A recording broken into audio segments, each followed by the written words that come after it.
Terrence Key. Yeah, Terrence Key. I get the lemon pepper every. Yeah. TK, Terrence Key. Yeah, Terrence Key.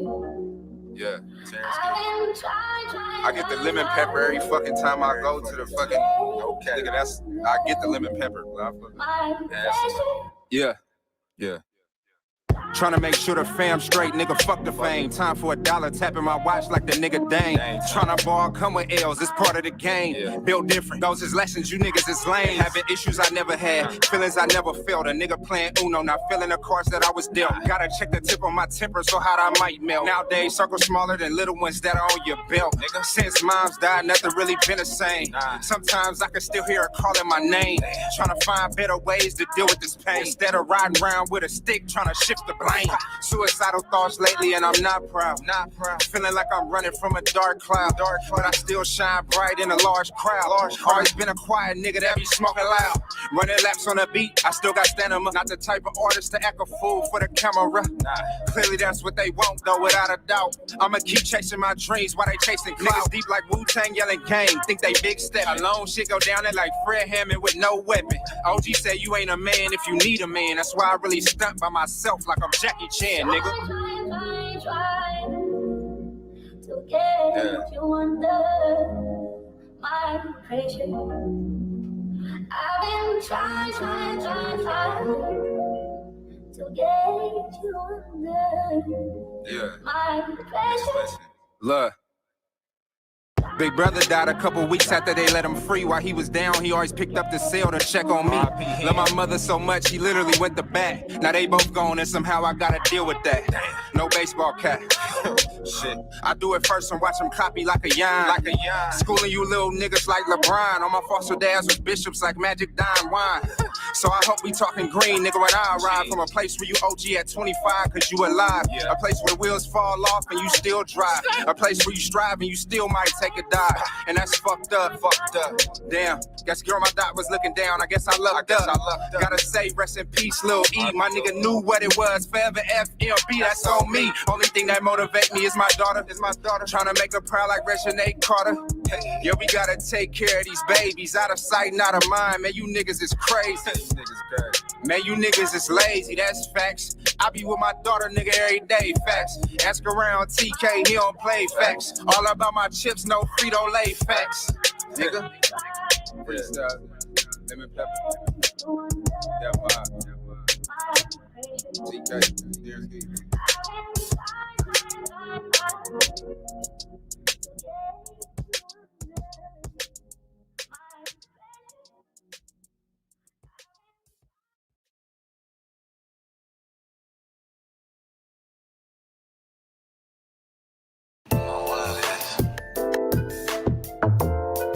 Yeah. Real shit. Keep like sweat. Look, man, I swear to God, my nigga Roach really made this in the whip. Off the hip, there's some pussy call him, so he had to dip. We some pimps, nah, we some players from the Himalayas. I don't trust you, bitch, I sleep with one eye open like a raider. What's next? You been on my line. Face I never text, but that sex, then that shit the best. Take away the stress, left your ex, now you breaking necks. Out here chasing checks. I respect Serena body, your pics be serving on the net. Like, damn, girl, I just want you to know you really bad as fuck. Oh God, I see it glow. You know a nigga love it when you shake it to the flow. So is we on the high, we gon' keep it on the low. Let me know. Mama's in the kitchen with the sauce.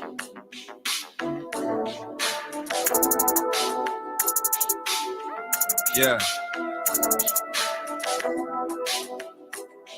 Shout out my nigga Roos, man. Yeah, man. Keep like sweat. TK. Look, what the fuck you mean, bitch? I be going in. I'm going off this hen. Rest in peace, my brother hen. I yell his name to the end. That was my blood, was not a friend. He'll probably tell me, bruh, talk your shit again. So here I go, nigga. Ray Charles Shades can't see you, yeah. Give your bitch the chills when I breeze through, yeah. Most you niggas fake like see-through. Talking to the cops so much you probably bleed blue. You telling on people, fool, I can't fool with you. You be making it hot, I can't be cool with you. And your baby mama want me up her skirt. But we don't fuck with wet pussy, drop hers, that's first. So like a jet plane, high skirt. If it's about some money, I'm gonna try to make it work. If it's gonna get me paid, then I cannot be afraid. Flyest dark skinned nigga since Blade. Swagger cut you, nigga. Come through like fuck you, nigga. I come alive in the nighttime. My life is like a movie, a premiere on Lifetime. If it ain't wrong, it's at the right time. Slide like a motherfucker. With my brother, professional sucker duckers. Hey, always on to something, you ain't on nothing. My niggas got my back, so I'm never frontin'. Hey.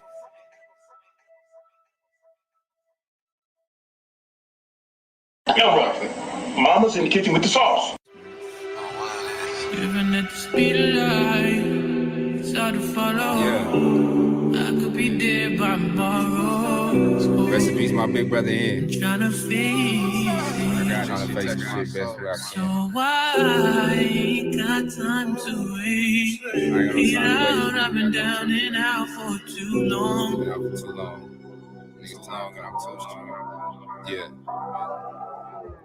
Living at the speed of light, it's hard to follow. I could be dead by tomorrow. Terrence P. Shout out my nigga Bruce. Keith White Sweat. Yeah, Mark, what's happening?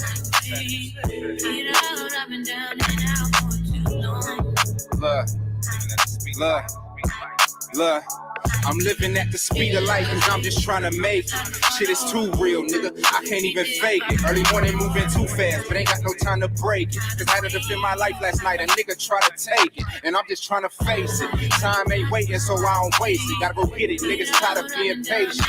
We come from the basement, elevation, blood, sweat, and tears on pavement. Now when we step out, it's a celebration. Fuck you mean, they did me dirty, so I'm coming clean.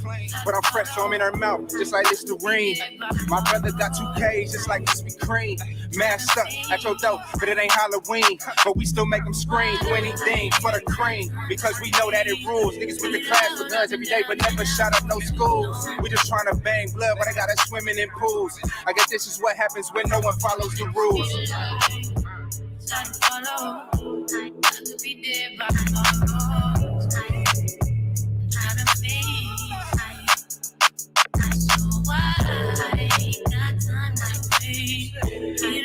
I've been down and out for too long. Look. Been a minute since Terrence got the pen. You a snitch, dog, we see your name on document. We on the go, you throwing shade like a great tent. And every time I shoot you straight, you get all bent. Out of shape, gotta skate, your body exercise. I need that shit organic. You be bringing the pesticides. You write a fiction book with your excessive lies. Me and him in my bag like extra fries. I come from the bottom, she love my depth mob, sweatsuits and how a nigga rock them. Loving hip hop, how bitches jock. Just touched down in Atlanta. A nigga feel like Julio, but he was raised around wolves. I'm Rubio.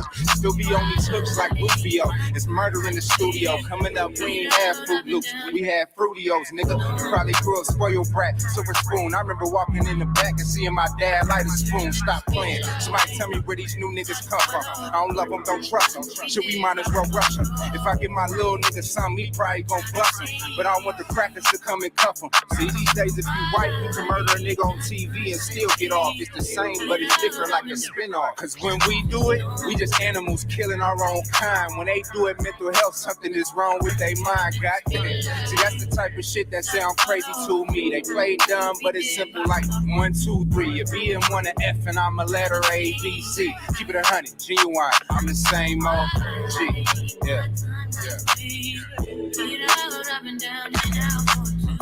Been down and out for too long. Nigga up too strong. I'm gon' move on. Swagger on the diamonds just Sakasha trying to pick my brain and judge me like a book. I don't got many likes, but I got a lot of looks. My picture on the news, they trying to label me a crook.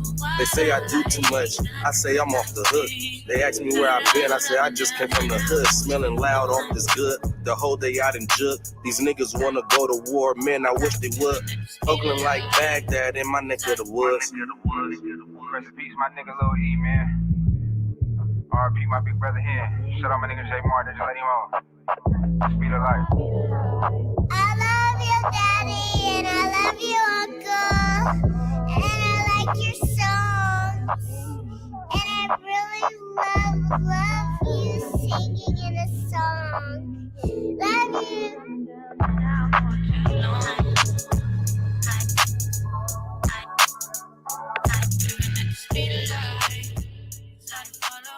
At the roots, he let the beats be pitched, and we never switch.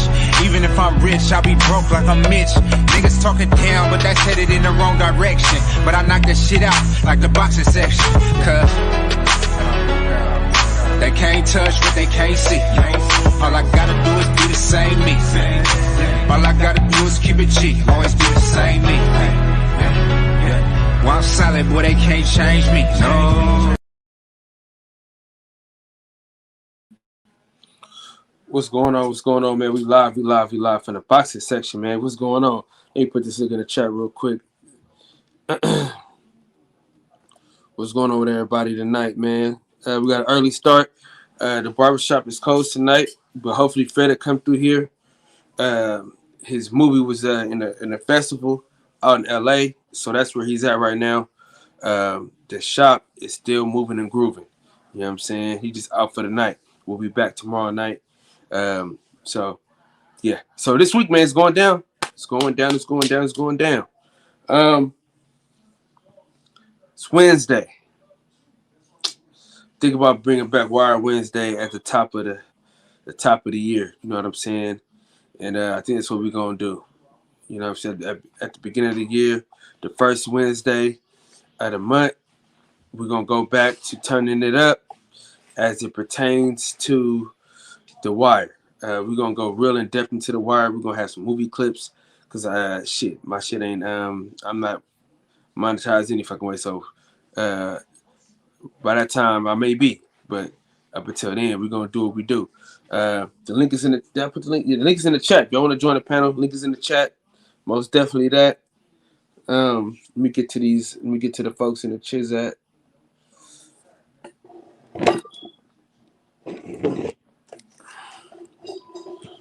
Do this shit real quick.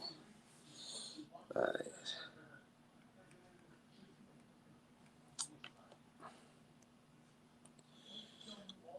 EG, there it goes. What's going on, man? Dave Darrell Thomas, Jalen, Anthony, what's going on, man? G Brown, Longhorn, what's going on, big dog? You know, boxing was cracking. Best pugilist, King Israel. Money Grams, what's going on, man? 817. JJ, what's happening? Black Yoda, what's going on? What's going down? Big Dog Willie, it's been a long time since you last got down. What's going on? You know what? If you come on Tuesdays, we'll do it. That's what we're gonna do. If you come on Tuesdays, then we'll do it. Only if you here. We only doing it if you here. Demetrius, what's going on, man? What's going down, big dog? Yeah. So if you come on, we'll do one. And I'll try to beg my coach, and try to beg Will to come on the show. They don't really do podcasts like that, but I'm gonna beg their ass to get on. Brother Boxing Talk, what's going on, big dog? Big 581, what's going on? Yeah. So we're gonna have a good weekend of boxing. I think Reggie Owens is gonna do the breakdowns and shit like that. I think I'm gonna do it this weekend. No, I'm not. I'm lying. Don't give me the line to y'all, man. I'm just joking around. I won't even be in the house, I don't think. I'm supposed to be going to a birthday party. So I ain't gonna lie to y'all like that. But so next year, man, we're gonna do a lot of different things, man. We're gonna try to get this thing spiced on up, man. Oh shit. But yeah, we're gonna try to get this thing going, man, spiced up, you know what I mean? So that's the plan. That's the plan. I don't know what that is. I can even read that. Yeah, so that's what we're doing. So if y'all want to join the panel, let me put the link in the chat one more time.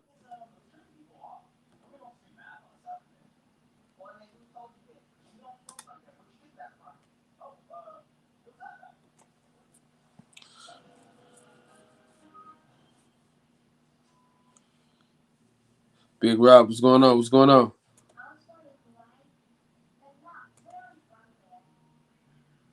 Highwayman, what's going down? All right, so let me do this. I want to look up that card.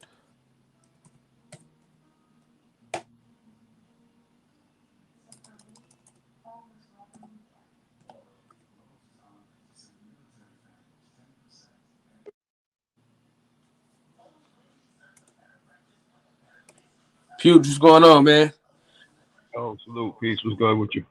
Yeah, move that over there. Yeah. Blessings. Yeah. Should be cutting. Get in real quick. Shit, everybody else on yet. Get on.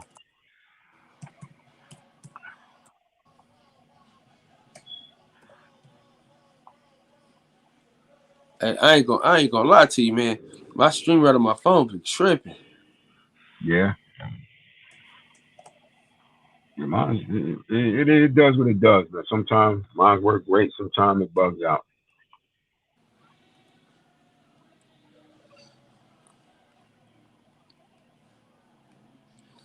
I'm trying to get this damn the card up. Oh, from this weekend? Yeah, I'm trying to look at who's all on the card. Okay. Yeah, it seemed like they got some decent fighters on here. But they got some great fights on there. I'm trying to get them all though. Yeah, it's crazy. It's like, but you know what it is. You see how they do.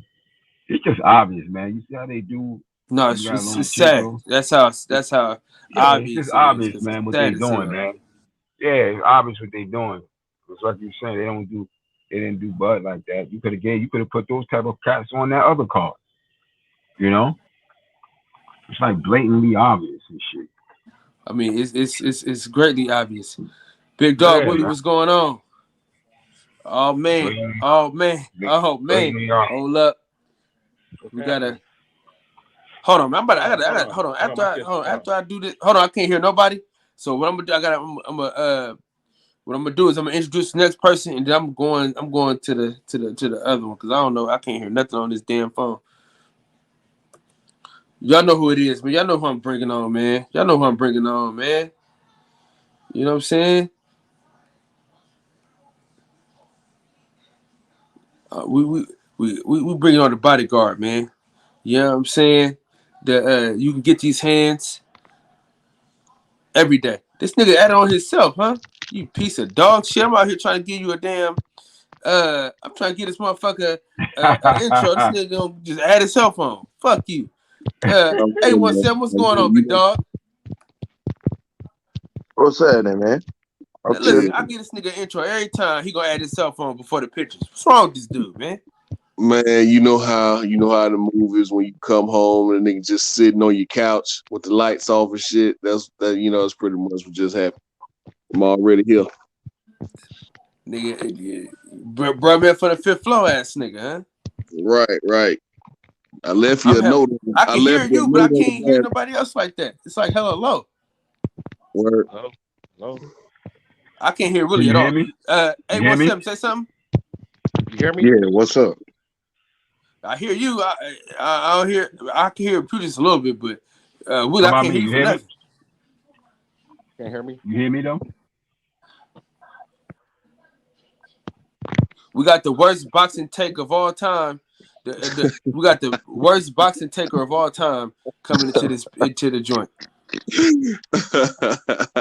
Y'all know who that is. He's my brother. He talk boxing. Brother boxing talk. What's going on, man? What's going on? Happening. You hear me? Damn, he actually loud tonight, huh? Are you going through him? Brother Boston, I guess his mic up behind the motherfucker. Right, I'm about to say we're gonna get this audio together. Don't worry about it. What's going on, everybody? How everybody feeling tonight? I feel great. Good. I just Doing watched my best. I was watching. Nigga, we all can't talk at the same damn time, brother. Please. Hey, Kyle, you hear me? Damn. We're gonna start with Big Dog Willie. I can hear you. I don't know what's going on with Kyle's audio. I can hear you. Can everybody else hear him? Yeah. Okay. You hear me? All right. I can hear him now. It was my audio from my phone. Okay. He sounds sleepy as hell though. Is that my audio, or does this nigga sound sleepy as hell tonight? What are you talking about? You sound a little like either you sick or you sleepy. I'm tired. I've been up for it's crazy. I'll talk to you about it in a minute. Yeah. A lot of work. Well, it's definitely, man. The hospital been booming. Yeah, it's crazy. It's crazy. I got a friend's funeral to go to tomorrow at 10 o'clock in the morning, so I ain't gonna get no sleep. So, yeah. So, yeah. But Kyle, I was gonna say that once a week I can tell you like an ER story for y'all to hear about crazy white people doing crazy shit once a week. Now you know me and you could do the same shit, but you know we can't do no names because you know. Oh no, I won't put no name, HIPAA violation, but I will tell you a story. When I brought the professional wrestling, I was more talking about kids in my neighborhood or kids around the Seattle area doing things that will get them fucked up doing professional wrestling. So I was just. Well, you talking to one of the biggest pro wrestling fans on here. So. Well, you could let the nigga talk so he can tell you if he the biggest if he a bigger person fan. No, I like pro wrestling when I was 12. I just see it nowadays. This kid jumped off a roof, and the guy jumped from a 5-story building, tried to suplex somebody, just shit like that. Yeah. Nigga, what? I'll tell you that one like in a couple of weeks. Yeah. I wait until it get old. This happened like a week ago, so I want to wait until it get old. So if somebody hears this, I won't get in trouble. But yeah. I got you. A 5-story building, a suplex off a 5-story building? No, it was a let me be honest, it was a 3-story building, and he was trying to splash somebody, whatever you guys call it, on a table. Got you. Yeah, that's just stupid. No, this kid was 22, and the guy he jumped on was 19. Yeah. Oh. Yeah, that's just stupid. Yeah. They don't understand physics at all, do they? I don't know what they understand. He came jump over a roof? A roof. Damn. It was an apartment complex. He jumped off the top of it. Ain't no fucking way, boy. Ain't no way, boy. Ooh, that cocaine. Ain't no fucking way. Yeah. Flaming bats caught on fire with not gasoline, but what's that stuff called? Turpentine. You put it on the bat and you light it, and they're hitting each other with it. This is all different types of shit I be seeing. Where are you at? Massachusetts? Seattle. Oh yeah, Seattle. That was next. That's them white folks be on one out But there. not actually in the Seattle area. It's the outskirts. So it's like, yeah, we see some shit. I know it sounds funny, and I'll be walking in there. I'm like, "What the hell happened to you?" He's like, "Oh, I jumped off a 3-story building and did this." I'm like, "What the fuck you do that for?" Then buddy rolls up next to him with 4 vertebrae in his back crushed. So, yeah. Well, he must have said, stay off that cocaine, stay off them damn Vicodin, whatever they doing to make Molly. You mean Molly, bro? Pills. No, that's Molly, whatever. K2 spice, whatever they doing. That's a lack of education. That's what that is. It's Nah, that's that dope. Good common sense will tell you not to jump off a 3-story building. Hey, common sense is not too common. It just lets you know that, especially working in medical field. True. Yeah. It's a But wild y'all place. see, Cambosos done went back home. He done went back to Australia. Oh man, yeah. I seen it. Ain't none of these fights happening, man. Y'all can forget it. I don't even know where Yeah, everybody said it. I'm a Kyle. These fights ain't gonna happen. Yeah, man. He done went back home, got that hero's welcome. He definitely fit, as my guy 17 would say, he definitely about to do a victory lap with them belts. Well, Yep. check this out. The only thing about that is, all right, so the WBA saying, all right, Tank, they forced Tank to drop that 140-pound belt. The only belt he got left is what, the 135-pound belt, right? No, we don't even have that. Yeah, he still got the 135-pound belt. He Do, dropped the do you do 130. you excuse me, You 817? get Do the you consider junior that a belt, right? title though? Do you consider that a title though? No, hold on. Come on, man. God, let the Hold man on. speak. Regardless if we consider it a title or not, he has secondary titles, and the WBA is trying to clear up their title issue, right? Or that's their claim, right? Since they Yeah. got in trouble. All right, so if Tank gave up 140 and 130-pound titles, the only one he got left is a 135-pound title, and the WBA trying to force him to fight Cambosis or drop the belt so they can get rid of them secondary belts. But Tank hand hurt, so he gonna be out for a while. So it looks like they forcing him to either get in the ring with Devin Haney or drop the belt. You feel what I'm saying? Or they gonna force Cambosis to drop the belt.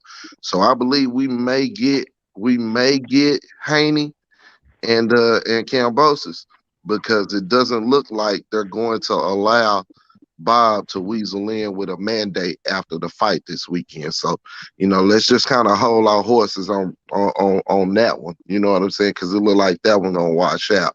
We know it's some bullshit with Ugas and what happened today, but in turn, we might get what we all been wanting to see. The one thing I wanted to say, y'all, when it comes to, and I know this might, Kyle, I hope this don't make you mad, all right? We ain't But talking about Earl Spitz and Terrence Crawford. We are I'm not. not talking about them. I'm not talking about them fighting. I want to talk about mandates and how they work, right? All right. So if you mandate it, right, then the purse in regards to the fighters goes by the rules, unless those sanctioning bodies, you know what I'm saying, make a decision to adjust their rules, either on their own or petition by that particular party that has an issue with whatever the purse is. Can everybody agree with that? Okay. Okay.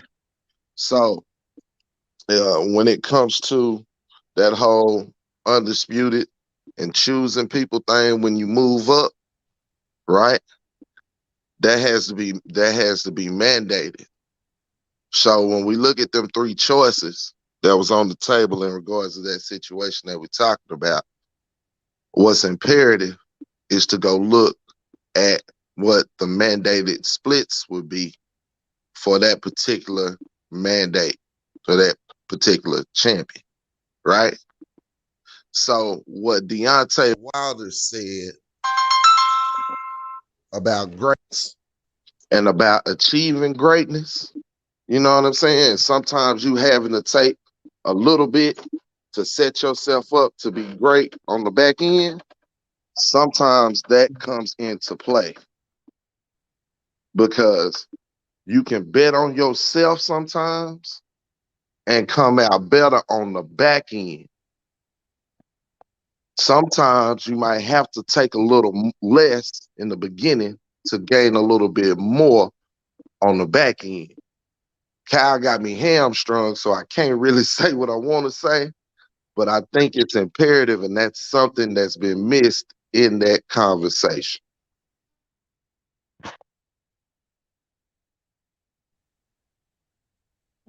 I have no idea what you're talking about. Don't worry about it because he can't talk about it. So, Basically, what he's saying is, depending on the sanctioning body, the split between a mandatory challenger and champion for that sanctioning body is significant. Like I think the split that they were talking about with AJ and Usyk when Usyk activated his mandatory was like an 83-17, 83% to 17% split. So, it's when you get to talking about what we've been talking about as it pertains to that fight, you know what I mean? That complicates things a little bit. It's basically what he's saying. But when you got a vacant title available, the splits are different, ladies and gentlemen. So when you have a vacant title there and a sanctioning body says these two people are going to fight for it, then the split is different because there's no designated champion there. So what will be the split? 50 or? So think about that when you think about that conversation and what fighters were available. I'll move on. All right, nigga. You getting to nigga. God damn, he ain't even saying nothing, man. Nah, nigga, because we was on the same show earlier. So I know where he going with this shit. I wasn't going nowhere. I just wanted to put it out there. I didn't get a chance to put it out there where it was pertinent. And I know a lot of people out here in our chat, were there. So I just want to lay that on the plate as well. I'm through.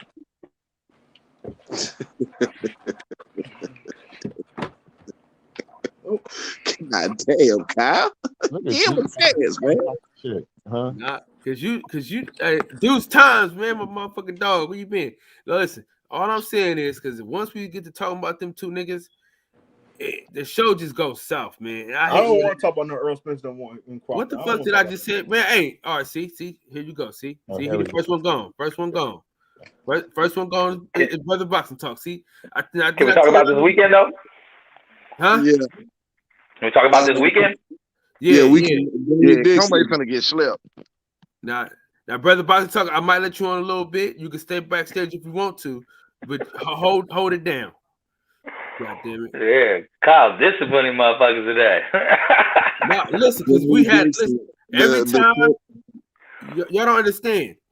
Every time we on here, niggas get to arguing, fussing, and a cussing. I was in the airport one time trying to take me a good old nap, and these motherfuckers was yelling all in my goddamn ear.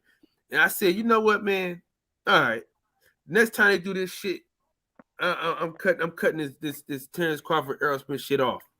Now I gotta take myself out because I just said it. See. To answer Jay Dixon's question, I thought that he was gonna have to fight the winner of that Fundora and Sergio Garcia fight, but we'll see what happens, man. Because I don't think they want to feed. I don't think they exactly want to feed Fundora to him right now, man. We'll see what happens with that. But I thought that's what the WBC had mandated. Coming up next, but I want to see Lubin get back in there. He hadn't fought in 6 months, man. No reason why he should only have fought one time last year. It's interesting to see what's going to happen at 154 after this undisputed match in February. But go ahead, Max. What were you about to say? No, I was just gonna say that card this weekend. I mean, the main event is gonna be the final piece of the puzzle to see how this 135 shake out. But I think there's a lot of prospects on that card, man. A lot of up and coming talent. I'm not saying they're stepping up really in quality of opponents, but it's a showcase, for Davis, Anderson. What's the Puerto Rican dude, Xander Zayas. Yeah, he's on that card too. So it's nice. I'm telling you, kids, the goods. I mean, he looks good from what I've seen so far, talent wise as far as skill set, but big kid too, man. He's fighting at welterweight for this fight too. He fought at junior middleweight his last fight. So what weight class is Davis fighting at? Oh, he's fighting at 47? He's fighting at 47 this fight, bro. I don't like that. No, I don't either. I was about to say his defense a little too leaky for me right now, but he working his way up. But I don't like him at 47. I thought he looked pretty good at 40. Yeah, I don't like him at 47. No, he was at 54 last fight. His last fight. 54. My bad. Yeah, in October he was at He was 54. at 54, right, when he was on the last card. Xander Zayre was at 54. His last fight he was Yeah. at 54, bro. Well, he look a little too little to be at 54. Man, he long though, Kyle. He long. He gonna grow into that frame, man. I'm telling you, the kid's only 19 years old, bro. Yeah, he's gonna have a lot more growing to do. Isn't Joey Spencer at 54? Is he at 60? So what is his development plan? I mean, you're saying he's young, so are we gonna, when he turns 23, 24, are we gonna have the same demands that we have of the 135ers? By that time, let's see. He's got to pick a weight class first, man. We'll see where he ends up. You got to pick a weight class. You can't keep. Well, I guess you can, but I don't like when guys keep bouncing between weight classes. Man, I want you to pick there. I want you to pick a weight class, develop there, become a champion there, then move up. But I get it now. He's just taking fights to stay active. Which, you know, he's young in his career. I think he's still fighting 4 and 6 round fights. No, I think he's fighting an 8 rounder this time. I think he's fighting an 8 rounder. Hold on, it's gonna be 8 rounds this time, man. That Jared Anderson is 8 rounds too. I was kind of hoping it'd be at least 10 by now. Yeah, it's time to start. It's time to step him up to 10. It's time to step him up to 10. Because, like I've been saying, man, in the next 4 to 5 years, he and Frank Sanchez will be if boxing don't get in the way. Him and Frank Sanchez will be fighting undisputed. Hey, is it just me or is he looking a bit smaller? Who? Big Baby? Yeah, Big Baby. I seen him today trying his little fur on or whatever, and he was looking slim, bro. You talking about Big Baby? Yeah. He ain't ever been huge, man. He's always been around 225, 230. Like, I think we're getting used to seeing all these gigantic heavyweights, man. He's always been a smaller heavyweight, but he's fast though. I don't think he'll get that big. To sacrifice his speed and all that. So we'll see. Let me see. But I do want to see Jarrell Anderson versus Philip Hergovich, bro. That's a good fight. If you know who he is. Yeah. Philip Hergovich, what, he's like 14-0, 14 KOs? Yeah. The dude that sparred Wilder.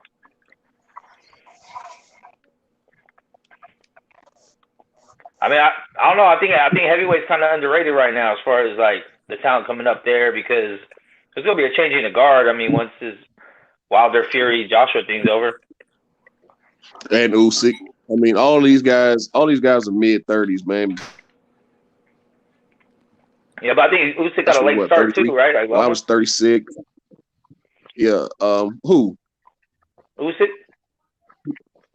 It ain't that they got a late start. It's just they stayed in the amateurs for 55 years. You know what I mean? Like a lot of them Eastern Bloc fighters do. They stay in the amateurs till they 25, beating up on teenagers and get all these accolades. That's how you do it, man. Ain't no different than picking fights when you're a pro. You got to get your accolades done one way or another to get them talking about you. I feel the way about it. Don't get 817 talking about accolades, because then you know it's going. Man, Kyle, let it go, man. Let it go, man. Let it go. I'm just chilling, man. You know what I'm saying? Tell us to cook, man, but don't tell us to add salt. Gotta add salt, man. Hey, man. Hey, niggas got high blood pressure. Shit. Hey, man. You know, hey, if you can't understand context when it comes to certain shit, you know what I'm saying, and what's a hollow accolade and what's something that holds weight, then shit, I'm wasting my time having a conversation with you. And that's what we find with that. And I see that's why Kyle want to go away from that. And I mean, it's like, you know, it's like anything else. It's like, you know, the Canelo conversation. Hell, it was the Wilder Fury conversation while it was going on. You know what I'm saying? Facts within that, within all the rigmarole, you know what I'm saying? It's the facts that be ignored that get annoying. You know what I'm saying? Everybody gonna have their side and who they go for, and that's cool. You know what I'm saying? That's part of your motherfucking opinion. You dig?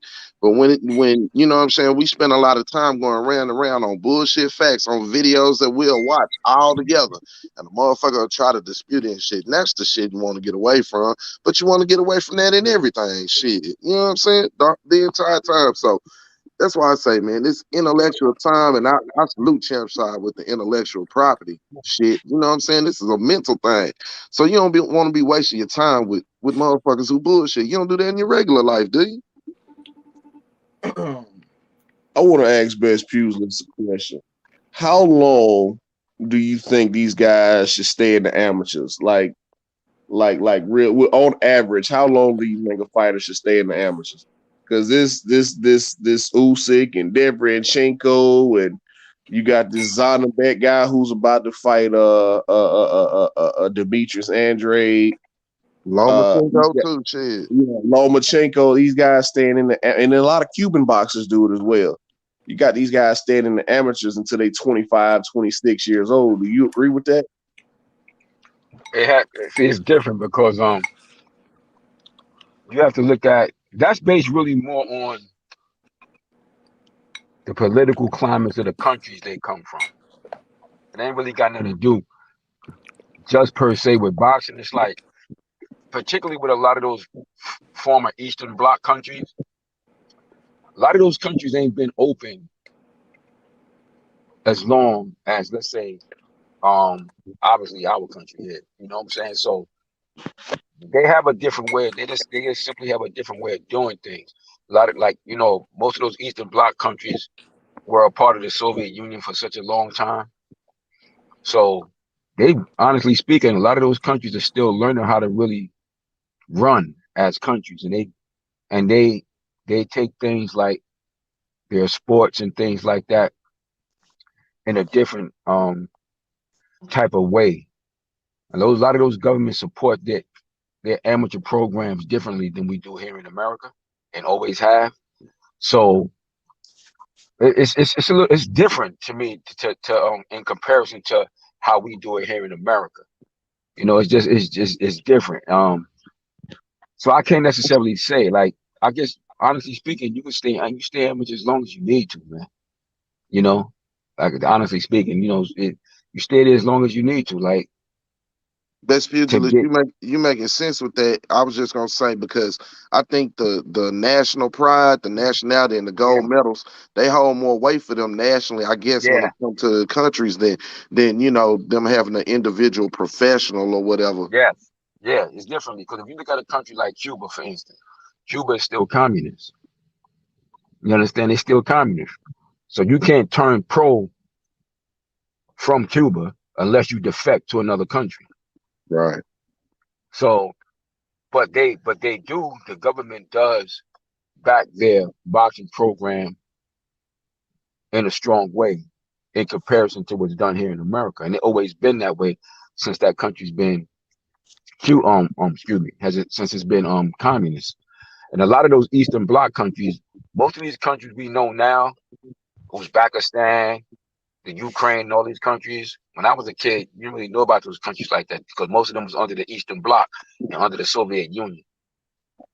To us, the motherfuckers was all Russian. Facts.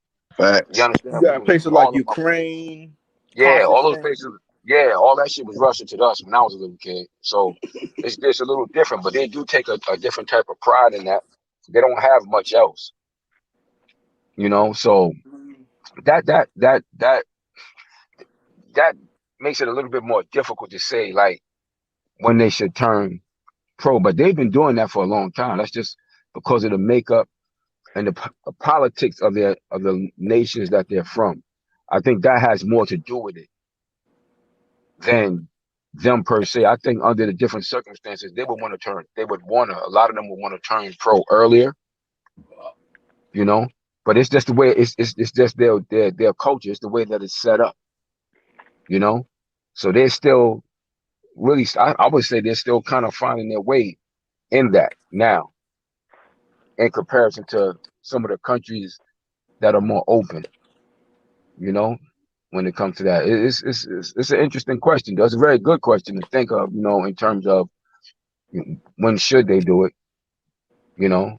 but I just think it's still politics, man. I think got a lot is really that, but turn pro when you want to. I just say when you're ready, like when you want to, like if you really want to do it, Because you see the ones from Cuba, when they want to do that shit, they'll defect.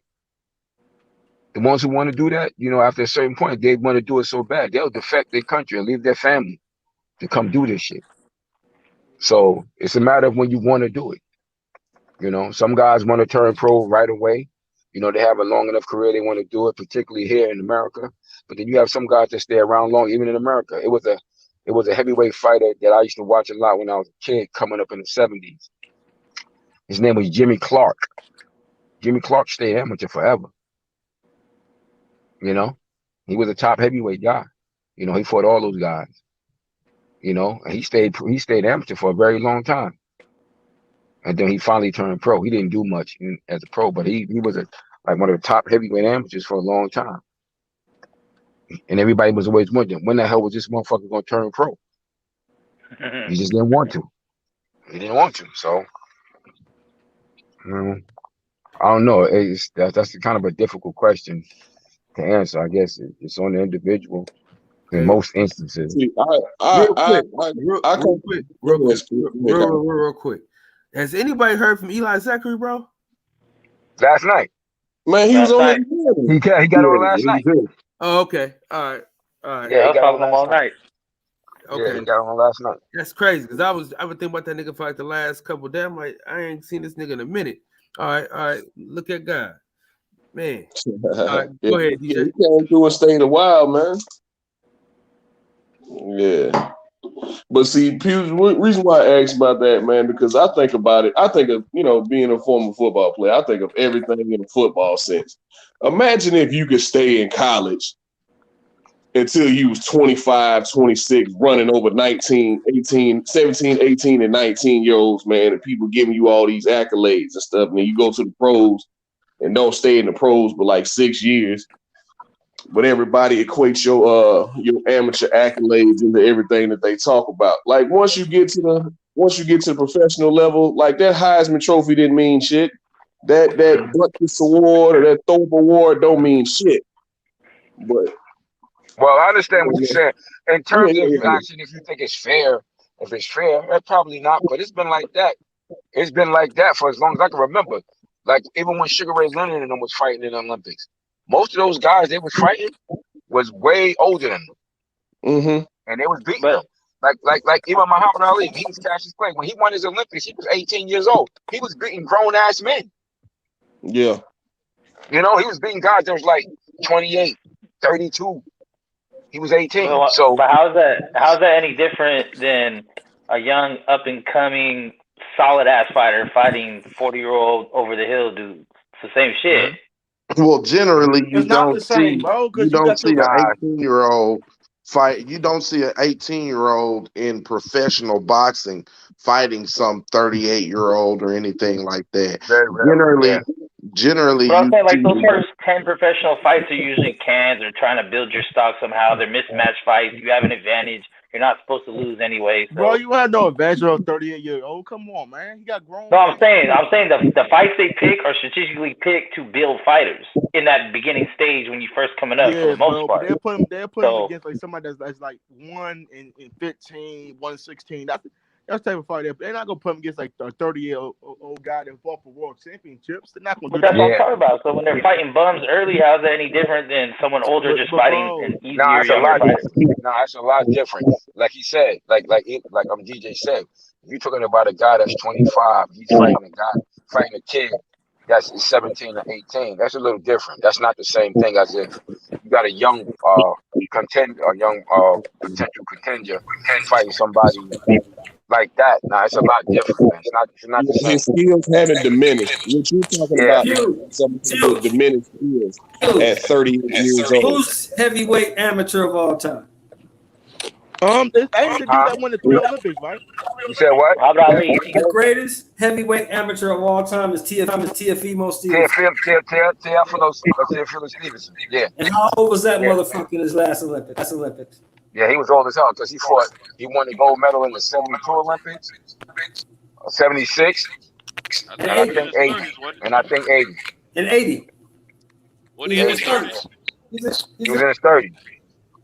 That's what was saying. Yeah, he was in his 30s. He had two he could fight amateur or he could defect. And if you know, we didn't really get in Cuban fighters until Castro got sick. Yeah. Castro wasn't allowing that. Nah, You could defect. If he caught your ass, you was going to prison or they was gonna kill. Yeah. And Yeah, it there's was a talked distinction about. to be made there too. I Yeah. was just gonna say there's a distinction to be made there too. He said, how's that different from the young fighters fighting the can within the first 10 years to a guy staying in the amateurs? Well, think about it. That can that he's fighting is nowhere near the top level athlete that amateur guy who's been staying at the amateurs for so long is. It's That's right. levels to it and That's right. everything. That's So right. that top level amateur would get in there and beat the shit out of that can just like the kid is. The kid is getting the can to work on things. The amateur is Absolutely. beating on kids to come up. There's a difference. Absolutely. Well said. Couldn't have said it no better, man. Perfect. I mean, you can Like, look at I kind of agree with your statement, 817, but I would only see that if the dudes that do stay in amateurs for so long, the ones that do pad their record and come in with some hype, I mean, more often than not, they're good fighters. So I would think if you're just running through kids, you're not learning nothing because you're dominating. Like, what are you going to learn from beating a kid?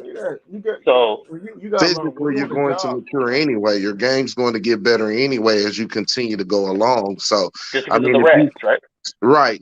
right. So what I'm saying is this guy's continuing to get reps on this level at a mature age than the younger cats are. He's got more reps at this level.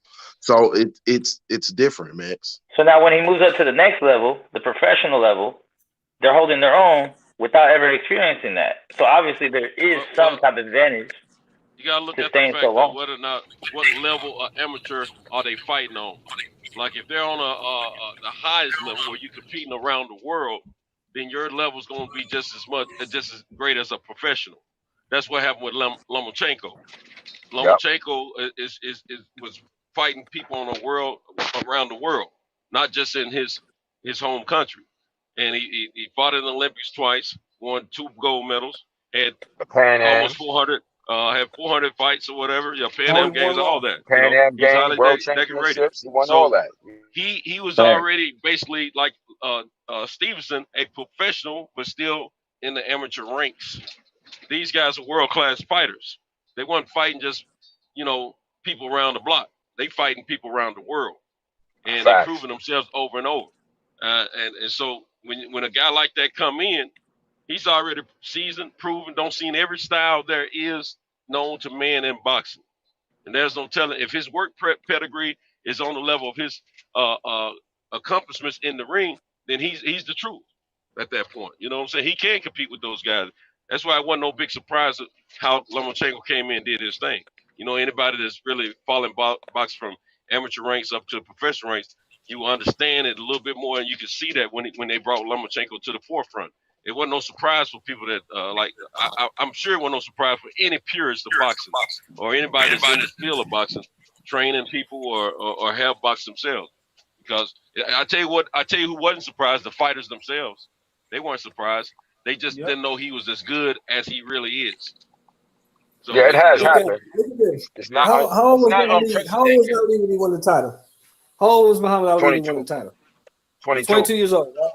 He had 21 Yeah. fights when he won the title, correct? No, he didn't. No. He had 22. No, he was 19. He was 19 He and 0. he made a He was statement about 19 he and had 0. 22 professional fights. Nah. He was all hyped up, all No, he messing with was something. 21 years old when He was no, he wasn't. Floyd Yeah, Patterson was Tyson 21. beat the record. Mike Tyson is 21. Floyd Patterson was 21. Because Floyd Patterson was the youngest heavyweight champion. He was the youngest heavyweight champion until Mike Tyson broke it. So it goes in this order. It goes exactly in this order. Mike Tyson 20, Floyd Patterson 21, Muhammad Ali 22, and Joe Louis was 23. That's the order. Mike Tyson was 21 when he won, right? No, he was 20, man. He was 20, man. 20 years old. He was 20. He was 20. But my point is this. Here's my point. Here's my point. All right, I'm gonna go look it up right now. In those 19 fights that he had we before already know he he won was the 20. title. In those 19 fights he had before he won the title, right? He grown men. Yeah. He turned pro when he was 19 years old. Mm-hmm. And that's what they do. 18 years 18. old. That's what they do. 18. They're gonna put you in there with grown men. It wasn't no other 18-year-olds for him to fight. He had to fight grown men. Well, Ali was that dude from the Olympics with Yeah, that Ali was gold medal. Ali. So And he had over. Ali, that was fast tracking up. Yeah. Yeah, that wasn't According to building those a days fighter back though. then. That According was to those fast days back tracking. then, that was fast tracking. Yeah, that was ain't fast Yeah, tracking. but they fast were tracking building today. him up. Fast They tracking today didn't put is him right in there with 5 or 6. Liston and Yeah, Ingemar but Johansson and Floyd Patterson. They put him in there with they built him up first. But They didn't fast put him tracking in there today, with you're gonna get a championship fight maybe in the first 10 fights. Yeah, and Hey, he I had. think Shelton right. I And think he had Shelton right, and you right too. I think it's a little bit of both. I think Shelton, what Shelton's saying is he was extremely talented enough to Yeah. be in there at that age, but also Santos is right. I mean, and he's using Santos' point in it as well, saying, hey, they still built him up when he was there too. They didn't bring his ass right in out for win the gold medal and have him fight a heavyweight Oh champion. no, he had to go prove Yeah, and himself. also he had over. The other thing Muhammad is that Ali had money though. had over 100. He had over 100 amateur fights as well. Yeah. See, Cassius Yeah, Clay he had a great had over record. 100. Had over 100 amateur fights as well. And another reason why that fight happened this fast is because of the circumstances that was going on around him. Because that was during the time that he was hanging out with Malcolm X and all that shit, and it was getting known. He tried to hide it for long, but it was getting known. And his backers was even like we got to make a move. We got to make a move with him now too. Like that was part of that shit as well. Like they was worried about a lot of the circumstances going on around him, and they was like, well, he was such a character, and they was like, well, we got to take our shot business wise as well, because he was, hanging around, and it was the question was starting to come out to the public. Was he messing with the Nation of Islam and all this and that? And that stuff was starting to leak out.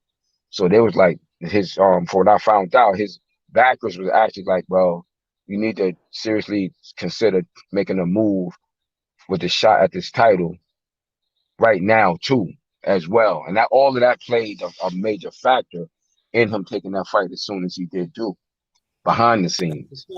That's a fact. It wasn't just boxing. It wasn't just the boxing aspect. It was, that was a very turbulent time, in America, and that all played a factor as well. But he did fight good heavyweights though, up to that point. If you look at his record, you would see he did fight. He fought some for that time period, some pretty good heavyweights at that time, and he won. So he's like, fuck it, he ready. But a lot of it's money too, right? Like if you're gonna build yourself, might as well get paid for it. Well, He fought Archie Moore in his 15th fight. His 15th fight was Archie Moore. Back then, if you want to get on the highest stage of boxing, you had to fight somebody. Mm-hmm. You couldn't just get thrown up in there because you don't fought all these no-name fighters. You had to get in there with some highly ranked, high quality fighters. And that's because the public did have a real voice back then when it came down to as far as fans when it came down to boxing. And you know why, Santos? Because they all had to go to a certain place to get what they wanted. It wasn't that many choices. It wasn't oversaturated like it is today. That's true. Yeah. Very true. Because he fought guys like. Well, see one of the main things. I said something about the fans, but one of the main things is you didn't have all these sanctioning bodies running around with their hand out pushing the fights. Facts. It wasn't as watered down. You had one or two sanctioning bodies. That's it, and every fighter had to go through all that. So you didn't have you couldn't go here and hide the shell game. Play the shell game with the fighter over here in this corner over here and over here in that corner over there. You had to go through the right up the middle. Hey, so that's again why we need to give so much love and respect to them cats in the 80s and 90s, bruh. Because especially when we talk about the bigger weights and American heavyweights, that was a golden age in between the 70s, 80s, and 90s. Yeah. You know what I'm saying? As far as the big men, how they did it, how they weren't afraid to put it on the line. You feel what I'm saying? And that's why a lot of us have the kind of fervor and energy we do from boxing, because that's where we came from. And that's why more of the younger cats have a different energy, because the boxers they come from don't get down like that. Plus, they hadn't lived through it. These Facts. fans hadn't lived through Facts. it. That's why the likes of me, Shelton, and my man Pugils, and people like yourself who knows boxing, who's really researched it, refer to those older fighters in those golden days because it was what it gave us and what we saw and what we know boxing to be. And see what we know boxing to be is not what boxing is today.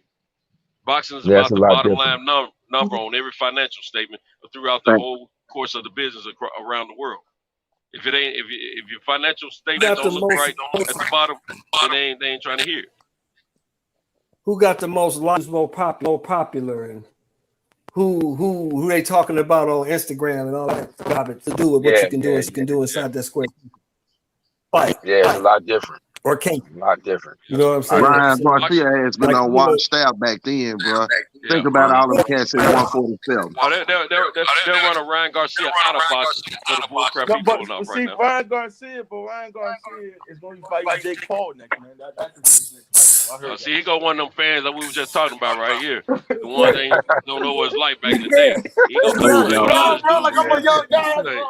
who gives a shit? Nobody gives a You need to listen to the guys that came before you so you understand what's happening, bro.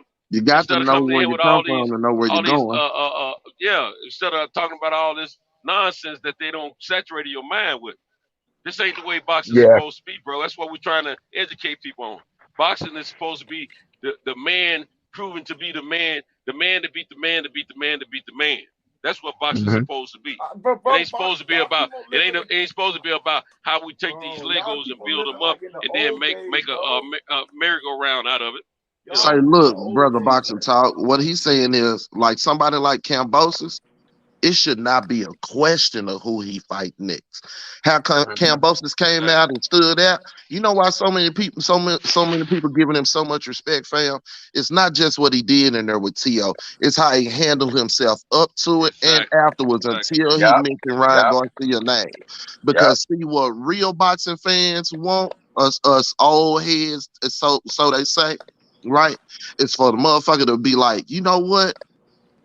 Say, man, I'm tired of hearing his name. I'm tired of hearing this, that, and the third. I'm the best, and I'm gonna prove it. Fuck all this extra shit. He got the fake belt, or I got the fake belt. Let's get all this shit out the way. Mano y mano, I'ma prove I'm the man. Not mentioning nobody else. Good question, 817. Yes, sir. Larry Holmes was never undisputed heavyweight champion, correct? Yes, sir. When Larry Holmes was the WBC heavyweight in the world, was there anything on who was the best heavyweight? No question whatsoever. Nope. No, sir. Who had a belt, right? Nope. The man was Larry Holmes. Yeah. Right. What was the champion? The majority of his championship, he was the WB. He was only the Everything had WBC to go to champion, Larry. and he got the IBF at the very end. Larry had beat the man to beat the man to beat the man. Everything had to go to Larry Holmes. You preaching, brother. You know what I'm saying? In his record stood. No one could question his resume. No one could question if he fought the right names. All that old bullcrap. None of that.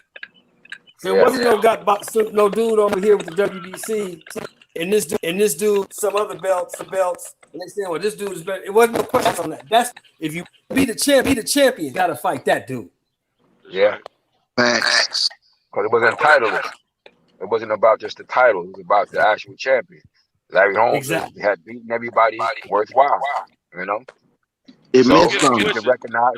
was recognized by the public as the heavyweight champion. By the public, recognized him as the heavyweight champion. And guess what? He wasn't a very well liked a champion personally on a personal level from fans, but they respected the fact that he was the man. And that's the difference between the fans of yesterday and today. Just like today, fans had a difference of who they like. It's always been a way. But fans respected the sport itself, and they demanded the best fighting the best, and that's they stayed together on that, no matter what they differences of who they like. And that's what I be trying to preach about today. We got to stick together as fans, and push against the business of boxing, because that's what's driving boxing, not the They're business not of gonna boxing. do that no more, bro. Boxing is That's changed. because you You don't know want why to. they not That's gonna do it? because people like you don't want it to happen. You not want to Fact. believe that it can happen. It has See, been I that way love Jake before. Paul. You know, I'm the biggest Jake Paul fan on here. See, you talking about Jake Paul? We talking about boxing. Jake Paul is not boxing, bro. But he is, That's what I'm saying. bro. See, The guy. you God! But the reason man, come why on, bro. is because there has been a space created for them. Jake You feel what I'm Paul. saying? Yeah, facts. They created their own space. As long as it's somebody that will say that he's a real boxer, he's a real boxer. You No, feel I me? ain't saying like that. I think he's a YouTube boxer, man. I think people just like seeing people fight, man. But you know That's what? it. Truthfully, Jake Paul name should not even come up in this conversation. We're talking about boxing. We're not talking Boxing. about Yeah. entertainment. We're talking about the boxing part of the boxing part of the But sport of boxing, Not not the somebody gonna entertainment part of the sport. Tintos. Jake Paul Yeah. is the best boxer in boxing right now today. Okay, let's put him in there with Okolie. Yeah, we're No, not no, talking no, no, about no. somebody. We're No, not talking he's about top somebody five. who's gonna Listen, Jake Paul is the top 5 prospect in boxing right now. Yeah. Hey, according to all the arguments I've heard, it's all about numbers. No, How many It's all champs about you I'm numbers. got gonna say on? this. I'm gonna say this. He might be the smartest because he ain't tied in with these sanctioning bodies. He ain't getting his money. He ain't giving his money away to these sanctioning bodies. He might be the smartest, but he ain't. In my book, he's not a boxer. He is the He's an most entertainer. skilled boxer out of all the prospects. Kyle, No, I you know you just trolling. I Cap, know you Cap. trolling, but it's J.A. making my Dixon, stomach you hurt. fooling, man. Kyle, I know you trolling. I know you trolling, but this shit making my stomach hurt, man. Can we stop? Right? Hey, but Okay. Jake Paul sells the fuck out some pay-per-views, though, man. Like it's unbearable, man. And see, look. Jake There Paul, you the go. A-side. Look. There you go. There you go. You know what I'm saying? So as long as you got some people like that around, you gonna have that. As long as it's somebody that say Canelo Viva la Mexico, I don't care, man. Come He's on, standing for our bro. authority. Hey. It's gonna be like that. As long as it's some Fury, hey Tyson But Fury, why you got over here on American soil, and ignoring an So shouldn't you American watch him? champion, it's gonna be a market for them, Y'all bro. niggas hate Fury, bro. Y'all niggas hate Fury. Yeah, I don't get the Tyson Fury Canelo hate, but This new It's not about metaverse. hating Fury. It's about having we got 2 American champions here. Bro, Two you know hold that we on. don't care, bro. You know Fury's the white man, bro. You already know that they gonna root for Fury over Man, white. we don't give a crap about all that. We care about He boxing, ain't bro. said We nothing ain't about talking him about being a real. white boy. Ain't He nobody said him hating being on Fury. American. You know. And I ain't I saying don't like think it's that, one but y'all person. already I know don't think how there's much one it person is. on this panel that would disagree that Fury is a good boxer. No one's could question that man's ability. We are Fact. He's the best talking heavyweight about Yeah, right he now. earned it. boxing. We're talking about He's the the best man heavyweight He's right earned now. it. man. This is the thing. As long as it's hocus pocus, all this hocus pocus bull crap, that's why they're gonna keep giving us the hocus pocus bull crap fights. So Fact. if we talk about the realism on these YouTubes, we'll get the realism out there because it'll be the demand of the public. But as long as they know we're broken up, divided, and broke down, and can't decide on how to ride with each other, they're gonna always give us that bull crap. And it's fans like you Believe that it. They help that listen. cause. Facts. Like They I listen. said, They hear us talking about if we wait 45 minutes on Jake Paul, they know they got us. If we co-sign Macaboo and goddamn me Canelo, believe they listening. They know they got us. But if we out here talking about, say man, Leonard Ellerbe on some bullshit with Eddie Hearn, he charging him up because he actually want him to fight his fighter. What y'all thinking about? Think about that. If we exposing shit like that more, then I'm telling you what they hear is different and how they move is different. And also what affects their pocket is different. Just like you seen Floyd stand up. Don't stream the fight, buy the fight. You know why? Because if motherfuckers streamed it and or didn't watch it, then they couldn't sell nobody like Isak Cruz or no matter who, nobody else, no matter how they performed in the ring. Because they would know we can't sell them a no name. We have to put him in there with somebody who's known. We create the market. coming up in January. The reason we got this bullshit, and it's for $40 because they know they can't sell the shit. Oh, that heavyweight, that shit's bullshit. The only reason we got this bullshit because you got people all talk about this motherfucking Luis Ortiz is the boogeyman in the division. Boogeyman or what? Isn't Frank Sanchez on that card too? Hold on, Phil. Hold on, sir. Let's not start. Let's not start it. We got a good conversation Hey, going Cinto, about let me real go. boxing right now. Cinto, let me say one thing. No, He was the same dude that said brother. Dillian White. No, brother. Boy. Let's not start all that. Now I know they had all that going on late. No, we just too on early. debate, bro. We don't want to start all that. What we need to be talking about real boxing. He said Dillian White was the man 24 years, bro. Who the fuck has Luis Ortiz beat? Who has he fought and who has he beat?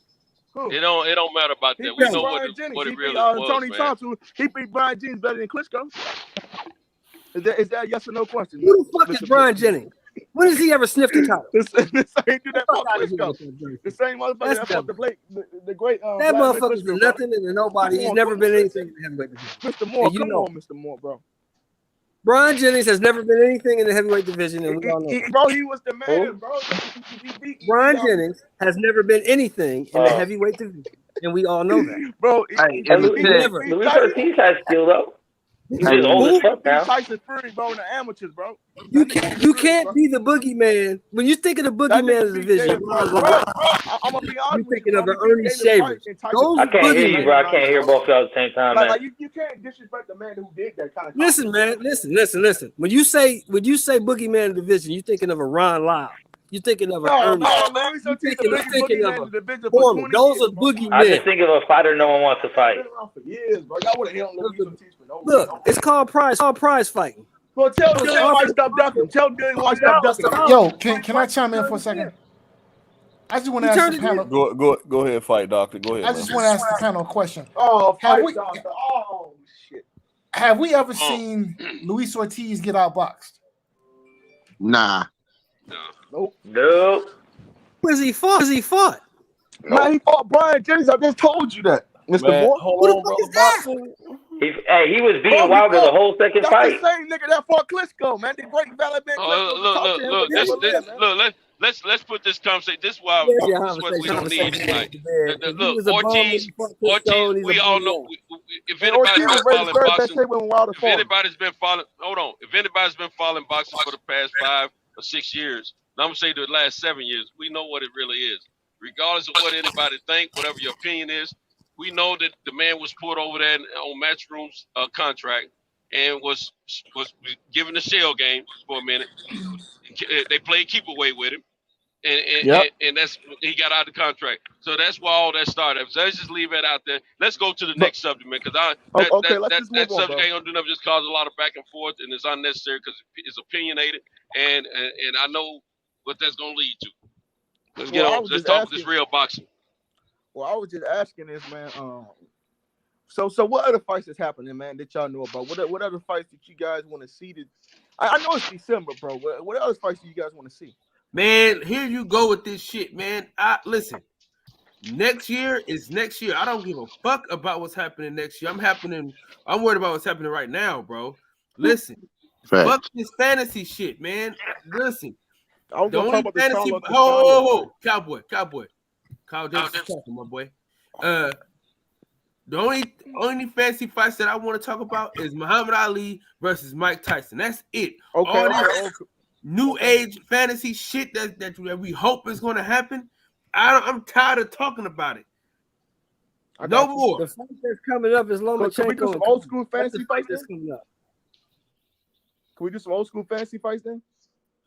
We used to do that all the time on this channel, and then I got spoiled arguing with you niggas. All right, so let me ask everybody this: Is everybody for the most part? Is everybody at home or somewhere where they can have access to another device or whatever? Nah, man, I'm fucking I'm in my dorm right now, so hey. Okay, because Kyle, I was about to say tonight would be a good night for film study. Oh man, it'd be a great night for film study. Be a great night for film. I was gonna nominate that. I think really to quell some of this bullshit when it comes to how to score fights. I've been asking for it on different panels, man. These fights that we be talking about and really be going back and forth about the scores or whatever. We need to be able to run them. You know what I'm saying? And all sit together and watch them. So, at least we can all get a consensus on what the hell we looking at. And also, if there are any quote unquote casuals or somebody who's just trying to get into all of this, at least they know what they're looking at, man. We can be on one accord. Because like Cinto said, it's going to take for the boxing community to get together so we don't see bullshit like what the WBA did today, what happened to Jackson Marinez, so on and so forth. Because at the end of the day, that's what it's about, I would think. Yo, Yeah, but see, 817, everybody. 817, I gotta get at you real quick, bro, because the other day you pulled a grimy move, bro. You waited until I left and you started running your mouth about me. Now I don't know. I'm not trying to make no smoke. Hold on, brother, boxing, damn. No, I'm not trying to get no smoke or none, but 817, I don't really appreciate that, my man. I didn't appreciate you waiting until I left, until you started running your little mouth about me, bro. You know what I'm saying? We both grown men. You got something to say, you say when the man's around. Let's chop then. Let's chop then. I'm here. Let's chop. Don't do me like no kid or nothing, bro. Don't do me like I'm a woman. I'm a grown man. I'm a grown man, 817. I am here. All right, so what do you got to say about me? Anything you want to say, you say to my face. I'm right here. I'm right here. I am here. What is your issue? I don't got an issue with you. You got an issue with me. What you was waited the till issue? I left. Hold on, bro. You waited till I left till you started running. Hold on. Breathe. I'm breathing, bro. Hold on, breathe. All right. Breathing. So let's direct this properly, right? All right. So what is your issue with anything I said about you? Because really, to be honest with you, I don't even remember you or saying anything about you.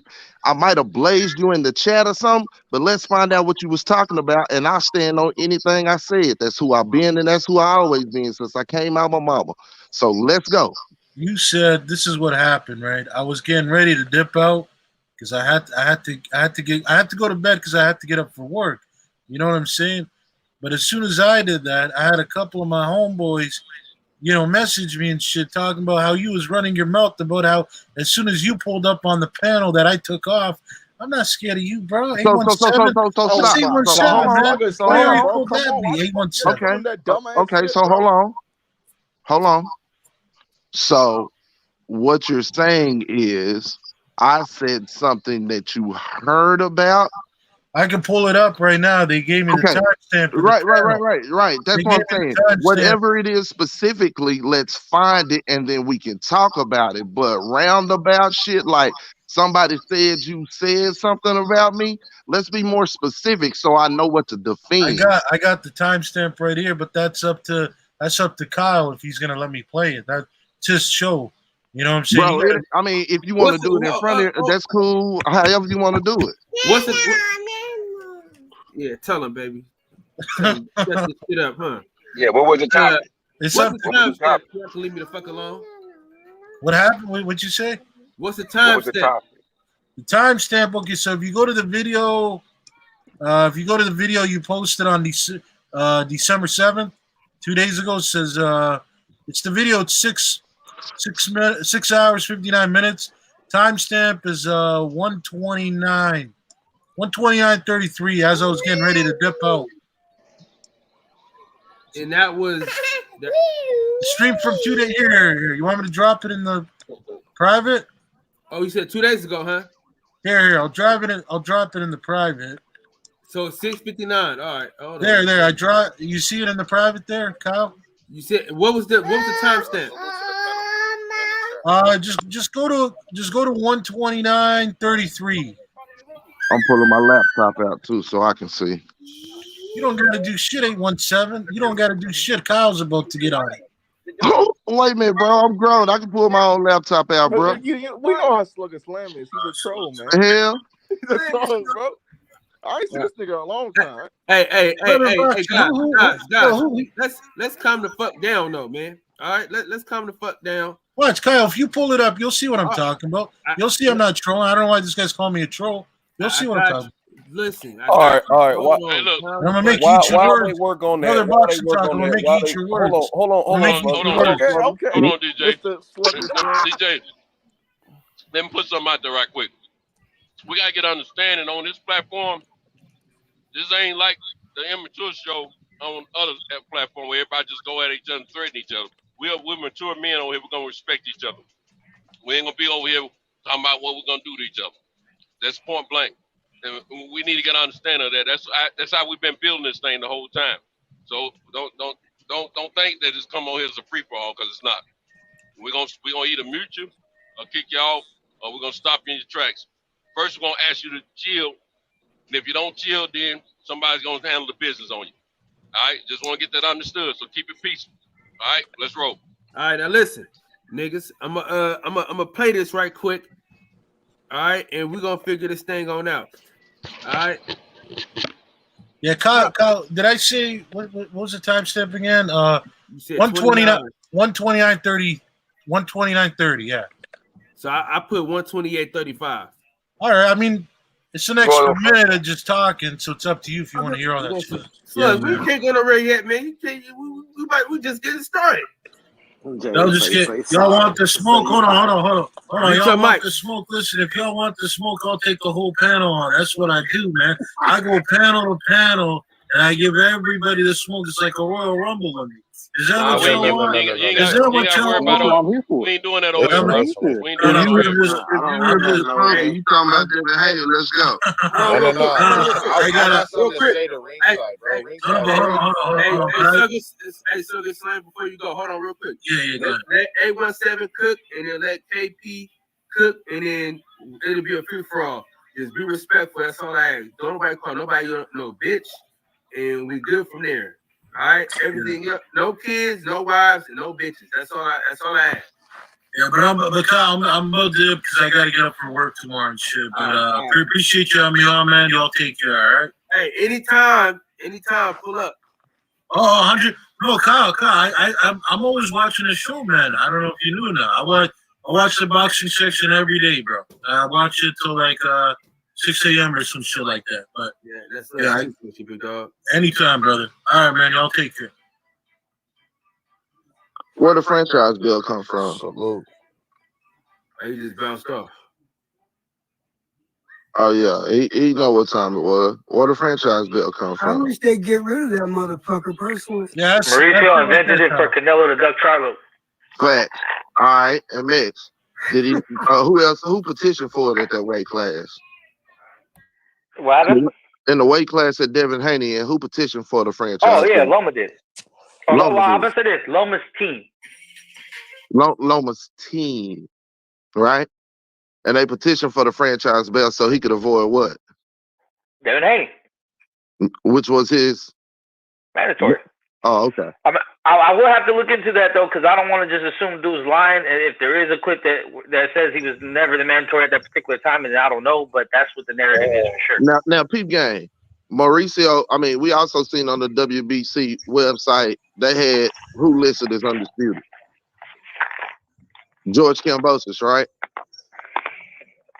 All right, Mauricio in control of what the fuck they got going on over there too, ain't they? I'm pretty sure don't nothing get posted on their page, whatever, without his approval. And we seen Blue Blood this weekend. Ask Mauricio about the motherfucking French fries ass belt. And what Mauricio do? Drunk as fuck. Bitch up and change the subject. Man, get your sucker ass out of here with that shit. He knew to click out of here. I was chilling. I wouldn't even come into this motherfucker until I clicked on and heard the bullshit. Motherfuckers start scattering when something real come. I'm telling you. See that, Kyle? You see this motherfucker? You see him in his mouth? He wasn't talking about you. He was talking about yeah. He was talking all that shit when I left. It wasn't you. It's this dude named Ringside, bro. You got the wrong information. There was a nigga named Ringside that was on some bullshit that night that we all end up verbally jumping. It wasn't you that he was talking about. It was a nigga named Ringside. Don't assume, bro. Don't assume. No, I didn't assume. I got some information, but you know what? Your information was off, though. Your information was off, though. And what I was talking about, I don't know if anybody on this panel right now got an argument about what the fuck I was talking about. And if that was enough for them to contact you in regards to me, first of all, they soft as fuck. Listen. Second of all, this can be a lesson to anyone out there. Get the information yourself, because you can run head on into some shit in your real life and not really know what the fuck happened. Wait. What do you mean by that, 817? What do you mean in real life? You said, wait a minute, Mike. You said somebody called you and told you. No, but hold on, Shelton. But hold on a sec. What do you mean by in real life? What are you saying now? I can speak for myself. I can speak for myself. What I'm saying, hold on. What I'm saying is this: you asked me a question, I'm gonna answer. I'm gonna answer you. I said again. Let this be a lesson to everyone listening in the chat and on this panel. Always get it from the horse's mouth, from the individual first, because getting it from elsewhere can lead you head on into some shit that you don't even know the true story about. Now, Slugger Sam, I addressed you. If you take offense to any of that, my brother, that is a personal issue. There was no threats. There was nothing underlying there. This is not an issue with me. 817, I understand, but that's what I did. I came and I addressed you, and you showed your side of the story, all right? But I'm saying how you addressed me coming in, though, bro, you needed to make sure you had your shit straight before you jumped in my shit like that. And that's what I'm saying to you. In real life, imagine you running up to somebody on some shit that somebody else told you, and whether it was or was not true, you're putting yourself in a precarious position. If you're going to put your shit on the line, have your shit straight. So what I'm saying. 817, you don't got to tell me about no real life situation. You know what I mean? Hey, Sam, you got the wrong energy, Sam. Sam, you kind of got to apologize, man, because you got the wrong information. You came here hot. You came here hot, bending corners like you was gonna do something to him, and you got the wrong information. No, I didn't. You know what, Kyle? Look. I'll tell you something. If I was out of line, I'll admit it. But I did not come in here talking about, yo, man, I'll do this and I'll do that. I just said, all I said to him was, I said I didn't appreciate you talking about me when I left the panel. That's all I said to him. I wasn't out of line. I didn't come in here talking all that shit. He was out of line because he wasn't talking. Your energy was off, Sam. No, look, he wasn't talking about you. You didn't have the correct information. All right, I'm gonna tell you something, Deacon. Watch, hear me out. So, I don't know, like the people that showed me the video, plus myself, from the looks of it, right? He said that as soon as I left. So I don't know that. I don't know that he said it about. It was his turn to talk when you left. No, but I'm saying, Kyle, he goes like this. He's like, you see how he hopped off the panel as soon as I hopped on? Right? He's like, you don't want no smoke. Is that shit to make you want to charge me up like you did when you came in here? Because it's recorded too. Hold on. Even that, okay? Let's say, Slugger Sam. Let's just say, for sake of this conversation, let's just say that was directed. Bro, I said, just like most people say, what I thought you were saying, your opinion about it was bullshit. And I tried to pull some factual shit to prove it. That's essentially what I said. And I said that generally when people drop bullshit on the panel, they normally leave when somebody get ready to contest it. So if that was, so I'm just saying, I understand. Right. So I'm just saying that was enough to make you come in as hot as you did. 817, you don't gotta explain yourself, bro. I believe what you're saying. Okay, I'm not one of those type of people that just goes off at somebody says you're lying.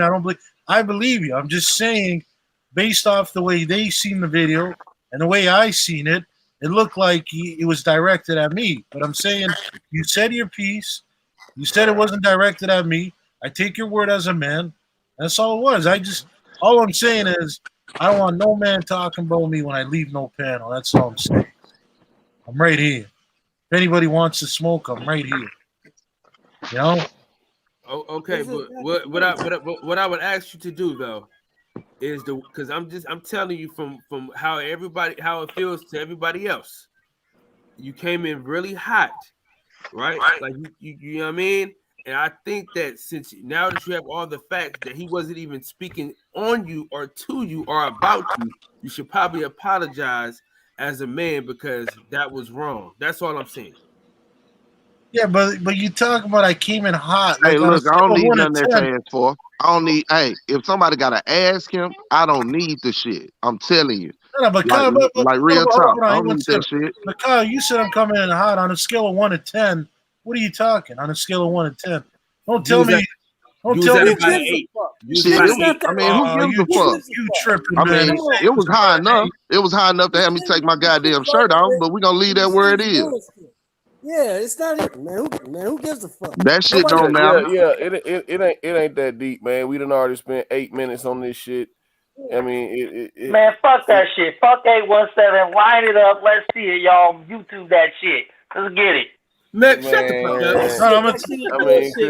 Boxing. Fuck that bullshit. We talking boxing. Fuck that shit. If we can go back, I got a question. Who all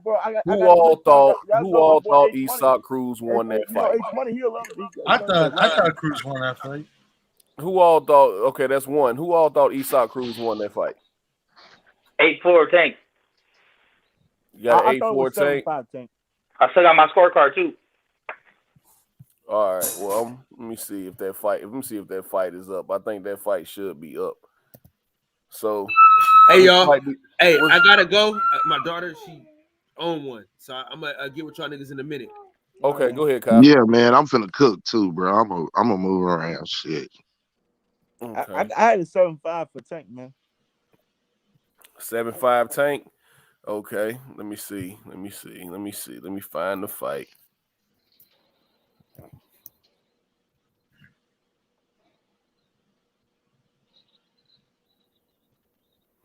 Okay. Let me see what that angle looks like. But I'm gonna find y'all. I'm gonna find a good angle, a good copy of the fight, man. And we're gonna rewatch that fight together. Man, I don't have my computer set up, so. Say what now?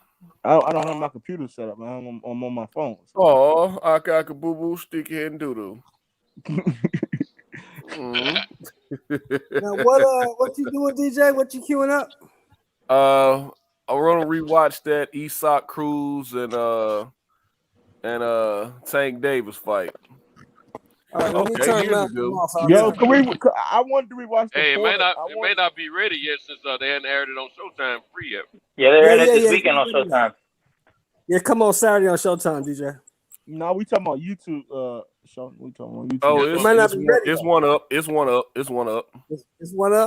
Yeah. Okay, let me check it out. Go type in Cruz versus Davis full fight, and it's It one. might be a bullshit video, so let me check it out on my posted TV. by Boxing Corner. Let me check it out on my TV. Hold on. Yeah. Look for the one posted by Boxing Corner. That's the page that posted it. Yeah, make sure that camera works good because there's a lot of inside fighting that we're gonna have to catch. You feel me? It can't be one of them zoomed in ass fucking. It goes in and out. But you can definitely see it zoom in on the inside fighting though. You interrupted my Malcolm X time now.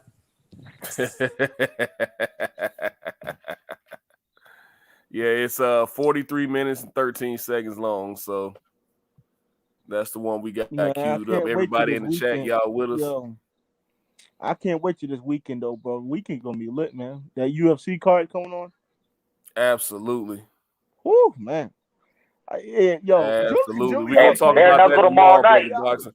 We're gonna talk about that tomorrow on MMA Thursday. We're gonna bring back MMA Thursday, man.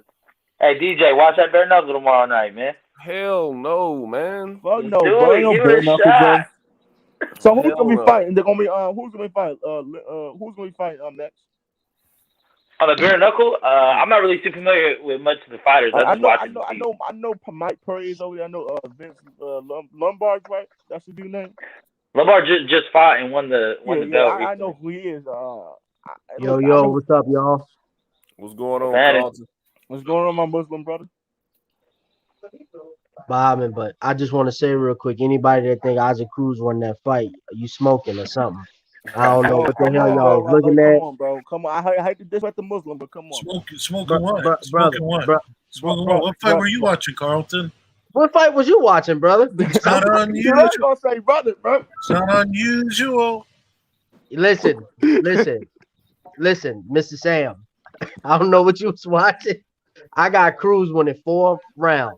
Other than that, he got his ass beat. And we're giving this man too much credit for fucking come losing. on, now you sound like a hater, bro. You don't even sound like a boxer What? fan no more, man. I did do. He's getting too much credit for losing. Your ass up. You don't sound like a fucking hater. Oh shit! They shot Slim 400. He's done. Damn. Yeah, my bad, y'all. Carlton. Let me tell you something, brother. Let me tell you something. It's okay for Tank to not be the man. It's okay, bro. It's all right. Just understand it and embrace it. You know. You must be a Ryan Garcia fan. No, fuck to the no. I'm not a Ryan Garcia fan. Okay, fuck to the no. I'm a realist. I'm a fan of the sport, not the boxers. I'm a fan. Okay, so what made Cruz won? Like. Okay, Cruz beat the dog shit out of Tank. I'm laughing too. No, you don't even believe that. That's why I'm laughing. I don't think you truly believe that. No, Carlton. Do you want me to tell you what my feelings were that day? I felt really sad. No, hold on. I felt really sad on the way that Tank performed. Extremely sad. And you're over here trying to tell me I don't even believe it. I didn't want to believe what I saw with my own eyes. But it was fucking pathetic, man. It was pathetic. And you're over here. Oh my bro, listen. You're over here praising him. If he couldn't do anything to Pitbull, what do you think Tio would make out of him? Oh, He just lost. Before, yo, it doesn't matter if he lost, bro. He's a motherfucking. Hey, brother, box talk. Hold on, man. Hold on. Yeah, I think everybody tried to go in. I'm praising him too. Shit, he ain't the only one praising him. He won that fight. Here's the thing, Mr. Sam. Here's what I want to say. First, Cruz is getting too much attention for fucking losing. He lost. Point blank. Period. He lost. He got robbed. Now, just because he got robbed, that's what happened. Robberies happen all the time. Hey, Sam, can I ask you what you scored? What'd you score it? I mean, I scored it. I'm gonna be honest with you guys. I scored it more of a draw than anything. Kyle, kick his ass off the damn panel. Hold on, Kyle, get him out of here. Y'all just woke my daughter up with this bullshit because she can hear bullshit from a mile away. Now I just told y'all I was trying to lay my daughter down, and then I can't even let her down without this bullshit. Now, Sucker Slam. I apologize, Kyle. I apologize, Kyle. You know what? No, hell no. He done came in here. He done went off on my boy 817. Now he talking about this weak ass, sorry ass Isaac Cruz. Listen to me, man. We got to stop this shit here. Okay? Kyle, I'm just speaking my truth, bro. Just like I respect your opinion, and I expect people to respect mine. That's all we're doing. We're having a lot of discussion. Listen, if I had an opinion this bad, I wouldn't want you to respect it. I'm just gonna be honest. You guys gotta learn to see things from the other side, man. You gotta see it from. Listen, we saw it from the other side. We saw the other side of Cruz. Hold on, real quick, guys. I don't have those type of glasses to see the type of bullshit that you teach me today. Here you go. I just can't see it. Yo, at least if he would have said, "Well, I had it 9-4," like 8-4. Boy, you said you had a draw. He didn't beat the man with a fucking broken hand. Okay, you want me to tell you? You want me to tell you what's the number one criteria? Hold on, real quick, okay, Sam. But you said he whooped Tank's ass, and then you had a draw. How the fuck is anybody getting their ass whooped? Made the contradiction. No, because I'm gonna answer if you guys allow me. There's 4 criteria when you're judging a fight, right? There's aggression, defense, ring generalship, and punches landed. And you know the effective aggression. So you saying because a man was more aggressive, he won? That's not boxing. Carlton. That's not boxing. You gotta land something. Don't worry about it, y'all. Let him finish. Let him finish. Y'all let me finish. Y'all let me cook. Listen, you know what? Listen, OG let me tell y'all speak. I'm gonna shut Man, my see, mouth. hold on. No, man, y'all done ran Best Pugilist off, man. Let me tell y'all something, man. When the man has the spatula and he's cooking, let the man cook.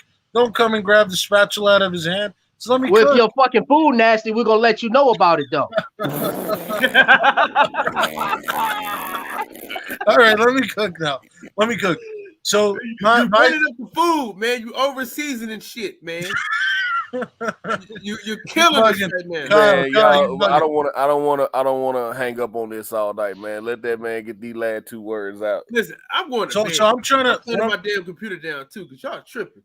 Listen, man. What I'm trying to say is the only criteria I gave Tank was defense. You know, and at times maybe a little bit of ring generalship. But that's about it. For me, that's not enough for you to win the fight. You know what I'm saying? Tell us how you come up with a draw. But I just told you pretty much Tank. You know, you had 2 of the criterias. You know, and okay, how does your draw equal to Cruz winning the fight? Well, it don't gotta be every single round. Like you guys are judging it round by round. No, but your scorecard need to match what your mind is. That's how you judge fights, bro. Round by round. What do you mean? No, I'm talking about the 4 criteria. I'm saying they don't necessarily. I'm saying they don't necessarily got to be round by round, right? Okay, you told us about the criteria. Hold on, let him keep talking. Let him keep talking. He discrediting himself. Hold on. I'm pouring something out because I want him to understand what he's saying is. You use the criteria, right? Right. To judge your fight. Okay, and you still came up with a draw, but you're saying that the other guy won. So we want to explain. No. I didn't say the other guy. Hold on. Now you're putting words in my mouth, Deacon. I said Pitbull. I said Pitbull beat the dog shit out of him. Is what I said. I said he beat him up. What's the difference? What do you mean? What's the difference? Just because you land more punches on somebody or you land the cleaner punches, it doesn't always mean you win. I said there's 4 criteria. What? There's 4 criteria. This ain't amateur boxing. This is not a fucking punching scoring system. It's 4 criteria. Willie Pep won a whole round without throwing a punch. What are we talking about here, fellas? But you insinuated that Cruz won the fight. That was I didn't, Deacon. I didn't say Cruz won the fight. I said Cruz beat him up. Your initial argument was that Cruz beat the crap out of when he said who all thought Cruz won the fight. You said I thought he won. Yeah. What it is? He beat. I didn't like that. You say he beat the dog crap out of Javante. Now when my man asked you how you scored a fight, you said I had a draw, and then you went into the criteria of how you supposed to score a fight. So none of this is equating to the fact that Cruz won according to. He said he got robbed too. No.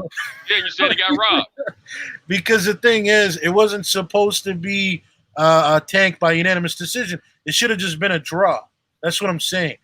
It should have just been a draw. But what I'm saying is, Deacon, I'm trying to tell you that Pitbull beat him up, is what I'm telling you. Pitbull.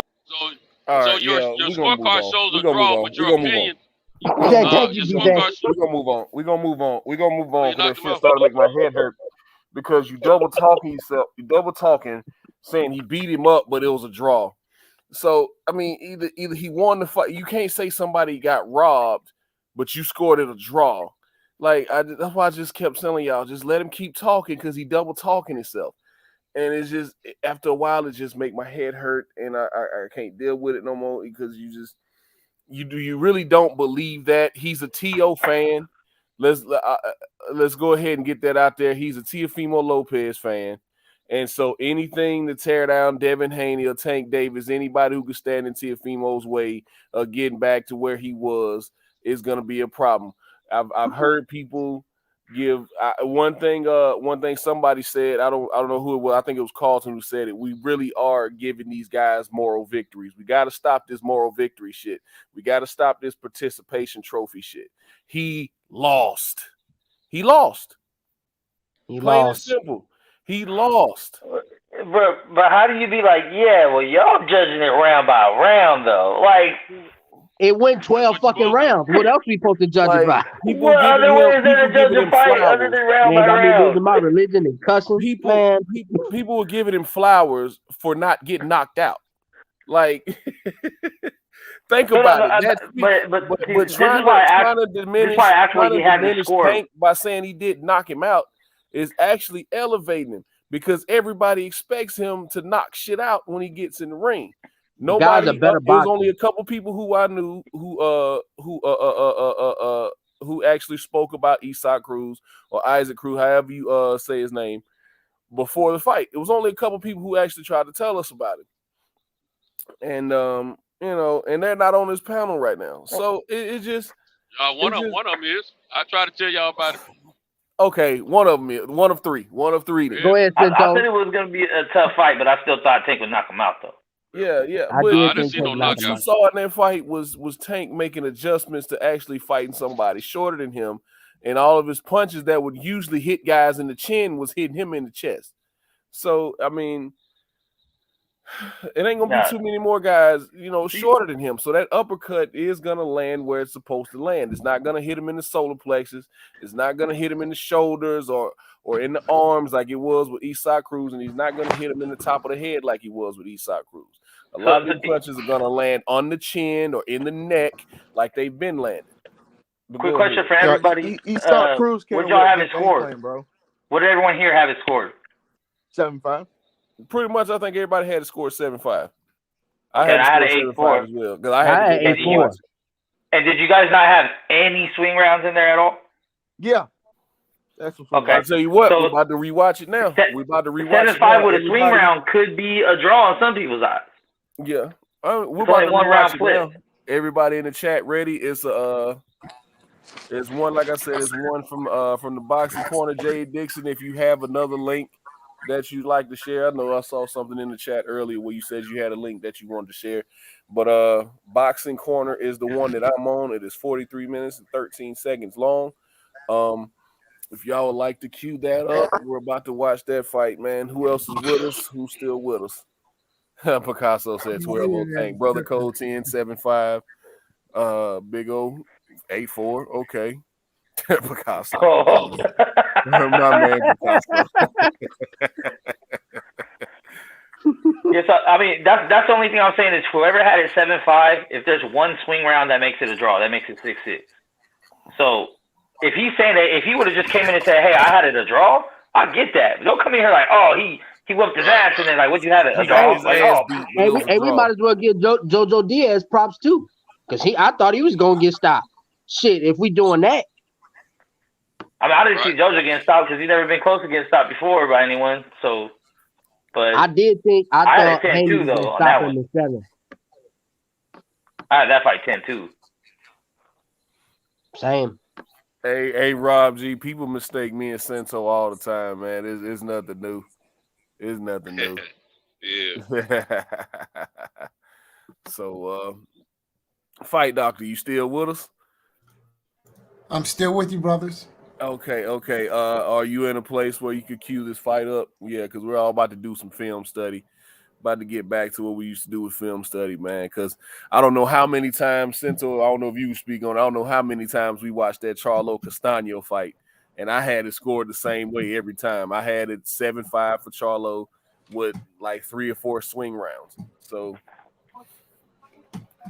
yeah, I mean, so is it I have my scorecard to that fight somewhere too, for the Charlo Castaño. Yeah. The one last July. The draw. You had it a draw? I think No. I'm saying the one that they had a draw, right? Yeah. I scored it. I had a 7-5 Charlo also. Okay. With 4 swing rounds and 2 really close ones. I thought it was a draw when I watched it the second time.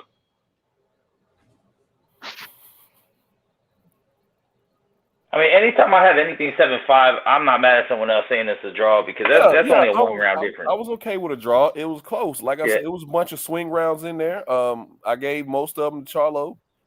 I felt like we'll break that fight down at another time. But is everybody queued up in the chat? Is everybody queued Hey, up? you can't pull that bitch up on screen, DJ. Huh? You can't pull the fight up on the I don't screen. know how YouTube laws work. So. Oh, okay. Yeah. So. I just yeah. So wait. not do it. So I found it on YouTube. So which one do you all have queued up? I have one from Boxing Corner. Yep. Okay. Got you. I'm there. Yeah. 43 minutes, 13 seconds long. Yep. I'm there. All right. So is everybody queued up? Everybody in the chat queued up? No, I'm gonna have to look for it on my screen, but y'all can go ahead and start. I got the first round of crews off top. Okay. Thank you, Queen P. Queen P posted a link in the chat, man. If everybody's having trouble finding it.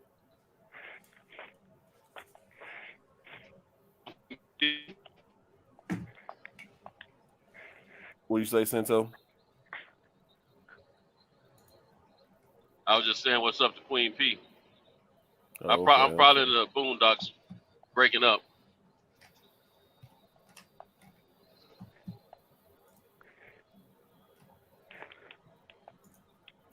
Tank wasn't in trouble. The Hey, scorecard DJ. too close. What's up? Hey, can you get Sucker Slam back on here? Because I would really love to hear his commentary while I watch this shit.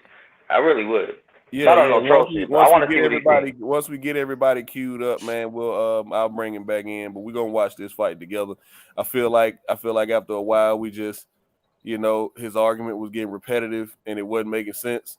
And I just wanted to move forward with the show. I didn't want to stay too long on the same subject, man. But we're about to cue this fight up. We're about to rewatch this fight. Just for that purpose, because Slugger Sam ain't alone. He's not alone in this world. No matter how much we disagree, he's not alone in this world. There's a lot of people out here on the interwebs, who believe Isak Cruz won that fight, or not even necessarily that he won. It's just that Tank didn't win. You know what I'm saying? So, and that's been the most consistent attitude towards it. Is like Tank didn't win. Tank didn't win. Well, did Isak Cruz win? Well, Tank didn't win. So, it's a lot of people. It's a lot of people out here who believe he didn't win the fight. So we're gonna rewatch the fight as a collective. I wish everybody would everybody queued up. Everybody on the panel queued up. Everybody ready? Yeah. Sento, Carlton, Fight Doctor, everybody ready? Ready, yes, sir. Ready like Freddy. All right, we're gonna go ahead and start it. Yeah, let's rock. Hold on, let me get a countdown. Let me get a countdown going.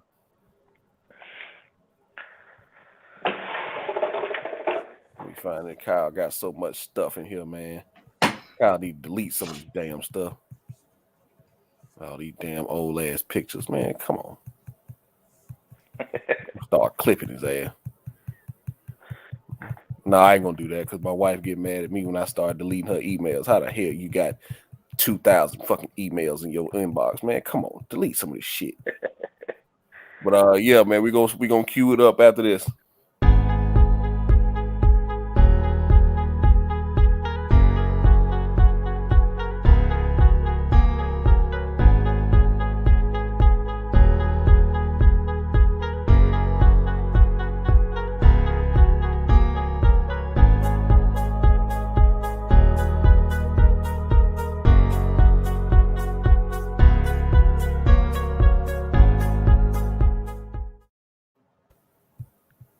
All right, here we go. I am at 2:45 in the first round.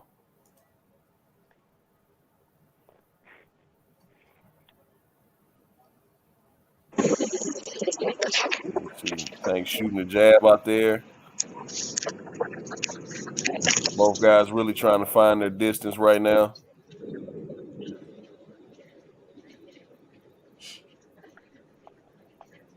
You see Cruz putting on the pressure earlier. It's okay. We can talk through it, fellas. All right, Slugger Slam, I'm going to bring you back in, man. Hope you got the fight queued up. Yeah, what timestamp are we on? I am. Let me see. I am 148 in the first round. Okay.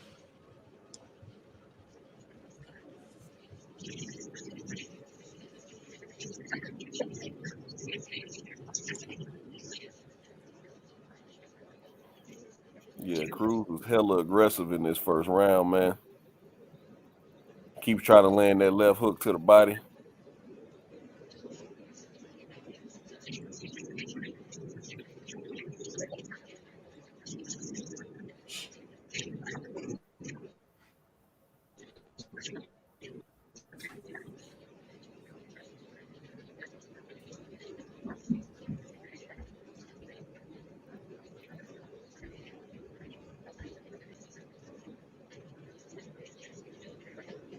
Yeah, high guard, walk forward.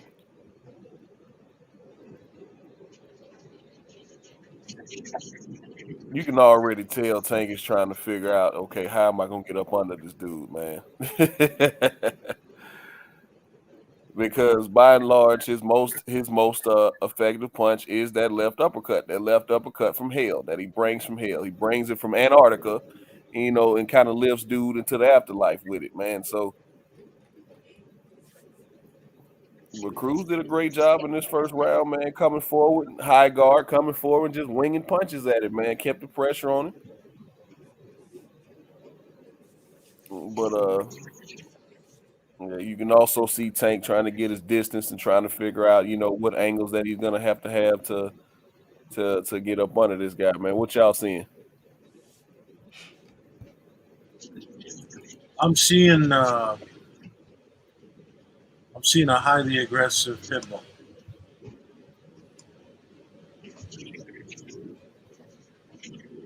Sento, you with us?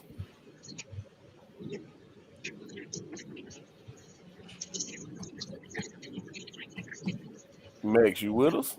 Say, what timestamp? Where are you guys in the fight? In the The first round ended. They're both in their corners, and they're getting corner instructions.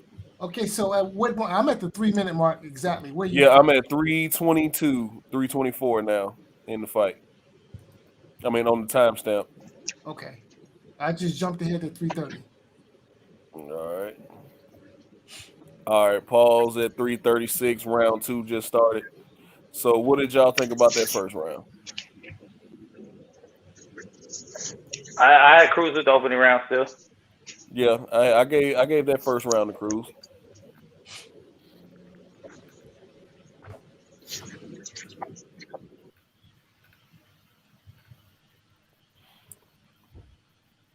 All right. Starting the second round now.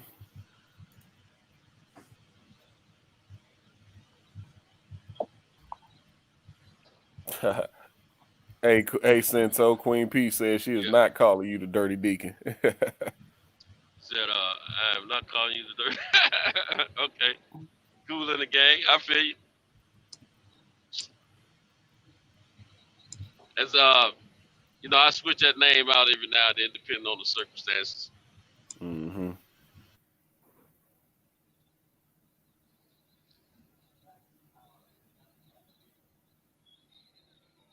Do sound good though, don't it? Dirty Deacon.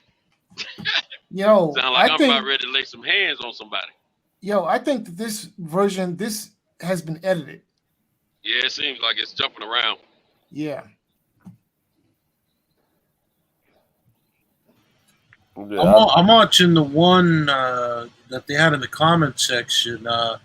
It's somebody in the stands taping it. Yeah, that's the first one. That was the first one. Yeah, that was the first one that they had. Yeah. No, that's a really good one though. That's a really good.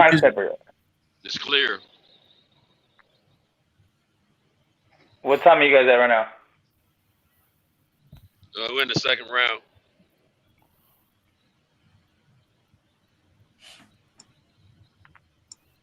See, this is when Tank started to stop him with that uppercut and started to turn him.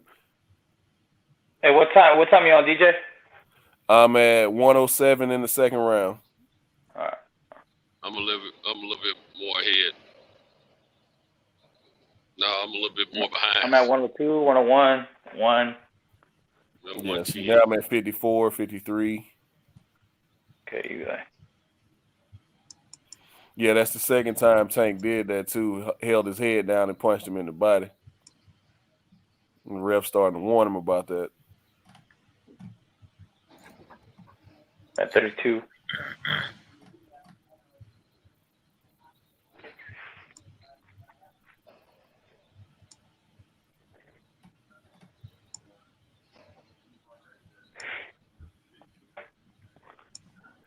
So far, I got this round of Tank. Absolutely. Yeah, this round's Tank. Yeah, absolutely. Because, like I said, this is the round that he started to turn him. He started to counter him and started to turn him. First round, he just kind of let him back him up against the ropes and didn't really offer. I got end the round right now on mine. Huh? End the round on mine. Okay, yeah. My round just ended too. End of round 1 or round 2? At end of round 2. Round 2, okay. Wait a sec, man. You guys' shit is going super fast. I start around 2 when you start around 2. See, right now they both getting corner instructions in between round 2 and 3. Are y'all stopping? Right, how about everybody pause it? Everybody pause it at the beginning of round 3. Everybody pause it, and then we'll talk. Yo, gentlemen, I gotta bow out. I'll catch you guys on the next one. All right, appreciate it, brother. Yo, thanks for having me on. Mm-hmm.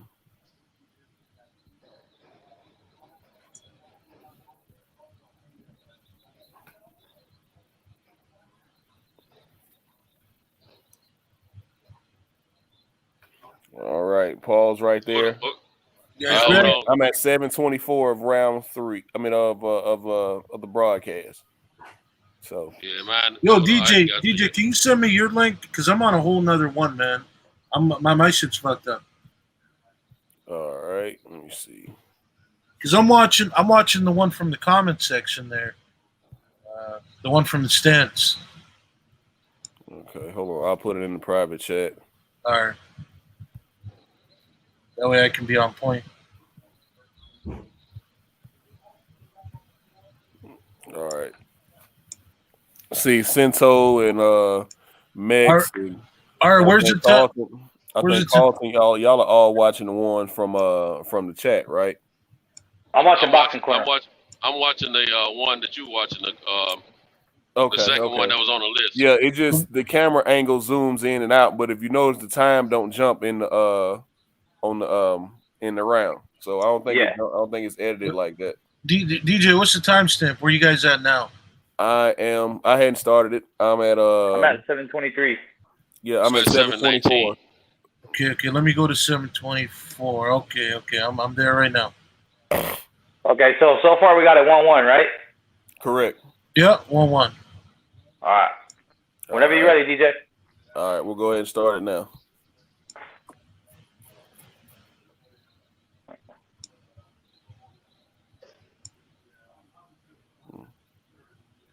Oh, now see, 15 seconds went by on my shit already.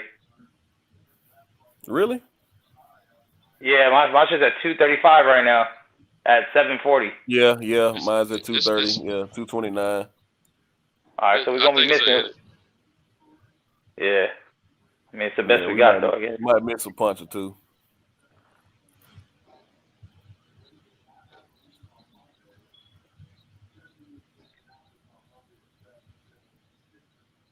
Duck under, turn. Good job. Somebody recorded this from their television. Probably did. Hey, Cento, that guy's a good ref though, man. He was Tank's ref. Yeah, he was the same ref in that Barrios fight. Yeah, I remember that. I wish I remembered his name, but yeah, that guy's a good ref though. I think it was Mora or something like that.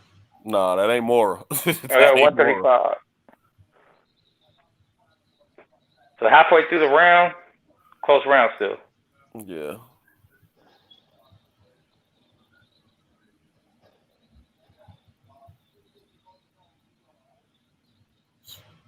All right, minute 12. Oh, good. Yeah. See, Tank's still trying to. He's starting to counter now. He's starting to duck under a lean back and counter because I feel like, yeah, he's go back. Oh, there's that uppercut. Slide out the way. Good 2-piece. Slide out the way.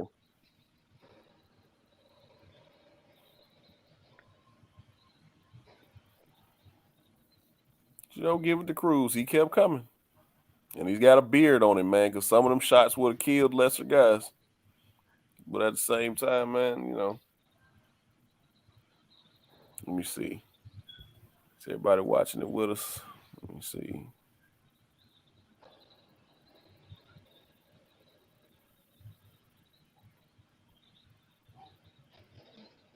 But so far, I think the turning and the pivoting got the ring generalship to Tank. Mm-hmm.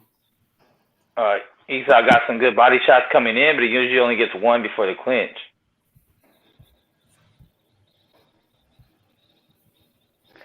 I have that being a close round, but It's 2-1 Tank for me. I got a 2-1 Cruz right now.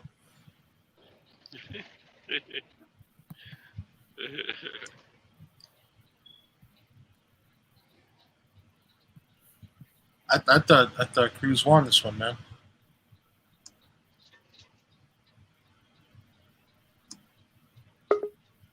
Mm-mm. Y'all hear Agent Broner may be coming back to, and he's talking about 135 to 140. Oh man, come on. We pausing it again on the beginning of the round. Yeah, we're gonna pause again. Make sure everybody caught up, so we don't leave anybody behind. So where we have that round? I had Tank winning that round, man. I think winning, but a close round. Close. I mean, yeah, close round. Wasn't a lot of action, but I had. But this is where you start seeing Tank make the adjustment. All right, I am at 11:03. Exactly where I'm at. Whenever you're ready, DJ. All right. Ready? All right, here we go. Round 4. Yep. Let's go. See what we got.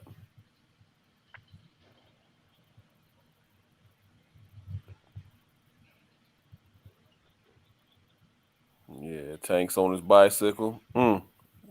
Good left, slide out the way. Let me see. Oh, 2 good body punches by Cruz right there. Ducked under that left hook.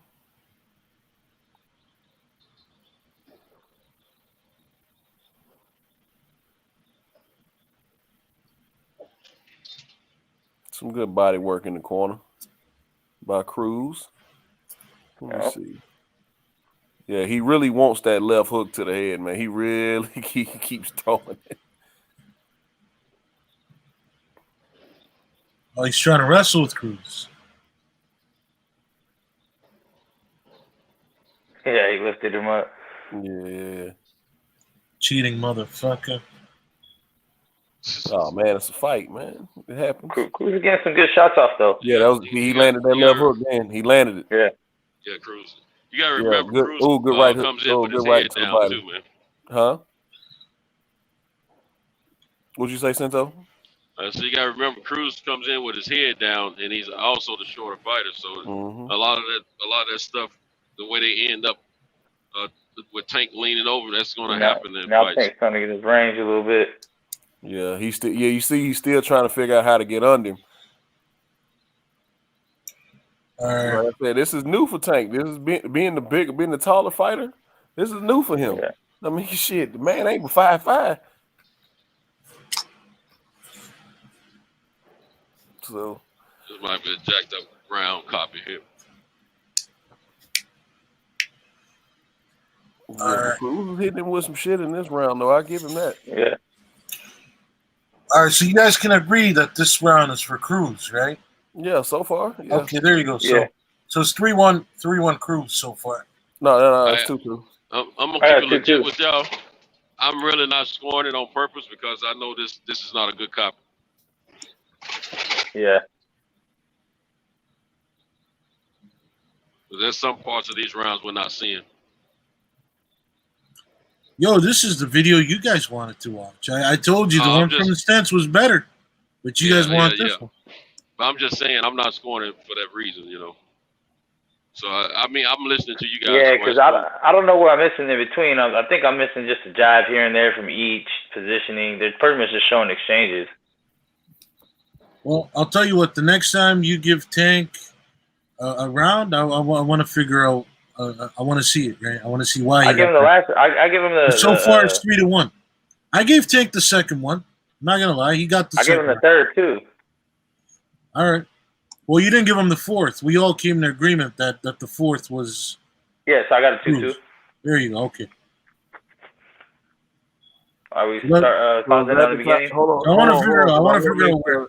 I want to make sure everybody's scoring it. So y'all want to switch? If y'all want to switch copies, we can switch copies.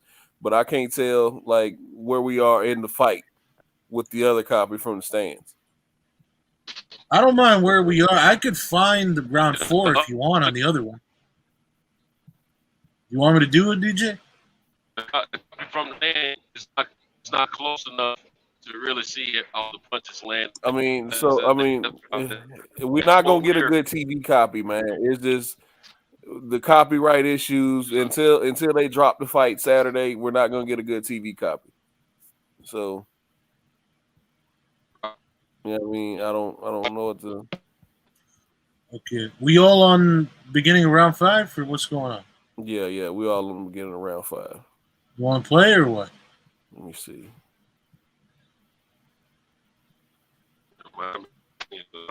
You guys ready or what? Where y'all at? I paused. I'm at at 15:30 because I thought y'all were playing through. Let's go. What are we doing? We watching 5? What's going on? All right, go ahead and start round 5. All right, let's go.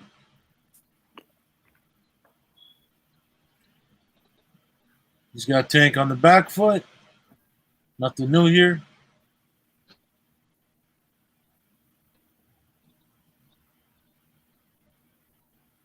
All right, nothing's going on so far. Ooh, good left to the body by Tank. Ooh, okay, good straight left.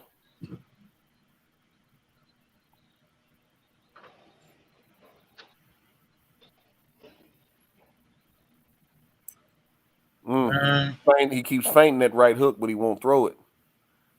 That's Tank I'm talking about. Yeah.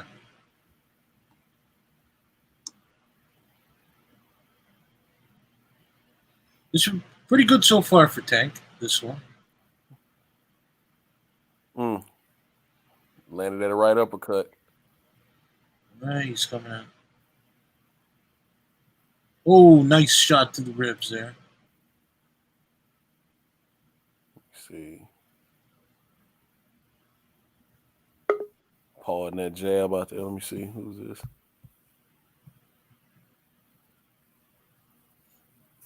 I think that Sento dropped off. Yeah, he'll be back in.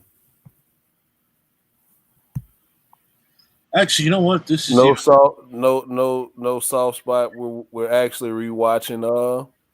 We're watching the Isaac Cruz and Gervonta Davis fight from last Saturday, and we're in the 5th round. I'm 40 seconds left in the 5th round. Where y'all at? 53 seconds. Oh, okay. So I can't see the time yet. I'm at 42, 41, 40, 39. Tank look good off that back foot though. Yeah. I got this round for Tank. He showed his boxing skill in this fight, man. This is a swing round, to be honest. You gotta see. That's what I don't see how you see that, man. Says to me, it's clear 3-2 for Tank right now. But you know that's why we rewatching this. I got a 3-2. Yeah, I got a 3-2 for Tank right now. I think that last round was his best round so far of the fight.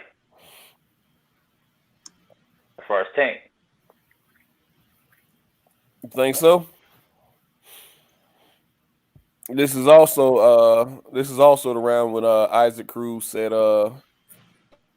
he noticed when Tank hurt his hand.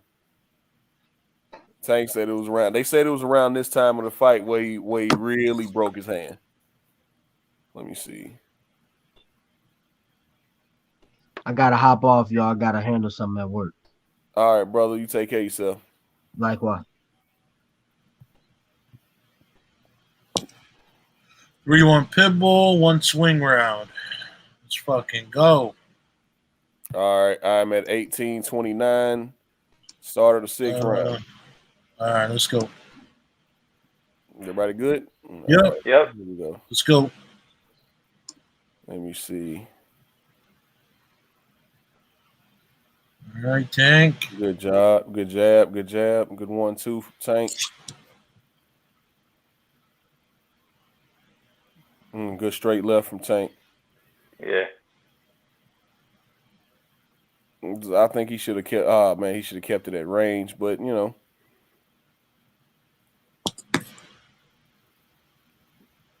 Another good straight left.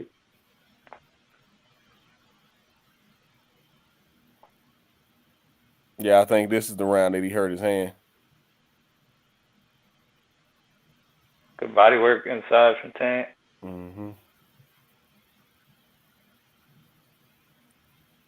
Good left hook to the body from Cruz. Yeah, good. Good left hook up top from Cruz. Good right hook from Tank. Right hook slide under. See, that's the type of stuff that he's normally used. That he's used to doing. Look how he slid up under that left hook, man. Beautiful, beautiful work. Great head movement. He's trying to catch him walking into that uppercut, man. Since Cruz is being so aggressive, but give Cruz credit, man. He's got a beard on him.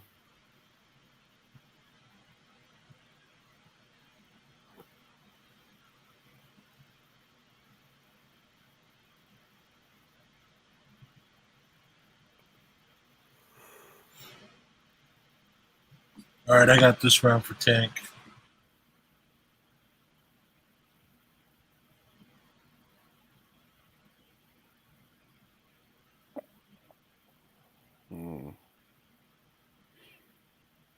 Yeah, so far.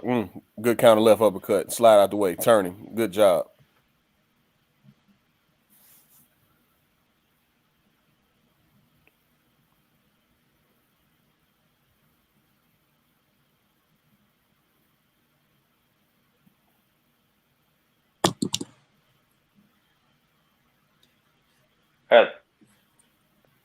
About 20 seconds left in the round.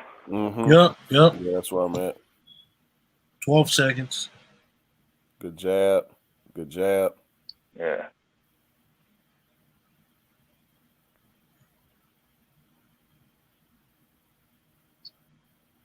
So I got it 3-2 Pitbull with one swing round. I got you. And I got it 4-2 Tank. Yeah. Like I said, this is the round. Ooh, that was a good right. Yep.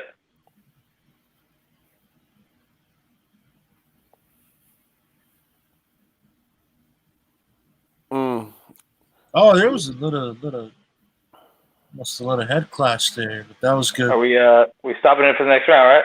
Yeah, we're gonna make sure we all start the round at the same time. All right. I'm at 22:07. All right. What round we on right now? We going in the seventh? Yeah, we're going into the seventh. Hold on, they still getting corner instructions. You way ahead of me. Well, not way ahead, but just by like 10, 15 seconds. You guys ready? 22-14. You ready? Hold on. And go. All right.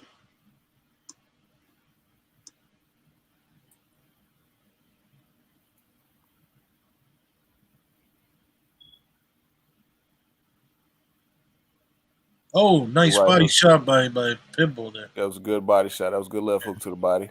Yeah. Left hook to the body, tie him up. Missed it. Yeah, he's starting to telegraph it now.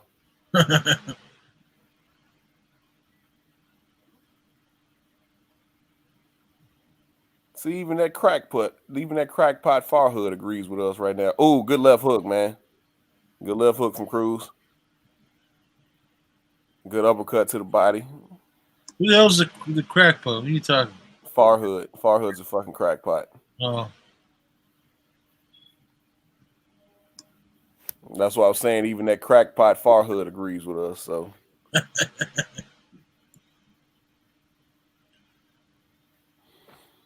All right, that's a bunch of uppercuts there for Tank. Yeah. See, now they nose to nose, get some good inside work, man. Good inside fighting. Some good uppercuts to the chest from Cruz too. Oh, good uppercut. Oh man. Yeah, that's what I'm saying. He's just going to work. Yeah, a lot of Cruz threw one in there. right now. Now we heating up. Oh, good right hook to the body. Yep. Ooh. Yeah, see now Tank walking him back. Cruz don't like that. And making him miss. Mm-hmm. Yeah, Tank teeing off a little bit. Yeah, Tank. Oh, that was a real nice right hook there by Tank. Real nice hook.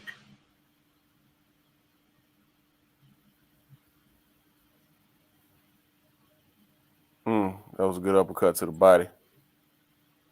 Yeah. I got this round, Tank, actually. I got it even 3-3. Good right hook to the. Oh man, he's been trying to set that up for a while. Yeah, I got about 30 seconds left in mine. Mm-hmm. Yeah. 27, 26, 25. Ooh. Ooh. Yeah, I think that right hook to the body hurt him a little bit. Yeah. Yep. That right hook to the body from Cruz, I think that hurt Tank a little bit.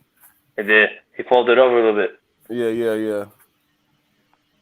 But I still got him that round, you know what I mean? Yeah. I still won that round. So yeah. we got it 5-2. I got it so far. Yeah. I got it 3-3 with one swing round. Bing. Yeah, I got 5-2 with a swing.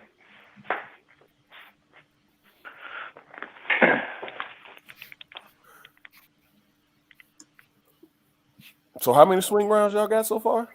I got just one. I got one. Okay. Only swing round that I had so far was one. That was round 3. That's one I had. Yeah. Round 3. I think round 3 was a swing round, but I gave it to Tank. Let me see. What's the chat saying? Okay, Golden Boy saying 4-3 Cruz. Everybody got it 4. I see from 4-3s in here. Stephen Houston got it 4-3. Yeah, but Stephen Houston, who's 4-3 though? Cruz or Tank? Yeah, all right, hold on. I'm at 25-55. Hold on, read the chat real quick. Oh shit, 5-2 Tank. Yeah, see, that's what I got it right now. 5-2 Tank. Tank won the swing round. Let me see.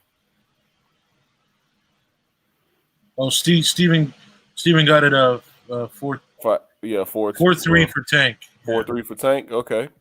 That's who he's got. Yeah. Okay, so he must have gave that third round to Cruz, that swing round to Cruz in. Yeah. Okay. Are you guys ready for round 8? Yeah. We're going into round 8 now, 25-55, and go ahead and start it.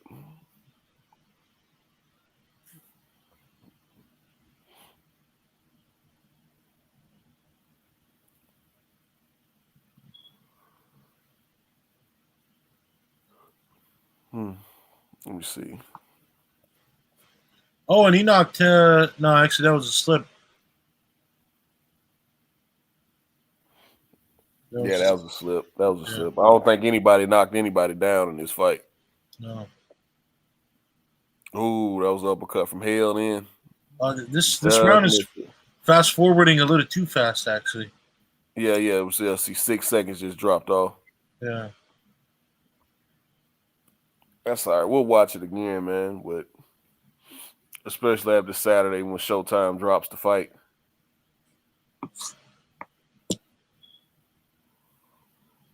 Oh yeah, this is the round where he put him on the ropes.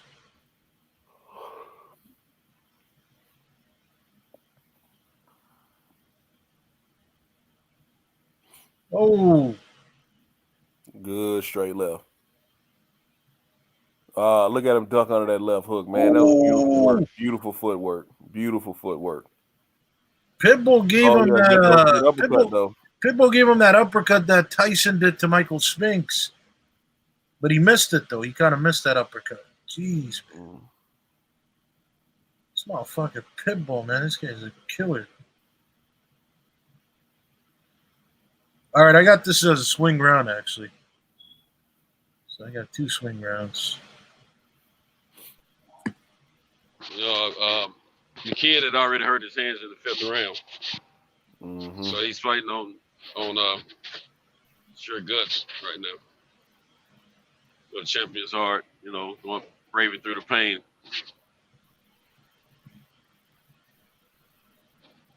Oh, yeah. Ooh. Good combination right over the guard from Cruz.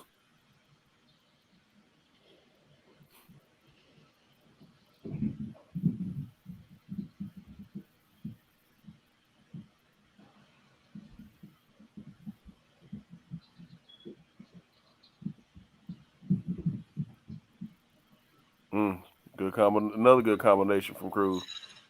All right, good round. Yeah, you can see Tank starting to hesitate to throw that hand. I think it's starting to hurt him more and more. Oh, look at Floyd. Okay, Floyd getting all nervous and shit. Floyd getting all nervous. Yeah, 5-3 Tank right now. I got it 3-3 with 2 swing rounds. Well, those swing rounds, you got to eventually give them a point to somebody. Well, that's why I'm saying I pretty much had it a draw. That's why it looks like it's going to go the same way I counted it on Sunday.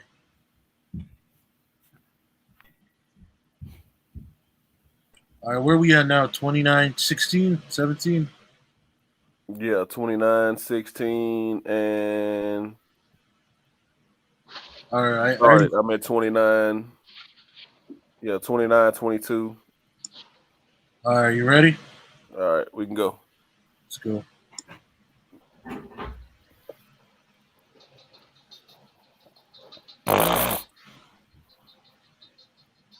Oh, nice exchange there. Oh yeah, good exchange. Oh, good counter. Okay. It was a good left hook by Cruz and then ducked under the counter. Oh yeah, right up to the body.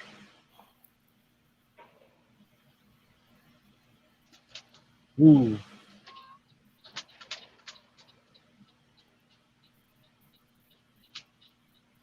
Tank, he a killer.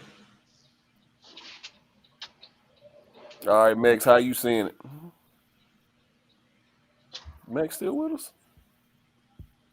I think a couple people. Man, my bad, Mex. Dropped off. Bad, Mex. I didn't know you dropped off. My bad, bro. It's good. That's on me. Let's see.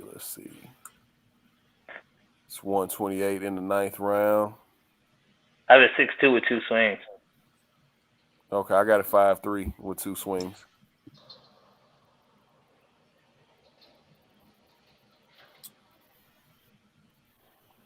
He just missed with that uppercut. Just missed with it. Tank getting him right now. I'm at a minute 59, 58. Oh, you a minute behind. Okay. I'm behind. Yeah, you're a little behind. 32 seconds. 40 seconds. I got 37 seconds. I'm a little ahead. Excuse me. Body work. All right, I got Tank. I got Tank for this round. I got a 4-3 Tank after this round.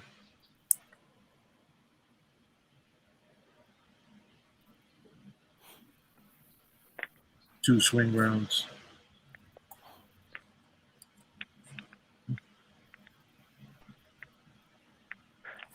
Are we pausing it on the beginning of 10? Yeah, we're going to pause it at the beginning of the 10.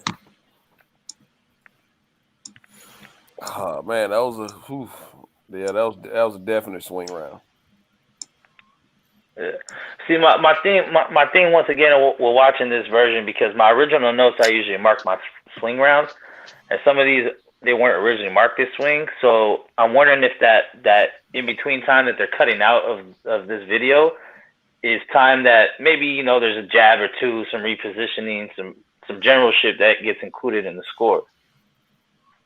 And it can't just be all the exchanges only because there's more to it than just the exchanges. You guys ready for round 10? Hold on, let me timestamp it. Let me make sure. I got 3250. What's the chat got it? 3250. Hold on, I'm gonna ask the chat once I get everything because I paused it for a second. You said 3250.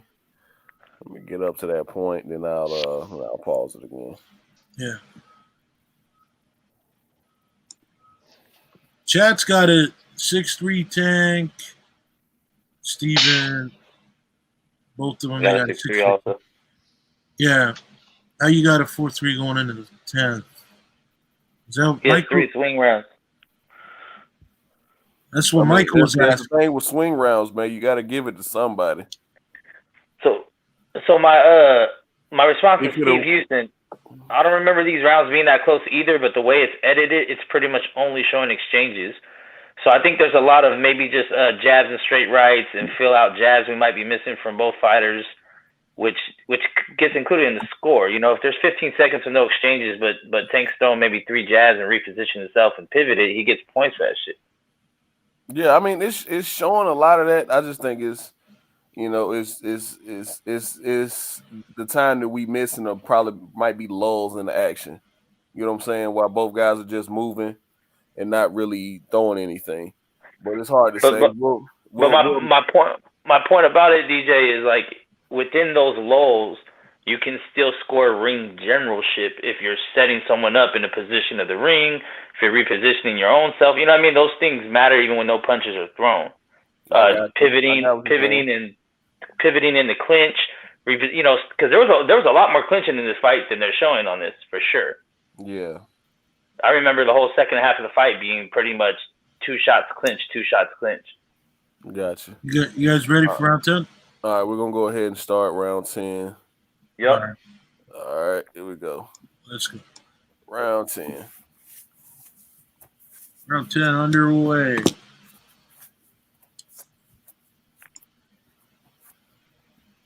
Okay, you bagging Tank up. Yeah. Cruz going hard. He knows he got to do something. Yeah. I like this work from him, though. Yeah, he hadn't did some good work in that corner, man. Okay, Tank turns it. Yo, he's getting a little like not wobbly, but slipping though. Yeah. Yeah, he's starting to tag Tank a little bit in this round. Yeah. Yep. Oh, nice right to the body by Tank, man. Wow. Yeah. Good straight left from Cruz. That was after a good combination to the body from Tank.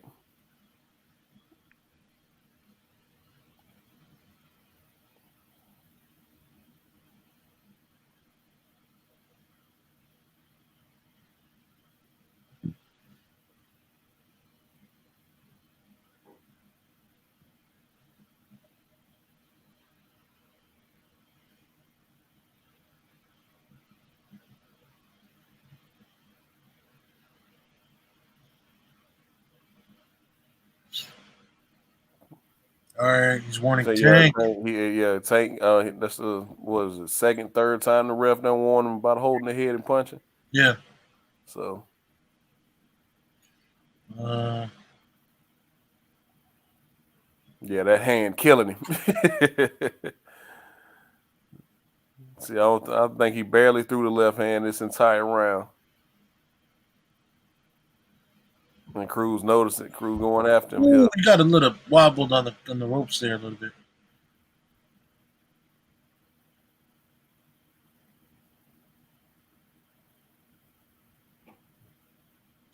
You know what? I always put my audio down, so I didn't hear that he actually broke his hand. Because I don't like. Yeah. I noticed that he wasn't throwing it, but I didn't know that he broke it until he said something. Because I catch the post fight stuff. I just figured I was like, he's not gonna get him out of there. But you can tell how he's holding it down that he really broke his hand. Yeah.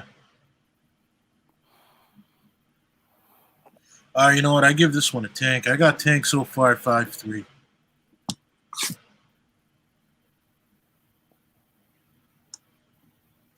See, I told you guys, man. I'd be an honest guy. If I gotta call a fight a second time, and I notice it, I'm like, man, what was I thinking? I'll be honest, man. I'm not gonna lie. Megs, how'd you score it?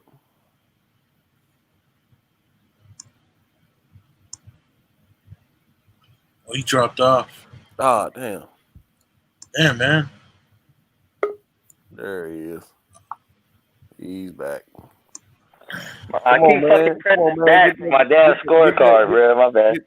Get that great value internet together, man.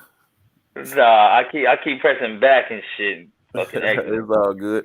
All right, man. 36-15. 36-15. All right, tell me when you're ready. Let me get with you guys. 36-15. You guys ready? No, one second though. I just want to make a comment about the shit. So, I really like based on those highlights. I think it's a pretty close round. Kind of looked like it favors Tank, but my original score was I gave the 10th to Cruz. I gave it to Cruz. Cruz. For me, I had to give that round to Cruz. So I gave it to Cruz, and I think it's because of that shot against the ropes and the work he did against the ropes, early, middle, and late. Yeah, and how Tank was kind of it's because I can make the excuses because of his hand, but he was a little reluctant to engage in that round. It was more so get on your bicycle, try to recover, figure out what's my next move because my hand is killing me. So I gave that round to Cruz. So I got a 6-4 Tank right now. What about the chat? Let me see. I got a 5-3. His output was definitely down. Yes, 6-4 Tank. That's what I got it, fellas. That's what I got it. Everybody, 6-4 Tank. What's the matter with that C. Jones guy? He's like, I got 7-3. C. Jones, I got a 5-3 with 2 swing rounds. That's C. Jones said 7-2 Tank. My man. I got 7-3 Tank. Come on, man, you tripping 7-2.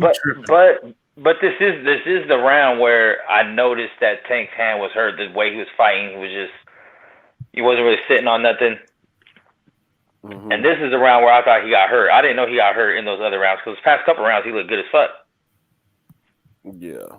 So. All right, you guys ready? Yep. Put the link in the chat one more time. 36-17. Come up. Yeah. All right, and we can start it. All right, let's start. There we go. Yeah, hey, coming out hot, right? Who's coming at him? Who's coming at him? They clinching now. All right. Break it up, boys.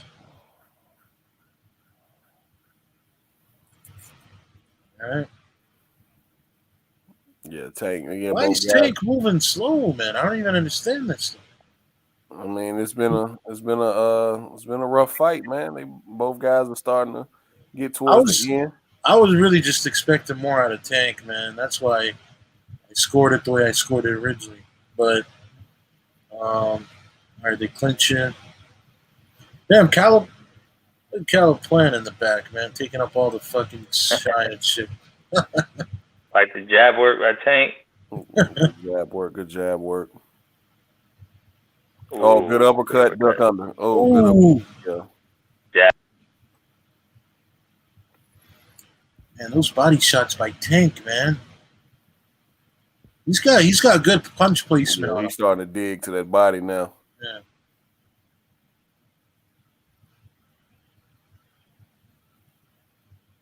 Yeah, good job. Step back from that right hook.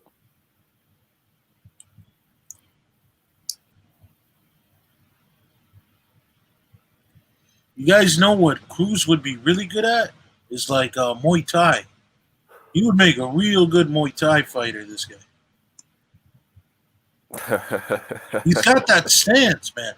No, he's got that stance and the style for it. Yeah, but Muay Thai fighters like to stand a little more square than that, man. But I get what you're saying, though. Yeah.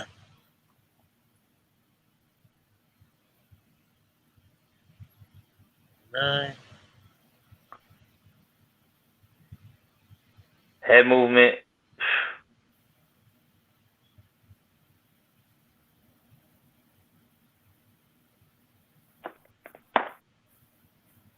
Oh, I got this one. Body. Let me see. 13 seconds left in the round for me. Jab to the body by Tank. 9, 8, 7.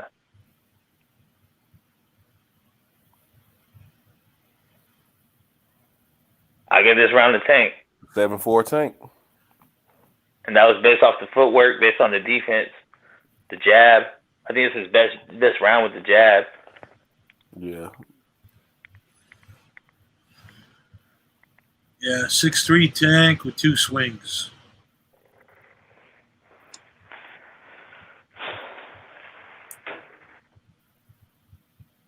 I got it 8-3 right now, Tank. I got mine paused. Let me know when y'all ready. What's the chat looking like before this 12th round, man? Hold on, let me get to that point. Oh, so we got some 7-4s for Steve Houston. Yeah, I got a 7-4 as well. Steve Houston said he wants to join. If you got the link. Yeah, hold on. I'll put it out there. Michael James, Tank 7-4. 7-4 went back. So I would say by everyone's scorecards, regardless of what it is, Cruz needs a knockout to win or knock down. 39-51. Let me see who we got out here. Stephen Houston. Stephen Houston, turn your camera on for a second. All right, what's going on, bro? All right, cool. All right, man, talk to me. Yeah, so I have it. I think I had a 7-4. I gave rounds 3, 5, and I think I gave rounds 10 to Cruz. I thought the 5th round was very hard to score, but Tank was just so inactive in that round. I couldn't give him that round, but that's a really good swing round. I was really round 10. Yeah, round 10. I definitely gave to Cruz. But I remember like some rounds in the fight, like round 5. I thought Tank dominated it when I watched it the first time, but watching it here, I was like, it looked way closer. It was weird. Some of the rounds were just, I was like, when I remember watching the first time, they were not this close. Yeah. Once again, I think that's why it's good to rewatch these fights, man. Quick, yeah. Are you guys ready? You guys ready? Round 12? Yeah, we're gonna I'm ready. We're gonna go ahead and start round 12, 39-51. Yep. All right, let's click it. All right, go ahead and start it. All right, shake hands. Yeah, shake hands. Good fight, bro. Yeah. All right. Pawing that jab out there, trying to keep his distance. But Max, I do agree with you. At this point, for me, Cruz does need a knockout.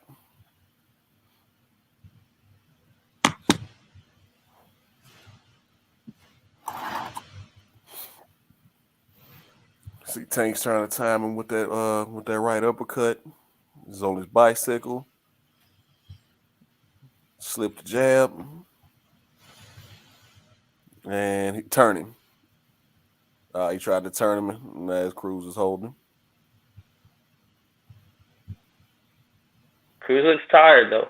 He is. He didn't throw no jabs, man. Everything. Yeah. It was hooks all night. Look at that. No jab. Big one. I'm at 140. I told you, DJ, Muay Thai fighters, they don't throw no jabs, man. Yeah. That's why he's a Muay Thai fighter. Ooh. Yeah, that was a good right hook to the body. Ooh, left to the body. Good turn, though. Yeah, he turned him. Ooh. Oh, that's a trip. Oh, and then Tank slips. Tank wiped his hand off.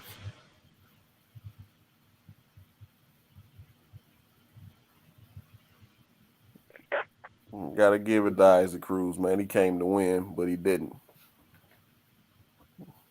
Good right uppercut. He tried to time him. Yeah. He tried to time him. Ooh. Good defense. Good defense. Yeah. Mm. That's some Roy Jones shit right there if he would have punched Yeah. him. Yeah. See, he's standing in front of him with his hands down. Yeah. See, he knew going into this round. I guess he had a feeling all he had to do was survive. But anytime you start hearing them scorecards and they close, you're like, oh man, come on. Yeah. So you never really know. You never really know. Good finish.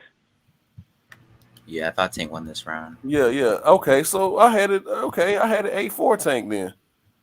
Yeah. See, I had an 8-4 Tank. Okay. Yeah, My original thought was 7-5, but okay, 8-4 Tank.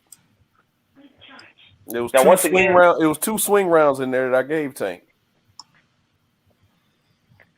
Yeah, I think I had 3, but I gave 2 to Tank, 1 to Cruz.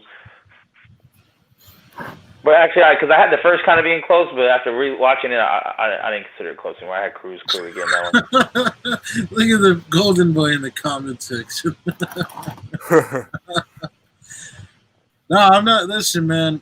I told you already, DJ. I'm an honest man. After rewatching the fight, I don't got it a draw no more. None of that shit. I got it. I got it 7-3 Tank with 2 swing rounds.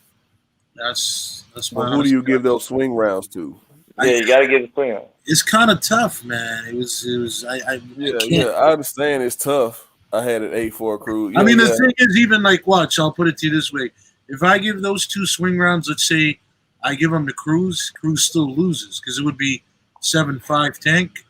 So it don't even really matter who I give it to. Tank wins regardless, right? So after rewatching it, you still think it was a robbery? No, that's what I'm saying. I'm an honest man. After rewatching it, I can clearly, you know what it is, man. I'll tell you what, DJ. I'm gonna be honest. I think in the moment when I'm watching it, I was just really expecting a lot more from Tank, and when I seen the pressure that Pitbull was bringing, I don't know why I was like in a way seeing like a Mike Tyson Swarmer style, and I was expecting a lot more from Tank. So I think it was like a little bit of bias that got inside of me. And I like to be logical. You know what I mean? I like to be logical. So it's good we rewatched it, man. I appreciate you guys letting me do this with you, man. So no problem. And we'll rewatch it again. Like I said, man, that for like 2 or 3 weeks after that Jamel Charlo and Brian Castano fight, we watched that fight. It had to be about 5 times. And everybody kept we had a lot of people score the fight differently. We had either the fight got wider and wider or closer and closer every time guys watched it.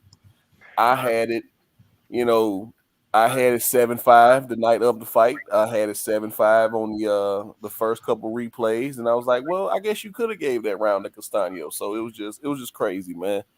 But yeah, man, it's good to go back and rewatch these fights, man, because you forget little intricacies in this fight. But you hear Floyd talking about how he was turning him all night, and it was true. Tank was turning him all night. Yeah, you know what? Also, DJ, I always tell myself I never get a chance to do it though, but I always say when you watch a fight, turn the volume down. Because I heard people say that before, but I never do, and that's what I'm trying to say though. You get caught up in the hype with the crowd when they're screaming and stuff. And they're shouting, and you could see them doing it when like Pitbull or whatever's coming at them. So that's what I'm saying. You can at times become a little biased without it, you know what I mean, without noticing it. That's what I'm trying to say. Exactly. Yeah. I want to give a shout out and salute to Slugger Sam though, because it takes a man to admit that you were wrong and admit a little bit of bias and whatnot. And he actually sat down, took the time to correct himself. So. I mean, we can all lay off of him. You feel me? We all seen it. But even at best, I mean, a 7-5 is still a close fight, though. It's a 1-round difference from a draw. Yeah. But I had it 8-4. See, that's why I wanted to do this fight, man, because like I said, it's a lot of guys out there. Now, I know Golden Boy's just trolling, but it's a lot of guys out there who feel the way Slugger Sam did, that Tank didn't win that fight. I was like, well, did Cruz win it? No. Tank didn't win, so it's just I found myself looking at it like, okay, everybody was expecting a knockout, and since we didn't get it, Tank, what happened with Tank? What was wrong with Tank? Why did Tank not knock him out? Was this guy tougher than we thought he was? Which, I think Part that's of it. my That's thinking. part of it. I think Cruz was a lot tougher than people gave him credit for because he got hit with some shit in that And he fight. got some clean shots on his face, man. Tank hit him clean a lot. Tank hit him clean, man. We got to get this guy credit. To the body and the head. Cruz, man, look, deserves a rematch. Man. No, I don't think so. I would say this. I would say if Cruz gets like another 2 wins and maybe some top 10 or top competition, maybe not an revisit immediate rematch. Not immediate. No.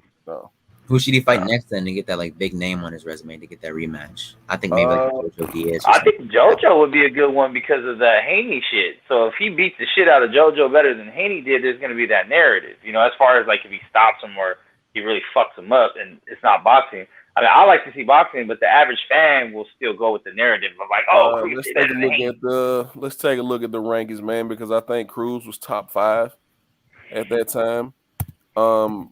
Would you want to throw him in there with your young contender, Michelle Rivera? Would you want to throw him in there with him? No, probably not. No, I was disappointed by Rivera's last. That's not gonna get him no clout. I don't think it was like all that. Would you say you was disappointed with Michelle's last performance? Yeah, I don't remember it being like I thought he was like a way better boxer. I thought maybe he was drained at that weight, but I didn't think he looked. Yeah, I think he missed weight for that fight. Actually, I think he came in at like 138. I want to say. Let's see. Oh, so I don't. Yeah, see, Isaac Cruz is ranked number 2 in the IBF, I believe. Was this? Yeah, that was IBF. Someone said that Diaz called out Cruz on Twitter. JoJo called out Diaz. JoJo called out. We'll see. But I will say this: as far as the Tank shit, everyone's saying that he didn't do this, he did that. To me, I think it made me a bigger fan because it made me realize that he can actually fucking box. The hand made him. I've been trying to tell people, man, Tank's got legit boxing skills. Now he hadn't had to use them because he's been sleeping people. But then again, you look at it, he has used them because you got to set these knockouts up. People don't just walk. I mean, everybody don't just walk into shit. Sometimes you got to set traps, and the way he steps back and uppercuts people, man, come on. The way Leo Santa Cruz halfway did it to himself, where he kept throwing the same punch, but the way Tank slipped it and came back up with the uppercut, come on, man. The way he slid to the side and threw that overhand right and hit Barrios right on the fucking temple was amazing. Like he's setting up these uppercuts. I mean, he's setting up these punches, man. So he's just not getting lucky, hitting people with this. Cruz had been training, that was a full count. Yeah, Cruz was. See, a lot of people keep saying he's a replacement fighter. Cruz was actually the first option, but the negotiations with Cruz stalled out, so that's why they ended up going to Rolly. Because regardless of what people believe, when you have a quote unquote mandatory, all that means with the sanctioning bodies is you have to defend your belt against somebody in the top 10. That's what that means. So it doesn't have to necessarily be the number 1 contenders per se, but it's good to go ahead and get that fight mandated the way you have to fight, said person. But yeah. Let me see. Yeah, I mean, I was wrong with the fight when I first watched it. I kind of thought Tank didn't perform well at all. I was just like, I was pretty down on his performance. I thought he was going to come in and dominate this dude, but he didn't when I first watched it. But rewatching it again, yeah, I thought Tank fairly won this fight. I had it as a draw, honestly, the first time I watched the fight. But rewatching it again, I don't see how Cruz won. I mean, and that's the thing, man. The mind is a beautiful thing and a dangerous thing at times because the narratives going into this fight created an ambiance around it of like, who is this guy? Never heard of Cruz. And then you see Tank ain't knocking him out like we all think he should just because we don't know the guy. And then it turns into, well, Tank didn't do that good. This guy did better than we thought. So it closes the gap of what it really was. But I mean, seeing Tank adjust. I've seen Tank adjust at least 3-4 times in that fight. Of just adjust his style, come with a different angle, different style. There was moments in that fight he was in the middle of the fucking ring and just circling, never got to the ropes, never got to a corner, and just jab straight, jab straight. No hooks, no uppercuts. There was moments where he had those moments, and I was like, that's what impressed me. I was like, oh, this motherfucker could really just flick out 3 triple jabs and shit. Like, I never thought I'd see a double or triple jab from Tank in any fight unless it was followed up by a fucking haymaker hook.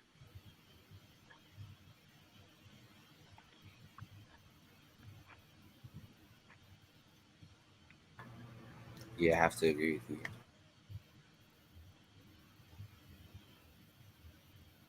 Hey, I look. Hey, this is crazy. I know this is a trolling ass comment from Dorian, but I wouldn't mind seeing Isaac Cruz and Ryan Garcia. I wouldn't mind seeing that. I would love it. I would love it.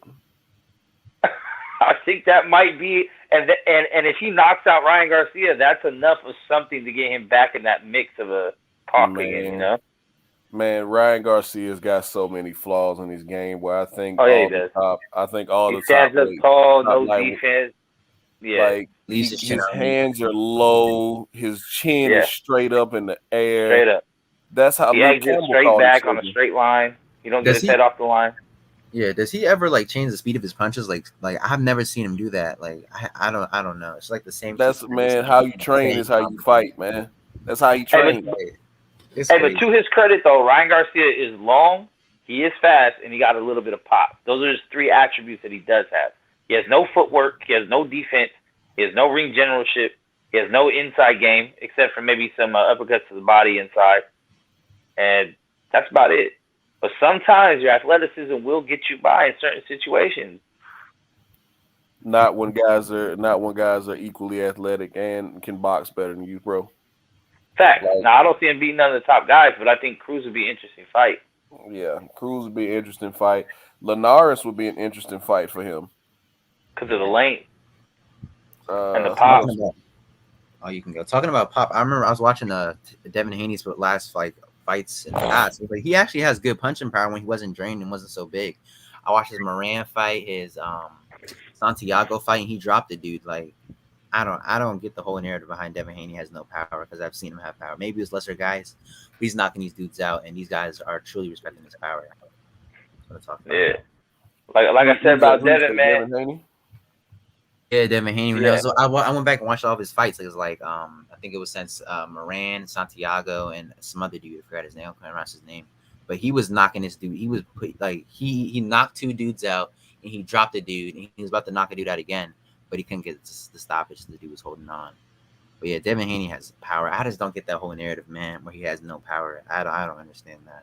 Hey, what I say about Devin Haney's power, he don't got knockout power, but he got watch out power, man. You gotta watch out. You know what I'm saying? Like, you don't ever see anybody ever just kind of just overwhelm and swarm him and try to get him out of there. So I mean, he got a little fuck you on his punches. Yeah. It's not like Shakur. Shakur was snapping Jamel Herring's head back with that jab, man. Devin's got a good power jab, but as far as like that stopping power that you need to knock guys down, I don't think he has that. And it's okay. It's okay, man. Not everybody's gonna knock everybody out.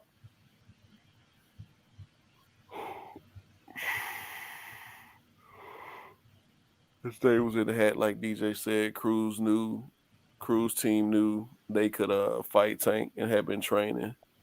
Yeah. If he wasn't gonna fight Tank, I think he was gonna be on that card anyway. So he was in camp. It wasn't just like they pulled him off the couch. You know what I mean? Cruz was definitely in camp already. It's just that it was a change in opponent, because it was a change between first it was him, then it was Rolly, then it was back to him. So, which I think Rolly got a raw deal, because still to this day, has anybody heard about any charges, any cases pending? Nothing. Not one fucking charge. You know, I'm not a fan of the doofus, but at the same time, you know, I'm not a fan of no man getting falsely accused of anything like that. Yeah, man. and it's just an accusation that cost him money. You get what I'm saying? And strategically placed in time, like it's a lot of time and money that's wasted, man. That's the truth. Right. You got to deal with bullshit like that. Money wasted, and he cost him. Man, she cost me money. But I think this fight was a better fight than that would have cost been. me money, man. No, I'm not even gonna front, man. In certain cases, man, if I feel like my chances of winning a court case is very slim, I'm not paying no fucking lawyer no 40 grand or no shit like that. I'd be like, fuck it, you know, throw me in the slammer, lock the key, I'm gonna do my time, man. But it ain't worth it to pay like 40 grand and have to do. Nah, but you can't take these charges, man. Not the shit he's accused of. Nah. Yeah, but I'm just saying. I'm saying if you think your chances of winning are slim, that's what I said. Nah, fuck that. You fight this all the way. You can't never just be in court and be like, fuck it. Okay, I touched that bitch. Okay, I might have raped her a little bit. Fuck it. No. You can defend yourself. No, you can defend yourself. I'm just saying, okay. I'm saying it's obviously it's always better to get a lawyer, but I'm saying if it's going to cost me 40 grand and I don't think my chances are that good, I'm just going to defend myself. You know what I mean? Every single athlete should always have a lawyer on retainer. First thing you should do is do that. Not just athletes, celebrity, semi-celebrity. Yeah. Anyone with everybody amount of money should have one. You know, yeah. Everybody should have one. Don't trust me. Don't ever go to if you ever go on a trial or anything like that. All them public defenders are there to do is just to take the deal. Because they're there to work with the DA 50 more cases on their desk that they just need to get rid of your file. And they can never act in your best defense when they're getting paid by the same people that's paying the prosecution. Fact. So, they all make backroom deals. All right, let this dude off, and then we'll give you this dude. Like, nah. So, how about we plead him out? How about we plead? You guys looking at 25 to life, so let's plead him out to 10 years. What? I didn't do this. What do you mean? So, and they always scare you with the max, man. I beat myself out of a case with a public defender, but I had to go get every single law pertaining to my case and dissect it myself, highlight it myself, go get similar cases that were within the past year, and to compare what the deal they were giving me to the thing that those people got in the state of California. I did all that shit. It took me like a year and a half, but I ended up more or less beating my own case, but I had the lawyer talk for me. So I highlighted everything that needed to be said or challenged. And I ended up beating my shit, but I shouldn't have to do that shit, so they get paid for it. But I'm about to dip out of here, man. All right, Slugger. It was good. Yeah. All right, Slugger Sam. Yo, it was good cooking it with you guys, man. I'm definitely down to do this again. For some other fights and shit. Yeah, man. We'll watch some more fights. Anytime a fight's close or just entertaining.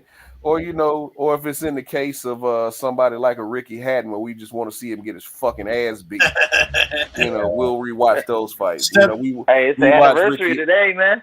Huh? It's the anniversary today. Of what? Which fight? Mayweather Hatton. Oh, is it really? Yeah. Is it really today? Is it really? Yep. When was that fight? Like 06? 07. 06, 07? Yeah. No, I remember in high school. Fight, so it had to be. He fought Oscar earlier that year, and then he fought Hatton later in the year. I don't know. I guess it's December then, right? I do believe. Let me double check. I don't want to be mistaken. Sure it was December? Or was it November? I don't want to be mistaken. Let me check, man. Yeah, because he fought Oscar, and then he fought December 8th, 2007. December. Wow. Okay. Yeah, you remember the date as well, huh? I'm on Wikipedia right now, man. It's one date. It's one date I'll never forget. February 11th, 1990. That's the day that Buster Douglas lit up Mike Tyson, man. I won't forget that date. So Tokyo, Japan. Tokyo, Japan. Exactly. But anyways, man, appreciate y'all. You guys have a good night. All right, take care of yourself, man. But yeah, I remember this was after they unveiled that statue of Wilder getting knocked out after the second fight, and Ricky Hatton was standing there looking goofy, like a cat who ate the canary. So it was like, I tell you what, I'll tell you what, we'll go back and watch a couple of his fights. Let's watch Manny Pacquiao snap his fucking neck, and let's watch Floyd. Let's watch Floyd making face plant into the goddamn corner. I mean, just to reminisce on that made fight. us feel better that day. To reminisce on that fight, man, I remember the build up to it because I liked Hatton going into it. Like, I'm gonna say this: I like the majority of Mayweather's opponents, but when it comes time to choose, I'm always choosing Mayweather. So even with the Pacquiao shit, I was always a Pacquiao fan until that fight got made and you had to pick who you rocking with. Mm-hmm. When no getting around it. But when it came to Hatton, I was like, man, this dude's been tearing through dudes, got that style, that pressure style that we always thought was, probably be similar to Castillo, who kind of giving problems and kind of De La Hoya with the whole just rush and throw punches.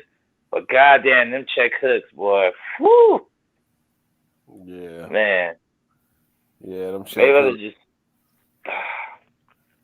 Mayweather's my favorite, man. He's Me just my too. favorite. I love his fights. So, I don't really like seeing all like toe-to-toe stuff like that. I love seeing the sweet science of boxing. That's why I love Mayweather, man.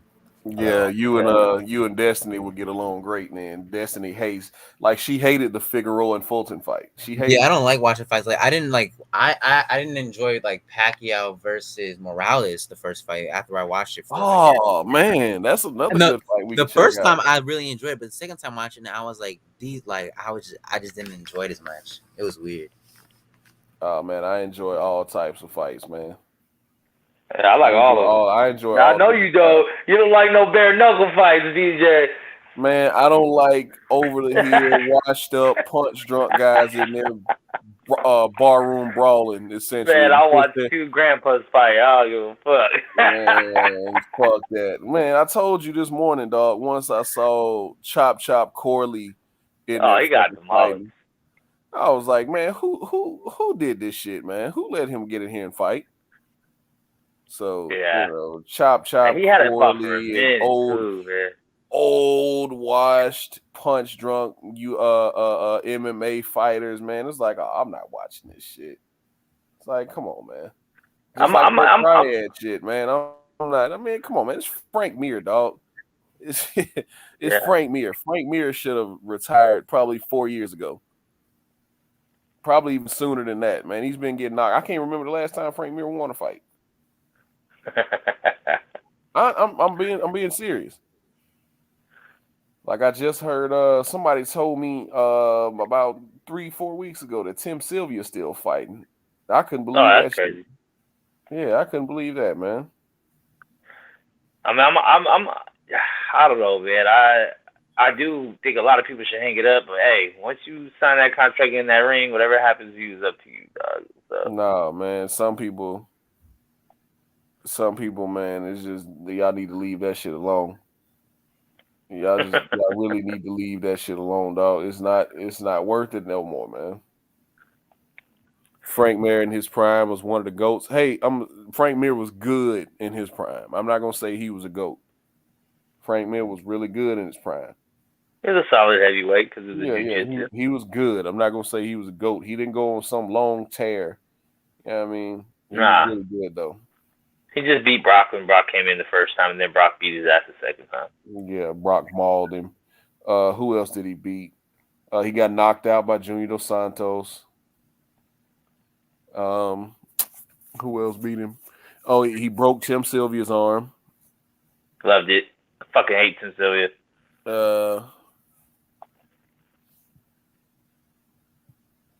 He should be jailed for the way he treated Frank. Who you talking about? Pulev? Oh, yeah. Yeah, that ain't no Pulev. That was on Dan Margliotto who needed to stop the fight. But yeah, Pulev was looking at Dan like, damn, bro, I'm trying to punch him again. What's up? Like, if I hit him again, I'm gonna kill him. Who got sued for $500K? Hey, Brent, who you talking about? Who got sued for $500K? What you talking about? Who got sued for $500K? Who got sued for $500K? Oh, yeah. He broke Nogueira's arm too. True enough. Yeah. I mean, Frank got some good wins, man, but he was a good heavyweight, but I wouldn't call him a GOAT. He just had elite jiu-jitsu at the heavyweight division, where not a lot of jiu-jitsu and catch wrestling. You know, he and Fabricio Verdum had great jiu-jitsu, man. And then Nogueira. Now Fabricio, you can argue, was a GOAT, but you know, just going LRPD and tried to sue LRPD. Oh, he's talking about a case. Oh, okay. Oh, I'm rolling up now. He's talking about one of his cases. Okay. Oh, okay. Yeah. Hey, for fans' perspective, yeah, you're right about that, man. Like, they've been fast tracking Tank. Nobody has no patience, but I think to me it's like that proves how good Tank is. When a motherfucker's 23, 24, and you're like, I need you to fight every motherfucker, then that means you think he's good as shit. Because there's not too many 23, 24-year-olds you see in the game where you're rushing them to fight top competition. So if you are, that pretty much says everything you say about that. And unfortunately, I have to kind of throw Ryan in that mix. Now, I don't think he's skilled. I don't think he should be getting super big fights. But there is a demand for this young 23, 24-year-old kid to be up here fighting the elite fighters. So, demand from who? For what? Demand from who? Them little 18, 19-year-old girls who follow him on Instagram. No, I mean, even us. We want to see him get his ass whipped by these people. Like, I have friends,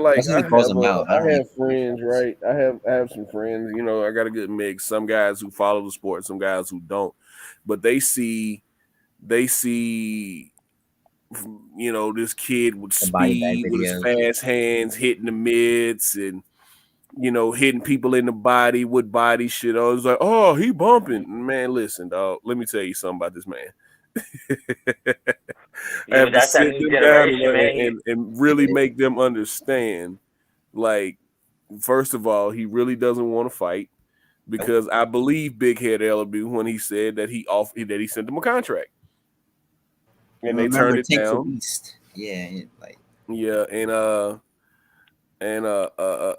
It's crazy how, you know, the whole argument with Devin Haney was he's not a champ, he's an email champ, but then you'll hear somebody say, oh, but he ducked Fortuna because Fortuna was his mandatory for 2 years. It's like, which one is it? Is he an email champ or he's had a mandatory for 2 years? I thought Fortuna. My bad, you can go. But I thought Fortuna's. Go ahead, bro. Go ahead. I thought Fortuna's manager Sampson said that we dug Devin Haney in. We didn't want to put him. He says we don't put our fighters in fights that they can't win. And then he said, "Yeah, you had me on that one. We didn't want to put him with Devin Haney." I remember that being on Aki TV or something like that. So just think about directly. Yeah. Just think about the timeline last year, right? Ryan Garcia wins. He beats Sue Campbell in January, right? That was a title eliminator. Yep. So they start negotiating around February. Well, Devin Haney's fight was made in I think at the end of February when it was announced that he was going to fight Linares, and at the end of May. Well, what's his name? Ryan Garcia's fight came out, I think, right before that or right after that when he was supposed to be fighting Fortuna in July. That shit came out in March, and he pulled out the fight in April. Yeah. So, I mean... Hey, DJ, they asking if we do an MMA tomorrow, man. Absolutely. MMA Thursday tomorrow, man. We're gonna break down the card that's happening Saturday. And hold on, let me check the schedule for MMA. Hey, I'm gonna let you know how that bare knuckle win, man. I'm watching that shit tomorrow.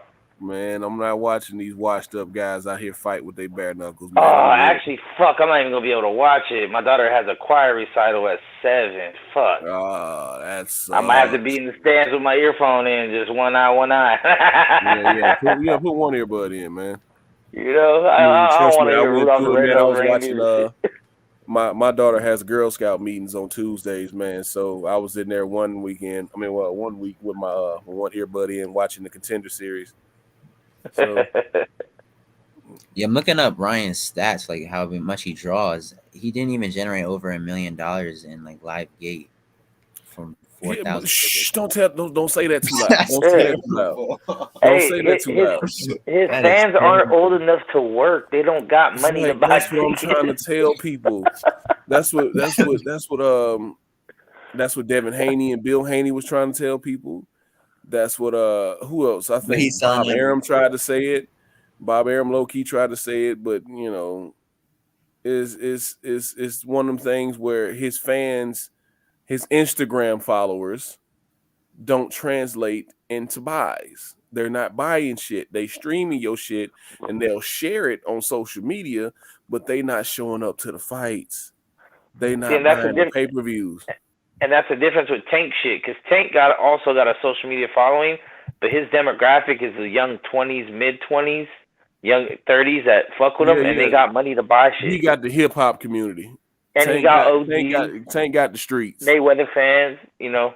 Right. Tank got like Ryan is popular. Don't get me wrong, he is popular, but the people that follow him don't have money to support him. I ain't gonna say that they don't have money to support him.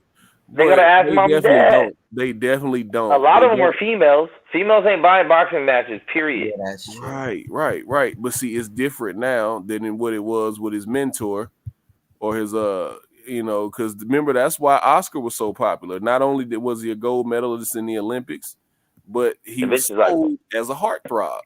That's how Bob was promoting him. He was a heartthrob, and ladies wanted to see him. Ladies wanted to be with him. Guys wanted to be him. That's how they was promoting Oscar, man. So, you know what I mean? Ryan Garcia got 100 countries behind him, Mexico to Tokyo. All right, I feel you though. Yeah, you showing. I understand. Jake Paul fans are teenage boys as well as parents. Yeah, but they did YouTube. They did a YouTube pay-per-view. Like we're not gonna spend too much time on Jake Paul, man. But you know, I refuse to. You gotta respect the hustle, though. These days, man, they got it out the mud. Ain't no fucking hustle, dog. They came up off eating fucking Legos, man. Hey, they got it out the mud, hustle. man. Anybody can do that dumb shit, man. Ain't no fucking hustle. Ain't nobody did hustle. it. They talk shit online and eat Legos, man. Ain't no hustle. Well, ain't no hustle, dog. And they fighting people and they getting people in the ring with people who are washed up MMA fighters and other YouTubers and a small retired NBA player. Hey, he didn't get in there with David West. But all those people should be fucking him up, though. At least that's what we thought. Should they? No, but like we thought that originally. Yeah, I thought Nick Robinson was gonna beat his ass. I didn't. Because I heard of all the fights Nate used to get into in the locker room and at the bars and shit. Nate Robinson is all of 5'7", 5'8". But he's known to knock dudes out like 6'8" plus. That's in the streets. Yeah, I know, but I'm saying I'm comparing that to Jake Paul, whose previous fight was a YouTuber and a Disney star. Actually, I didn't care. I didn't care. No, but I can't blame him too much because, like, you see, even professional boxers don't take really hard fights in the beginning of their career. And he's they don't amateur. But they fight other boxers though. Yeah, but this is a guy who has never fought boxing a day in his life. So of course you're not gonna give him fight super hard. Man, you don't play boxing. Either you're gonna do this shit or you ain't. Hey, he was gonna. He beat Woodley. Man, Woodley about killed him.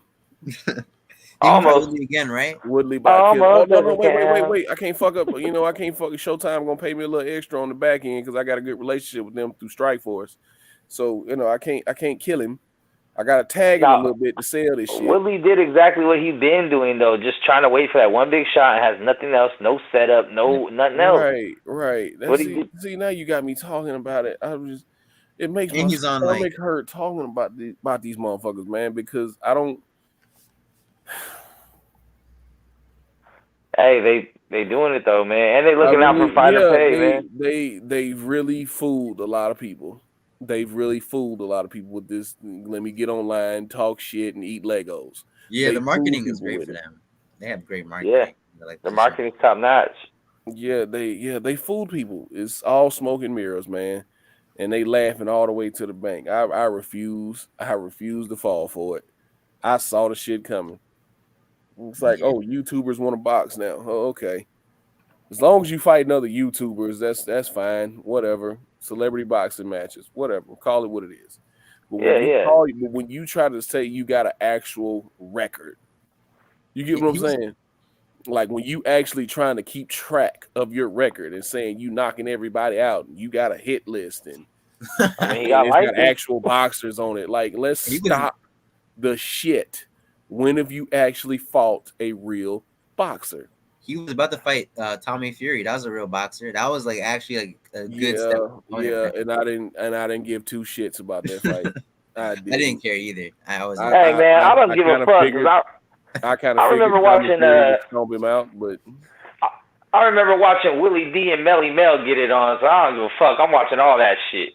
Yeah, see, you just like to watch drama sometimes, man. I do. Willie D beat the shit out of Melly Mel. Man. Would you say fans' perspective? I think that's what happened too. I think that's what happened. But we can't prove it. It's good to speculate. But man, moving on from that shit before I get too far off into that. I think they knew the Fury fight wasn't selling like they thought it would, and then they just went with the rematch with Willie. Yeah, and Willie's on what, not you even think like about going, and you think going back to Woodley was gonna make it sell? I mean, immediately it got more prepaid. Yeah, I thought the immediately. Very well. Who keep buying this shit, man? Yeah, they oh God. Hey, people still buy WWE shit. That shit ain't even real. So man, but listen. Hold on, because you about to strike a nerve. Yo, we got a wrestling fan. Let's go, DJ. I'm gonna say this. When people say wrestling ain't real, is it predetermined? Is predetermined? Yes. Right? I'm gonna lick you while you say this. Yeah. But one thing that is absolutely true, you can't fake gravity. What goes up must come down. I'll give you that. When these guys are falling through these tables, getting hit with these chairs, these guys and these ladies, and they falling off the rafters and shit, you can't, some of this shit you can't get past. You got to do it. When they coming off the top punching rope, each other in the face. Nobody. No, they're not really punching each other in the face. Sometimes they do. Sometimes they get carried away and they punch each other in the face or kick each other in the face. They're trying to send a ticket or some shit. Yeah. They call it sending a receipt or sending a ticket. Whatever. Yeah.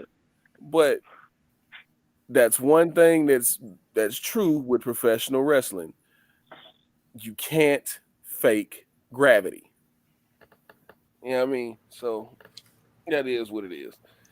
But they're not saying like, they're real fighters and shit out here doing that. They're not saying they. All I'm saying is people pay for it. Huh? Yes. All I'm saying is people pay for it. They cash out. Yeah, but they telling stories, man. It's an actual week to week episodic. It's a men's soap opera. Yeah, it's a soap opera. It's a live action soap opera every week. We know. But nobody pays for soap operas. We know what that is. But when you're telling me that Jake Paul is the biggest star in boxing and he is yet to fight an actual boxer, that shows how impressive it is in my eyes. It's kind of like I don't put him in the same category. I don't put him in the same category. Nah, man. But I do believe that there's a lot to learn from him. He can do all the celebrity boxing matches he wants to, right? But until you get in an actual weight class, don't make a guy come down to 190, get in an actual weight class and fight somebody. I'm sorry, I can't respect it. Oh, man, I think we stuck a nerve over here with the wrestling fans in the chat. Yeah. Yeah, I'm telling you, like, you about to strike a nerve. Hey, first of all, before a narrative gets said about me, I used to watch wrestling when I was younger. I went to live shows. I've done it all. I support it. All I'm saying is there's grown human beings that spend $60, $70, $80 for these pay-per-views and then want to turn around and be like, how dare y'all watch Jake Paul? Like, what? It hadn't been on pay-per-view in a long time. It hadn't been on pay-per-view. Oh, really? See, that's how long I've been out the game, man. Yeah. First, you had WWE Network for a long time. Now, I think they're on Peacock. Peacock. So WrestleMania and shit is on Peacock? Yeah. Yeah. For free or just about to buy the app? It's a subscription. I think you pay like $10.99 or some shit, and you get all the pay-per-views. You can watch all the playbacks. You can get all the old matches from back in the day. Wait, so it's not on like regular TV anymore, like Fox? Yeah, it's still on like Oh, okay. SmackDown and Raw still come on regular TV. SmackDown comes on Fox every Friday. But I'm talking about like a SummerSlam, WrestleMania, Survivor Series. SummerSlam, WrestleMania, Backlash, all those they come on the app. Royal Rumble, all that it comes on the app. Man, see, I might pay some $12 to go watch some old school 1990s, or some like go back and and watch watch Macho Man Ricky Steamboat. Let me watch, you know what I'm saying? Hell of a Go back and watch the 1998 Royal Rumble and shit. You can do that. It's on demand. You can go watch. Okay. They even got all the WCW shit since they bought WCW. Okay. Yeah, you can go back and watch Halloween Havoc from '97 from WCW if you want to. And I'm telling you, for $12, all I need is 1 month. I'll watch that shit for a month. They had WWE Network for a long time, and I was paying $10.99, and then it switched to Peacock. So I don't know what Peacock is now. I don't have it. Which is just another reason why Mayweather's the GOAT, because he beat Big Show. Never forget. With the brass knuckle. With the brass knuckle. He the GOAT, boy. It was so ridiculous. Oh, that was awesome, bro. That was so good. That was so good. I mean, it used to be better times, man. It used to be better times. Yeah, the world is different now, and seeing as how WWE, along with, I'll be interested to see what happens with the UFC going forward now that they're a public company. Yeah. The WWE is a public company, so they got to be real. They trying to be real PG in the shit that they do and the promos that they give, like the stuff that Stone Cold used to say back in the day, and The Rock. The shit that Rock, if you go back and watch these old promos from these old episodes of Raw. Oh, you could never do that today. You could say half. Bro, I the remember shit when they did, Triple H was like, fuck Kane's wife or some shit, like in a coffin or some shit. I don't know. There's some wild shit going down. They had an angle. You remember Val Venus? They had an angle where they cut his dick off on TV. So that was oh man, it was crazy. It was crazy. Those are the times right there, man. Yeah. You can't, it's hard to get on TV now and say suck it. You know what I mean? Yeah. Oh yeah. Hey, but it was equal opportunity. The China did the pussy one. You know what I mean? you can't have bra and panties matches on live TV anymore. Oh, I know, man. So. Hey, that era helped me get through puberty, boy. I was a Bret Hart guy. Through and through. Oh no, DJ. I was a Bret Hart guy. Hey, I know this is all. Hey, since we're there, the chat seems interested. What's your five? You don't got to give me an order. Just what's your five? Top five. Top five. All time, any era. Of any era, let's see. I mean, basically, I'm all 90s, man. So I was born in '89, so I'm all 90s. I'm born '86. Number one, I have to give it to. Let me see. Sting. Sting was one of my favorites. Ooh, NWO Sting or American Sting? All of them. I love Sting, man. Okay. Booker T, Harlem Heat and without Booker T, The Rock for sure. Yeah. Stone Cold for sure. And believe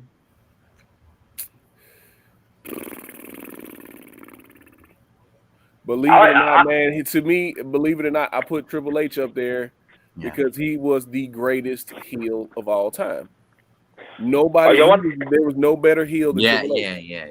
There was you want to do it? I like to do top 7s because it's not quite 10 and it's 2 more than 5. Or okay, like if you want to do that, then we can go. I'll throw Bret Hart in there, and another guy, Razor Ramon. Ooh, Razor Dark Ramon. Horse. I love Chico. Okay. I love Chico. Okay. Yeah. I think I got let's see. Hold on. Let's see what the chat talking about. I got a Razor Ramon in here. I'm looking at the chat. I got a couple Chris Benoit's, Hardy Boys, Undertaker. Hey, y'all do 7 if you got 7, because I know there's just so many eras. 7, man. It's hard to do 7. No, yeah, I love Sting, man. Mark West, I'm with you. I love Sting because I was during that time. Chris Benoit. They said Chris Benoit, man. Hardy Boys, okay. I see y'all there. Hardy Boys, yeah. Jake the Snake, okay. Shawn Michaels and Big Papa Pump. It was Stone Cold versus everybody. Give me a beer. Yeah. So I think see, for me, I got my number one all time. My favorite, Ultimate Warrior. That's gonna be my favorite forever. Ultimate Warrior. He wasted no time. Straight to the ring, made it happen. Number 2 is gonna be Stone Cold. After that, kind of get shaky, but I definitely got The Rock in there. Probably Undertaker. Who I got? Oh shit! One of my undergrounds, Bob Backlund. I got Bob Backlund in my shit. Gotcha. That's 5, and then 2 more. That one's hard. I probably have. I gotta go throw Sting in there too, and the last one.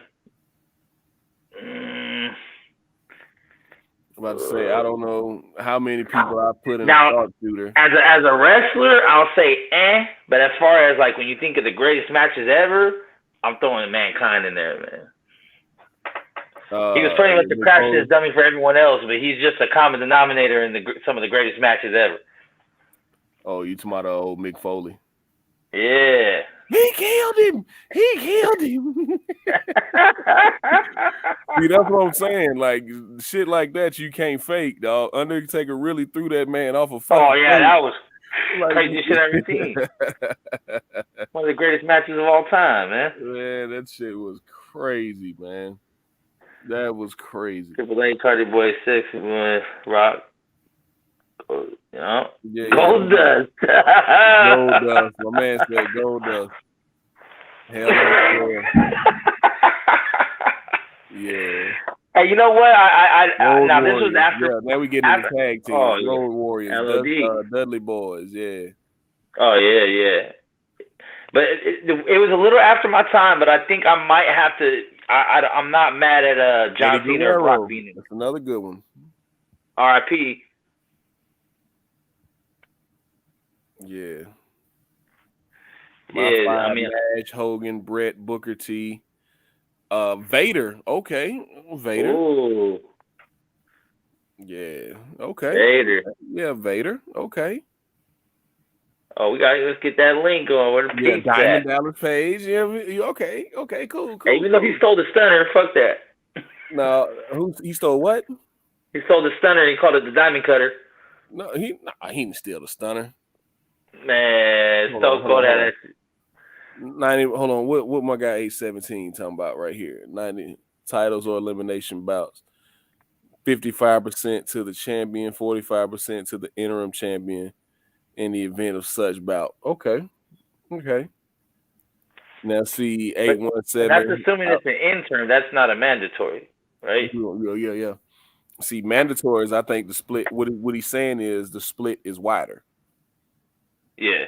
I have a question. I thought interims can activate their mandatory clause. Like I was hearing Ryan Garcia trying to fight Devin Haney, and he's an interim champion, but he was also his mandatory. So how does that work out? I'm kind of confused now with the both situation. Man, what happened? I was trying to add 817. 817, where'd you go? Yo, whoever want to get in, click that link. Y'all sleeping on Edge too. Yeah, Edge was good. Yeah, fuck Edge. But yeah, go ahead and expound on that a little bit, man. Go ahead and explain about what you mean. No, I just wanted because I went and pulled the rules for them all. You feel what I'm saying? Mm-hmm. This is the one that I was leaning on the most because we already know the other one was there. That's a 3-fight that he had 3-fight thing. He was in-house. We know that's there. You feel what I'm saying? Mm-hmm. And whatever the money was going to be, more than likely he was going to get the win because he was the bigger name with that company. You feel what I'm saying? Mm-hmm. So I'm just saying in business terms, right? Because money is stopping the fight, right? And also Right. And also what's been done at this particular weight. So I'm just saying for this particular individual, you feel what I'm saying? By rule, if it's a vacant belt, it's a 50-50 split. By rule, that's part of what I posted on there. It was 55-45 if it was an interim champion, which he wasn't at the time. You feel what I'm saying? Gotcha. So it's 50-50 on the table. So all I'm saying is this, right? And I said it before. History has something to do with any type of interaction you have with an individual, right? And if I'm a younger individual and somebody lay hands on me, I might get older, bigger, stronger, whatever, but I'm still going to have it in the back of my mind how somebody got the best of me. There might be a piece of fear. There might not be. There might be a whole bunch of aggression, but it's still going to be a piece. Now, just moving forward, I'm just saying, for business purposes, it will be better for this individual to have fought, won that belt against an individual we feel as though he would have beaten, and he's more talented at just the eye test and accolades. Say some names, man. Say some names. We'll move on. Say some names. It's okay. You can say some names. Right. I'm just saying for Bud, accolades alone, it would have been better for him at 147, having that silver bullet. Even if he didn't like the splits or whatever it was for the IBF. You feel what I'm saying? Mm-hmm. WBC alone, he could have went and fought Danny Garcia at a 50% split, went back to Top Rank, and the WBO won that belt because it's in-house. Now there's no WBC belt for Earl to go pick up. Now he's forced to go grab the WBA belt to try to have 2 belts to 2 on the negotiating table with his numbers in order to command more. But with 2 belts in one, Bud will be in a better position, commanding more money when he go to the table, if it's about accolades. But it was something else that kept him from fighting Danny Garcia and Earl Spence. I thought he called out Danny Garcia. Maybe I was shipping. I thought Bud called him. And what Destiny was talking about was later, after he was already at 147 pounds with the belt. So what time period are you talking about that Bud should have fought Danny for a belt? Because Thurman beat Danny March of 17. Bud barely became undisputed August of 17 when he fought in Dongo. So that belt was already gone before he even got out the division. No, that WBC belt was vacant, sir. No, that's what I'm saying. You talking about after Thurman vacated it? What I'm saying is they stripped Thurman. Right. Oh, so you're talking about after the Thurman Garcia fight? So what I'm trying to say is Danny Garcia, because how did that what happened with the WBC belt? Who fought for the WBC? They stripped Thurman for inactivity. Right. And what's the name? They fought for it. I think Sean and Danny fought for it at the end of 18. And Sean won it. And Sean won it because you remember when he came back and fought Josecito Lopez in like January, he only had 1 belt, and then he fought Manny Pacquiao in July of 19, and he only had 1 belt, and that's when Manny Pacquiao took his belt. So it had to been like the end of 18 or whatever when Sean and Danny fought for the vacant belt. So again, this is what I'm saying to y'all. Okay? Yeah, because then Sean came back and fought Ugas, and then he unified with Errol. So that's what I'm saying to y'all. Put 2 and 2 together. Right? So you saying he should have thrown his hat in the ring. He should have.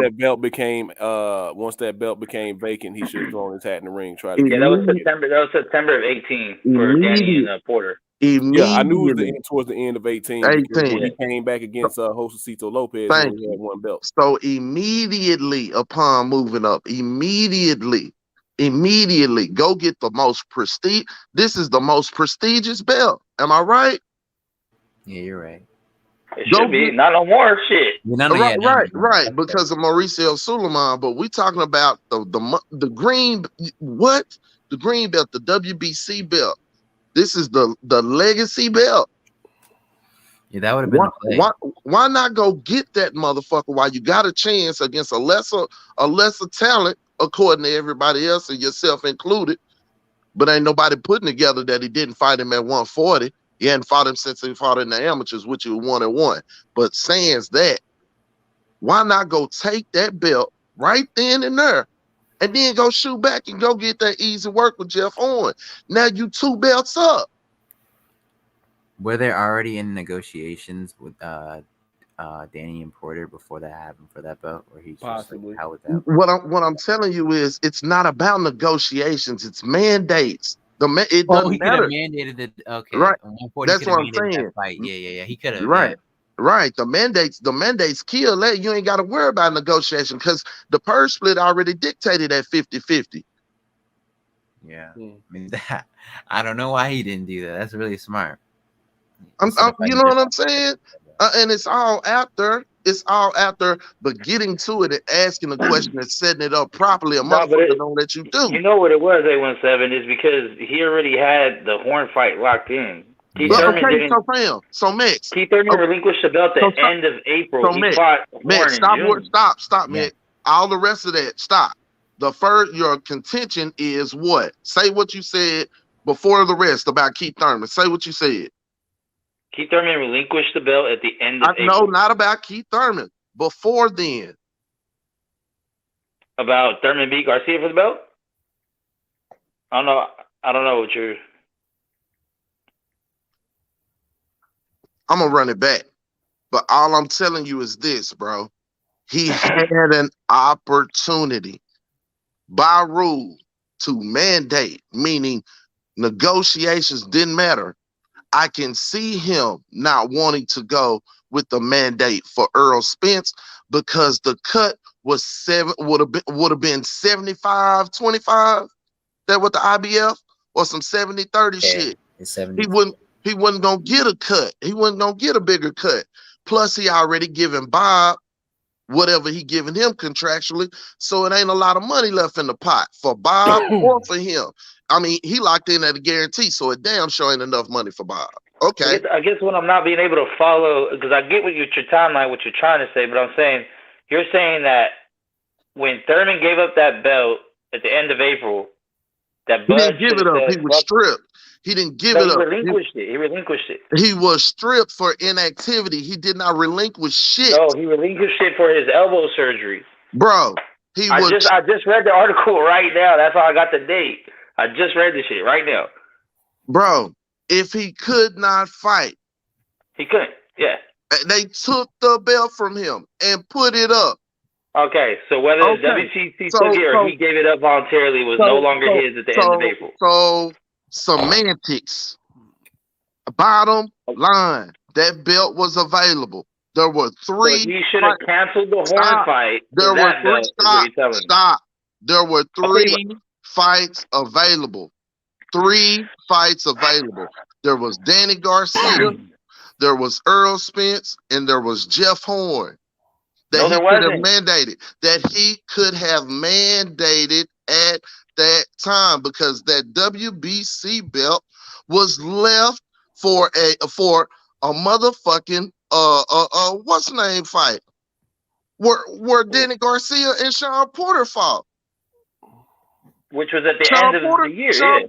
Sean Porter wasn't in the position to make that call. Man, Bud could have made the call, bro. He beat Horn, then his next fight should have been against Garcia in September. Not after Horn. Quit confusing what the fuck I'm saying, because you're not listening. That's what I'm trying to figure out. You're not being clear. Let me clear it up. Please. As an undisputed champion, when Bud moved up, what 817 is saying, he should have went and fought for that WBC belt and then came back and fought Jeff Horn, because Jeff Horn wasn't going nowhere. See what I'm saying? He should have went and got that WBC belt that was taken after Keith Thurman gave it up, got stripped, whatever. He was inactive. He was injured. He couldn't defend the belt. The WBC. I fully understand. Yeah, defend. Now look at the timeline. He fought Horn in June. Okay, the belt wasn't available. Earl fought. His the belt was not available until the end of April, about 90 days before his fight that he actually fought, meaning contract training camp. That fight was locked in before Thurman got rid of the belt. No, bro. No, bro. No. So I'm giving And you dates. he could have mandated the fight upon his move up. Max, that's what I'm trying to tell He was you. already The locked in a contract. bro, as So he the should have boo-boo undisputed, Andrade. He should have boo-boo Andrade. bro, as the 140-pound undisputed champion, he called the shots, fool. If he'd have mandated that, Max, you're not listening. If he'd have mandated that, the sanctioning body would have had to go with it. It's the rules. So what I'm sanctioning body asking would you, have had to go with it. It's can I the ask you a rules. yes or no question so we can clarify this shit? So what you're saying is he should have called off the fight that he already had locked in with Horn the day Thurman dropped the belt and jumped on that opportunity instead. My bad. I think he's trying to say. So do you mean that he should have mandated that fight with Thurman before, and then since Thurman can't hold Not it? even Thurman. Thurman was not even available. Who the fuck is talking about Thurman? Thurman is not even on the table. We're talking about the WBC belt. If he would stop talking, trying to disprove me and just listen, he could write that shit down. Yeah, I'm gonna write it down for you right now. He could fucking package it. He's still talking. He could fucking package it and do what he wants to with it. This is why I dropped it in the chat, bro. This is exactly why I dropped it in the chat, DJ. I dropped the fucking rules in the chat. I'm picking up what you're putting down, bro. I'm picking up what you're putting. I get what you're saying, bro. I will go drop the fucking date. Jeff Horn was on his quote unquote side of the street, so that fight was always gonna be there. Facts. And how was he locked in? Hold on. Let me kill that. Jeff Horn just didn't win his motherfucking belt and fight Bud next. He fought somebody before then. Who did he fight, DJ?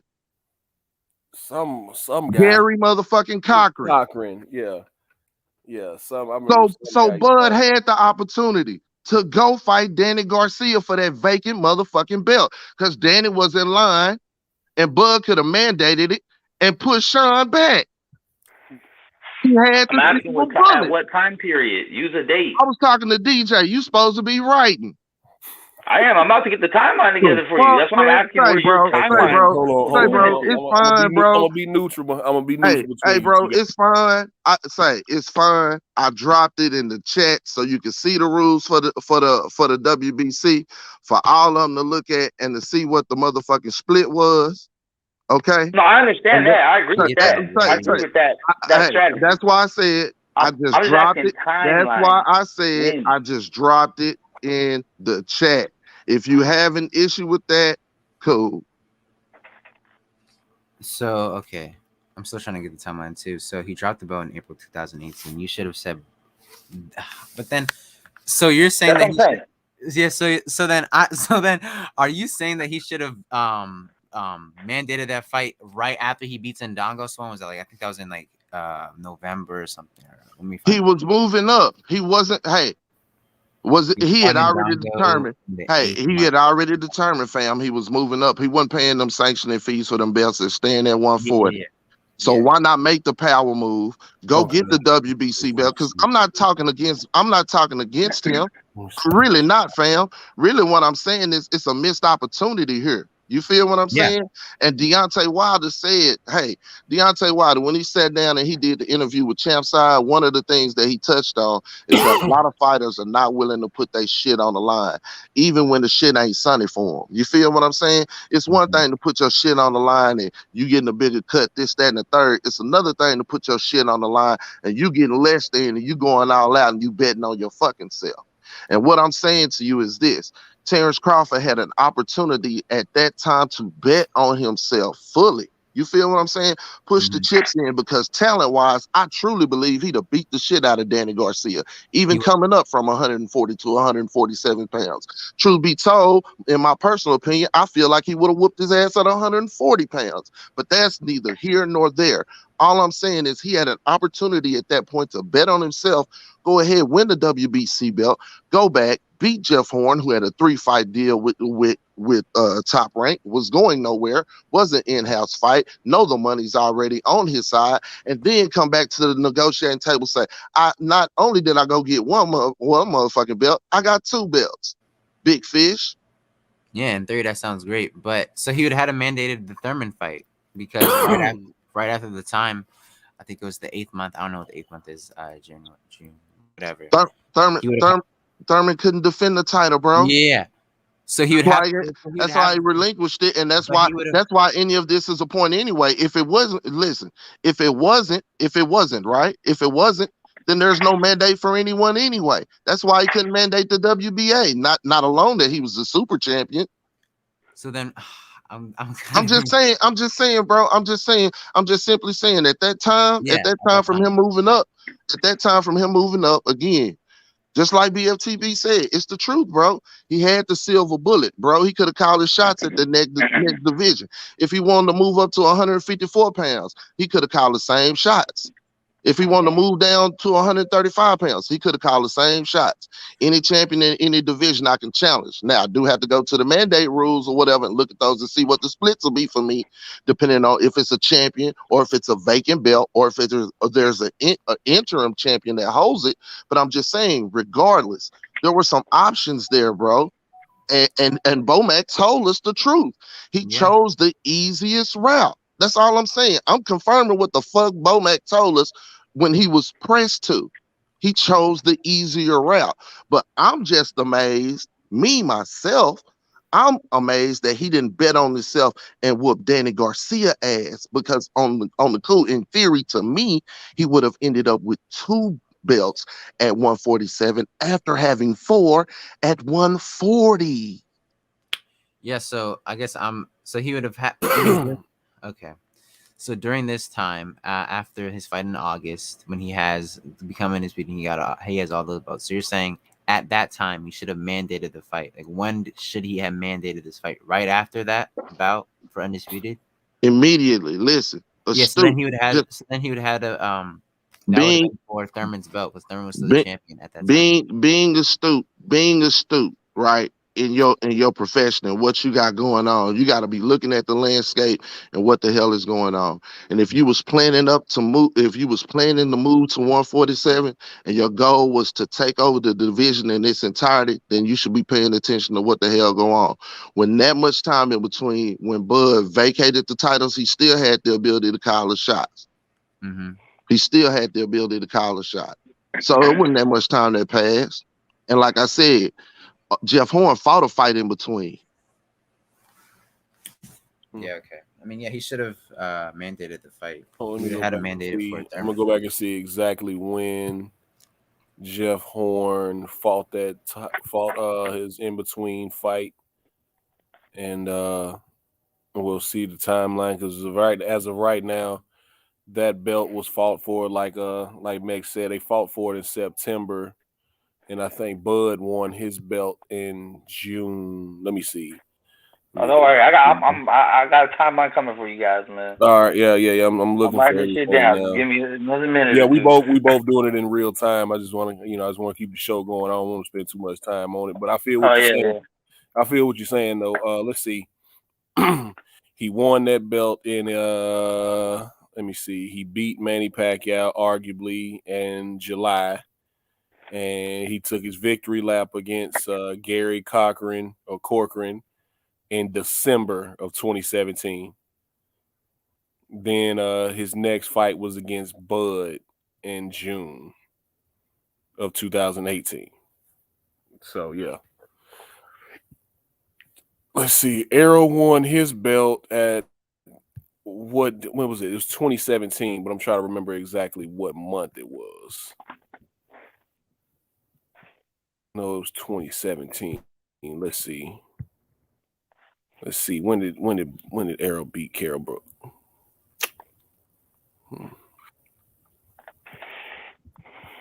2017, wasn't it? Yeah, it was 2017. I'm trying to, but just to get the timeline together to find out exactly when he beat him, what month it was. Was it cold? It was May. It was May of 2017. Okay. And then he came back and fought Lamont Peterson January of 2018. And then he fought Ocampo. All right. I got you guys right here, man. Here is the timeline. I know y'all can't see it. So March of 17 was Thurman Garcia, where Thurman got both belts. So at March of 2017, Thurman has both belts. Then Spence beats Brook in May of the same year. He has IBS. Yeah, that's when Spence won his first title. Yeah. Now this is when Bud's talking about with you. I mean, Bud beats Ndongo in August. After that fight, he talks about moving up. This is where go get a belt comes from. All that other shit because he wasn't in the division yet. So then Spence and Peterson happens in January. Spence already has his belt that he defended it against Peterson. Mm-hmm. Then February is Danny Garcia and Brandon Rios, right? The in-between fight after the Thurman loss between Thurman and Porter, which whatever won. Now, April 24th is when of 2018. So Thurman won the belt in March of 17 and relinquished it or got stripped. It said relinquished in the report. He didn't relinquish it until April of 18, which was a year and a month later. So for a year and a month, the WCW belt was not fought for, couldn't have been fought for, because Keith Thurman wasn't available. Now, April 24th, the end of April, is when this belt became available, and it was already mandated that Porter and Garcia would fight for it in September. So Bud fought June 9th against Horn. Those negotiations were done. The training camps were in way by April 24th when that belt was readily available. The only way he could have fought for the belt after beating Horn for his was to fight Thurman, which wasn't going to happen. So that's why I'm asking, like, what time period? Now, if you're saying after he beats Horn, he has Horn's belt, he should have went to go fight maybe the winner of Porter Garcia, which didn't happen because Spence got Porter. Nice beat. Or try to cut in. That's what I'm saying. I don't understand the timeline. What's up? Michael Gardner, what's up? Britt Jones. Go ahead. My bad, Max. I'm just shouting everybody. No, that's it. That's my only question is I'm not trying to be argumentative. I'm just saying, like, at what point in this timeline should he have tried to become the mandatory for the WBC?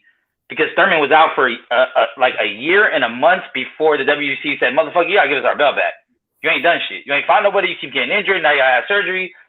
Like, because it was like, remember he had a fight that kept getting pushed back, and then he gave up the belt. But it wasn't until the end of April, and he fought in the beginning of June. And then Spence fought the next week after Final Tampa. So the same. All right, 817, go ahead and respond, and then we'll move on. So the same argument then lies, right? Because if he mandates it at that point, if he mandates it before then Keith Thurman got to shit or get off the pot with the WBC belt, not the WBA belt, because we already know how they had the super shit wrapped up. Keith Thurman got to shit or get off the pot. And who did he say he wanted when he moved up to the division? Keith. Who else? Keith, yeah. Keith, Manny Pacquiao, and there was one other name. I forgot it. Danny Garcia. Danny Garcia. So listen to me. At that point, when you got the silver bullet, this man got 2 belts, right? 2 belts. You talking about Keith at the time. Right. Mandated. Okay. He got to shit or get off the pot. Because the WBC gonna give him time to negotiate it, or it's going to a purse bid. Why? Because this is the undisputed champion. Mm-hmm. So so I'm just saying. So I'm saying either way, he had the opportunity to call shots. He had Centos. That's fine, Centos. Like I said, like DJ said, I'm gonna say my piece and then I'm gonna move. You feel me? He had his silver bullet opportunity, and Bomac told us the truth. He took the easier route. So all I'm saying is, it's never been hey, he made excuses to go the easier route or none of that. None of that on this side. When a motherfucker showed you from the jump, rather than mandate anything or give himself an opportunity at anything outside that, he made the house move first. So It's PBC dollars. wasn't making the house move. So that's what I'm saying. So what I'm saying is, he made the house moves himself with the silver bullets. At the end of the day, it's about money, and that's what we've been talking about. That's what's been stopping the fight. And the dollars say what they say. Somebody at some point is going to have to humble themselves, bet on themselves, Negotiate what they worth, but go in there and take their respect. I leave that to y'all to decide who that is. But the opportunities have been there. So for his first fight at 147, you wanted him to mandate the Keith Thurman. Oh, he's gone. The Keith Thurman fight. That's really. He does that all the time, bro. He's a mic dropper. So he thinks. Nah, but there's nothing wrong with him. I was just the question. So I'm just saying, like, I wrote down the timeline, and it doesn't make sense at any point in that time to mandate anything. Keith Thurman was injured, thought he was coming back, and then got injured again and had to take surgery. So he would have waited till 2019 when Keith Thurman came back to fight somebody because that's what Spence wants him to do. Because Spence said, because look, Spence fought Peterson and he fought Ocampo. He fought Ocampo a week after the Horn fight, but he fought Peterson after beating Brook. So really, the Spence and Earl fight could have been the first fight of Bud's 144-7 career. He could have fought for that title that Spence had instead of Horn. And instead of waiting on Thurman. Spence is the one that told Bud to go get a belt. That's why. Exactly. So Spence pretty much said, "I'm not fighting you for my belt. You go get a different belt." So at that time, the only other belt he could have got was Horn or wait on Thurman for a year. And it wasn't happening because Keith had the WBC and the WBA hemmed up with injuries, and the WBA protected him, and the WBC got tired of protecting him because. Let me tell you something. If Sean Porter and Spence and Garcia could not force him to a fight, there's no way Bud could force him to a fight. And that's in-house TV all of them were trying to force him to a fight, and they pressured until the WBC dropped him. And then that belt became available and vacant, and that's when Sean Porter and Garcia fought for the WBC. The day that belt became vacant, the WBC mandated Porter Garcia the day it came up. It went up to everyone else to put a bid in for it. I think that's where 817 was saying that's when Bud should have inserted himself because no. He didn't need to. It was a mandated fight. Listen to me. Hear me out. That's what he's saying is that Bud had the opportunity. That's how he feels that Bud had the opportunity to insert himself into that. He could have mandated the fight being a WBC champion. WBC and WBO both have that rule where if you move he up, couldn't have because how could he do? But hold on. I get that. I hear everything y'all saying. Now, 3 other fighters there in that position, in that division, before he even made his way through that fight, they couldn't even get the fight. So how in the world he gonna get it? There's no way. That's why and then when he get there, Spence tells him, "Get your belt," because when everybody knew Thurman was just off the table, he said, "Well, I'm going out to Spence. At least one belt. At least one belt to get your belt." And then once he said, "Okay, I'll go get me a belt." So he got the Jeff Horn belt. Okay. So this is why was he thinking him and Spence gonna fight. He thought him and Spence was gonna fight after he got that Horn belt. Now, then that's when Spence and him meet up, and then Spence tells him, "No, I'm gonna fight Porter." He said, "I'm gonna take why not go the easy route and then fight you?" He said, "Smart man." That's where that was the timeline. That's how all that laid out. What they trying to run all this other excuses into the fold. He had no shot at the WBC. Period.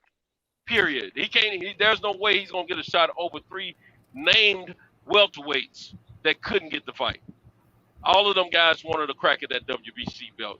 And everybody knows they need to quit coming up with these old false narratives, man. That's going to be killing me, man. That's why I don't like talking about this subject. And that includes Spence already as a champion with PBC. Spence had a belt, and even he was trying to get that Thurman fight. He had won the IBF by then. Yeah, and it couldn't happen. So somehow Bud was supposed to go through all that if he wants to fight. So my response that I didn't get to ask was, if that's the status or the standard we're holding Bud to, then at what point in any of this do you say, well, when should Spence have reached out and made the fight? At what point in his timeline should he have fought Bud instead of XYZ? He could have fought Bud instead of Mikey Garcia. He didn't. Yeah. He already defended his title. He could have fought Bud as the first fight to come into division, but like we said, we all know he said, get a belt, a.k.a. you're not beating for my belt. So he fought Ocampo a week after Bud beat Horn. So then after this, Bud got his first belt. You're both on the same timeline. You fought a week apart and didn't get injured. So now you can make that happen for 2 belts right there. Didn't do it. Fought Mikey Garcia instead for no belt. He didn't tell him to get up and come up and get a belt. At the time, the only guy that had a belt outside of Keith Thurman was Spence. And he couldn't even force the fight. Spence and Horn, that was it. Yeah. Well, I forgot about Horn had a belt too, but I'm just saying, out of those 3 guys, no one could force that WBC out of Keith's hand until the WBC stepped in and dropped him and named that Crawford and Garcia is going to fight for that vacant belt. That's what they demand. And for anyone out there that feels like it is fair that, you know, that Spence said, I'm with these dudes, with this promoter, it's easier to make these fights, I want to do this first. And by any means, if that's fuck it, you know. But if that's the case, you got to keep that same energy when it was Bud fighting Horn on the same energy on his side of the street. All of a sudden, no, you shouldn't have fought Horn. You should have went through all these hoops and did this and this if you want to get to Spence. When Spence is like, yo, I'm fighting dudes from PBC first, and then I'll get around to him, that's okay. But when Bud came in and he fought a top-ranked dude for a belt, it was like, why you did do this? It's like, all I want is to be fair. That's it. It's not even a Spence or Bud thing, really. It's just a narrative thing. Like, just be fair in your criticism of both fighters. Because and mind you, everyone says Earl's the A side, right? Everyone agrees he's the A side for the most part. So if he's the A side, he could call the shot. He could say, hey, I fuck this fucking Ocampo fight, or hey, fuck this fucking Mike Garcia fight. Tell Bud to come get it. Like, he could have said that at any point in time. Right now, all we need to do is sit back and see what's going to happen, just like I've been telling everybody in the first place. Like I've been saying, like I wanted them to get that off because I feel like people be holding that in, and they got strong emotions on both sides. So I want to give them a chance to get that off. But at the same time, it's going to be the same drama, man. We know that we don't know when Errol Spence is coming back. We don't. Well, that's one constant in everything I keep saying. According to boxing, and the fans that keep up with it, he's supposed to be cleared to fight, spar. He's supposed to be cleared to spar. So it may be sooner than we know. And if he was working on a Ugas fight, apparently it must be soon. So and then everybody, I've been hearing on other platforms, they're not gonna give Earl any excuses. If he gets cleared to fight, it ain't no excuse about his eyes, so Terrence don't need to worry about the people use that as excuse. We gonna see, but we already know what time it is. If Terrence go in there and gets the best of him a little easier than people hope that it be, or just get the win, period. Somebody gonna say something. I mean, I'm gonna tell you something.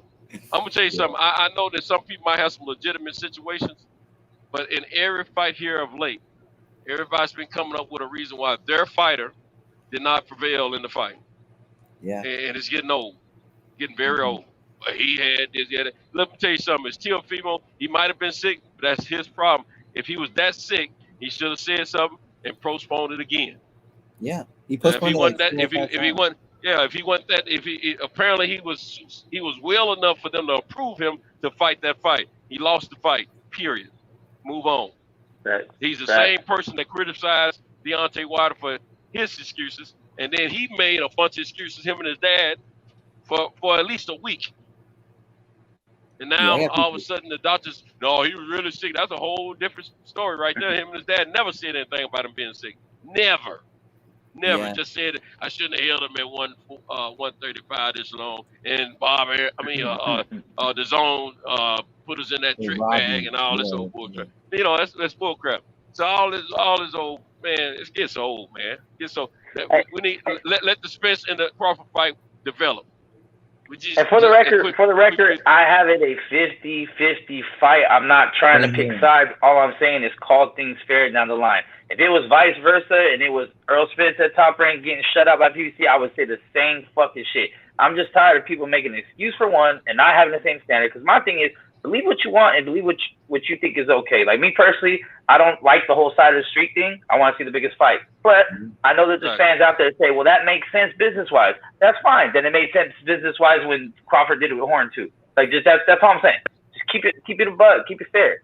But I will say this: if DJ, you're my witness, all three of us and 98% of the chat were talking about WWE, and 817 popped in here with the shit. That's it. What's up? We're all talking about L-Dub, wrestling. hold on, L-Dub. I got some questions, man. I got some questions, and I know I'll be talking to you on Instagram, but I got some questions, man. I need you to join the panel real quick. I got some questions, dog. I know you got the answer, man. L-Dub the GOAT. Yeah, man. Between L-Dub and Blue Blood, man, it'd be hard for me to miss shit. So, yeah, I mean, I got some questions. Yeah, get some points, man. Join the panel if you can, L-Dub. Join the panel if you can. But man, yeah, but I was trying to talk about WWE. I was talking about wrestling, reminiscing real quick. Yeah, You know I what was I about mean? to. I was in the zone talking about all these wrestlers, man. And this shit happened. 5'11". I got school tomorrow. Okay. Yeah, Sento, you missed a we lost you while we was rewatching the fight, man. We got Slugger Sam to admit Yeah, that I he was lost my wrong. connection, but I kept checking it out and listening. It was what now? Yeah, we got Slugger Sam to admit that he was wrong, man. That's what I figured. I could tell the way his car was going. Last I heard, he was 3-3 with 2 swing routes that he hadn't even graded. And I was like, you got to get a swing route to somebody. You know what I'm saying? Yeah. So I already knew with him being at 3-3, there was no way he was going to be able to figure that it was a draw or that people were wanting to fight at that point. They didn't have enough rounds I left. believe he had it 7-3 tank with those 2 swing rounds still hanging. But as he said, even if you gave him the cruise, it'd be 7-5, so tank 1. So that's I was like, so you admit that Tank didn't get, that Cruz didn't get robbed. He was like, yeah. And he admitted the bias and all that shit. So I get props to him, man. Yeah. So I was hoping to get back to hear him say all that, but I knew he would. I think it was I could tell the way it was going. He was changing his tone about it as the fight was going on. I noticed before I got kicked off. Yeah. For sure, man. Brent Jones, no sir, I have not. There's no need to see him right now. We just need to see the fight get. We just need to know that these guys are gonna make the fight. That's all we need to know. We'll need to know who's practicing hard, who's training hard. My main man, boxing Adam Schefter, my man, be on top of all this stuff, man. So, L-Dub, I have a question, brother. The situation, one thing that I've been wondering about my guy EJ Spence, the situation with the IBF. Have you heard anything about them forcing him to fight as mandatory, or can he go straight away into a unification, any type of unification? Hey, what's good, bro? Salute. Appreciate you having me on. Can y'all hear me? Yes, sir. Yes, sir. Loud and clear. No problem, man. Anytime.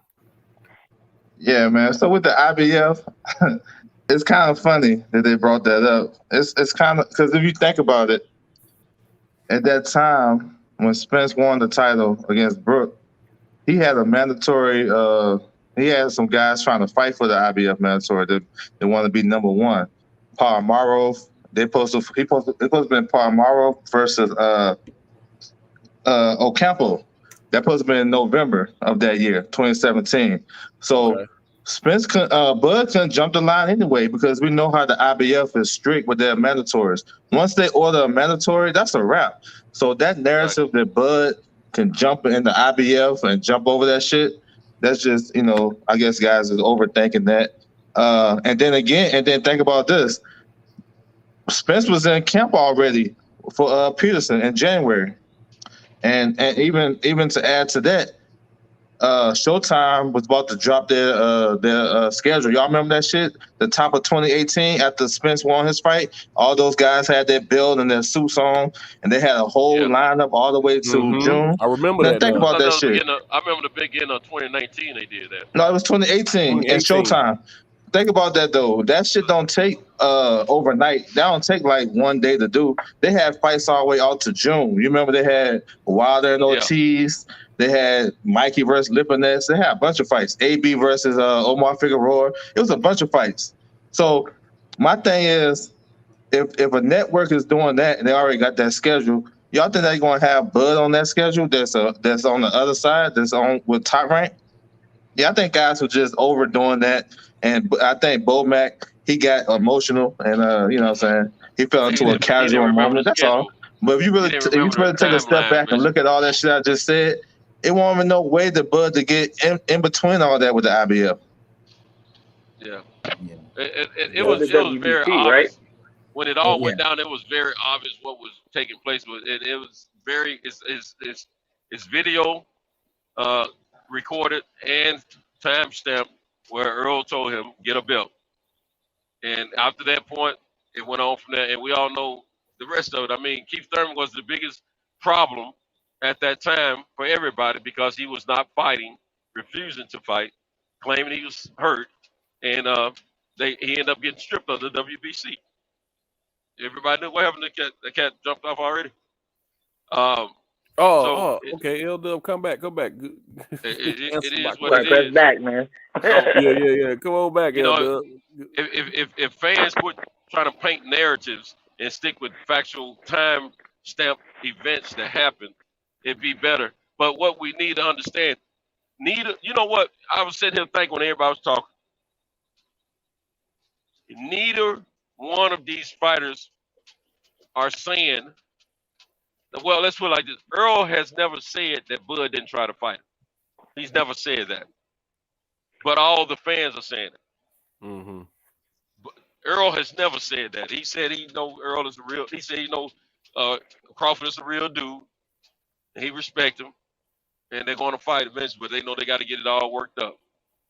Same thing. I remember Bud said the same thing. This was all before all the egregious numbers come out about percentages. But then when all the percentages come out all lopsided and stuff with the fans, that's when everything got all haywire with all this bull crap. What we need to do, let these fighters and these promoters and these managers work this out because we're down to crunch time now. All we're going to do is go back and forth, waste energy physically, waste energy mentally, waste energy with anger or well, let's just say emotions about this fight. It ain't going to happen with us arguing with each other. It's only going to happen if we get at them about the fight and we relax and let them do what they do and stay out of the money. That ain't our business. Yeah. Cool. You know, it ain't my business what happens in this next man's pocket. Cool. I just want to know: are they putting? Is the IBF putting any pressure on Errol Spence to defend his belt at all? L-Dub. What is mandatory? I mean. Oh yeah, man. I'm sorry about that. I fell off and shit. No, you good, bro. I mean, I think that might be the next look. I mean, it's a lot of stuff behind the scenes that's going on because Spence still trying to get that Ugas fight, even though they ruled what they ruled today. You know what I'm saying with the Stanionis. But the IBF mandatory fight this weekend, he fighting another southpaw. This is third southpaw in a row. There's a reason for that. You know what I'm saying? If you just sign Who's that? Who's that? Ugas? No, Qualatilo Akadurov. He's fighting on Showtime. He's a co-main event on Showtime. Like you gotta think, like look how they putting him. They put a guy that we really never heard of on a co-main spot on Showtime. Like, you know what I'm saying? So I think they will push forward now. You know what I'm saying? It's a reason why a guy fighting another southpaw, third southpaw in a row. Spencer southpaw. Spence ain't had an IBF mandatory since June 2018. Is this that Abdul Kakarov guy? Yeah, same dude. They've been around forever. I thought he should go ahead and fight him. Just get it over with. You know what I'm saying? Because if you can fight Danny and say that's a mandatory, and because at first I thought Danny was a mandatory. He was a mandatory, but Qualatilo was a mandatory for Danny. So, yeah. See, that's what I'm saying. This guy's been a mandatory for like 2 years now. He was a mandatory before Mikey, right? No, Mikey wasn't a mandatory. It was no. I mean, like he was a mandatory before he fought Mikey. No, I think he became mandatory. Yep. Like March, around the same time when he fought Mikey. Didn't he fight Campbell or somebody like that before Mikey? Fought Campbell in June of 18. Was it after Mikey? June of 18. Yeah. He didn't fight Mikey until 19. Yep. Okay. So we'll see this weekend how you'll see like how I be figuring out how these guys gonna fight. Listen to how they be talking, how the announcers be talking about the fighter. If they be bringing up Spence's name a lot and saying this guy may fight Spence next, that shit may happen. There's a reason why they got this guy co-main event now. They could put anybody else. So he's co-main event on Nonito Donair's card. Yes, sir. He's fighting a southpaw Cody Crawley, and that's a fight he may lose. So it's a reason. Oh wow. So I think they will eventually get to that because at the end of the day, the guy been mandatory for a minute. and he got sent. He was to Samson Lickowitz. You know how he be getting his guys opportunities. So I'm pretty sure they're gonna push for that after this, especially since Ugas is look like he off the picture, and on Yeah. the PBC side, Ugas is out the picture, man. They can try as they may, but exactly. Ugas is out the picture right now. So, So who's Spence gonna fight though? Who's Spence gonna fight on the PBC side other than is mandatory. That's what I'm saying. Yeah, is there any way that they can like? other than his mandatory. Now's the time. I mean, He's you not gonna got fight. Virgil Ortiz. You got Virgil Ortiz fighting in the title eliminator, so he really doesn't have a mandatory right now. Now's the time. Other than the Abdul Kakarov guy. So, I mean, logically speaking, that should be his next fight. My bad. So you're saying? And have you heard anything as far as like the timeline when Spence will be back? I know everybody's saying that he sparred or he should be cleared to spar on this date. Have you heard any solid timeline on when he should be back? I heard in March, April at the latest, but March for sure. Okay. That's just as far as like training, not an actual fight.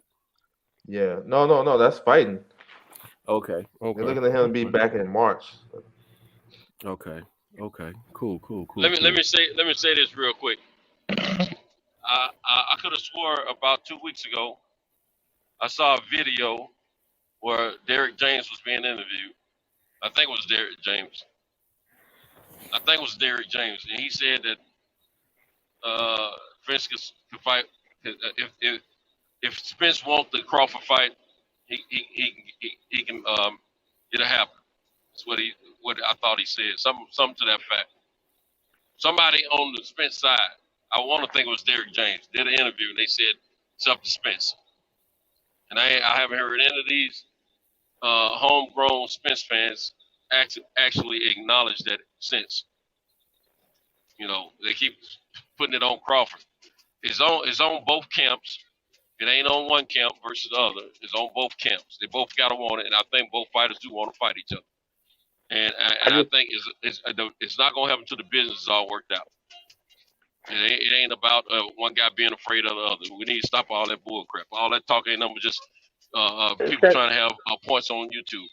Kento, can I ask you a question, OG? Like, just being objectively speaking, not about anyone ducking or nothing, but would you agree with the statement that at least it seems within out here, we don't know what happens behind the scenes, we don't know what type of shit they do behind closed doors, but would it seem that the public perception right now is that one of those fighters wants it more than the other now, and has been the main person calling out, pulling up fights, being on his social media, where you at, while the other one's like, I'm going to do this first, I'm going to do this, take your time, it'll happen, I'll get around to it, I'll get there, chill out.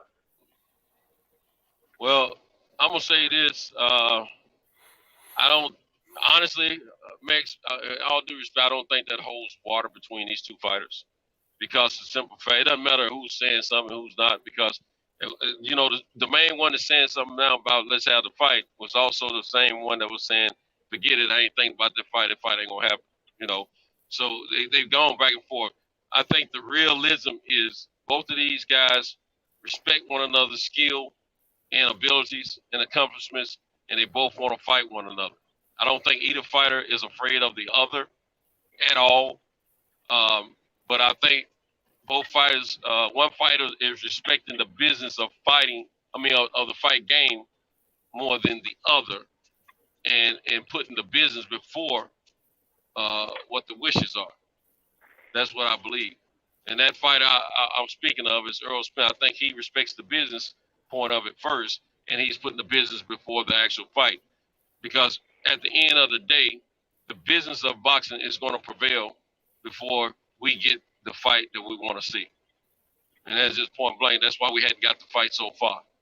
But at the same time, we can come up with all kind of narratives, and we can go back and forth as fans about who's better, who wins, who's afraid, who's not, who's supposed to get what percentage and all that. It ain't going to happen until the business of boxing says it's going to happen, because they know they got us right where they want us. And until we come together, both sides of fans for the fighters, and push the business of boxing in the same under the same song, as long as we singing different songs, they're gonna give us different. They're gonna give us different fights until they ready for us to have the fight. But if we all get on the same page, sing the same song, we probably have a better chance of mandate. I mean, pushing the demand for that fight. But right now, there is no solid. I mean, it's one demand that everybody wants to see the fight, but it's also, everybody's talking about. This guy should get this amount. That guy should get that amount. We don't need to be talking about that. If we're gonna say anything, just say we want the fight. And just leave it at that. Let them work the kinks out because it ain't gonna happen until the business boxer said it's gonna happen. All right. As far as so what's going on with that Dillian White situation, L-Dub? What's going on with that? So, do they have a date, or they just done said, okay, now Tyson Fury, you got to fight Dillian White. So what's the latest on that? Yeah, no, they don't have a date yet. They're just negotiating, they give these guys free negotiating, and then I guess they'll probably give them like 30 days, and they're gonna order a purse bid. But I think it's probably best for them guys to go ahead and work out a deal because the purse bid is like 75-25 or some shit like that, 70-30. 75-25. So yeah, something like that. So I think they're gonna get the fight done. It'll probably be in the UK, but yeah, because they can't do it over here. Fury fight in the UK? Can he fight in the UK? Has his ban been there? That's a good question too. Oh, no. That's a good question, bro. I don't know. Actually, my bad. Let me answer your question. I remember reading an article about it. I don't think the company that sued him has enough money to go fight that case, so they're gonna drop it. I remember reading an article and they said Tyson Fury has enough money to swamp the company, basically make them go under. They're not gonna press too hard to make sure that he can't fight in the UK anymore. No, see, I didn't think it was just. I thought it was just like the athletic commission that's over there. Yeah. They don't have enough money to help fight that case. Okay. At least that's what I read on an article. Okay. Hey, they ain't got enough money to go after MTK Global. I don't. Not according to. Well, it might be an economical thing also for the country. Let alone, the geographical area wherever they're going to fight the fight at. So that might prevail over this commission over there. Yeah, but that's some bullshit. Yeah, so that's an in-country fight. It's not like it's cross the waters or anything. So if they can make it happen, I'm sure they're going to make it happen. And the Fury side keeps having all kind of indications and talking about that it's going to happen in the UK. Whatever fight he fights next. Well, Santos, they know they can't sell him over here. Shit. Oh, that's fine and dandy, but we don't. Do you really want him fighting over here? No. No, I don't. But but it makes sense for them to put it on in the UK because that's the only place they can put him. Yeah, I know, but I'm saying a lot of people every now and then bring up, can he fight over there? I mean, that's theirs. They gotta work out. Yeah, we knew that he was gonna be able to fight over there. I mean, it only makes sense. It's like asking Kid Canelo fight in Mexico. Yeah. Okay, I have another question, L-Dub. It's about the 135 situation with Lomachenko. Is he possibly able to mandate that fight right after he beats Coleman, or does he have to wait? Is Bob Arum his promoter? Golly. You know your own answer to that question, man. Yeah, I do. Yeah, we'll see who they order first. Because I kind of forgot who's first in the rotation with the IBF, with all the sanction bodies. But I think WO may be next though, if you really think about it. Because when Lomachenko had the belt, he never had a mandatory for that. He never had him. He had a mandatory for the WBA when he fought Corolla. That was his mandatory right there. So that might be kind of down the line. IBF. They just had an IBF mandatory, so maybe the WO is up next. Man, Bob about to get them belts back, y'all. Y'all can get it. Yeah, he is. Isn't Loma right now the number one for WBC, but just not a mandatory yet? Yeah, I think he's number one for the WBC. Yeah, I think he is. Yeah, for both. He's number one for both. He's number one for both. Hold on, I can verify that real quick. Go ahead and look it up. Yeah, I think he's number one for both. On some Victor, or not Victor, I keep wanting to say Victor. Victor about 40 and needs to stop fighting. But Virgil Ortiz. Let me see. Yeah, and also, Man, y'all think Bob gonna let an opportunity slip away to get the belts back? fuck Shit. no.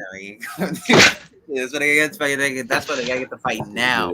So Just think about it, y'all. If he get the belts back, right? He still got Stevenson that he can move up to the next division, right? Yeah. Right. You think he's just gonna let them belts go and not have no belt? Man, you're crazy. Nah. You think he'll throw Loma at Tank still or no? That's No. Oh, yeah, Tank ain't fight nobody for the next 3 to 6 months, man. You're right. So, he ain't fighting nobody for the next year and a half.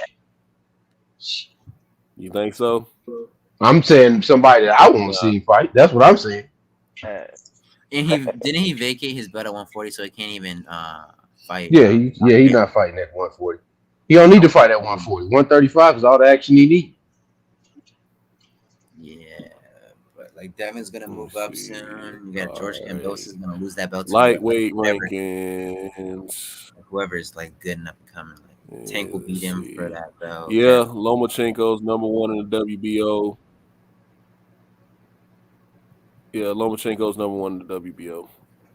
Who's number 1 in WBC? Mm-hmm. What about WBC? Yeah. Hold on. Damn, it skipped on me. Shit. I'm gonna go back up. I'd love to pay them to watch Tank versus Lomachenko. I pay Lomachenko's number 1 in the WBO. Yeah, he's number 1 there. And then they got Ryan Garcia number 2. And Linares number 3. Abdulaev number 4. Comey number 5. How the fuck is Ryan Garcia still ranking? He never fight. Right, he's been out a year. The same way they got the same way they had Mikey Garcia still ahead of Boots in the rankings. And he just gaining position after a loss, man. Yo, Linares is about to fight Abdulaev for the. Yeah, I thought Linares had a fight. Who was it now? He's gonna fight against the 4 guy, Abdulaev, the one who Devin Haney beat both of them. Yeah, he beat the fuck out of that dude. They both about to fight to be Devin Haney's mandatory in February. So that's kind of he stopped that. Devin stopped that dude in the 4th round. So they're recycling these dudes. That's what it looks like. Yeah, they're recycling it. 135 is. I keep telling y'all, 135 is where all the smoke is. What are the actual chances, man, that Devin Haney gets that fight? He ain't getting that fight. Like, man, that would do so much for Devin. No chance in hell. Let's see. This is how I look at it. I think he has a good chance, but it's up to Eddie. At least Eddie, he got a footprint in Australia because he got a bunch of Australian fighters. He can actually build up the card. You know what I'm saying? And he can throw Kambosos some options and be like, listen, I give you a 2-fight deal with Devin, and I'm gonna give you another one if you know what I'm saying, if you lose both fights, then you're gonna make some bread on the back end. So he got. Let me ask you this, L-Dub. Do that. Go ahead, bro. L-Dub, has Eddie Hearn ever gave us an undisputed fight? Because I think he took one away from us. Oh yeah, he took the Wilder and Cam Show took one away from us. Hey, so if Eddie y'all trust him, that shit is like the paper money they print out every day. But if you're gonna do it, next with Tank being out, so that's kind of like a semi blessing for him. We don't know how long Tank gonna be out, but like I said, he got the infrastructure with how many people can go to Australia and build up a card? It's not just having one fight. I know that makes sense. Mm-hmm. How many people gonna have the structure to build a whole card? And then that makes sense. You said 80,000 for one fight with those guys. I don't know about that, but build up the card with some local talent and put that girl Ebony Bridges on there. You know she gonna sell.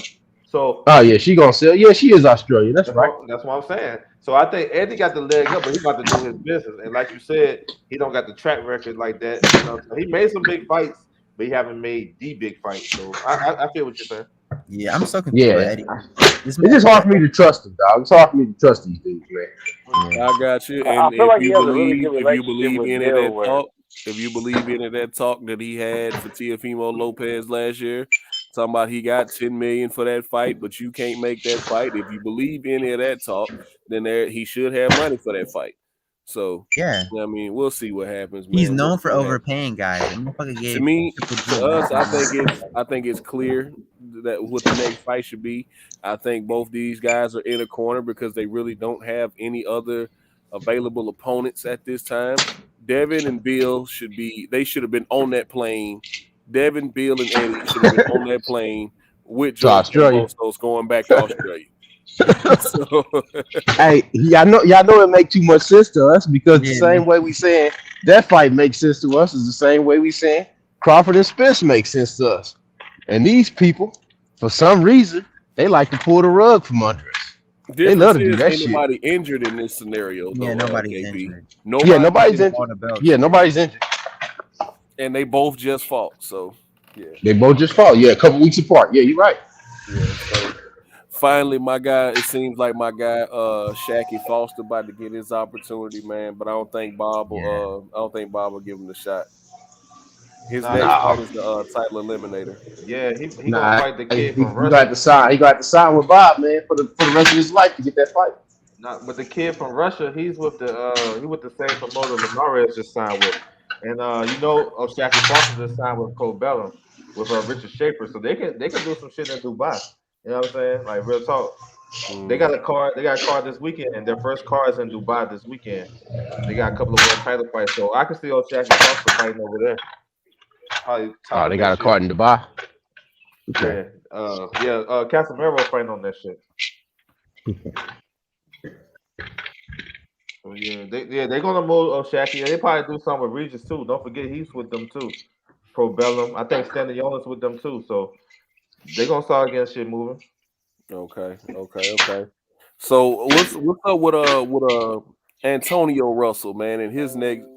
Is he any closer to getting an innerweight fight or a Casemiro fight or a Donaire fight? Yeah, he is actually. You know what I'm saying? He's like number one in the he's number 2 in the WBA. So I can see them doing an eliminator with him and Rashid Warren, who's number 1.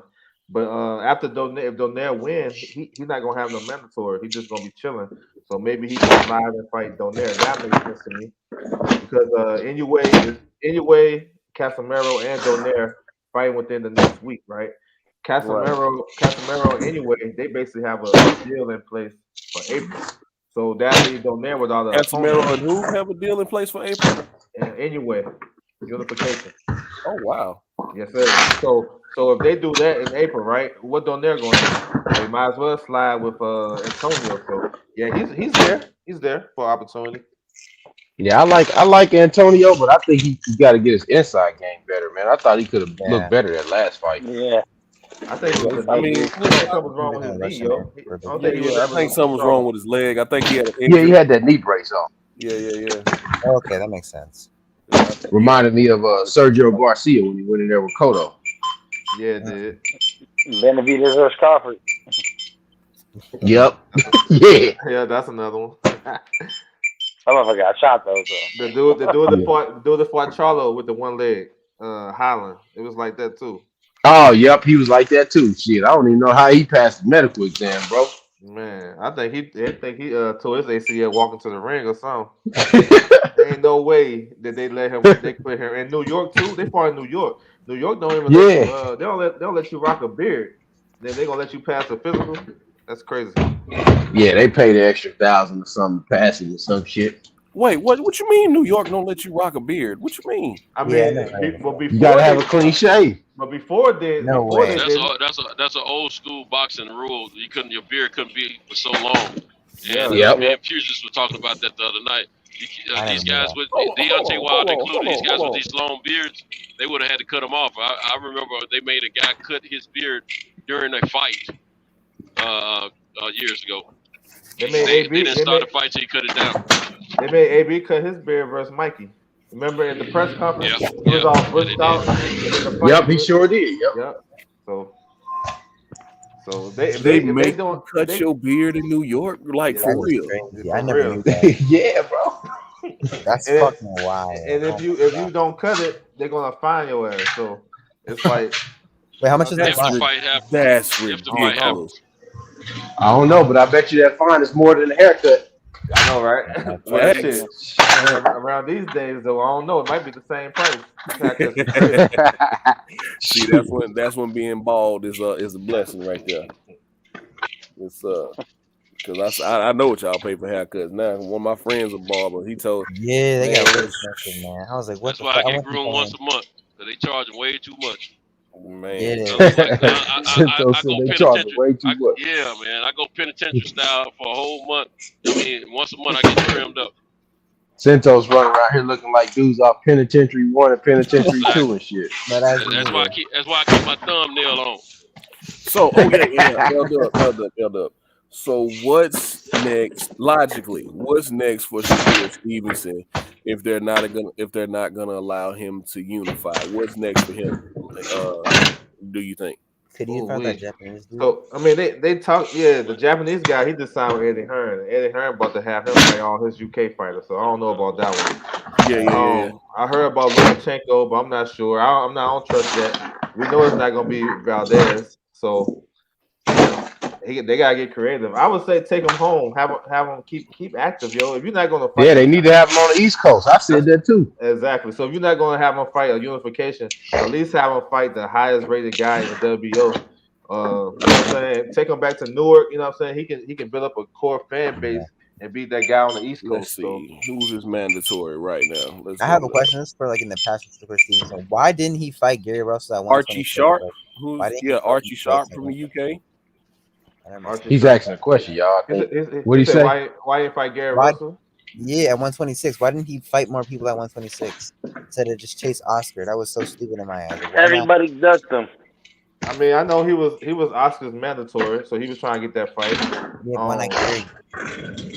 I don't know if the Gary Russell fight was real. I don't know.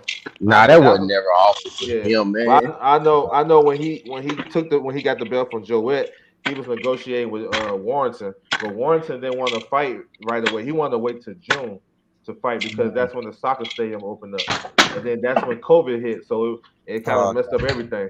You know what I'm saying? So I don't think he really ducking no smoke, or he, I just think those fights probably wasn't just available for him. So when he moved up, I guess they worked it out. So when he moved up, Navarrete moved up right behind him instead of Navarrete moving up while Shakur was there. So the top ranked way, baby. There you go. But is Navarrete Navarrete gonna be a champion at multiple weight classes like that? I think Navarrete, he's supposed to be a free agent now. Yeah. That's what I'm saying. Is Navarrete even still with Top Rank? Nah, I think he's trying to get up out there. I know Burchett is trying to get up out of there too. Burchett trying to get up out of Top Rank too? Yeah, he was with the shit. I don't they blame gonna be him. on the PBC undercard. Y'all did me dirty. Y'all had me fighting this man on the sauce. Right. I don't blame him. All type of shit. Yeah, right.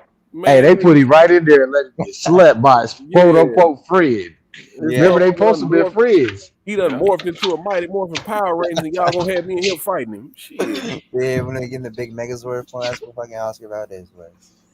And they put that motherfucker Valdez on that Ninja Turtle shit. Right.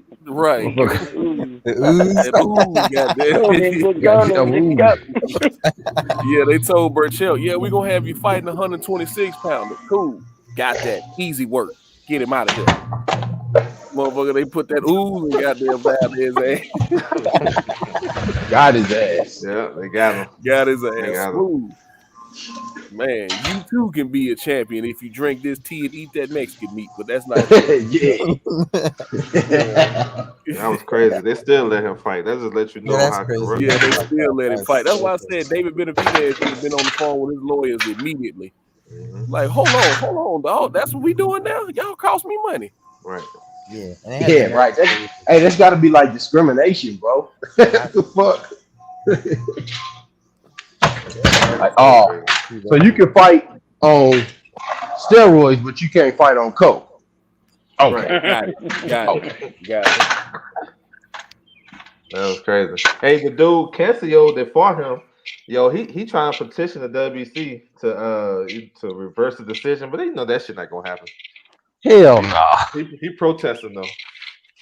Protest all he want. Forget about it. I know. They already got that money, that sanction fee from them fights. They ain't fucking with him. Yeah. Yo, shout out to 817, man. You in the chat talking to yourself, dog, but I'm happy for you. What 817 talking about? 817 going in, man. Still talking about Buddy Spence. yeah. It's cool, man. While I got L Dub here, I'm trying to think. Some real boxing questions. Yeah. My man got all the news, so I'm trying to think. Yeah, man. For everybody, I don't really feel like talking about Buddy Spence no more. Either they fight or not. That's fuck all. Spence is coming back. We don't know. It's too many variables right now going on. Yeah, dog. It's like But I want them to get that off. Y'all know Santos be having a chronicle. So Santos, it's like a girl that you had at one time. Then you be like, well, she gonna let me hit it again. Hey, either we fucking or not. Hey, I don't got time to be going through all the rigmarole. Either you doing the shit or not. Too old to be. Oh yeah, 140 with Josh Taylor. He's still moving up after this. Man, yo, I think so, bro. Yo, me and Cal seen this dude in Vegas, yo. I don't know how that motherfucker big. Yeah, he's big. Yo, I don't know how he making 140. I think this is it right here, bro. Okay. See, but now that Bud's not with Bob, I mean, Bob ain't gonna let that happen, is he? Yeah, he's not gonna let that fight happen. Man, fuck Bob. Yeah, I know Bob ain't letting that happen, man. But then who is Josh Taylor gonna fight then? He gonna make somebody up like he always do. Shit. Man, I don't know. Bob got a way of making motherfuckers appear out of nowhere. He might bring Bradley back. If Taylor can stay disciplined and make 140, there's some tough ass fights out there for him. Like real talk, but I don't know, man. Seeing that dude like in person, that dude he's about 160, bro. 160, 165. He gotta be up there. He a big dude, and he's like that's a big dude. He taller than Spence and Bud. Yeah, he's like 6. He's like 6'1", 6 foot. He's not 5'10" like they say he is. Nah, he a big dude, bro. Oh shit. Got it. See, that's really what I'm waiting on. I'm waiting on all hell to break loose at 140 once Josh Taylor relinquished them belts. Yeah. So, why you think everybody gonna try to move up? Man, see, this is before T.O. lost, so I definitely felt like T.O. was gonna move up. I still feel like if Devin doesn't get the Cambosos fight, he's gonna move up. Yep. Tank at that time was the WBA regular champion, so either he was gonna fight for the vacant belt or they were gonna elevate him. And so that just really left a couple belts, man. But I just right now is wide open. Yep. Prograde's there. Jose Ramirez is there. Peda's there. I mean, y'all forgot they could give us that fight with the fight that Bob stole from us. Prograde Ramirez. They could give us that. Yeah. Motherfuckers ain't doing nothing anyway. Yeah. All these guys got to do is just stay in like the top 2 or 3 to get a title shot because the guy that Shaqy Foster's fighting, Yakubov, he's number 2 in the WBO. Archie Sharp is number 1 right now, so I guess that's who Stevenson can fight next just to stay active because we've seen it this year with the PBC fighters and even more fighters.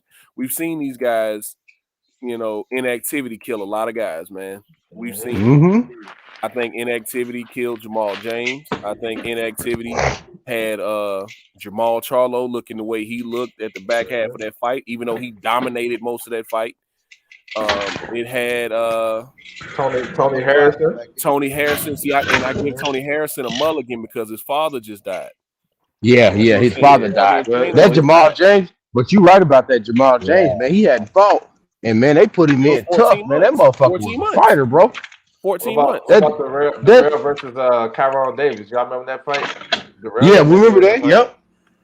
Yeah. Kyron Davis looked good. A lot of these fighters, man. And so, who else, man? It was somebody else. J-Rock. J-Rock. That's another one. J-Rock. That's another one. I mean, even Adrian Broner, when he fought back last January, he was coming off a 2-year layoff.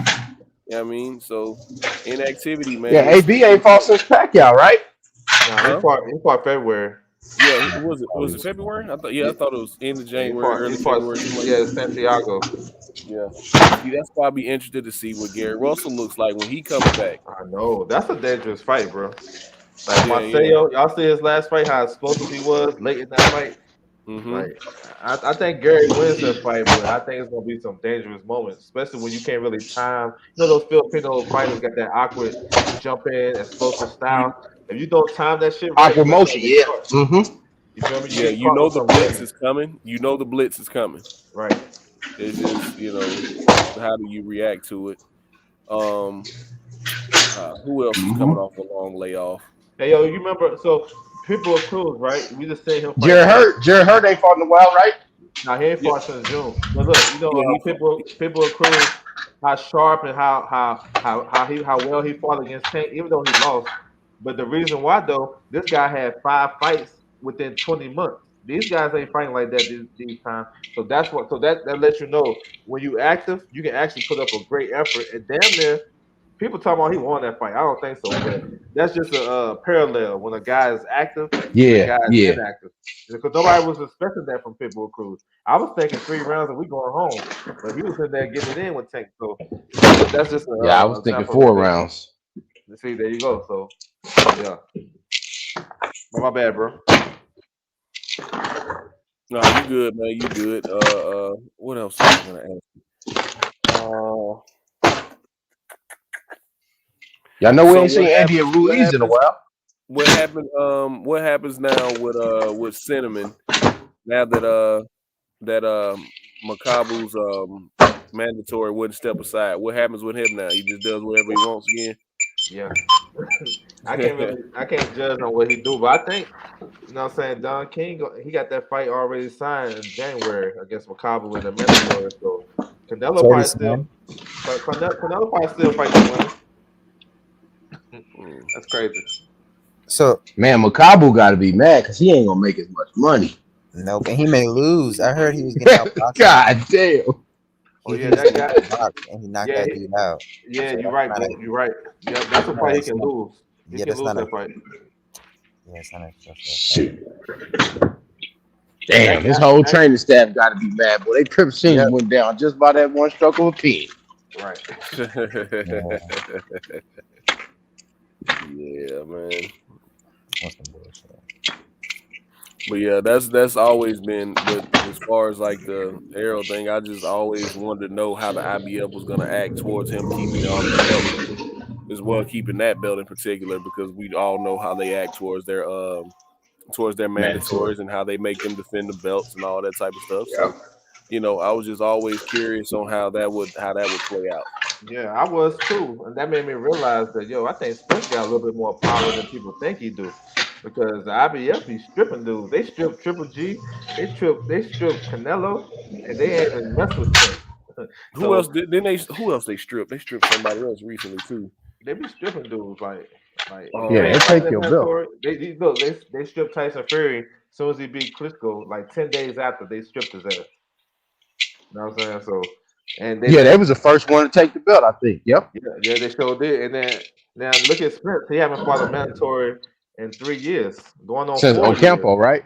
Ocampo. So it's something. I know he got the exemption when he got in the car accident, and maybe he got another one when he got the eye injury. But damn, that's a long ass time though for the IBF. That is a long time. He has had a lot of stuff happen. If he come back and he healthy, they definitely about to make him fight. Yep. They definitely about to make him fight that Bukakarov guy, especially if you talking about March, April. Yeah, that's gonna be his fight. See, DJ, that's a lot of the reason why I be saying, like, I would rather them young guys just go ahead and fight, because I don't know what the fuck gonna happen to their life. Yeah, I want to see the fight. Like, ever since because what it's gonna do is, I'm a Spence fan, but I'm not making no excuse for no car accident, no retina surgery, none of that shit. Cause they getting paid when they get in the ring. Yeah. You step in that ring and you get paid, I'm pretty sure you ain't gonna get that check back. Them excuses I ain't rocking with them. Man, NFL players don't get to nobody get to make no excuse when you get in that motherfucker and you accept that check. Yeah. Right. That's why. Speaking of activity, my bad, bro. My bad. I was like, we were just talking about activity. I just want to see the best fighters stay active. When the last time we seen Spence fight 3 times in a year? So that's why I was kind of cool with. We ain't seen that shit since 2017, probably. Right. So imagine him fight his IBF mandatory. Then we know we're gonna beat him. then get another one like in the summertime, and then maybe fight. You know what I'm saying? The big fight at the end of the year. That way we get to see. Nah, fight the big fight in the middle of the year. Fight the mandatory. Fuck all that. Yeah, either way though. Either way, as long as he's active though, because like the last 2 years he only fought like one time. Like right. He only fought once since the pandemic started. Yeah. There you go. So that's what I'm more of an advocate for. Like I know the drama between him and Bud and shit, but at the end of the day, I want to see both guys active. You feel me? Because it makes the sport better. We can build up the sport better when our top guys fight. Look what Canelo did. Like I know we don't rock with him like that, but this dude fought 4 times in a calendar year, and shit. The only one on PBC getting fights like that is Fondor. Does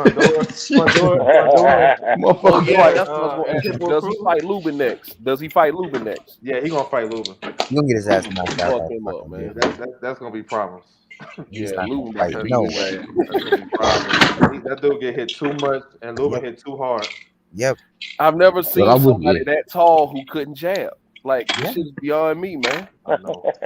Yeah, it's like they just put him in the ring, bro, one day and say, fight him, chest up. No jab. You can't use no jab.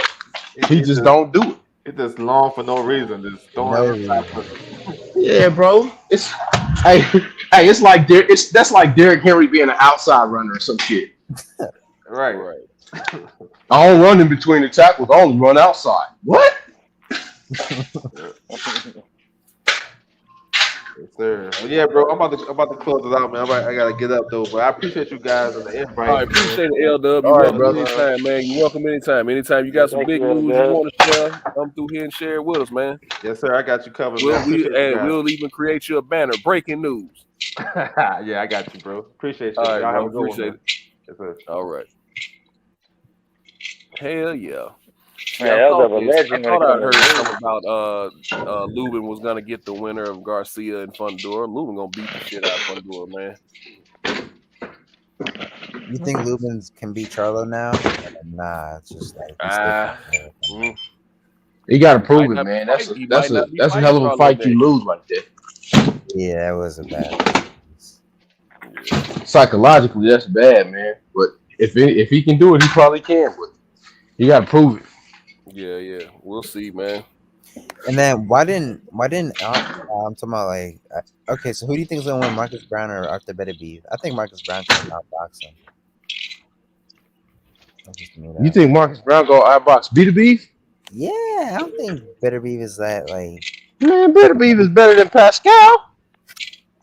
Yeah, but he's got caught once, and Pascal's a better boxer than Arthur Beterbiev. Okay, that's cool. That pressure's gonna bust his ass, I think, though. I'm sorry, bro. I think he can win. I don't even like Marcus Brown. I don't trust Marcus Brown. He don't hold the phone, bro. Yeah, he gets lazy in the middle round. How the fuck you get hit by John Pascal from that far out with that right hand like that? And you telling me he gonna be able to defend against Beterbiev? I hope so. Man, you hope he do so he don't die.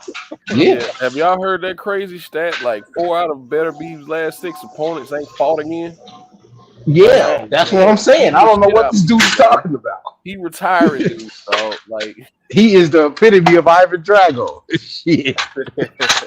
Wait, but who were those guys? Let me see. I ain't never even heard Beterbiev speak, bro. Have y'all ever heard Beterbiev speak? Because I have. I have. I mean, it's just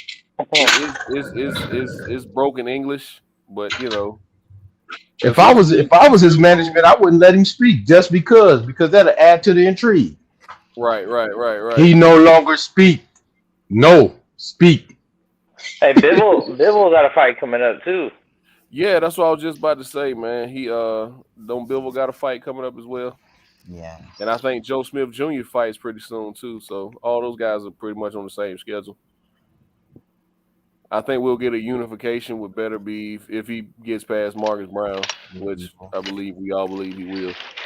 And Joe Smith Jr., even though he didn't look good in his last fight with Vlasov, actually I thought Vlasov won that fight, but we should get a unification with those two. We'll see if Bob will make that fight. Everybody's on top rank. Yeah, he lives in Canada because he and George St. Pierre are real close, man. They hang out a lot. Well, Pascal? Nah, Beater Beef. Better BF. Is it? Better BF, yeah. Yeah, he and George C. ain't Pierre real good friends. So. Yeah. I don't know, just something about Beater Beef kind of reminds me of Costa Zoo. In what way?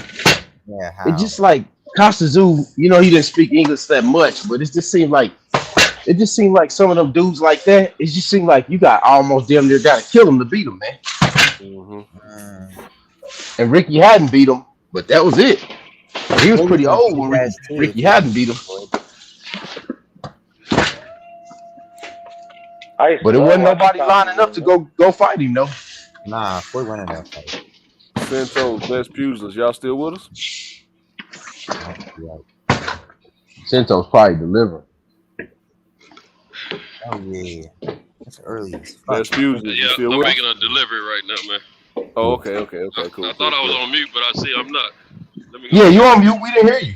You on mute. No, he wasn't on mute. That's why I was asking, is he still with us? Okay. I ain't hear nothing. Yeah, I'm here. I'm here, Okay, DJ. I'm on the road. Okay. I'm driving home from work. Okay. Mex, I know Mex still with us. Nah, yeah, man. Yeah, I heard my man talking about that duck ass Costa Zoo. Costa Zoo wasn't no fucking terror. He was duck. Fucking Costa Zoo. He got lucky as hell. He got lucky as hell against Zab, and he ducked. What's his name? Who whipped his ass from Florida? Vince Phillips. Vince Phillips, who whipped his ass. He ducked him, but they offered him the rematch, and his team turned that shit down. Costa Zoo wasn't all that shit. That's why I rooted for Ricky Hatton to whip his ass, and he did just that. Shit. Tell us how you really feel, Best Pugilist. Hey, I like when Best Pugilist just start talking. Come on, Best Pugilist, come on, bro. Yeah, he wasn't shit. Fucking, like I said, he got the lucky gift of his life against Zab Judah that day. I remember all that too, and I was rooting for Ricky Hatton also. Yeah, he got the Ricky Hatton roughed him up the whole fight. Yeah, I knew. Hey, I remember that Vince Phillips fight on HBO. That Vince Phillips on I knew HBO. Ricky Hatton was too rough for him. But I knew Costa wasn't really rough like that. He wasn't really rough like that. And I knew if he had to fight somebody rough and tough, he was going to lose. Ricky Hatton didn't have the most skills, but Ricky Hatton was tough and shit. He wasn't no duck. Yeah, he was tough. Yeah, he was tough. Like he wasn't soft. Shit. Zab was giving him the business until he got caught. Mm-hmm. Yeah, he was giving him the business. He was too fast. It was only 2 rounds. Just Zab tried to stand up too fast, man. What do y'all think about he's trying to. He was embarrassed. He was embarrassed. He had a Jay-Z and all them. He became Jay-Z and all them there. Yeah. Brooklyn Night people, Mike Tyson, and he was just embarrassed and shit. But to this day, I still. Yeah, he was supposed to be the coordination for him. Yep. Yeah, but to this day, I still bring up to Joel, his father. That's my big bro. And I be telling him, yo, why in the hell did you tell Zab in that corner to slow his pace down? Because we got 12 rounds. I was like, man, that nigga was in shape. You should have just let him win all out. He was at the prime of his physical peak. He should have been able to fight 12 fucking rounds all out like that, man. His game cachet was bigger than Floyd at the time. At the time, yeah, it was. That was a superstar, man. Yeah, that was in the videos and everything, man. Them two were the biggest two in that. Yeah, at the time he was. But Zab was the man. He was the man in that weight division at that time. He had beat didn't he have beat Teron Millette right before that, right? Yeah, at the time he was the bigger. Hey, best pugilist. Didn't he beat Teron Millette right before he fought Zoo? Yeah, he had beat Teron Millette. Yeah. Shit. And Zoo had beat Shambe Mitchell, I think, at the time, right? Yep. Something like that. But Costa Zoo never moved up, you know what I'm saying? So if he would have moved up, 47 would have ate his ass. I was hoping later on that around the time Floyd was starting to emerge, I was hoping that Floyd was getting the revenge of uncle. Oh, we can't hear you, best pugilist. You sound. So you remember Costa Zoo fought Roger Mayweather? Yeah, we remember that. And he fought Chavez Sr. too. He fought a bunch of old heads when he was coming up. Hold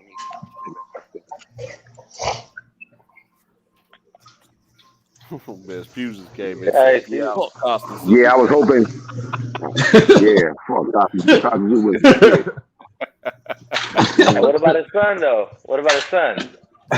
Son ain't shit either, because that's his son. Hey, Best Fuses, Best Fuses, what they say on Coming to America? He beat Zab Judah's ass. I know. I shit about his ass for that shit. Lucky bastard. Luckiest motherfucker on the planet that night. But he was about to do it for me. I was telling him to do all that shit. He was like, nah, we had 12 rounds. I wanted to take his snap. I said, man, that was about to knock his ass out. You should just let him keep fighting the way he was fighting. Shit. Y'all had that training camp. He should have been able to fight that way 12 rounds if he had to. And not got tired. Shit. Hey, what year was that fight, y'all? 99 or 2000? They've been clowning my man ever since. Do y'all remember that? Can somebody look that up while we on? What fight? Cause somebody looked that up while we on. What year was that fight? Costa Zoo Zab Judah, 99 or 2000?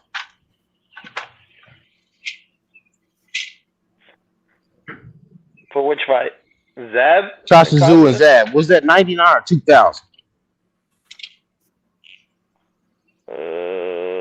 Let's see. 2001? No way. I'm only asking because it was hella early, man. I think it was. Yeah, it was 01. Man, it was November 01. Was it no? Yeah. Oh, okay. It was 01. So he was a pro for 5 years then. So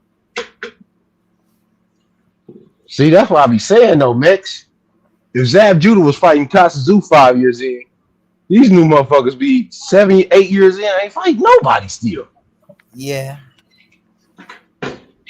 5 years in, he was fighting a Hall of Famer. Yeah.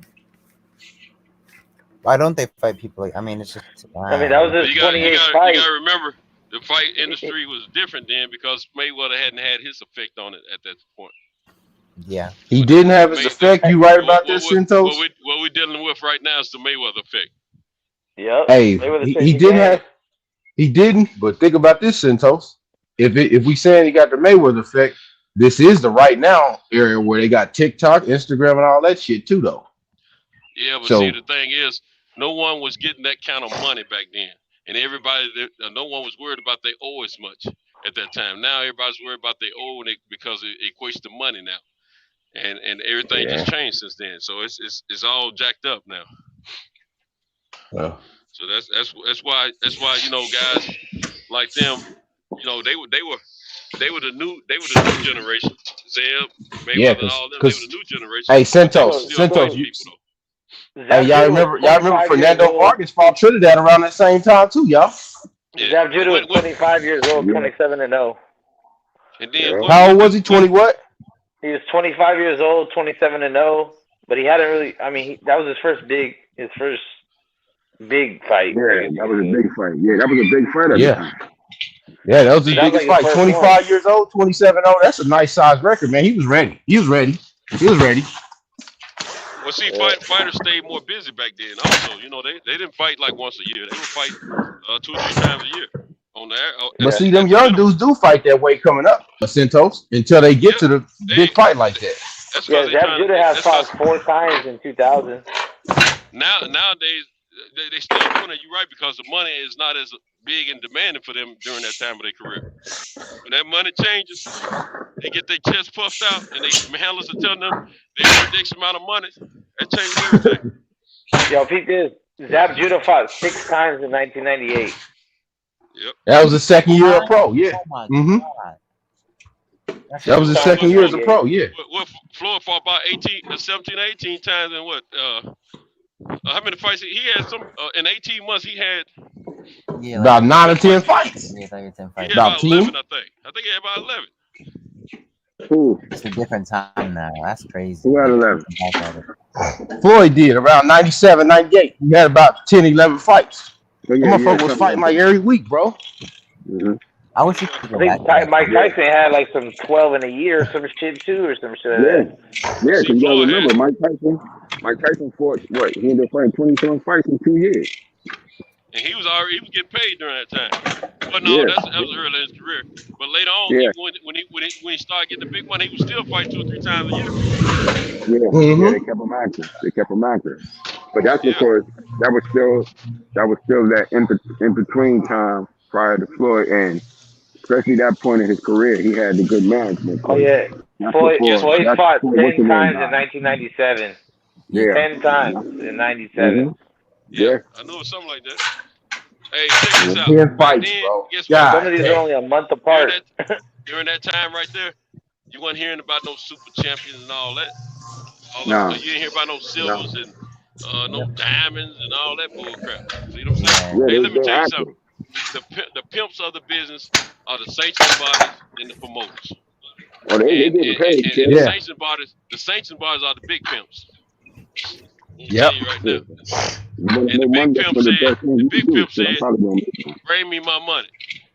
Yep. You know, in the WBC promoters, if they want to play in the WBC sanctioning body, they got to pay. They gotta pay a fee. Yeah, they got to pay $7,000 a year, I think, for registration fee. Then per fight, they got to pay $5,000 to $25,000 depending on the level of the fight. Wow. And then the fighter got to give up 3% of his purse. That's some bullshit. Up to no more than 200,000.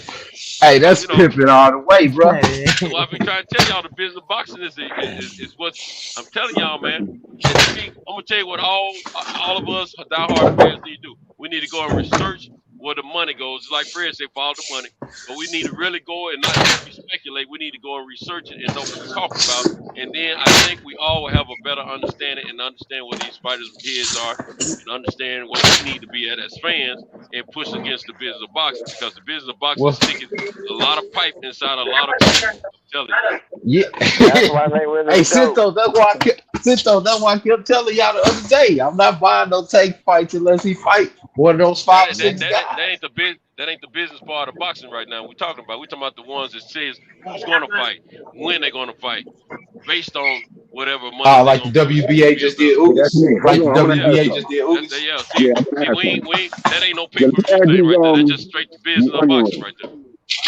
there. Yeah. I should have had you do it when I was in, but I was talking at the same time. You sound muffled, G. You sound muffled, bro. That's Spudulous. Nah, that was me. I was ordering something at the store. Yeah, you talking to somebody else here. We want to hear what you say. You the gospel. Nah. Preach, best Spudulous, preach. But yeah, man, in terms of, man, those just, that's the one change in the game, man.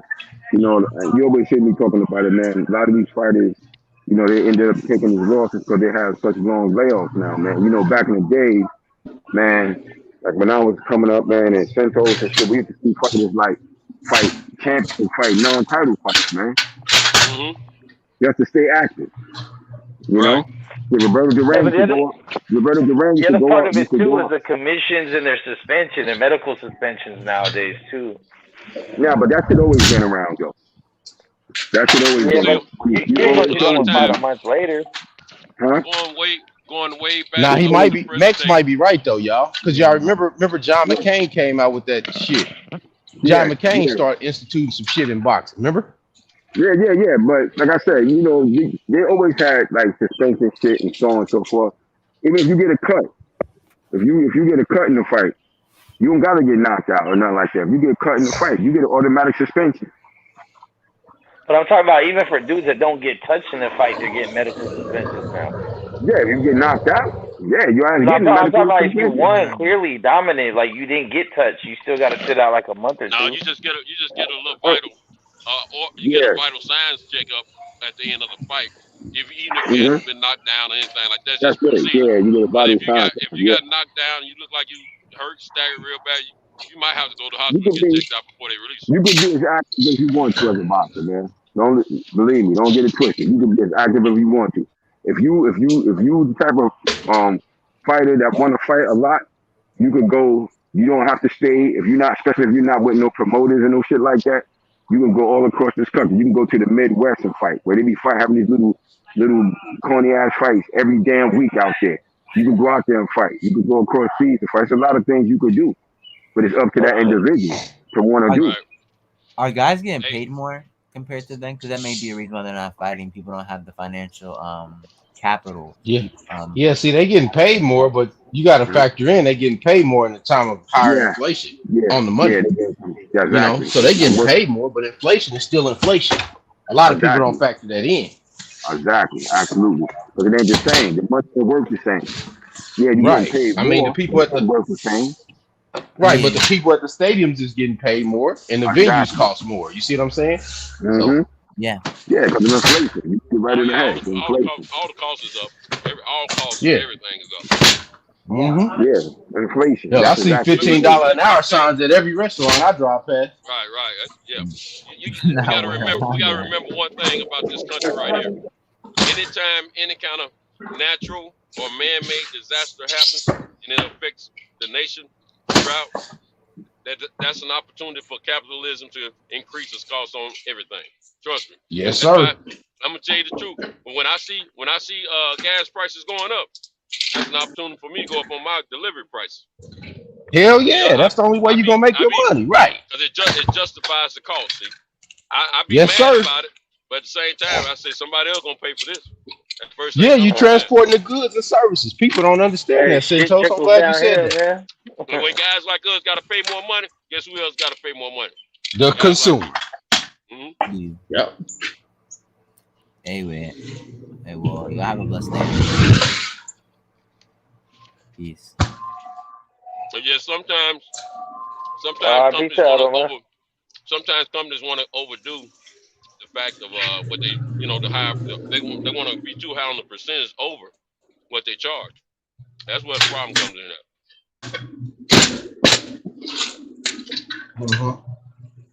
But remember, years ago when Katrina hit, now even farther back than that, I remember when a bunch of tornadoes hit the Nashville area many years ago. I was in the mortgage loan business at that time. All of the supplies for building a home or any other kind of building Went up. structure went up, and then insurance went Just up, like lumber right now. Yep. and all the insurance companies want to try to make a lot of money back from all the claims they paid out. But even after they make their money back, guess what? Your premiums don't go down. Nope, they stay at a set price. They got you where they want you at. Just like we were talking about haircuts a minute ago. When COVID hit, all the barbers went up in my area. And guess what? They're not going back down now. And guess what? Hell no, they're not going back down. They ain't getting no more money than they used to get.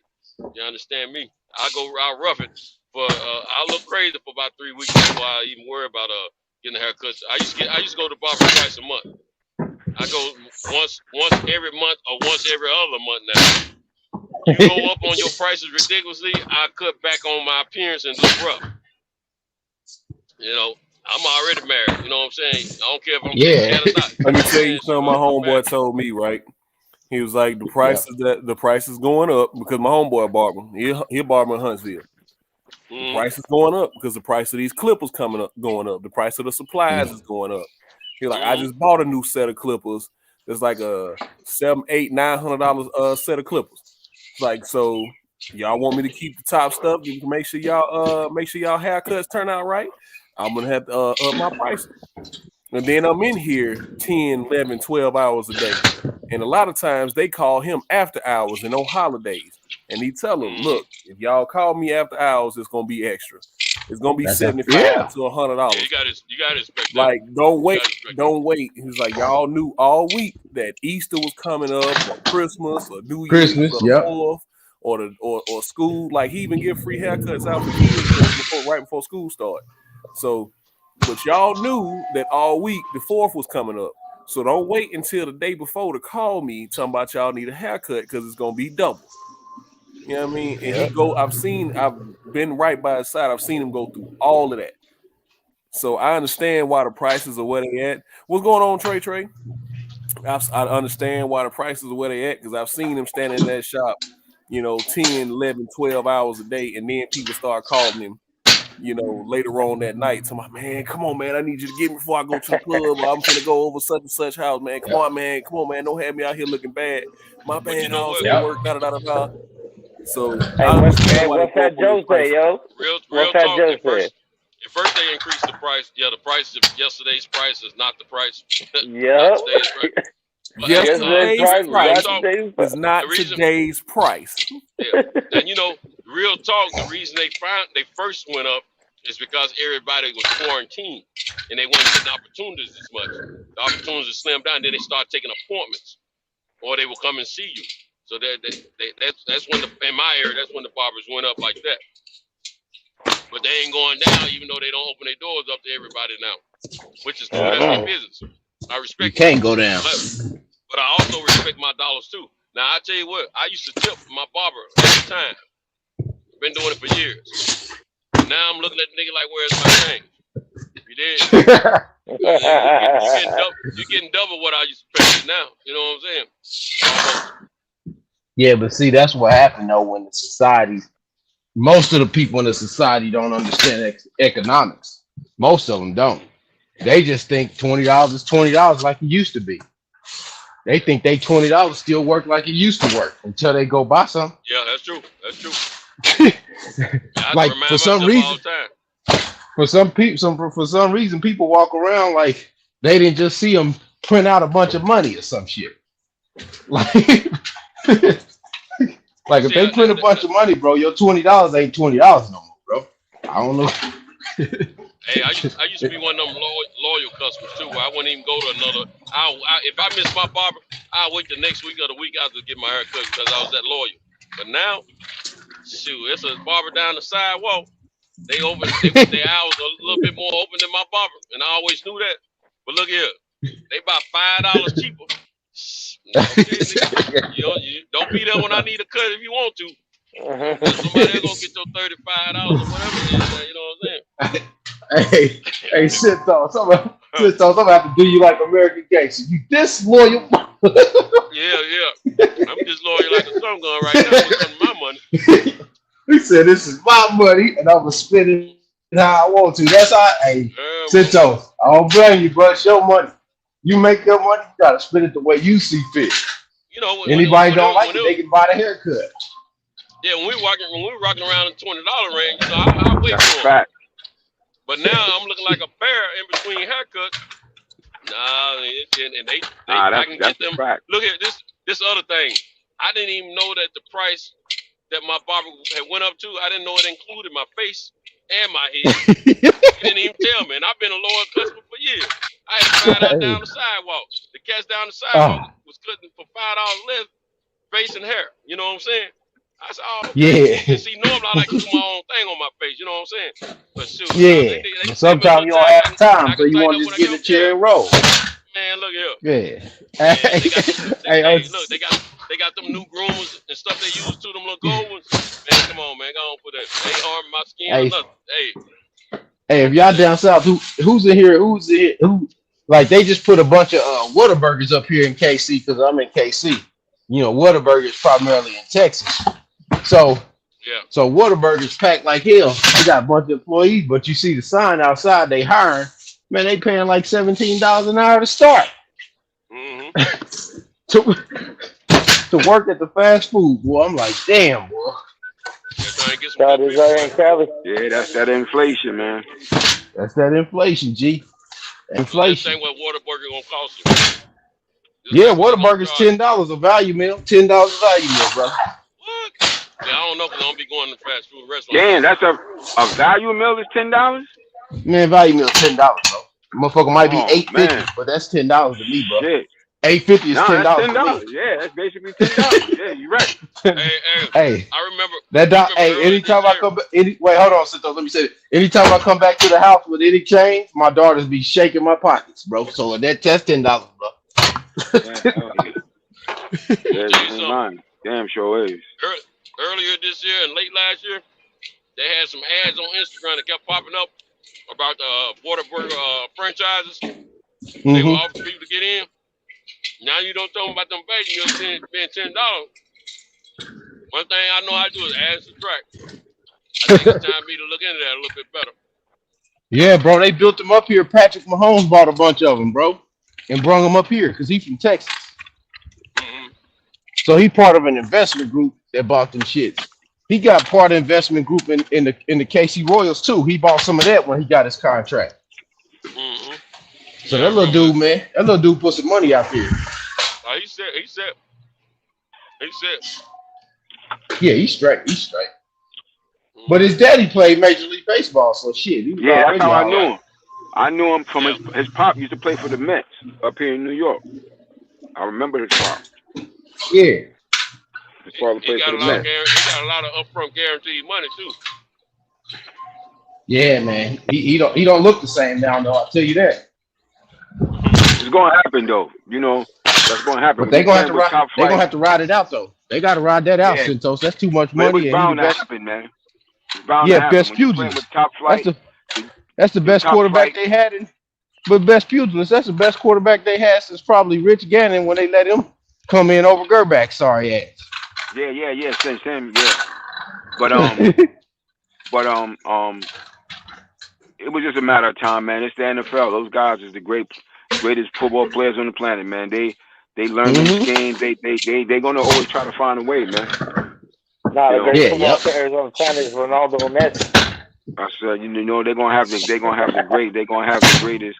Those guys are the best players, man. So they always gonna be trying to find a way to improve and get better to go against them.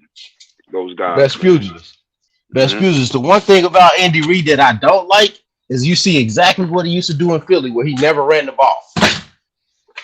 Yeah, he's no, he ain't running the ball. Nope, he's not running the ball. He's running on first down. Like that kid, gonna add out, G. Hey, when you got a quarterback like that kid, your running back is not gonna be the star of the offense.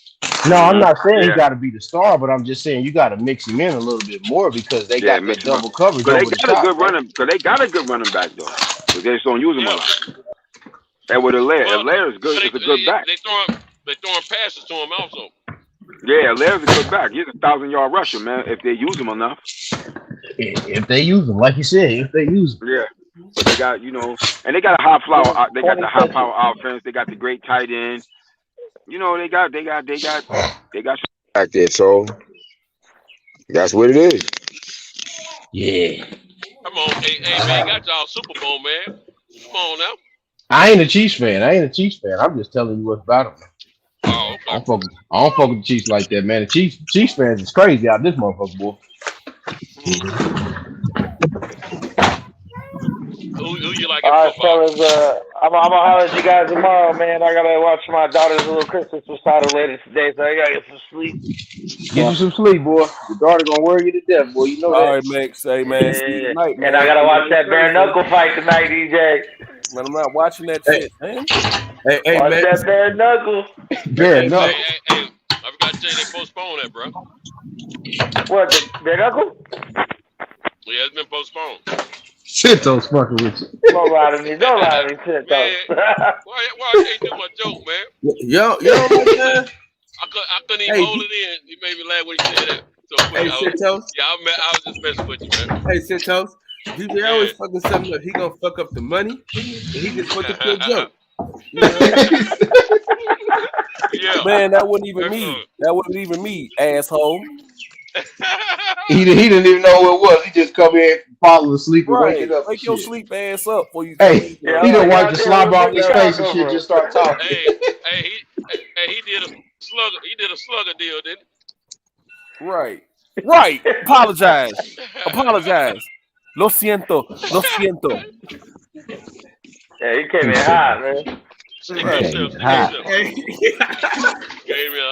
Hey, I apologize, man. I apologize. Man. Yeah. Hey, and I'm gonna need you to do this too. Go back to the 2 hour and 47-minute mark and clip when we had Slugger Sam apologize. He said he was wrong because we rewatched the Tank fight and he had Tank winning 7-5. Cruz didn't get robbed he came in here saying. Silly Hold ass. up. First he said Tank. He said Cruz beat the mess out of Tank, and he had winning. And then he said, then when Mex asked him, "How did you score the fight?" which was the best question he could have asked. He said, "I had it a draw." I was like, "What the crap? You have a draw, and you tell us that got his butt whooped." And I didn't say he won. I didn't say he won. I said, but you said he beat Tank Spud. Yeah, I did say that. I said, what's the difference? You know what I'm saying? It gotta be. I told you.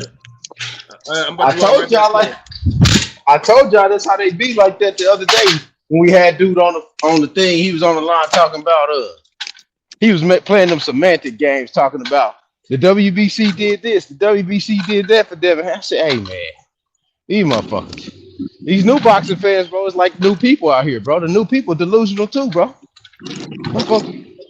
You like the people are falling into the dynamics of where they can just say anything, and just because they said that that's what they said, they think the shit right. It don't gotta be facts. Just be saying anything. He needs to stop doing that shit, man. Max, I told you what it was the other night, man. There's a video clip of Mauricio saying everybody's argument, no matter what side of the coin you're on. Mauricio don't give a fuck, bro. Mauricio gangster as fuck because he taking money from both fighters at the same time and lying to them in their face. He's telling them that they're both tabs and all about that money. Guys like Mauricio, you know what the deal is? They can count their money up per fighter quicker than we can because they know all the different streams of money they got coming in. You breaking up. Breaking up, Cinto. You breaking up, Cinto. That's it. Yeah, can you hear? Yeah, sound. Not good yet. Not good. You ain't good yet. All right, man. Hey, I think there you go. There you go. Man, we can hear you now. Yeah. As deep as I am in these woods that make my voice mess up, this should be naked women running around everywhere. You know, little cave women. You know, I just get out there, snap one of them up, do what I want to, what it is, throw it back out inside the truck, and keep on going. Anyway, I just wanted to get that off. But look, Mauricio know how to count his money up quicker than any of us because he know all the different streams and avenues that he have money coming in. You know, he's got both fighters, whoever fight for that belt and whoever has the belt, he got both fighters paying money, and they count. Then he got the promoters pay a yearly fee. Then each promoter, if there's more than one promoter on the fight, they got to pay two. They got to pay $5,000 to $25,000 fees. Yeah. Hey, that's the best hustle though. If y'all think about it, to be Mauricio, I wouldn't want to be the promoter. The fees are per fighter. That $5,000, that's per fighter. So for the promoters to pay. So if you got two promoters, they each pay, you know, for their fighter. Or if you got one promoter with two fighters, he got to pay that fee twice. All right. Then they already don't pay their $7,000 registration fee. So if you think how many promoters that might be out there, let's say there's 150 promoters per year in the United States only, not around the world, but let's just say there's 500. That's 500 around the world. They all paying $7,000. Boom, they got that revenue. All right. Then all the fights that take place. That the WBC sanctions, they get $5,000 to $25,000 per fighter. Then whoever wins got to pay 3%, and let alone each fighter got to pay their little percentage. I think it's like 1 or 2%. The challenger, like if you got a champion, then you got a challenger. The champion pays 3%. The challenger pays like 1 or 2%. Hey, you know what? It's 1% because it's a total of 4%. I remember reading that now. 1% for the challenger. So hey, Cintos, what the hell do the WBC pay? They don't pay shit, do they? The who? Say it again. The WBC don't pay shit. They just take all the money. Now, what they do, this is what the WBC do. They give you a nice little vacation for a weekend over in Mexico for the convention. That's comp that they got comp by the cartel. Yeah, exactly. You know what I'm saying? They give you that, and then they pat you on the back, and then they say you are the champion. You know, and then they'll turn around, look at the next dude. You are the champion. You know, they just pimping. Hey, they worse. Hey, Cintos, they worse than Oprah Winfrey, bro. Everybody get a belt. Everybody. And look, the more belts, the more of them fees that I was telling you about got to come in. So I'm gonna do some research on WBA and the IBF and see what I come up with. That's what I got on WBC so far. But if they model is similar to the WBC, ooh Lord, Ain't hey, I'm nobody gonna tell close you to the something. WBC but the WBA. Oh, they get the most money from WBC for sure. They look like they are anyway. I'm gonna tell you something. Yeah. That's why they're the most prestigious belt. You know what I'm saying? But check this out. If I was Suleiman, man, every weight division gonna have a franchise belt. Franchise. Yeah. Look here. I knew you was gonna say that. Look here. Every last one of them have franchise, regular, silver, gold, bronze, continental, part-time, full-time. International. I will have Don't wish international. that shit into it because don't wish that into existence because it's gonna make it. It's gonna make the bitch gonna make the game worse. Because It's he gonna will make the come up game with a even belt. worse. Yeah, Yeah. just like he came up with that Juneteenth belt. He'll do it. Yep. He got the He Mexican sure belt, did. the Juneteenth Hey, belt. remember he had the Aztec belt that Tyson Fury Yeah, had. the Aztec. That's it. Look here. If it was me, if I was Suleiman, I'd come up with Pimp of the Year belt. They got fucking trainer belts now. Trainer belt. They paying for them too. Yeah, don't wish that shit into existence because it'll make the game is worse than it is, man. They ain't giving them away free. Somebody paying for that belt. That might be Yeah, my mother. $3,000 there. We And we need to get a boxing section belt. Them organizations, man. Those organizations, they like my mother used to say, the motherfuckers are the greatest rackets known to man. That's one of the best rackets out there. Yeah, the WBC got a hell of a game, man. That's a hell of a plan, bro. You send them out on a 2 or 3 day Airbnb trip that's comped by the cartel, and the motherfucker just get a belt and he got to pay you 3%. Especially if he fight 4 or 5 times a year, oh, you getting your money. And I'm tripping, man. Guess what? I'm just thinking about the guys. That ain't including the women. God, dog. Man, that's a lot of money, man. Hey, look, Shit. man. Hey, Look, wait. Hey, I'm gonna tell y'all now, Santos, the way this world going, they gonna have an LGBT belt. Rainbow belt. I was about to say for the women, I held the prettiest champion belt and the ugliest champion belt too. Shit. Yeah, I know it's coming. They leave it up to me. I create a belt for the ring card girl. And let me tell you something. They had some thick fine ones at that tank fight, boy. God no, boy. I should have went on to that fight, man. Them guys was thick, man. WBC will have a belt for every one at ring. the Shakur fight too. Huh? Hey, that black one in the Shakur fight, most definitely. Oh, yeah. DJ. Yeah, see, fine. Sheesh. Whew, boy, you tough. Hey, you know the Staples. What's the new name for the Staples Center? The crypto.com. Crypto.com. Okay. Yeah, Hey, it's not even like a crypto.com center. It's just crypto.com. Yeah, they don't touch the.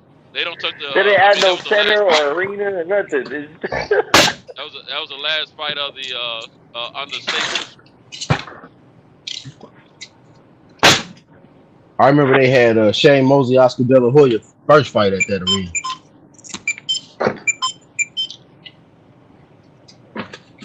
How can they go to a fight, man? Hey, did somebody what say somebody was at the creator of Mike Tyson and Roy Jones? They gave them a belt each. That was WBC. That was the WBC, man. That's what I thought. Hey, Mauricio, man. Mauricio is the money man in boxing, bro. Mauricio laundering money, man. Hey, he got a movie belt too, nigga. He gonna make Jake Paul belt next. Watch. He gonna make Jake Paul belt. He don't put a belt on one of them Triller fights, a couple of Triller fights too. Man. Mauricio gotta be the president of the year. He doing a goddamn better job than any president I've seen. That motherfucker getting I'm gonna give him Mac of the year. I gotta give him Mac of the year, man. All that stuff fell into his lap, man. It's straight nepotism. From his father? Yeah. His father set all that shit up. Jose Suleiman, man. Yeah, I know, but he took it to the next level, best pugilist. His son just fell right into that shit. Just fell into it and just rocking that shit, like rocking that shit out. Like a young kid in a candy store. That's all. Yeah. How much money you think it go into making one of those belts? I mean, to make it. Actually, make it raw material. Get that motherfucker made in China, cuz. That belt made in China, cuz. You talking about the belt itself? The actual belt? Made in China. The belt itself, because that's the only thing costing. That shit probably cost like about $20, $25. I'm gonna give him the benefit of the doubt. I'm gonna say you got no more than $1,500 wrapped up in these because I be hearing they put gold in them. Well, Shit, they look like they print them belts in the back room, cuz. No, if they put the gold on them, that's different. But really, them shit ain't really gold like that. I'm about to say they gold plated like a motherfucker, but right. But that leather, that's some high quality leather though. That's some high quality leather though, man. I don't know. I realistically think they're getting them made for no more than $500, but I'm gonna say $1,500 just to go out on limb. I don't think they putting that much gold on these belts, man. Nah, hell no. Man, I guarantee Suleiman will let me get a belt for $3,000 worth of food stamps. Oh, the EBT championship. He can't. EBT. He can't spend themselves in Mexico. I've seen a couple of them since up close. Them shit ain't fucking real gold. I don't think Zab belt when he had gold plated. I don't think they real gold. They gold plated. I seen Zab belt when he had him. Both of them shits when he was the unified champion. And most recently, I've seen Danny Jacobs belt. Well, I'm gonna say this. I think the leather. Is the leather looks real from television point of view. Oh no, that's some good high quality leather. I can tell that's some good leather, but that leather more than $20. I'm gonna say that. So I'm gonna figure they got it about $100 in the leather. That shit's not even a belt, man. That's a cummerbund. That's probably some good gold plated sterling silver. Hey, that shit ain't a belt. It's a cummerbund. It's a cummerbund. It's a cummerbund. That shit ain't holding up for that. It's like the amateur belt. It's like some of the kids' amateur belts they make now. They make them shit look real nice. Cummerbund. Yep, best pugilist. You right. They just like them amateur belts because I've been to the silver gloves and all that shit. Yep. They look just like the motherfuckers. It ain't no difference. Hey, Santos, it ain't no different than the WWE belt you used to get back in the day. Oh, yeah, I still got mine. Don't bring that conversation back up. Put that motherfucking WWE belt on next time you come on live. I know I will. I'll bring that shit. Hold on. Because I paid because I got one of the actual replicas, man. And the heavy hitter? That kind of nice, huh? One of the newer ones. The heavy ones? Yeah, one of the heavy ones. The ones that's like $200. Yeah, one of the heavy ones. I got the old 1990s. The old styrofoam and Velcro. Yep. Oh, matter of fact, hold on one sec. I got something for you right now. I'm not digging that shit out the closet. I'm not digging mine out the closet. He said I'm not digging mine out the closet. I'm not digging that shit out the closet. But yeah, that old WWE Championship when they first went to the big W on the belt. Yeah, I got one. Hey, tell me if y'all remember this. Oh shit, let me see. Hell yeah, one of them Slam Buddies or some shit. Hell yeah, I had one of them motherfuckers. I had the Ultimate Warrior and the Hulk Hogan, bro. Yeah, this is my Ultimate Warrior right here, man. Got this shit on my bed. My mom wants to kill us for fucking that house up like that. Yeah, we got another WWE. We got another wrestling guy, Kyle. We got another wrestling guy. Man, I had one when I was younger, but I found this for $60. You gotta do it, Cal.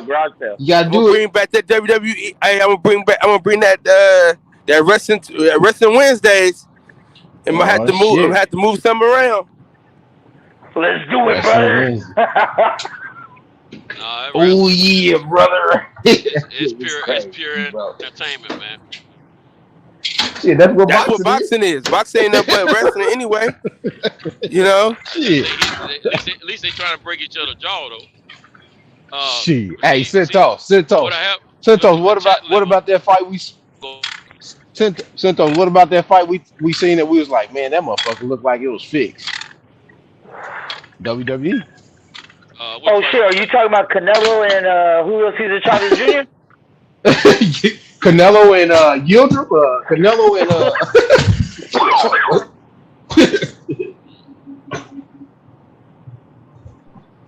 Hey, I'm just gonna say this: if you watch Canelo and Jr. again, which no one ever will, notice that when Canelo had him on the ropes, he didn't try to hit him in the head. It was just body shots only. Neither one of them were trying to knock each other out.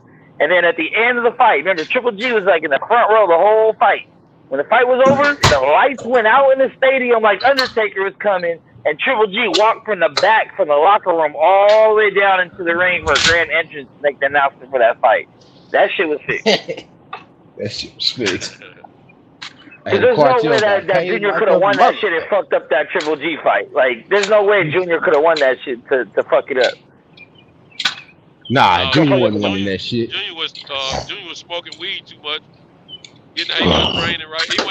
He ain't been in the fight for real for a long time, man. I'm still hanging on. The Junior yesterday when he was really into fight and he was really training and caring for himself, it would have been a different story. I think it would have been a very challenging fight between the two of them. Yeah, Junior lost it after he lost to what's his name? From Spain. The South. What's my man from Spain? Sergio Garcia? Martinez. Yeah. He lost his desire. Junior was done after that. Yeah, he lost his desire. Top ranking got the boy about 50 fights by that time. He didn't have the same desire after that. Nah, he ain't had Nah. When I seen that 24/7 and that motherfucker was doing his shit in the living room, like, I don't need to go to the gym. I'm gonna be here in my pink drawers, eating cereal, and just shadow boxes. I was like, oh yeah, it's over. Hey, cuz was shadow boxing in the living room, cuz. Eating a bowl of cereal and some pink drawers, bro. Like, the fuck? Bro, the only way you shadow boxing in the living room eating a bowl of cereal is you was high, bro. That motherfucker was high. He was. He stayed high all the time. Everybody eats cereal when they high. I ain't never known nobody that's been high that don't eat cereal. Alright, you guess what I'm about to eat right now. Hey, that motherfucker was looking like he was mad that Captain Crunch was about to be gone. What in shape? Hey, how the fuck was that dude making 160 though, bro? How was he making 160? He was too privileged, man. He was too privileged. He was royalty in Mexico. He was too privileged. He didn't have to go through like what his father had to go through. So he didn't have that desire. He had talent though, but he doesn't have that desire, man. You gotta have that desire to be a fighter. You can't fight without that. He was too privileged, and he didn't have to worry about getting arrested and all that bullshit. You can't fight without that desire. I don't care how much talent you got, man. Nah, you gotta have that shit. Yep. That's why the best fighters come from the bottom, man. Hey, we gotta figure out how to way to make some cereal over here, cause Dirty Deacon needs some cereal. Damn, DJ need a box. I need a box. You know what I mean? We need to kick it off like that, man. You know what I'm saying? We need to have a Coxman cereal company. You talking about our own brand? Yeah. We don't need to call it the Coxman though, cause ain't nobody gonna want to eat that. I know. No, man. We gotta come up with the Coxman cereal company. Everybody wants that shit. If we're gonna be on that page, we call it Hope Cake cereal. So you probably have something like that. But we're gonna come up with a brand. We gotta come up with something that millions of Americans will like to snack on. Yeah, anything said Coxman, and you talking about eating, you gonna sell it to a few, but you ain't gonna sell it to everybody. Well, you ain't gonna sell it to everybody anyway. But we're gonna have you on the front of the box. You know what I'm saying? In a handyman outfit, nigga, with three bitches on the box. See, if I'm doing some business on whatever level it is, I got representing full, man. That ain't no good business plan to me. Nah, that ain't good business, man. You gotta get the best looking dude that you can get and put him on the box with his shirt off. Motherfucking women to buy that shit. Yeah, look here. I want all the money. I want the little kids telling their mamas, look here, mommy, I want hoe cake cereal. Please buy me some hoe cake cereal. You know what I'm saying? I don't want no kids. Kids say, mommy, I want Cox I got it. cereal. I think I got it. Cinco. We gotta have a box. We gotta have a box with Brittany Renner's face on it, and then we gotta have a box with a dude's face on it. That might work. Well, he said whole cake. Brittany Renner on one box with her OnlyFans connected to it or something. But Centos went to the old school shit. Went to the whole cake, the Hollywood Shuffle. The damn shame that dude That's the Hollywood Shuffle shit. Yeah. That was a classic. Yeah, the Hollywood Shuffle. Everybody want hoe cake. Look at the hoe cakes. Everybody got hoe cake. Hey, guys! I just seen some shit on YouTube right now. Fucking Cambosos was just on Joe Rogan yesterday or today. And what'd he say? I don't know. I didn't even know he did it, so I'm probably gonna watch that in the morning when I wake up. But I'm just saying, number wise, that's good place. It's the number one podcast in the world, man. He did one with Brian Custer too already, and he did one with somebody else. I saw him up yesterday. I didn't look. I turned Brian Custer on, but I didn't. Damn, you say he the number one podcast in the world?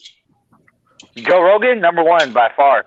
Yeah, Joe Rogan got paid by Spotify, bro. He got paid by Spotify like 40 million. I heard about that, but his shit's still number one, word? Because I ain't never watched that shit.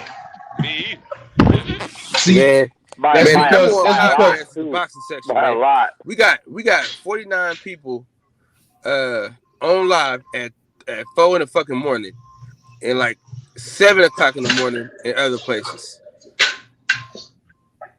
Yes, I'm in KC, man, and it's 6 o'clock, almost 6 right now. Look at that. So I'm saying we're growing on these. Shit, I'm in New York. Shit, it's almost 7 o'clock. 7 a.m. Shit, the other day, Kyle, you had about 60 or 70 people well into in the morning. Hey, Kyle, you had a show on when nobody was on. I remember that night. Hey, that was the night the dude came on talking about the WBC. Hey, man, what the fuck are you talking about? Yeah, we tore his ass up. Hey, we verbally jumped the shit out of him. He bought a lot of it on himself, though, but he was able to get his shit off, too, though. We was fair. No, he should have came back, man. He should be back, man. But, hey, Sucker Slam, that nigga came in so fucking hot last night, dog. And nigga didn't have the nerve to say he did. And I said, dog. He came in like he want to throw hands with the nigga and shit. On this internet gangster shit. Yeah, that nigga was wrong as a motherfucker, boy. We wasn't talking. We had nothing to do with that nigga. We was talking about the ringside nigga. Somebody gave him the bad information. But he switched it up because they watched the video of the fight again. He had to come clean. But he was a man about it, though. He was a man about it. He was like, nah, I looked at it wrong. Slugger, good people. He's straight. He always respect somebody on that. Yeah, I like that when somebody can actually say that. Somebody just jumped out. DJ. Yeah, when you watch the fight, he's like, nah. He admitted, he's like, nah, I was wrong. He said, I don't know what I was looking at. I was wrong with that shit. It's all here, too. It's all here. You know what I mean? When you posted it, you be able to see it. I don't know what the timestamp's at on that, but... Oak Park, salute to my brother. But yeah, that's real talk, though. Yeah, he went through round by round with us. Street Fighter. Yes, sir. Hey man, what's up, G? Look here, I went shopping the other day, as you know, right?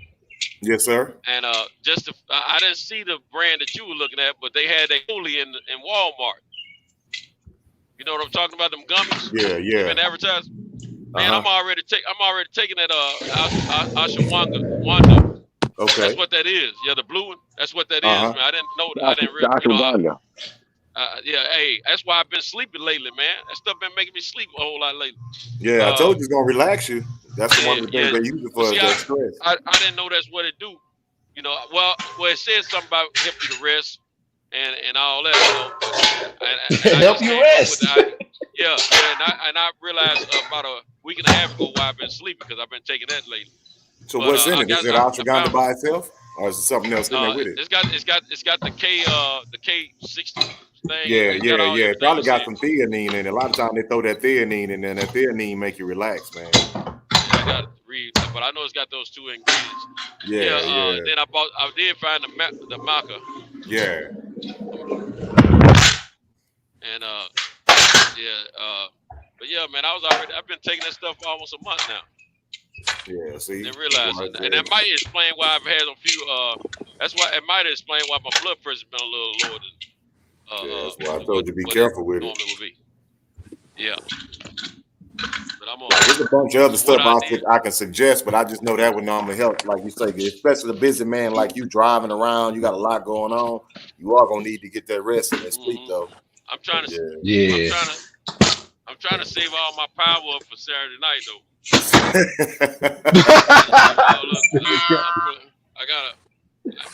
plan to You gotta pull a double shift or something, brother. I'm planning to bring her back, man. Take a little fish off right before you go in.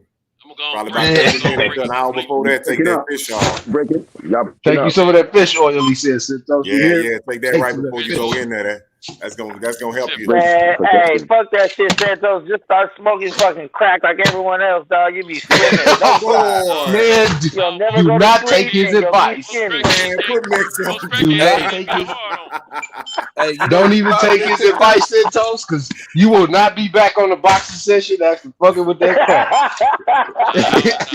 Santos got to eat more coochie, man.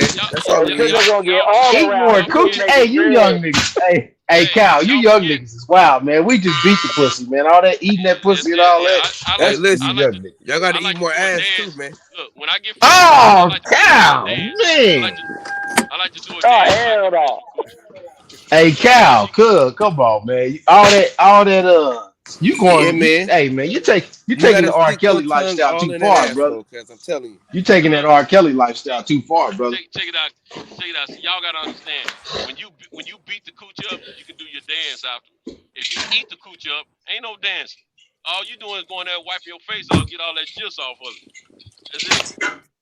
And she feeling like a pimp because she don't have your head bobbing. You understand?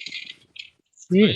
I don't know what Cal talking about, Santos. I'm trying to figure it out, man. The man talking about eating ass and all man. that shit. Eat her ass out till she pass out, goddamn. Oh no! See you. Hey, Santos, these young niggas wild, bro. You find that other stuff, Santos, that tribulation? Hey, they don't put pimping in reverse, man. Pimping don't win in reverse. Man, ain't they, man? Hey, I tell you, I was watching a TV show with my wife the other day, right? It's called Harlem on Amazon Prime. Man, I turned that shit on. I was ready to turn that shit off. Man, it's called Harlem on Amazon Prime. Harlem. It got Megan Good in it, so that's why I wanted to watch it, right? I'm like, Megan Good, this shit look good. Oh, bro got his ass. Yeah, that's too far, cuz. It was on Harlem, yeah. It was on Harlem the other day. I said, "Oh, this shit crazy." Yeah, I seen advertising for that shit. It's on Amazon Prime. I ain't watching it yet. Now hey, bro. Miss Pugilist, when I seen that shit, I said, I can't watch no more of this shit, baby. You gotta watch this shit by yourself. I can't watch this shit. Wow. Man, I tried to watch a show on Amazon Prime the other day. It said Tampa Bay. I thought it was gonna be some bad chicks up in there, right? Man, all lesbians, man. All lesbians. Oh, lesbians, man, that's a waste of pussy, man. I was madder than I was so mad. I couldn't even believe. I was mad myself for clicking on that something. But Dan, it wasn't. But I'm saying you said it was all lesbian. It wasn't good looking. They was all butchers or something. Man, it wasn't a dude in the crowd. No, but I'm saying I don't care if they lesbian. But I'm saying was they butchers or was they just lesbians? So you got some good looking lesbians. Butchers and chicks. I look at the chicks. Yeah, I don't like them studs, but I look at the femmes, but I don't like them studs. Them studs and shit. Nah, but it seemed. Hey, Santos and Pugilist, it seemed like every show now, it's almost like they erasing whole men. It's like that's in everything. It's like it's no men. It's no men in all the shows. Like you can't be a straight man in any show no more. It's like what the fuck is going on? That's another reason I haven't been watching television too much lately, man. I've been on just YouTube. Hey, somebody from the alphabet. Somebody from the alphabet got to be in every show. They got to have an alphabet representative in every show now, or they can't. Every show got writers that are a part of that community. Yeah, exactly. Or they can't have. Y'all watch that show that was on Netflix with Jaden Smith, and it was like the beginning of hip hop. How hip hop started with Cool Herc and Furious 5, Grandmaster Flash. And then like one random episode was just some gay disco shit out of nowhere, bro. Like it was a history of hip hop, and then one whole episode was gay disco and they kissed. It was weird, bro. Like terrible, man. It's terrible. They pull it out of nowhere. Nah, that shit ain't out of nowhere. That shit been lurking forever, man. Underneath that shit, it's getting out of hand because I was watching. Hey, Vespucius. Go ahead. Go ahead, Vespucius. That shit is in everything. Like literally, they can't have a show without that shit now. Cause like Santos is right in the head. A lot of those writers and shit, they are part of that community. Like they thoroughly integrated into the society, man. Everywhere. Yeah, because see, the job is infiltrate the minds of the young. Yeah. Of the youth. Mm-hmm. Yeah, of the youth. Yeah. And so they grow up thinking that everything's cool, you know. Yeah, they're impressionable. Fuck. Yeah. It's everywhere, man. Yeah, hey, I seen this, y'all. Did y'all see this? I was watching Netflix, and I'm like, okay, they got Halle Berry playing a UFC lady, right? I watched this. I watched the shit. I saw that commercial. Man, it went left. What's up, bro? How you doing? It went left. Mm-hmm. I'm like, this is Halle Berry. She done went left on me on this motherfucker. I'm like, oh, this is some shit. That shit is everywhere. Every fucking show, man. It's like the superhero show Black Lightning. Remember that? The superhero show Black Lightning. Watch into that shit, and then define fucking daughter on that shit. They made her that shit. I was like, man, I should just turn it. I stopped watching that shit. Oh, yep, Black Lightning. I remember watching. Yeah, the sister, like the daughter. The sister, yep. The big daughter. I was like, what? Oh man, that just turned the fuck off, man, from the show. And that had nothing to do with nothing. Like it had nothing to do with nothing. Nothing. The shit make no sense. I'm like, to put it in there. They just have to put that shit in everything, man. Like to me, I will say this: like it's different when it's part of the character, right? Like Omar from The Wire. Like Omar from The Wire was gay as hell, but like the whole storyline was they killed the love of his life, and he wanted revenge. And so for 5 seasons, that was part of his shit. That makes sense. Her shit just came out of nowhere, though.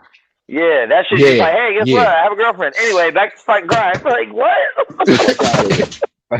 Yeah, that seems like what they doing.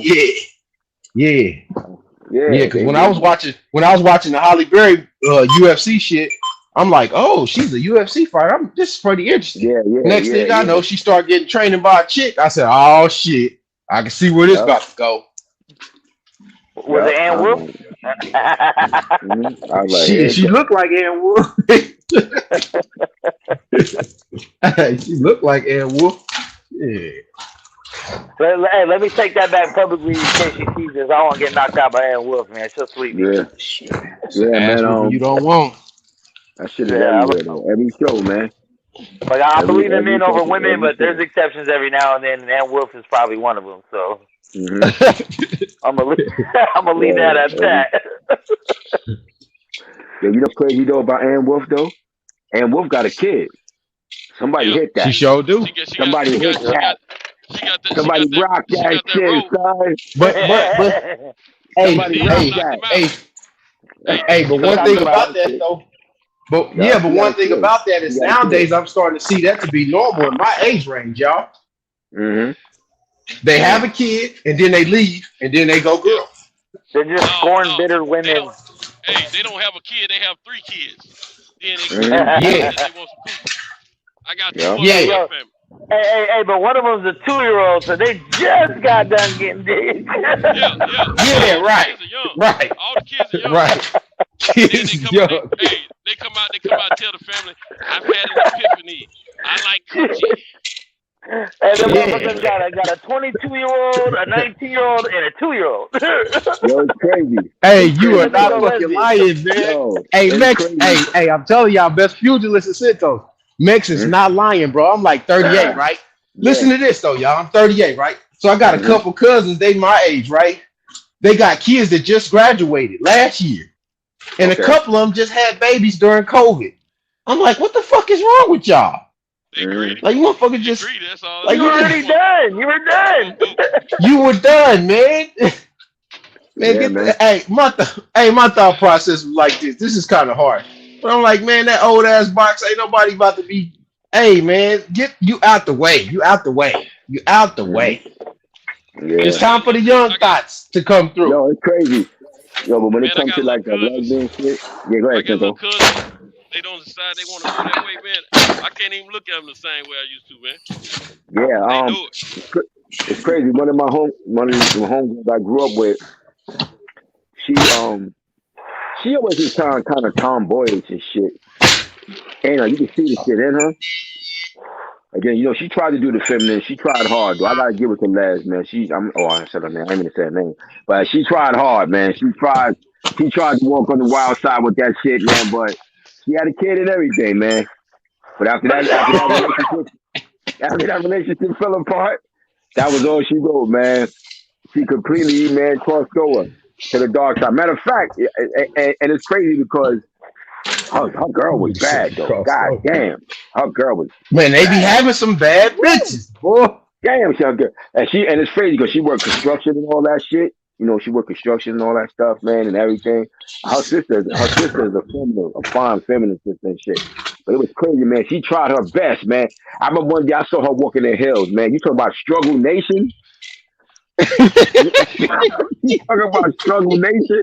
I saw her walking the hills. But I wasn't saying, yo, man, let's take some shit off, yo. Let's take some shit off, man. Walk barefooted, man. Hey, was she walking like Viola Davis? Something like that. Viola Davis was like a Where she was struggling like a motherfucker do shit, man. I like, man, take some shit off, yo. Yo, I wanted to ask y'all this shit earlier, but I totally forgot, and this is totally off subject what we're talking about. I'm sorry. But how y'all feel about us boycotting the Winter Olympics in China? I don't give a fuck about that shit. I'm a fun motherfucker. Word, fuck that. I ain't worried about that. Yeah, I don't really fuck with the Winter Olympics. I don't fuck with that winter like that. I don't fuck with the Winter Olympics, but just boycotting the Olympics in general doesn't get done that often, really, from countries. It's usually a time we don't live through it already. Yeah, we don't live through that shit already. Okay, Mex, think about this though, Mex. Even if they boycott it, Mex, if they boycott it, what does it do? Because United States is really at the mercy of China. Yeah, it does work. Us in Australia so far, the two that Australia came and joined us too. So I don't know who else is gonna join by the time those Olympics come around, but probably the whole fucking UN. They don't like Americans. I don't give a fuck about that winter Olympics. I don't give a fuck about it, but it's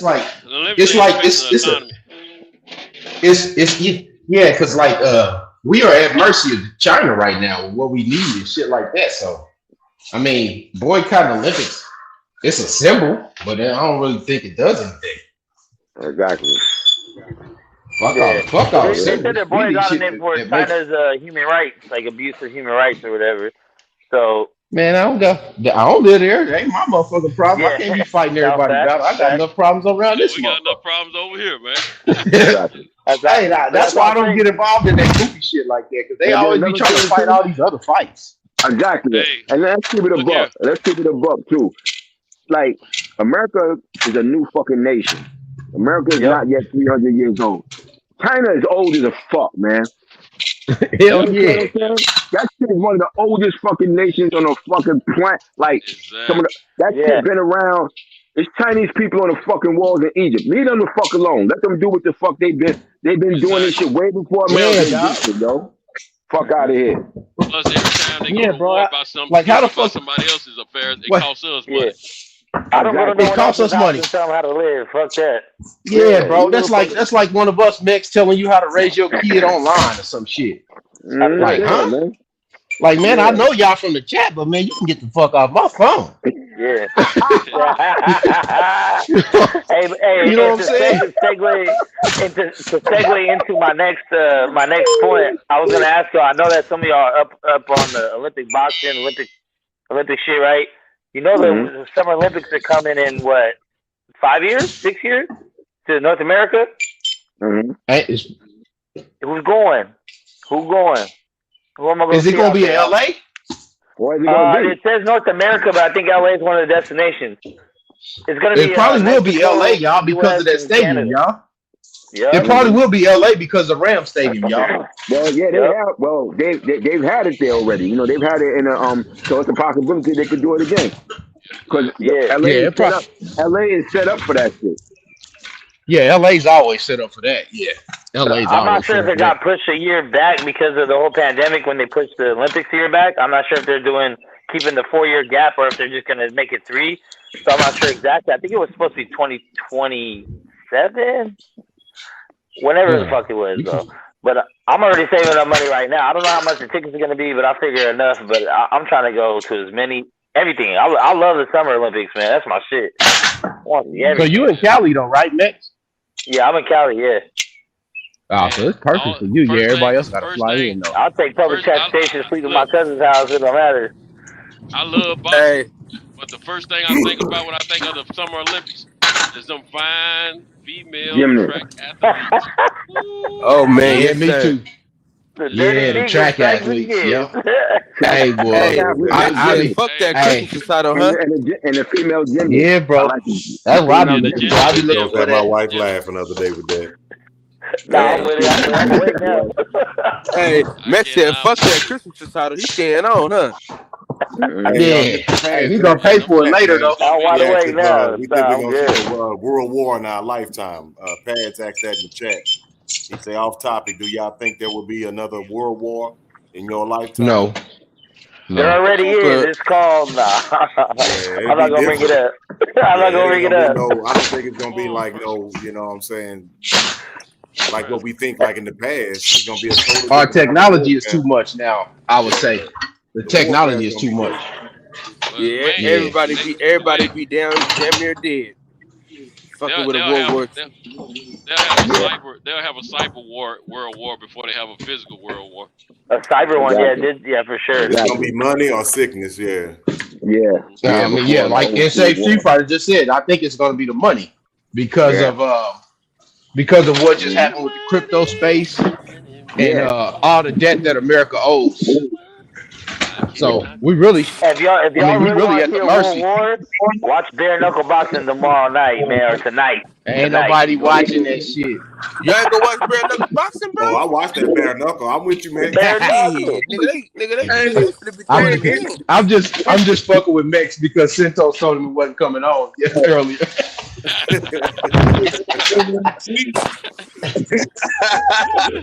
Oh man. But man, Max know how I feel about that bare knuckle boxing, man. Hey man, it's the purest type of boxing you can find. That's the original. You know what I'm saying? That's how I started way back in the day, thousands of years ago. That's the only way most of us have ever fought anyway. Shit. What kind of filter is that, You know what I'm saying? It's actually like pugilist is actually Latin and Greek. That might be what kind of filter is that? I'm not interested in watching Chop Corley do it. You understand what I'm saying? Chop fighting them all? No, Chop got his ass whipped a couple months ago. Hey, damn, Chop still trying to fight? He got beat Exactly. Hey, DJ, what kind of filter is that you got on? You know, these the type of names that's over there. You know, and old washed up MMA fighters, you know, guys with that 100 records in MMA. That was on the first season of the Ultimate Fighter fucking 16 years ago. Those are the guys fighting at that level. So I'm not, that's why shame, bro. It's not because of the blood and gore. I can take that. Hell, I watch dudes get elbows straight in the face and they shit split open. It's not the bare knuckle part that's doing it.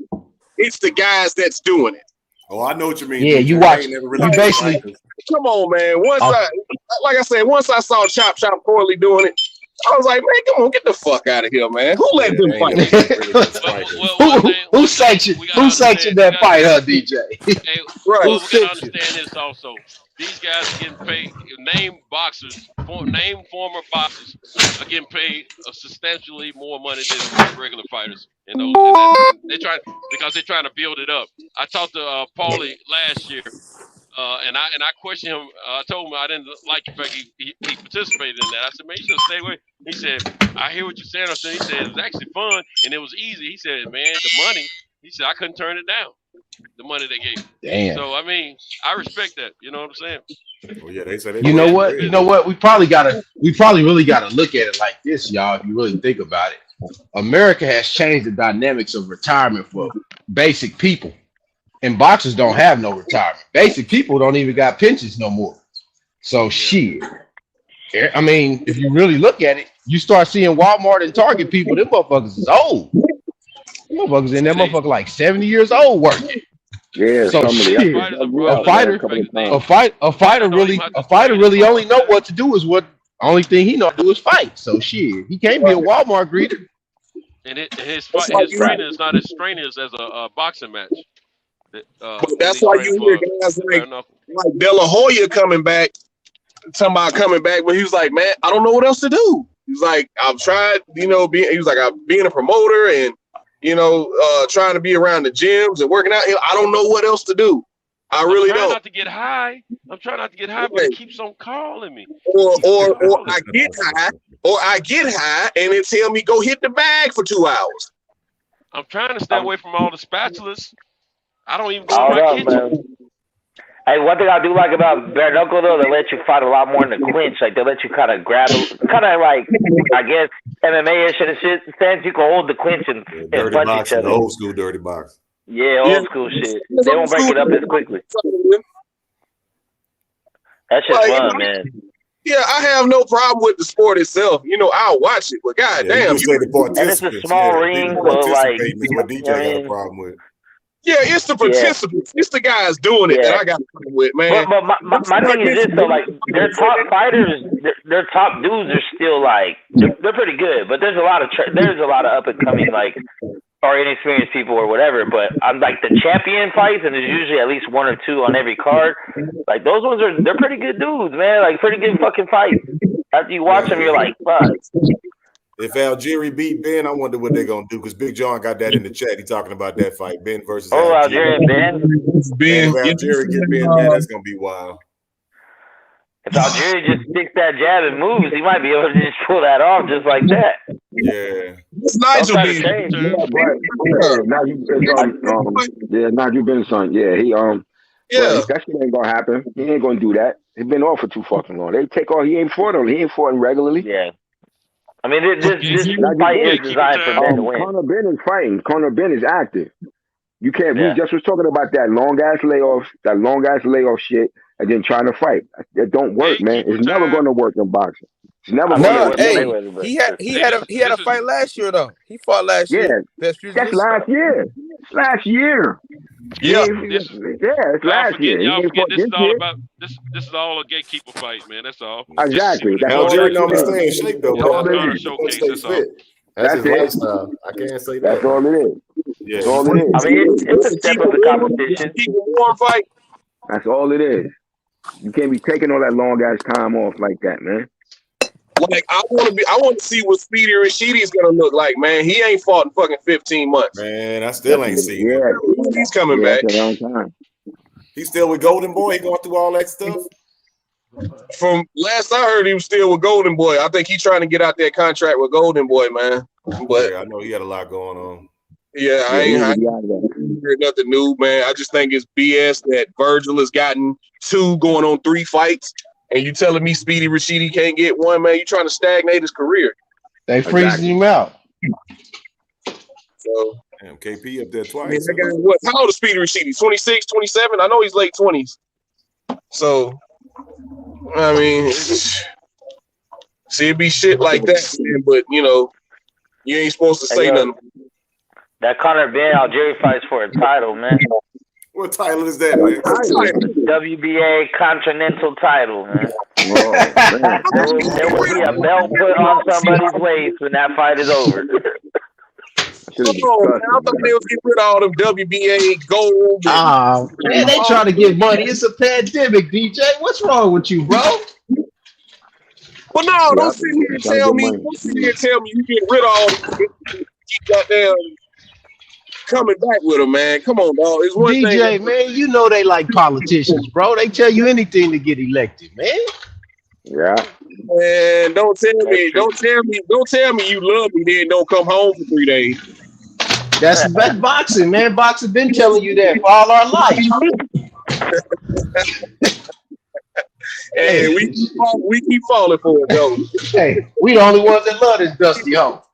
Yeah, right. We want to love your ass. Hey, the dusty hoe won't sign the divorce papers from us, man. That's what it is. Right, so we can move on. Yeah. Soon as I try to move on with MMA, you give me Tyson Fury, Deontay Wilder 3 times. Yeah. The whole found out we was gonna leave. She said, "No, motherfucker, no." Right. So, I'm ready for MMA or old school WWE with you guys. The new school, I don't know nothing about, but if y'all want to have them days, I'm down for both. Man, listen. New wrestling is too much talking, bro. Like way too much talking. Yeah, way too much talking. I stopped watching. I stopped watching right when Brock and Cena came in. Is when I stopped watching. Right when they. That's when I stopped watching. Brock and right around these. Way back in the 90s. Yeah. Man, I quit watching when they kept trying to right after CM Punk. Right after CM Punk, I stopped watching for a long time, man. And because CM Punk was pulling back the curtain a little bit. He was telling some goddamn secrets, bro. On live TV, and they couldn't cut it. Hey, they got a lot of YouTube wrestling channels where they got I want to say Jim Cornette. Remember Jim Cornette? Yeah, Jim Cornette. Jim Cornette tell a lot of shit. Yeah, he tell a lot of stories on YouTube. Yeah. Now, what you need to do is listen to Stevie Ray. Stevie Ray from Harlem Heat. Okay. Yeah, you remember Stevie Ray, Booker T brother. Yeah. I was just thinking about Booker T. He got stories. Like when I say he got stories, my nigga. Like he told the story when goddamn Macho Man was finna fucking kill Ric Flair, dog. What, did Ric Flair knock off Elizabeth or something? No, it wasn't even that. It wasn't even that. It was how they was booking it. It was how they was booking him and shit. And they was trying to, and Ric Flair tried to have guys kick. You remember Macho Man's thing was the elbow off the top rope. Yep, elbow off the top rope. Yep. And Ric Flair started to do that little elbow on the middle rope. Back in them days, you know, you didn't kick out the guy's finish. You know what I'm saying? That was frowned upon. Ric Flair was gonna have it set up to where guys was kicking out of his finish, and you know, because he was booking matches at that time too. Oh, so okay. He was trying to set Macho Man up to look like a jackass, but and he did it one time, and Macho Man came back and we know Flair done left the business. He's like, "What the fuck is Flair? You know, motherfucker trying to kill my career." That third. Man, he was trying to. Man, there was a couple dudes wanting to kill fucking dog. There was a couple guys trying to kill Kevin Nash.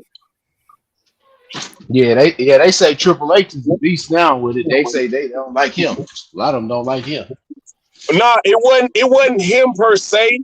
It was that he was fucking Stephanie McMahon, and he got away with a lot of shit because he was fucking Stephanie McMahon. And yeah, him and Shawn Michaels had a good hold on him. Remember, they had the shit in the contract. It was like a no fraternization shit where she wasn't even supposed to be dating him, right? Because it was a conflict of interest. When it came time to cut this motherfucker, you know, we need to sever ties, you know, because remember, everybody left. Remember around everybody left. Everybody left. Remember not Shawn Michaels, but Shawn Michaels was the champion at the time. But and they put him in retirement. Bret Hart left.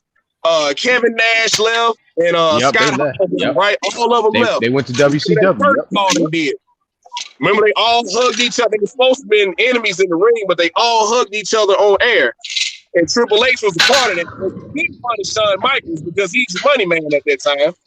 But goddamn Brett wasn't in it. He was leaving. But goddamn Kevin Nash and Scott Hall, they was leaving. So Triple H for about a year was put in matches where he was getting his ass whooped. You hear me?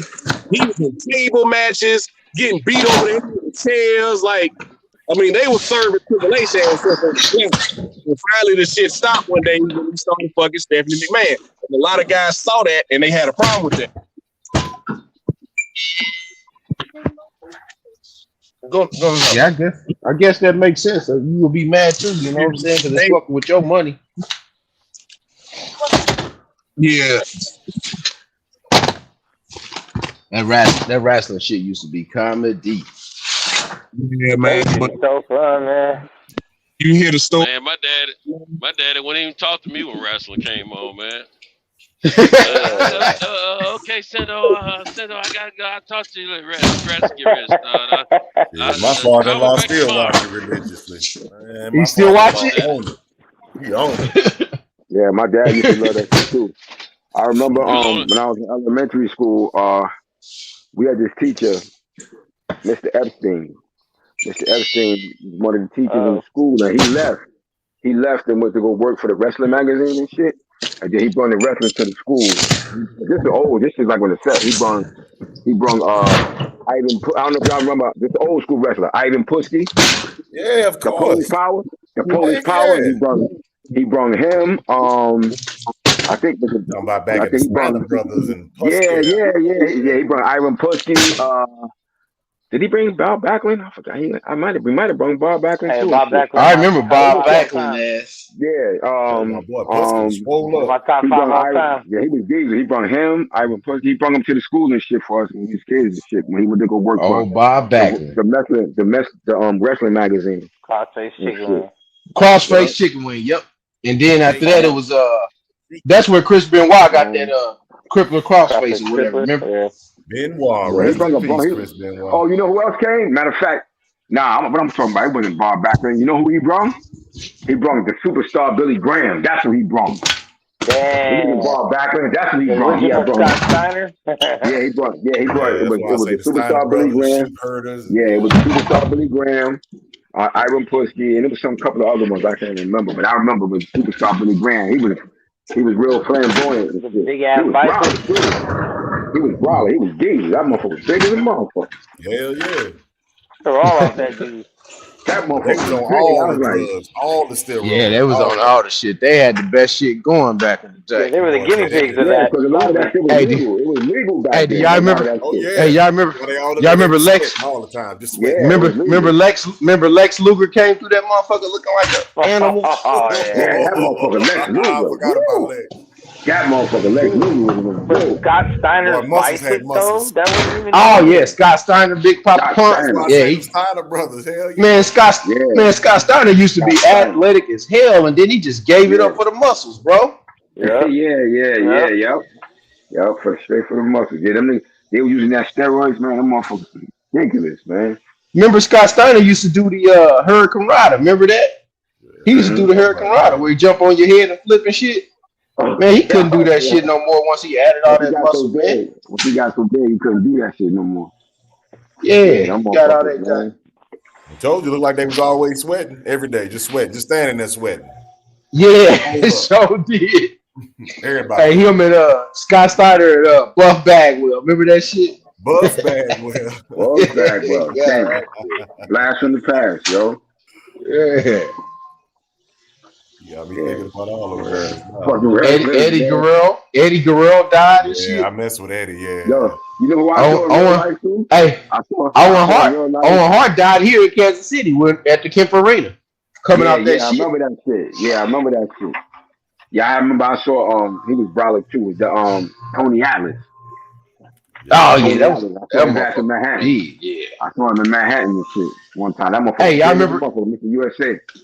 Hey, y'all remember Ahmed Johnson? He was big as fuck, but he couldn't fight. He couldn't wrestle for real. He just we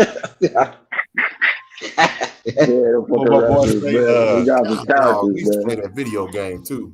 That was with who was on there? Andre the Giant, the $1 Million Man. It was Ted DiBiase. That boy's. That's why. NSA Street Fighter. That's what I call that WBC belt, the $1 Million Man belt. Yeah, Motherfucker can't lose. I remember The $1 Greg Million talking that Man boy, big talking with that bag because there's Andre here. Ted DiBiase when he be trying to say Yep, that. and Virgil come to the ring with him, cheating And like a Virgil, mother. yeah, that's what Virgil wearing the cummerbund. Mex, that's the cummerbund. The WBC cummerbund.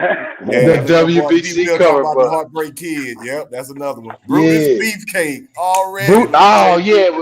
Remember dude ready said it in the chat. That was my dude right there, the Brutus Beefcake. Hey, remember they threw him through the glass or something? Was that Shawn Michaels threw him through the glass? Yeah. That shit was crazy. Damn. Off that leg, 2, 3. That motherfucker. Come with that kick. Yeah, with the kick. Yeah. God damn. Oh, shit. Man, those are good times. Yeah. Hey, but that Macho Man Ricky Steamboat, man, one of the greatest matches of all time. Oh yeah, Ricky Steamboat was a bad motherfucker, boy. I like another old. Y'all remember another old school? My man Dusty Rhodes. Dusty Rhodes. Oh hell yeah. Oh yeah, Dusty was a bad motherfucker, man. Him and what's the name used to fight all the time. And Ric Flair had some war. They had him some and Ric Flair. matches. Yep. They used to all the time in WCW. Yeah, Ric Flair and Sting too, though. Ric Flair and Sting used to always have them matches too, though. Ric Flair and Sting. Ravishing Rick Rude, Ted DiBiase. Yeah, Ted he naming DiBiase. him in the chat now. Yeah, Rick Rude. Yeah, Rick Rude was a bad dude. Ravishing Rick Rude. Hacksaw Jim Duggan. Oh, Mr. Perfect. Mr. Perfect. Remember Mr. Perfect? The Bushwhacker. Mr. Perfect. I'm gonna give y'all another old school. Another old school. You remember this old school right here? Black wrestler. Ernie the Cat Ladd. Yeah, that's why I was saying. That's old school. Old school shit. That's before my time right there. That was before my time. I'm a little bit too young. Yeah, Rocky. Ernie the Cat Ladd. And then you had the Rock father, Rocky Johnson. Yeah, that's what I was talking about. Yeah, Rocky. Yeah, Rocky Johnson. Yeah. And then he was rolling with hey y'all, with Chief Peter Maivia now. I got some old school, some artwork about from this artist from Instagram, bro. Check his shit out. This is all old school shit. Oh, that's what's up. Demolition, Heart Foundation. Yeah, Demolition. They made some money for a minute. Heart Foundation. Got the Stone Cold. Yeah. Mike Tyson. Animal and Hawk. Yeah, Animal and Hawk. Demolition. Yeah. Remember the Road Warriors? One of them sons had a. One of them had a son that played football. Mm-hmm. You got the Road Warriors? Yeah, the Road Warriors. Animal and Hawk. Who that used to eat the tongue? Man with the green tongue. Action Smash. Animal. That was the Animal. Yeah, Jordan. 50 different Stone Cold. He got Jimmy Superfly Snooker in the chat too. Oh yeah, Superfly. Yep, Superfly. Yeah. He used to have a fucking Superfly used to wear the leopard shit. Macho Man, who I was Macho Man Randy Savage. Ultimate Warrior, Macho Man. Both of them died, didn't they? Yeah, he got in the car. Well, you know, I reconsider, the Macho Man. You still fight. Oh, yeah. Yeah, the Macho Man. He got Mean Gene up there with him too. Look, there you go. What are we doing? Hey, do y'all remember? Do y'all remember when Undertaker and Sid Vicious used to be in WCW together? Sid Vicious, god damn, that's that motherfucker right there. Oh, I said the Bushwhackers earlier, Big John. That's what I'm talking about. Hey, that damn Sid Vicious jumped off that turnbuckle and broke his leg. Oh man, that shit! Wow. Yo, that motherfuckers. Yo, you remember this motherfucker, the Purple Haze? Yeah, the Purple Haze and shit. That motherfucker. Yep, I saw him. I think I first saw him in was that N what was that shit? Was NWA when it was NWA? NWA. Yeah. NWA. I first saw him there. NWA. Purple Haze and shit. And then he came up. D Will said we older than him. Yeah, probably D Will. Yeah, the motherfucking Purple Haze. Yeah. Hey, I see that magazine. Yeah, with Hulk Hogan on it. Yeah, my auntie I used to be so pissed as a kid because my auntie bought My auntie bought my cousin everything fucking Hulk Hogan that he wanted, bro. I used to be pissed because he used to have everything. Hulk Hogan. Hulk fucking Hogan, bro. Yeah, Macho Man was my dude too. He say the British Bulldog. Yeah, British Bulldog. That's Big John, Yo, Dusty remember this? Rhodes. That was my I boy. got hit My y'all. friend loved Dusty Rhodes, boy, with that lit. Dusty Rhodes, yeah. Dusty Rhodes, baby. Yes. That was my man too. I Hey, hit you with what another was old school. his son used to wrestle too. Yeah, his son Gold used to wrestle. Dust. How about another old school? Remember this other old school?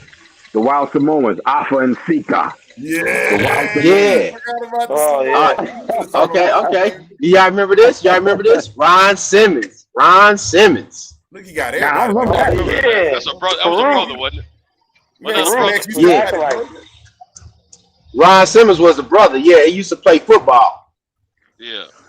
Damn, The Legion of Doom. The Legion of Doom. Oh, yeah, That's what they were. The Legion of Doom. Yeah.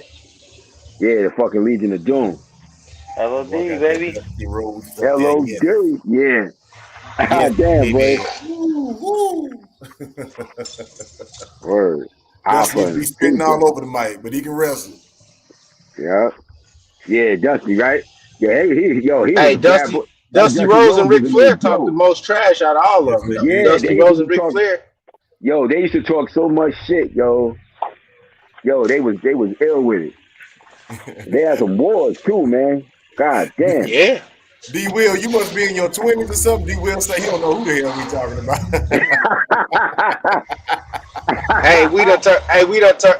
we done turned into the old heads at the barbershop talking about boxing and shit. You ain't lying. He's like, I don't know who the hell y'all talking about. Yeah, Lex Luger. How we forgot Lex Luger? I said Lex Luger earlier. You did? My bad. I missed that. My bad. I didn't. Hey, remember he turned into the narcissist? Yeah, from the hot man. The narcissist. Hey, everybody what tried about to the Ultimate Warrior? Yeah, that's my favorite. They brought him up. That's my favorite. What was my man's name? The brother. He was like a man. He was like a manager. Papa Shango? The Jive Soul Pro. The Jive Soul Pro. What's his name? Yeah, you talking about Rick? Teddy. You talking about Teddy? Teddy? No, what's his name? Slick Rick. Slick something. Yeah, Slick Rick or some shit like that. Yeah. Jive Soul Bro. You're a Jive Soul Bro. The Jive Soul Bro. He come out there dressed like a pimp every time. Yeah. He dressed like a pimp and shit. Yeah. I just remember the Godfather. I remember that dude. Yeah, that motherfucker. His own back. Slick Rick. Yeah, that motherfucker. Hey, you remember crazy ass Paul Bear with the Undertaker? The Paul. Hell yeah.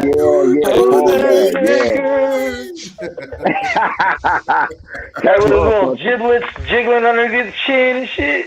Remember Cage? Remember Cage? Yeah. Cage.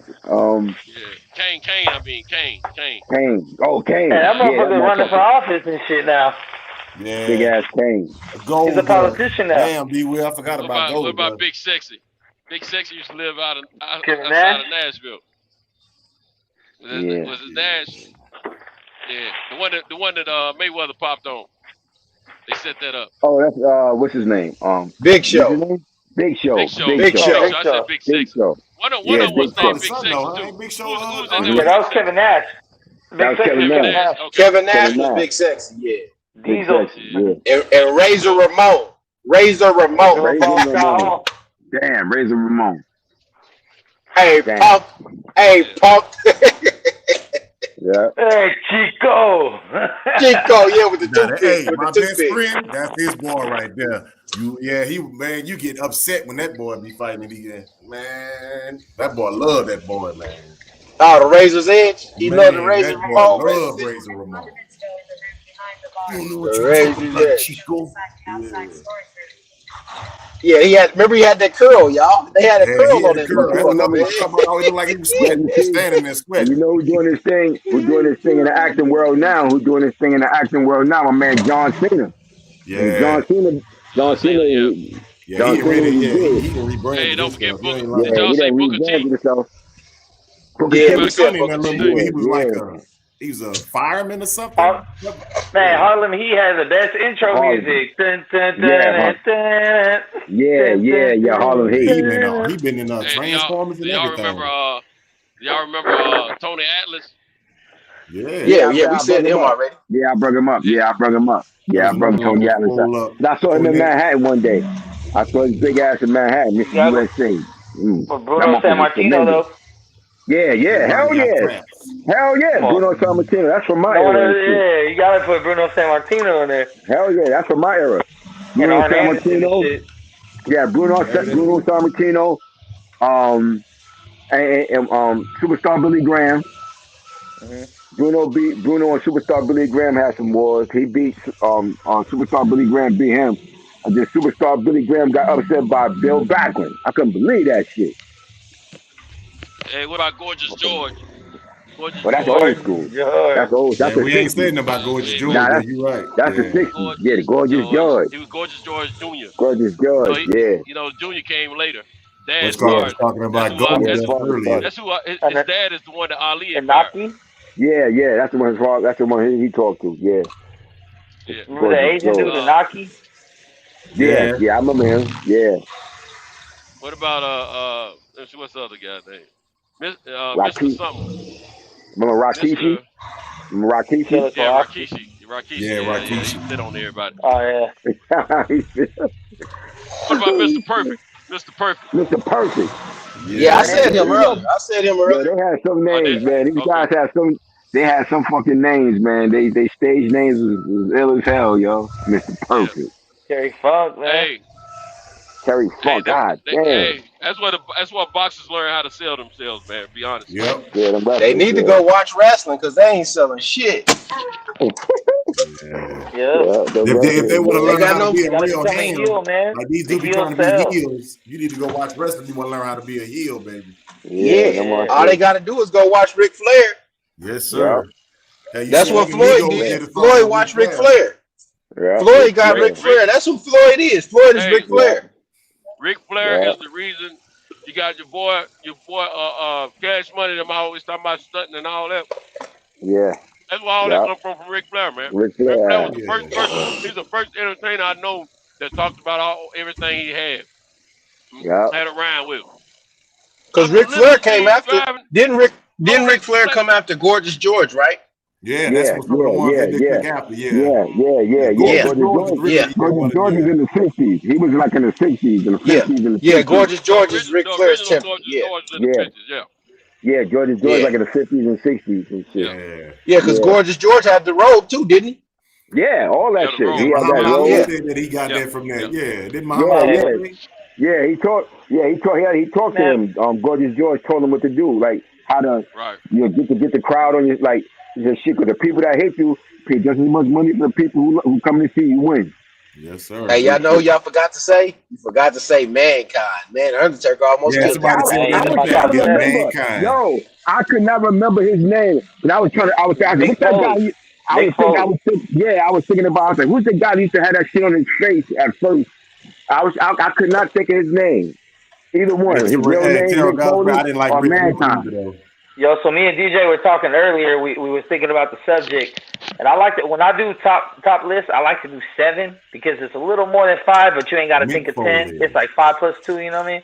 So who would be you guys' top 7 all time, no order? Don't have to put them in order. Just your top 7 all time. And wrestlers. Okay, you go first, best pugilist. Yeah. Oh, I can't do that. Wrestlers? Oh shit. I ain't put them in no order. He don't know. Yeah, no. I'll go first if you ain't ready. I'll go first if you ain't ready. I'm ready. I'll go.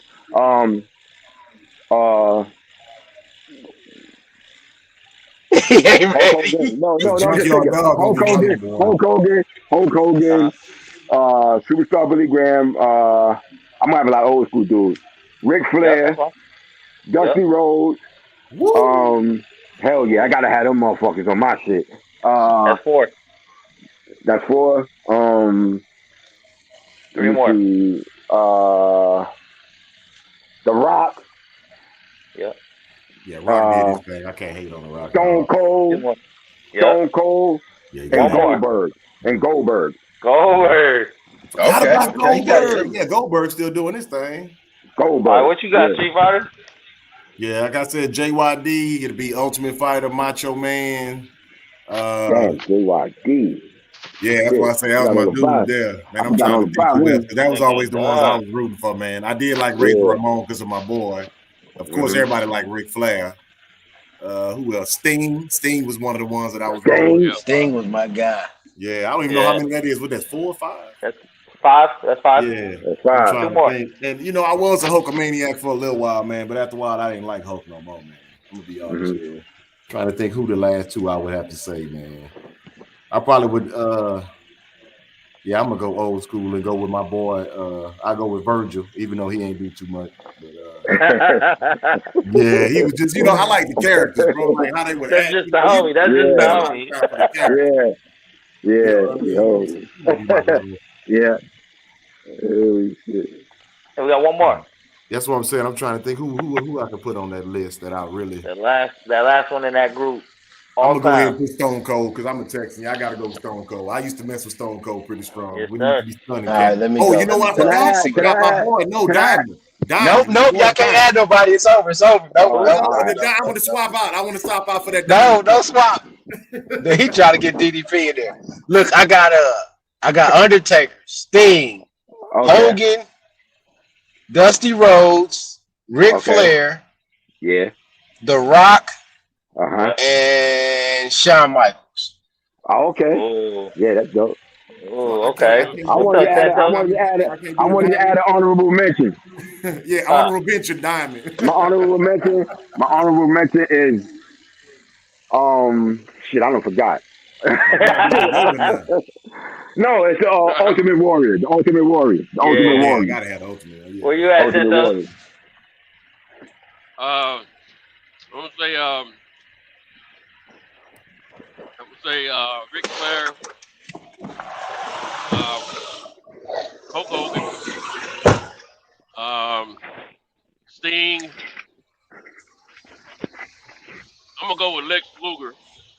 Just somebody already got the Warrior. Yeah. And I'm gonna go with The Rock.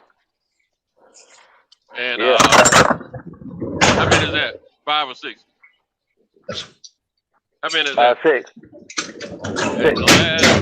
Sound like you said at least 5 of them. Yeah. The last but not least, I'm going with Randy Savage. Macho Man. Randy Savage. Okay. Barbarians in the chat. Well, shit, my number one, I got my boy, Ultimate Warrior, all day. Okay. I'm gonna go with Ultimate Warrior, Stone Cold Rock. That's 3. Bob Backlund's in my shit. That's 4. Okay. Undertaker. That's 5. And 2 more. Shit. The Barbarians and Yokozuna. I gotta put Mankind in there because even if he as a wrestler wasn't that good, he's always a common denominator in some of the greatest matches I've ever seen. So he sure is. That motherfucker took ass with. Yeah, that's how I feel with Virgil ain't good enough, but he was always good. And then he used to love to get his head busted open. That's what he used to do. And then I'm gonna go with Sting also as my last one, as my 7. Okay. Yeah, Sting. Yeah, like Sting Sting before too. black and white face paint. He was a bad motherfucker. Coming back. Sting ain't. Because I remember the American Sting, but I didn't really like him that much. But when he went black and white, it was over. He was over. He shut the game down. He single-handedly carried WCW against. Yeah, that's the crow Sting you talking about. Yeah, the crow Sting. Yeah, the crow Sting. Yeah, the crow Sting took over. Crow Sting. That's when he didn't talk. Yeah, it was good. Hey, whichever one of them came up with that idea and told him to do that, they was on the money. Yeah, coming down from the fucking ceiling and shit, man. Lights out. Yeah, he had that damn baseball bat and shit. Yeah, that was dope. Got the trench on. You know who we forgot to mention? Old school from that the fucking Iron Sheik. Remember he fought? I remember Iron Sheik. Hey, let me ask y'all this. Do y'all remember? Okay, I remember. So Sting was carrying the WCW at the time. This is a match that I always wanted to see when Sting was in WCW. I wanted to see Sting fight the Undertaker, and I never got it. He didn't look like Ric Flair box fans. We said him earlier. Yeah. Yo, let me They say, let got me ask y'all this Barbarians, question. Who do Yokozuna, y'all the think? Steiner brothers, the Four Horsemen. AKP, you right on point, dog. Wrestling fans, like that's the one match we never got to see that we always wanted was Sting. Yeah. We never that'd got been it. dope. That'd have been Y'all, dope. hey, let's go back even further before they was pumping steroids in them bodies. Remember, Where you going to? Jackie Fargo. Did y'all know Jackie Fargo? No. Hey man, don't be naming people from the 35s and 40s, man. This before DJ. wrestling. Morning, my lady. Wrestling was more geographical at that time. Yep, It somebody wasn't said Jesse the across Body. the nation, so that's probably why y'all don't know. But it was more Word, Jesse the Tennessee, Body, Ventura, Southwest yeah. thing. But yeah, Hey, DJ, did you want to run your 7 in? Yeah, rest in peace, Tiny Dojo Lister. Yamamoto. You good? Run your 7. Run your Y'all 7. forgot about Zeus. They said it in the chat. Rest in peace to Debo. Y'all remember? Yeah, Zeus. He's Zeus. Yeah, I was Yeah, about to Zeus. mention him Yeah, too. Zeus. I was about to mention Remember when I they? mentioned Hulk Hogan. When I mentioned Hulk Hogan, when they did that movie, I was about to mention Zeus. Yeah, he had the movie. What was the name of the movie, y'all? What's the name of that shit? Above the yard. What's the name of that shit? Yeah, that's what they had him in that movie. I got it. Go ahead. Don't worry about it. Yeah, they doing Let me ask y'all a question. Who got to do that? Who got to do their 7? Who next up on the doing their 7? Go ahead, DJ. Do your 7. My top 7? Yeah, whoever. It don't got to be in no order with your top 7. Oh, okay. Bret Hart, Booker T. Oh, that's a good one. Okay. Stone Cold, The Rock, Razor Ramon, Sting, and man. They got some good The ones. last one's always the hardest. They lighting that chat up. Man, Triple H. Triple H. Okay. Triple H. Triple H was the greatest heel ever, man. He was the greatest heel ever. Hey, now what about tag teams? I'm pretty sure like 4 of them are guaranteed, right? Let me ask. You got the Road Warriors, you got Harlem Heat, you got the Hardy Boys, and I'm gonna go. No, we said Shawn Michaels too, Big John. We said Shawn Michaels. Yeah. You said John 4? Balls. We got to be 4. Bushwhackers. You got the No, 7. These top 7. I said there's pretty much 4 that are guaranteed, but like who's your top 7 though? Shit. 7. Tag team. All right, I'm gonna say 7. All right, the Wild Samoans, Alpha and Seeker. Oh, They're gonna be among us. The Road Warriors. Samoans, yeah. The British Bulldogs. Oh shit, Davey Boy. The Bushwhackers. Damn, the tag team is only 2, right? Is it more than? Can it be more than 2? Well, yeah, but like with the Hart Foundation, you're gonna get like Owen and Brett and shit. I mean, it could be one-time tag teams also. All right, I'll say I was gonna say the Hart Foundation. Okay. What's that? 5? Hey man, why nobody ain't saying nothing about Sergeant Slaughter? Oh shit, I forgot about Sergeant Slaughter. Yeah. So we got 2. So we got 2. I'm at 5, right? I got 5 on the tag. 2 more.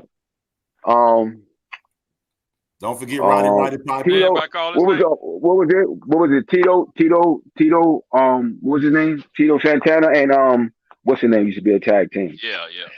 Oh shit.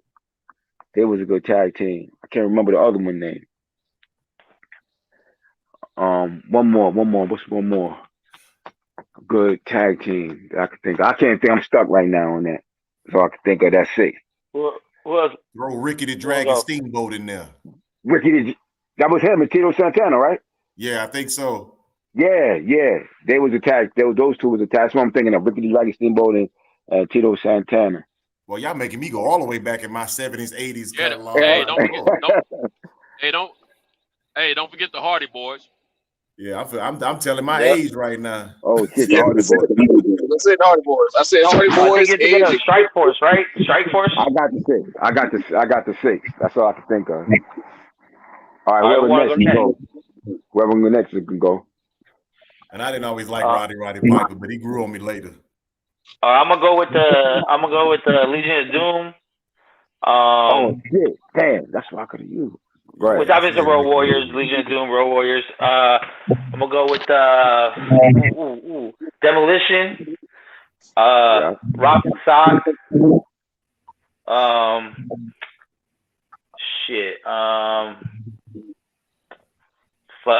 the Steiner Brothers.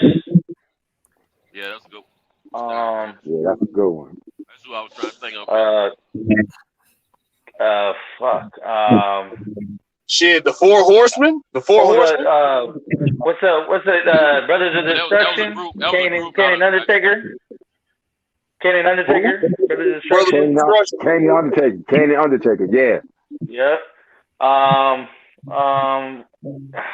Hardy Boys for sure. And where am I? I think I got one more, right? And fucking You ain't said Harlem Heat yet. Harlem Heat. God damn. I think I might have to go with the what are the dudes, the animals with Billy Kidman and fucking for WCW. They were like the high flying tag team. Billy Kidman and someone else. Was it Raven? No, it wasn't Raven. It was shit, man. I know who you're talking about. It wasn't. Well, I remember they were like the Hardys of the WCW. Guerrero was a good tag team for a while. Yeah. I'll go with that. Yeah. I'll go with that one. The LWO, right? Yeah. With Rey Mysterio and all them. You talking about? Yeah, Mysterio and Guerrero. Yeah, you talking about the LWO. That was with Conan, Juventud, Guerrero, Rey Mysterio. Yeah, Rey Mysterio and all them. Yeah. Damn. I'm thinking back, like, who else I forgot? Jimmy Superfly Snooker. That's the Rockers. I think Rockers. Oh, Shawn Michaels. Yeah, Shawn Michaels and Marty Jannetty. That was my first tag team I really knew about because me and my brother used to fly off the fucking dressers and shit on the fucking bed all the time. Try to do drop kicks and shit. I'm gonna go with that. Brian Pillman. They doing some good ones in the chat. Edge. Dude love. We said Gold Dust earlier, yeah, and Mankind. They said Mick Foley. Yeah, Mick Foley, a G. Yeah. Who else wanted they tag team? Ric Flair. I'm just reading the chat. My bad. I thought who's next up on the tag team? Who's next? Oh man, I wasn't really into that. That's why I said the Nasty Boys. The Nasty Boys, man. Okay. Shit. There's a lot of good tag teams out there, man. Oh shit, man. The New Age Outlaws. Oh yeah. With Billy Gunn and the Road Dogg, yeah. Yeah, Sting would put you in the school. Champions of the world. So let me ask y'all this. I got into this debate one day. D-Generation X or NWO? Ooh. But I'm an NWO. Yeah, especially when they switched over to NWO. Yeah, it got The red and black. I gotta go get But I was gonna ask that question: Who was the dopest group organized, like a group out of all of them? Who was the dopest group? Was the Four Horsemen? I like the Four Horsemen was ill. Yeah, Four Horsemen. The Nation of Domination. The NWO. The Nation of Domination. Yeah, Nation. The corporate ministry, man. Yeah, the corporation. Yep, that was a good one. Corporation. But when they fused with Undertaker shit, so they went corporate ministry because Undertaker was on the dark shit, and then the corporation fused with him. That was like a big ass mega group. That's around the time I stopped. I think it was NWO. I stopped watching. I mean, obviously the Heart Foundation's in there. You know, that's the OGs. What was DiBiase, Virgil, and them? What was that shit called? DiBiase. It was like the money. Not money. I want to say money team. The $1 million some shit, or the money something. With money in it, yeah. It was something connected to money. Yeah. Yeah. Damn, man, y'all taking me back. Golly. Yeah, all the way back to where I'm scared the light's finna come on. I'm gonna have to go in the house. Shit, for real. Oh, y'all take it back, man. Yeah, the $1 Million Corporation, wrestling? Heisenberg wrote it. Yeah. There you go, the $1 Million Corporation. Yeah, they hitting it up in the chat. Yeah, they tearing it up in the chat. Yeah. What about Yeah. Ted DiBiase, IRS. He said Kurt Angle. We forgot about Kurt Angle. He broke nigga. Yeah, I brought Kurt Angle up a minute ago. Okay, what my about bad. the Freebirds? Oh, the Freebirds. Yeah. Kurt Angle came with the 3 eyes: intensity, integrity, and intelligence. Yeah, he's actually a real wrestler with his broke neck self. He's a fucking American hero, man. Yes, he was. He wasn't even gonna get into that shit, man. They brought him in there. We said Undertaker, right? Yeah, we said Undertaker, IRS, and the $1 Million Man. Huh? Was Money Inc. Yeah. Everybody's got a price. Oh, remember Evolution? Yeah, I said Evolution with Batista. Oh, you did? Okay. Ric Flair. Oh yeah, Batista. Hell yeah. Yeah, that was Here's another one that's doing well. He's doing well in the cinema. It's Batista. He's doing well. It really don't surprise me, man, when these actors do great. When these wrestlers cross over in film, it really don't surprise me when they do great, man. Yeah, he's doing well. What about that one group that the Brain Heenan had? Remember with the Andre the Giant? Brain Heenan. What was it, Big John Studd and Andre the Giant and everybody say the Bushwhackers. Oh yeah, I'm on the Bushwhackers, baby. I said rocked out with the bars out. I said the Bushwhackers and the Sheep Herders.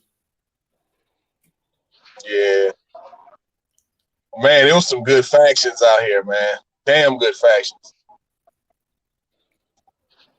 But yeah, man, I grew up during the Monday Night Wars, man. So I was switching back and forth between Raw and Nitro, and then you had Wednesday Night Thunder, followed by Thursday Night SmackDown. Man, we was getting wrestling all week.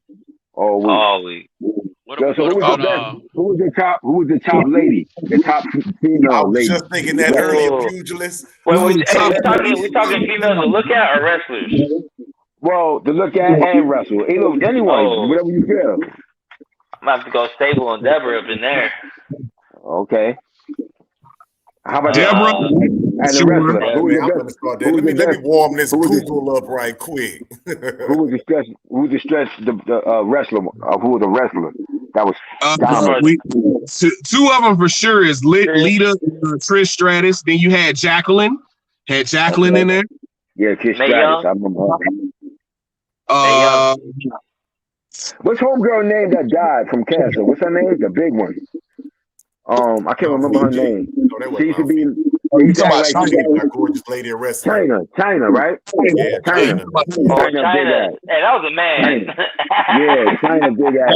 She was Sergeant Slaughter's daughter. Man, Triple H until she looked good, man. Until Triple H started pumping her ass full of steroids. Yeah, this is good. Yep. Hey, China. did any of y'all know anything about Big Tussie? Who? Big Tussie. That's back in the 70s, man. Big Tussie. She whooped men. Hey, that girl, she was big, black chick. She whooped men. She didn't whoop women. She whooped men. Big Tussie. That's probably somebody. That's probably a Tennessee wrestler, man. A local? Yeah. See, Santos remember them territory. Hey man, Sable was the baddest one they had. Oh, Sable, man, she helped me get through puberty, man. Yeah, Sable was bad. What about China? Y'all remember China? Yeah, we said China. Yeah, Max said she looked like a man. Shit. She died. I told you, I thought she was Sergeant Slaughter's daughter. Yeah, she died. I thought she was tranny the whole time. He said he thought she was Sergeant Slaughter's daughter. God damn.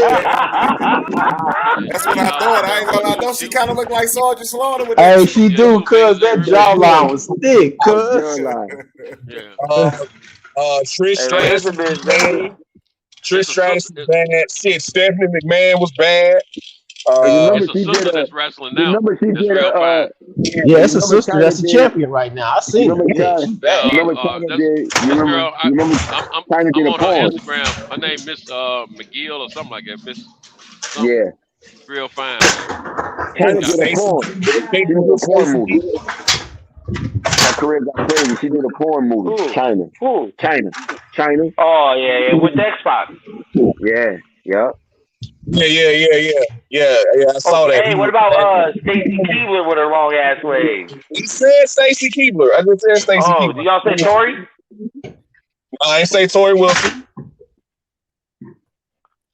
Yeah, shit. I thought Jacqueline was bad. That's what I was thinking about, Jacqueline. I just saw her too. Yep. Yeah, Jacqueline. I told you I would hit this Google. I used to be hating her. Jacqueline was solid.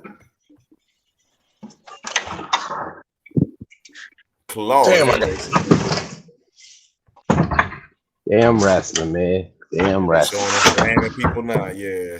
Hey, we used to have a black box at the house to get the pay-per-views on.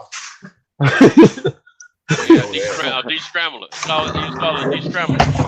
Yeah, we had the black box, man. We watched WWE on one channel and WCW on another TV. Trying to watch Nitro and the other one at the same time. Yeah, got that knob in the middle. Click, click, click. Yeah, Nitro and Raw. Hey, that's back when you had the TV where you had to put the pliers on it when you broke the knob. Oh, they lighting up the chat again. Bam, Bam, Bigelow. Hey, they lighting up the chat. Hey, old school, they don't know nothing about them TVs where you had to use the pliers to turn the channel, though. They got the free birds. Yeah, I called the free birds out a minute ago. Big Van Vader. Oh, Vader was a big, he jumping off the top rope. Me and Max was talking about Vader earlier, man. Vader, Razor Ramon. Razor Ramon made it cool to be the bad guy, man. Yeah. He was the first bad guy people really just I can't take that apart. More, Chico. You can't take that apart. That Trey thing. Don't disrespect Chico. Oh, you trying to figure out how to. Yeah, they put two good. I said Ricky the Dragon Steamboat, Terrell. Yeah, Ricky, for sure. Yeah. And I say Jimmy Superfly Snooker too. Diamond Dallas Page, AJ Dixon, Mex and them said I couldn't switch. KP and them said I couldn't put him on my honorable. Put that in front. Put that in the front. I had that Diamond Dallas. Put that in the back. That'll fit. Diamond Dallas doing yoga now. Hey, only one Stone Cold Stunner allowed, man. That's fine. You got to pick, man. DDP and Stone Cold. It's called a diamond cutter, sir. Look. It's the diamond cutter, sir. But they tell stories about that all the time. How Diamond Dallas Page used to steal folks' moves, man. Hey, you know what's funny? Stone Cold only had like a 5-move moveset. His shit was all energy. Like he had the rush you and pummel you, and he had the stunner and like a fucking clothesline and pile driver. Like that's it. Yeah. He had the mud stomp. Can't forget the mud stomp. Yeah. And I gotta add another one. Yeah, the DDT. I gotta add another one. Y'all just made me think about and shit. Remember him? This cat here, Cowboy Bob Orton. Yeah. Ooh, that's a good one. Hey, he had that move called the lariat. The lariat. Okay. Boy did that one. Goldberg did that too, huh? Hey. Now, what's your name was doing that? The Cowboy. What's his name? From Texas. He was from Texas. Yeah, Cowboy and Bradshaw. They called it the clothesline from Hill. Yeah. They had the lariat or the clothesline. Anybody mention the Junkyard Dog? Yeah. He was in his top 7. Yeah. That's my number one. JYD, baby. Hey, y'all forgot about this one though. Coco Beware. Coco Beware. The Birdman. Hey, he's the first Birdman. He was the Birdman. He was Coco Beware when he was fighting in Memphis. Hey, he was fighting Brock Lesnar. I was about to say Brock Lesnar. All right, so we talking about Black Brothers. Here's another one. My father couldn't stand him. SD Special Delivery Jones. What about Bearcat Brown? What about Bearcat Brown? Harley Race. Harley Race. Yeah, that's another one. Harley Race. You had to put Harley Race in there with Ric Flair. It was a Harley Race. Harley Race, Ric Flair, and Dusty Rhodes. Hey, but what? Hey, did you guys ever watch the hardcore shit, like with Terry Funk and Sabu and Sabu? Go ahead, then. Sabu was on some crazy. Yeah, that was a hardcore wrestling. Who was that y'all used to spit that stuff out? Kamala. That was Kamala. Yeah, Kamala did it. The Jerry did it. Papa. What did Papa Shango did the voodoo, right? Papa Shango. Yeah, Papa Shango. Papa Shango.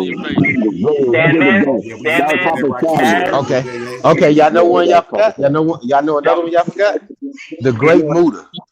The Great Muda. It was in the chat earlier. Yeah. Well, Tommy Dreamer. The Great Muda.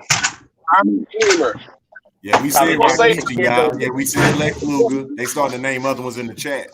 We said all those. Yeah, we said Lex Luger, yeah. Yeah, Rikishi, Brock Lesnar. They keep bringing up Brock Lesnar, but I wasn't really know. Yeah, Brock Lesnar. I've always said I understand Brock Lesnar, Randy Orton, and John Cena might be in people's list for that next generation. Yeah. Randy Orton was another big scroll, big trapper Don, big old necks. All them boys got. Yeah. You tell everybody on steroids Bob Orton. Randy Orton, that's what Bob Orton son. Cowboy Bob Orton. D will say we bugging. Hey, what about this guy? Shane McMahon. Shane fucking McMahon. Shane don't play, man. Shit, what about this one? We said that was C. Jones. Hey, I'm about to take y'all. I'm about to take y'all back. I'm gonna take y'all back. Do y'all remember Kerry Von Erich? Yes. Oh, hold on. What about Rob Van Dam? Rob Van Dam. Now that's one of the ones that was still athletic. See, Rob used to fly. He was athletic. Rob was athletic, bro. Hey, y'all remember Val Venus? Remember Val Venus? Hello, lady. How old are you, KP? I'm 38. Okay, that's Raven. Remember they had us thinking that Rob Van Dam and Van Dam we said Mr. Perfect and they too. were no kids. Yeah. What was the little dude that was with DX? The little dude, the kid. That was his name, the kid, wasn't it? Yeah, 1, 2, 3 kid. They said it earlier. The 1, 2, 3 kid. That was his fucking name. They said it in the chat earlier. X-Pac, Yeah, X-Pac. What motherfucking name was X-Pac? Yeah, that's right. Brutus, the one with Beefcake. We said that was C. Jones. We said the Road Warriors. Hey, how the fuck they name a wrestler out of Tupac? Yeah, C. Jones, we said TNT. I did. Remember when he was in WCW? Yep, we said him. WCW and his name was Six? Yep, his name was Six. Yep. Yeah. Yep. Yeah. You can tell us some old heads in this chat, boy. What about Jeff Jarrett? It pretty much almost like all the Von Erichs died or something, didn't they? Who that? All the Von Erichs, they all died, didn't they? Yeah. Wait, all of them were all but one. They all died. Yeah. Hey, they all died early too. Oh, Perry Saturn. What'd you say, Santos? Anybody over here of the Fabulous Ones? Oh yeah. I heard them. They said only one of them alive, KP. Yeah, only one. I remember them Von Erichs, boy. They was pretty athletic, man. They was athletic. The whole family, man. Hey, Eric Von Erich, they did a song. They used to play the Eye of the Tiger for him. He had a video out. Yeah. Eye of the Tiger. That made me like that song a whole lot. And then the Fabulous Ones used to come out too. Yeah, we did that. Yeah, the Heartbreak Kid. Yeah, we named it. Did anyone say Rick Rude?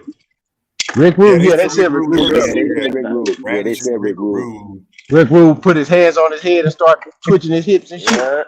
Yeah. Remember when he put Elizabeth's face on his fucking tights? Yeah, yep. That was crazy. I know. Did y'all remember Jeff Jarrett? Gary Sherry. Yep, Jeff Jarrett. Yep. He was out of Nashville too. I remember. What about Dean Malenko? I remember when he first started taking. I put Dean Malenko in the chat earlier. The man of 1,000 hoes. Yeah, we said China. Yeah, they were talking about. I'm gonna hit you with another old school.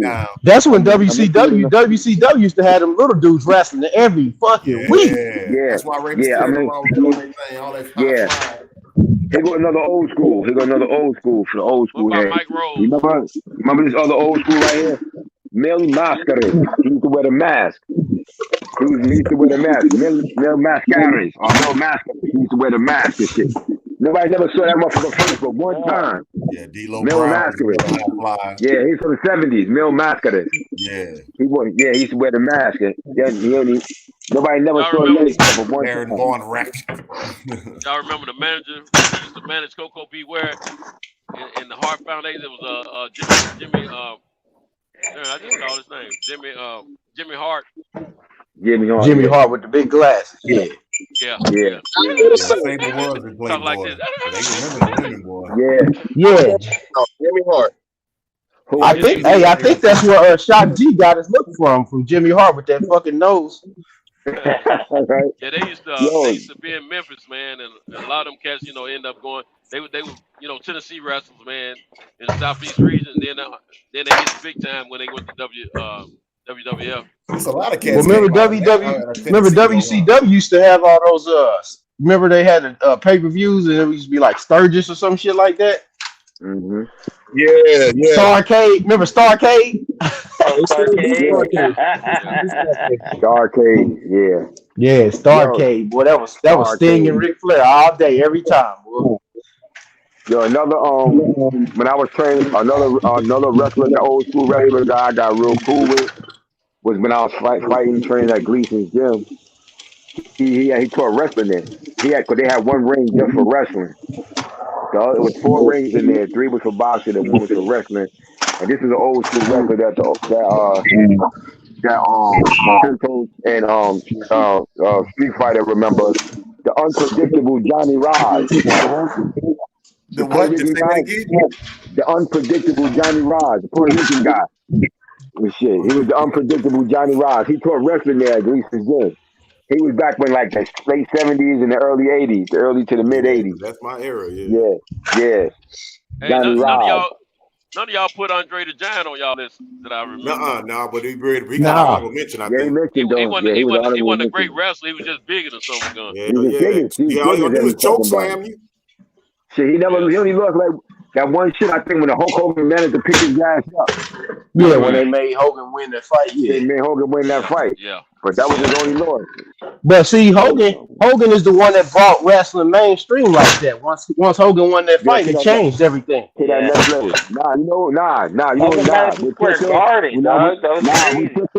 What took him mainstream was that Rocky movie when he played Thunderlips. When he played Thunderlips. That shit blew him the fuck up, and then that's when they did all that shit with him in the WWF, and then from that point on, it was skyrocketing shit. I'm American. Yeah, Thunderlips. Yeah, that fucking Rocky 3. Racing against the Harlem Heat told a story about. Hey, did anybody mention my boy Superfly Snuka? Yeah, they mentioned Superfly Jimmy Snuka. Superfly Jimmy Snuka. Yeah. Coming off the top rope on their ass. Hillbilly Jim. Hacksaw Jim Duggan. Yeah, we said Big Van Vader. Yeah. Hacksaw Bob Jim Backlund. I think Pugilist said Bob Backlund. Bob Backlund, yeah. He's in my top 5 all time, man. My guy. Hey, y'all remember when Undertaker threw Mankind off that cage? Hell yeah. Yeah. I said the Steiner brothers, J.A. Yeah, J.A. talking about the Steiners. Yeah, I was talking about them boys. Yeah, the Steiners was bad, man, till Big Papa Pump started pumping that shit. That's why I was talking about all the sheep herders and all Big Papa Pump. Bro, we should watch that shit on here one time. That shit crazy, bro. Superstar Billy Bear, aka Big Papa Pump. Hey, when I was a kid, I thought that shit was so real, man. People used to be that shit fake. Man, that shit real. Man, see, this how this whole conversation got started, man. I brought that point up to mix. I was like, listen, this is the thing about pro wrestling, right? You can't fake gravity. What goes up must come down. Come down. Yep. So when he threw that motherfucker off that cage, you can't fake that. The right way, wrestling. Yeah. You can't fake that. Now, they really punching each other in the face? Sometimes. Are they really kicking each other? Sometimes. Sometimes. But, you know, the chair shots, goddamn, that ain't hitting each other in the head with sledgehammers and shit. But because we all know there'd be egg yolk everywhere. If somebody really got hit in the head with a sledgehammer. But, they got the breakable chairs and all that shit.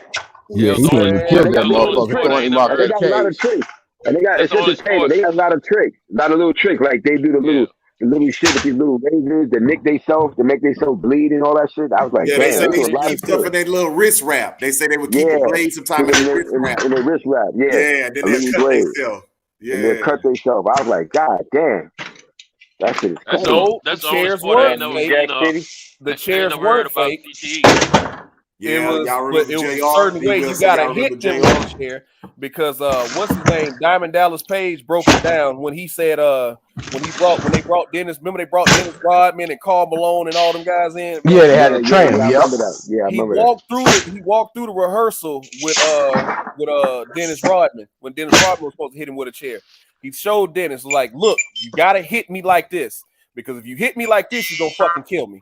You gotta hit me like this with the chair. Make sure it's flat. Make sure you come across my back. Do not try to hit me with this part of the chair because you'll fucking kill me. Yeah. So they rehearsed it. The chairs weren't fake, man. Go look at man. Okay. Y'all don't get DJ. No, they had them chairs. They had them chairs like they have in church. The metal chairs they used to be at the church. Right. Foldable chairs. Some of them chairs, those little foldable chairs, the little wood foldable chairs. Right. But yeah, man, you hear the stories all the time, man. Look, this is how you got to do this shit. Especially when they bring non-professionals in. Like, look, this is how we gonna do this. Okay, I'm gonna do this. You're gonna do that, and this is how we're gonna get out of this safe. Because, contrary to popular belief, you only get as far as in this business is you got to protect your partner. If you always hurting people, ain't nobody gonna want to work with you. Yeah. Yep. Yo, it's amazing. It's amazing how this shit is supposed to be connected. Because we talked about Gorgeous George and the fact that he talked to Muhammad Ali and told him what he told him about how to market himself, right? And it's crazy because how that shit affected, like even Ali. If you notice, you look back at those earlier fights, like in the '60s, because he met him in like in the early, like 1961 or '62 on some radio show, right? And told him to wear the white, Muhammad Ali, or wore the white, always wore the white trunk. But another thing that was prominent about that shit, he told him always dress in white, is that Muhammad Ali wore white boxing shoes. If you notice, most of all those guys he fought, they didn't wear white boxing shoes. No, they wore black. They wore black at that time. So, that shit was amazing how that shit worked. Like when he told him that shit, how would it just changed everything. And then by the time the 70s came, you started seeing more fighters, particularly heavyweights, would wear a white boot. But prior to that, it was mostly black. All those guys wear those black boots. Yeah. Like that. Yeah, man. You hear more stories like that, man. Like I always go back to football. Joe Paterno, back with Penn State. A coach told him that black cleats make guys look slower on film.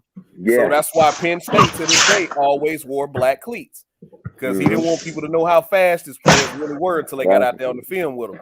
So they always look slower with black cleats. So Then they wear boxing gloves, man. They wear them bright colors to make their hands look faster. Yeah. Yeah, man. Well, yeah, that makes sense though, DJ. For him telling me that dude right now, man. Who's Coors #1 contender? Big Boss Man, Hakeem the Big Boss Man. Big Boss Man, that redneck son of a. Man, y'all don't know shit about. Y'all don't know shit about Gilbert though. Gilbert. Yeah, that's when they was Gilbert. That's when they was starting to get ridiculous. No, That's I when mean that's when they started Gilbert. doing parodies. I don't remember that shit. Gilbert. I don't remember It that was shit. a parody of Goldberg. That fool used to come out with little sparklers and like The little midget, the midget, the midget. Green bean, borderline midget. Yeah, it dude. was a midget. Oh, I don't miss. What era was that? Because I No, he stopped wasn't watching midget. He wasn't midget. He was like a little retard looking dude. Gentlemen, Did y'all say? Did anybody say gold dust? Did anybody say gold dust? Yeah, gold dust. Somebody said that. Somebody said gold dust. Yeah, they said gold dust. Hey, that's crazy. Gold dust was in like the 90s, bro, and now motherfuckers is really dressing like gold dust. Watch out. Right. Yeah, right. Hey, Dustin Rhodes said he hated that idea. He's like, you want me to do what? Said Vince came to him. He's like, yeah, we want you to be this real flamboyant, borderline gay kind of guy. Because remember, the shit was taboo back in the day. Yeah. Motherfuckers really didn't talk about this shit, but we want you to be extra flirtatious with the men. It's like, man, get the fuck out of here. I ain't doing that shit. Yeah, I ain't like that shit for him, man. Yeah, dude. Yeah, I hated his look, character. I'm gonna do this for I you. hated that gold dust shit for him, man. Yeah, man. He hated I like his that. old character. Yeah, because he could wrestle, man. Then they changed his character. Yeah. He actually had good technique and shit, man. He was a good technical. Yeah, man. That's the thing. I hate his character, but he was a beast in the ring. Yeah. Yeah, I hated that character. You gonna blur the lines a little bit between gay and straight. That motherfucking shattered like, man, I start getting them checks. I was all right with it. Yeah. Yeah, he did come out with that Shattered Dreams. Yep. Yeah, That was just kicking the balls. Hey, what about finishers though? Who has the best finishers? The best finisher? Ooh. Oh, well, it's gonna be a long one right here, then. Once you ask I that don't one, know if you oh do top shit. 7 of those, but we could just have an open discussion about that. I don't know. It's a lot. Was it Undertaker's tombstone? Was it Shawn Michaels kick? Was it Randy Savage elbow off the rope? Was it Sting's DDT? Not the Scorpion Death Drop, man. The Scorpion Deathlock? That wasn't nothing but a sharpshooter. See, that's what I was leaning on. Sharpshooter, same thing. Sharpshooter, Scorpion Deathlock. The Goldberg jackhammer. The Sid Vicious powerbomb. Yeah, that Scorpion stinger, that Scorpion by Sting. The Stone Cold Stunner, son. But the Sid Vicious powerbomb was nice too, though. Hey, y'all remember when Jay Dixon, that was my shit. I used to put my little cousins in that shit all the time. That was my shit. That sharpshooter. That was my shit. You a dirty motherfucker. That was my shit, bro. You dirty for that, boy. That make all the kids cry, boy. Hey. No, my you really, my size. Hey, man. DJ, you really get their ass around the time Christmas time because everybody be around each other then. Right. Everybody be at each other's house for a while because it's 2 weeks out of school. You fuck them up then, boy. Who used to use the figure 4 leg lock on the regular? Again. Figure 4 leg lock. Who did that shit? Oh yeah. Hey man, I got 3 little brothers. Right? Ric Flair. I ain't gonna always be the power driver, man. That's always the ultimate move. Oh, the power driver, yeah, that's the hell shit. The power driver. Man, Gorilla Press. But the way Undertaker did it was better than that, though, to me. That's a good one. But that was really the diamond cutter. Ain't nothing but the diamond cutter. Man, Gorilla Press. That's not the diamond cutter. Double pump. Oh wait, no. I'm gonna tell you. No. This was the pedigree. The pedigree was the whole finishing move. The RKO. No, y'all ready? Y'all ready for the best move? The best move that we seen in WWF was the Undertaker walking the ropes. Yeah, that was pretty cool. Yeah, old school. Yeah. Hey, Swanton Bomb, Jeff Hardy. And the people up with that. Y'all just made me think of another old school wrestler. I'm talking about these moves. You remember another old school wrestler, Gorilla Monsoon. Gorilla Monsoon. Yeah, Gorilla Monsoon. Gorilla Monsoon. Yeah. That motherfucker. Ooh, man, it's hard to stop. You go further back. Diamond cutter / RKO. Yeah, RKO. Stone Cold Stunner. The Rock Bottom was cool. What about the Rock Bottom? Yeah, the Rock Bottom was nice. I like the Rock Bottom. Or the People's Elbow. People's Elbow was the whole thing. That wasn't a finisher though. That was like a setup. It was the setup. The elbow was the setup. Yeah, the setup. The elbow was the setup, but that rock bottom was the finish. The camel clutch. That's what I was trying to remember. Oh, Remember the camel clutch? Oh man, that damn near killed. That damn near kill a kid right there, boy. You make everybody the camel clutch, baby. That's what I was trying to remember. The camel clutch. Crawfish chicken with my back. I got one for you. Oh, the yeah. F5. Oh yeah, the F5 was nice. F5 golden boy. You had to stop doing that. Sock in the mouth. I couldn't stand that. When you put that sock in the mouth, man, golden boy. Yeah. Golden boy said the sock. Oh, Socko. From out the draws too. Come on, man. Hey, dog, they'd have had to break me off. They'd have had to break me off with some big bread. You're not putting that fucking sock in my mouth, man. You ain't lying. Yeah. Ankle lock was a real one. Yeah, they. Oh yeah, slam. Shamrock. Ken Shamrock. Yeah. Oh. Yeah. Damn. Hey, his eyes used to look like he was in concussed state or some shit, man. Right. looked like he just got a concussion and he just woke up with that. 619. Okay, yep. 619 was kind of goofy. It was just kind of goofy, bro.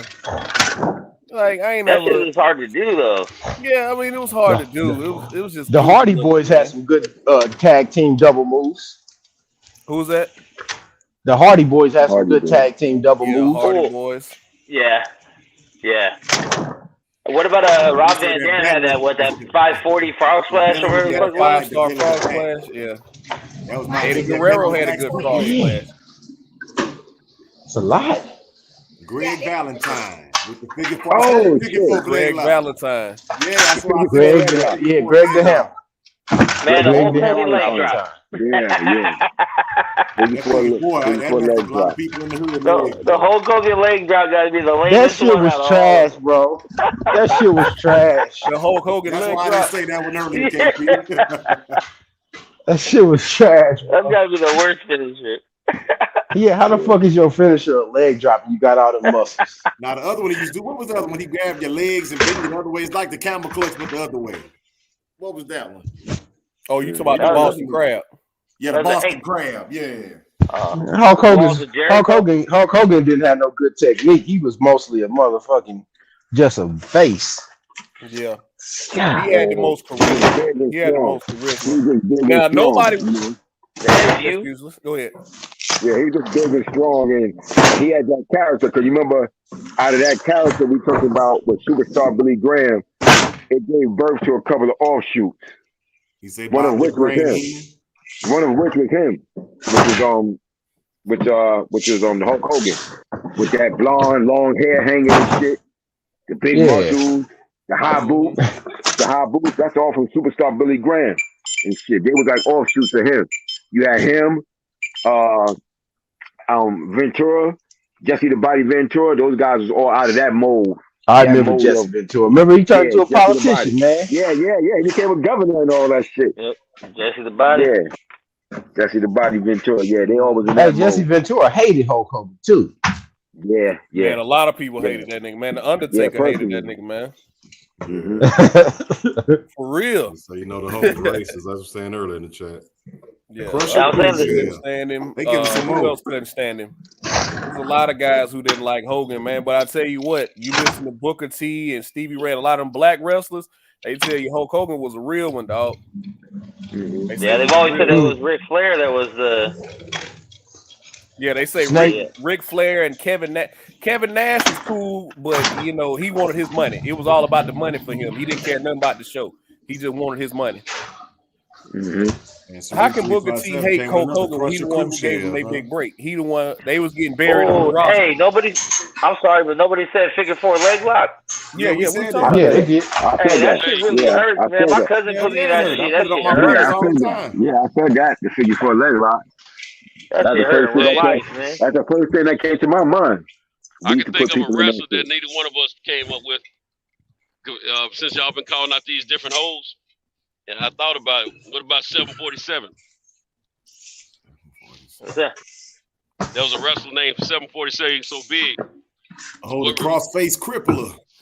The crippler cross. My cousin broke my wrist in 2 places doing that move on me. Yeah. Is that how he broke it?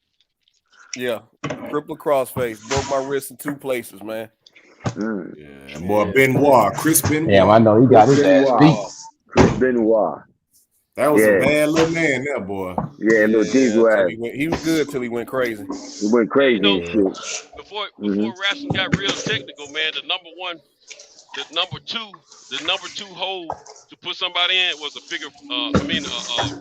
Was a full Nelson. Yeah. Oh yeah, back in the day, yeah. When it wasn't technical, and then before that was the headlock. The headlock was number one. Look up. Wayne Jr. said rings of Saturn. Yeah, that was Perry Saturn shit. That was like that was rings of Saturn. Yeah. Oh yeah. What about the shooting star press? Rings of Saturn. That shit right there. Rings of Saturn. Yeah, they talking about Eddie Guerrero. We was talking about that. But that Goldberg jackhammer when he used to just stand in the middle of the ring with dude just holding as long as he can, then bah. Man, Goldberg. I used to like that. The British Bulldog. They executed the snap suplex real well. I didn't take his last ride. Yeah. Snap suplex. Razor Ramon, the Razor's Edge. Stronger.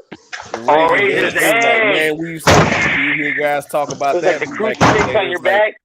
Yeah, we hated that. It was like we hated taking his finisher because he was so big. People don't realize Scott Hall was like 6'6", 6'7". Then he puts you on his shoulders, extend his arms, so really you like 7'3" at that point, and that's a long drop down, and he comes straight down with it. Like, man, we hated taking that finisher. Shawn Michaels hated it. A couple other guys, we hated taking his finisher, man. Yeah, really I said that was C. Jones, the camel clutch. He bringing that up in the chat. The tongue and death grip. Yeah, he talking about that was what's his name, man? They said pound for pound, he's one of the strongest guys. Man, what was his name? WCW. You know who I'm fuck, what was his name?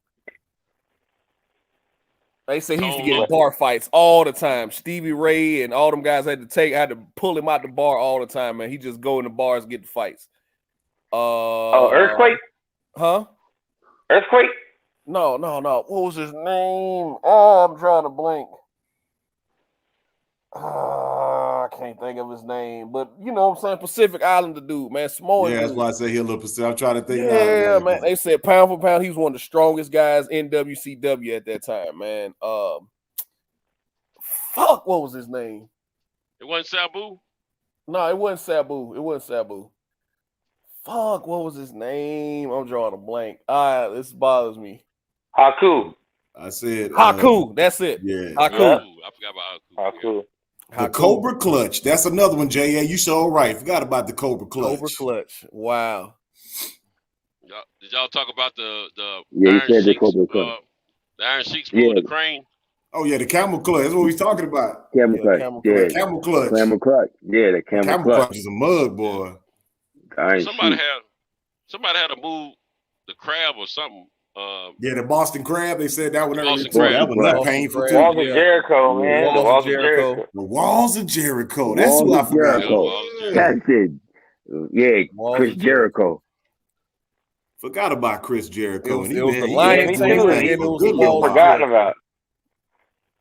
The Steiner Recliner. Yeah, that one. That was the name of it. I couldn't remember the name of it.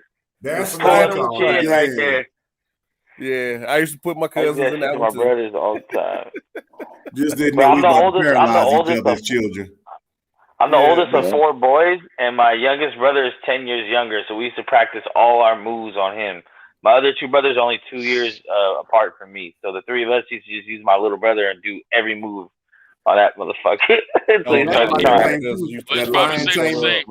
probably the toughest one of y'all then. If y'all did all. Oh yeah, he's the biggest one too. He's the biggest one. Everybody calls him like Blindside because he's like 6'2", 6'3", like over 300. Yeah, see, I'm the smallest one out of all my cousins, man. So we used to fuck each other up out there. Sweet chin music. Look, my boy talking about the sweet chin music. That's crazy. How that shit, we used to be practicing all that shit, and that shit was dangerous. Cause remember that little boy? But that little boy ended up killing His little sister or somebody like that. Yeah, little black kid. Your little black kid and shit. That was fucked up. Yeah, But he was trying that crazy shit. Yo, you watching that shit, you get so hyped up. Fuck it, I could do it. You know what I'm saying? You outside wrestling. Hey, Word. didn't he get out of jail or something and then commit some other crime and went back in? Something like that, I think. Yeah, if I remember correctly. Yeah, he went to jail for that shit. You see, got out and then did some other shit. Man, wrestling was shit. Hey, did you ever do the shit where you like take your mattress off your bed, go grab all the pillows, all the couch cushions, so the whole floor is cushions, so you just have like the whole living room? That's the ring. We did it all. We did it all. You hear me? That's the ring. But when me and Puget was coming up, you better not have took that stuff to the living room. Yeah, if your parents ain't around, you can do it in your bedroom and get away with it, but you better not take it to the living room. Yeah, all the shit we were strong enough to do, we did it. Like we put each other in that sharpshooter so much, man. We was I tried to do the razor's edge. I wasn't strong enough then. I couldn't lift him over my head like that. But I used to do that shit, but everyone would have bruises on their fucking biceps from me trying to. Man, we come in the house, everybody bleeding. You know what I mean? What happened to you? We was wrestling. Come in the house, everybody dirty. Everybody got grass stains where we done fell off the trampoline wrestling and shit. Hey, it was even more dangerous on the trampoline though because of the bounce back. Right. Yeah, you're better off sticking with the mattresses. Oh man, we hit each other with sticks. What's his name had the kendo stick. Steve Blackman. Steve Blackman had hitting each other with sticks. And we had the fake belts, so we was hitting each other upside the head with the belts. We had chairs, so we was hitting each other with chairs and shit. Man, we were jumping off the trampoline and landing on each other because we were coming off the top rope. Yeah, I mean, so, we used to fuck each other up, dog. Oh shit! Yeah, we used to jump off our dresser and shit, or jump off. Come off the dumpster onto a mattress. Yeah, that's project stuff. There, you telling him yourself. Exactly. Big green dipsy dump. Wild side. He talking about the big green dump. Yeah. The dipsy dumpster. Yeah, the dipsy dump. Look, he know you from the South. Yeah. Look.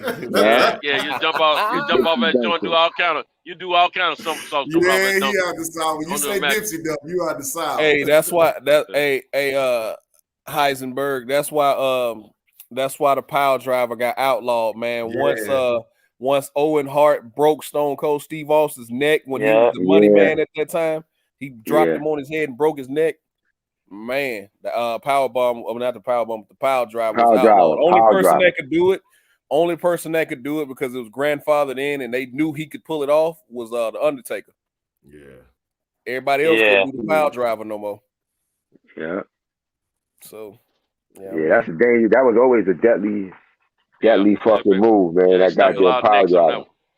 Yeah. A lot of neck injuries. That's wrestling and at home.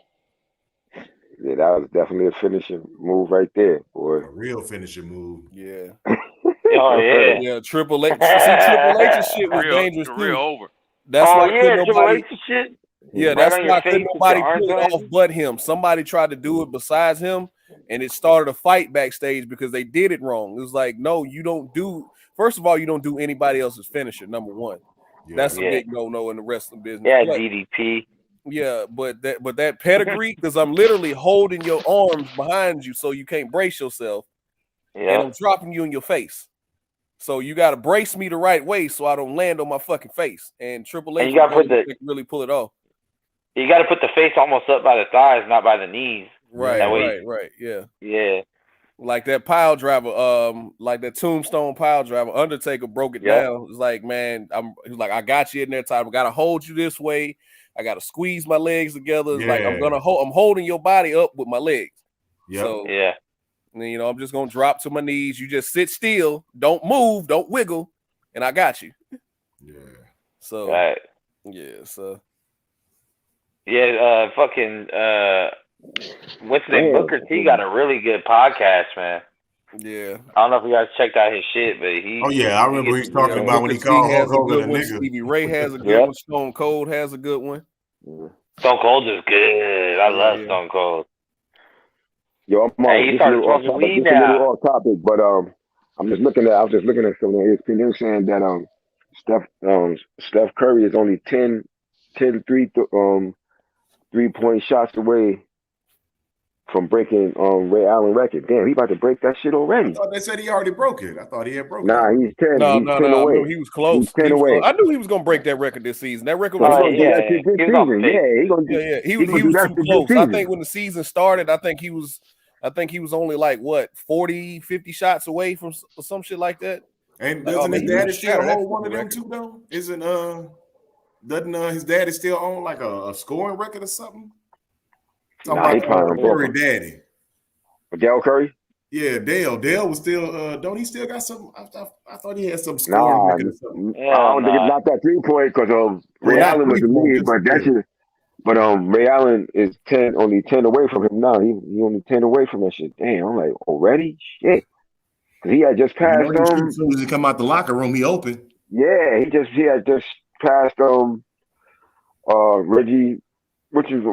Miller ass a while ago. Now he done already went up to this dude already. Shit. It's crazy. He gonna break that shit and put that shit way out of. Huh? I thought somebody dropped off. Oh. Yeah, he's 10 away. Shit, he might do that in his next game. Y'all remember when I think that was KP. Y'all remember when Jerry the King Lawler broke? I think his name was Andy Kaufman or something like that. The comedian broke his neck. Yeah. I remember that shit. He's popping shit to him, but what show it was on Johnny Carson's first show, right? And then they took it to the ring. Yeah. I remember when Mike Tyson really socked that dude. Took it to the ring and shit. You talking about the wrestling? Mike Tyson did what? Yeah. Yeah. Mike Tyson was supposed to fake punch. I think it was Jericho, and he ended up really punching him. Not full power, but he connected. Yeah. Mike Tyson. Okay. I was wrong earlier, guys. I'm sitting here. I pulled it back up. I'm wrong. I was wrong earlier. Xander Zayas is still fighting at junior middleweight. Okay. They had him on another website fighting at welterweight. So yeah, he's still fighting at junior middleweight. Hey, J.A. Dixon, I did that too though. I done put guys in guillotines and everything in the street for real. J.A. Dixon say he did the moves for real. Yeah, I done a few cats to get him. Normally when dudes trying to jump you got to hurt one of them, make the other ones look at you. Oh no! What it is, you got to knock that first one smooth the fuck out. Right? That's what I'm talking about. Whichever one, if it's more than two, if it's like 3 or 4, you got to knock the first one out. Like just when you take off on him, you got to go. And then you got to make sure you always have a sock in your drawers just in case. And you pull that bitch out. Lock in a sock. What'd you say? Socko, man. You gonna do Socko? Nah. Wasn't no sock. Hey, wasn't no Socko over here, Max. It was straight box cutter in the front pocket. Man. I step on that foot, kick the front of that leg, boy, make that leg hyperextend. Yeah, they leave you alone. Man, see, that's why I used to always wear leather coats on the block, man, no matter what. That first one was going to sleep. Now the other 2 or 3 might get me in a rush, but this first one going to sleep. I done choked out some cats too, boy. Like you say, yeah. While getting punched, but this one I'm holding, he going to sleep. Y'all probably get a couple of licks on, but he going to sleep. I'm letting you know right now. If y'all jump me, I'm gonna have one on. I'm gonna have one arm on the bottom, getting his ass. They be hollering, DJ. Y'all leave him alone. Y'all leave him alone. Y'all get over him. Get over him. Grab one of them motherfuckers, put him in a dope fiend. It's a wrap. Man, what? And with that dope, put him in a dope fiend. It's a wrap. Yeah, one of you like, finna if they hit me, bro, I'm just gonna start now. cranking down on you harder. Right. Earthquake and tugboat, the natural disasters. Tugboat. Yeah. Tugboat. Turn him loose. Turn him loose. Yeah, that's what they say. I'm for real. Turn him loose. The last time I was in the military, dude, a cat from out of New Orleans, though, he was in there. He wanted to keep slap boxing, y'all. I kept telling him I don't do that slap boxing, bro. I had just got the permanent duty. You know, they all trying to feel you out, see who do what. Man, that dude messed around there and tried to call himself and to take me down. I caught that boy in the guillotine and leaned back on the bed with him. His homeboys and them start trying to, you can hear him, leave him alone.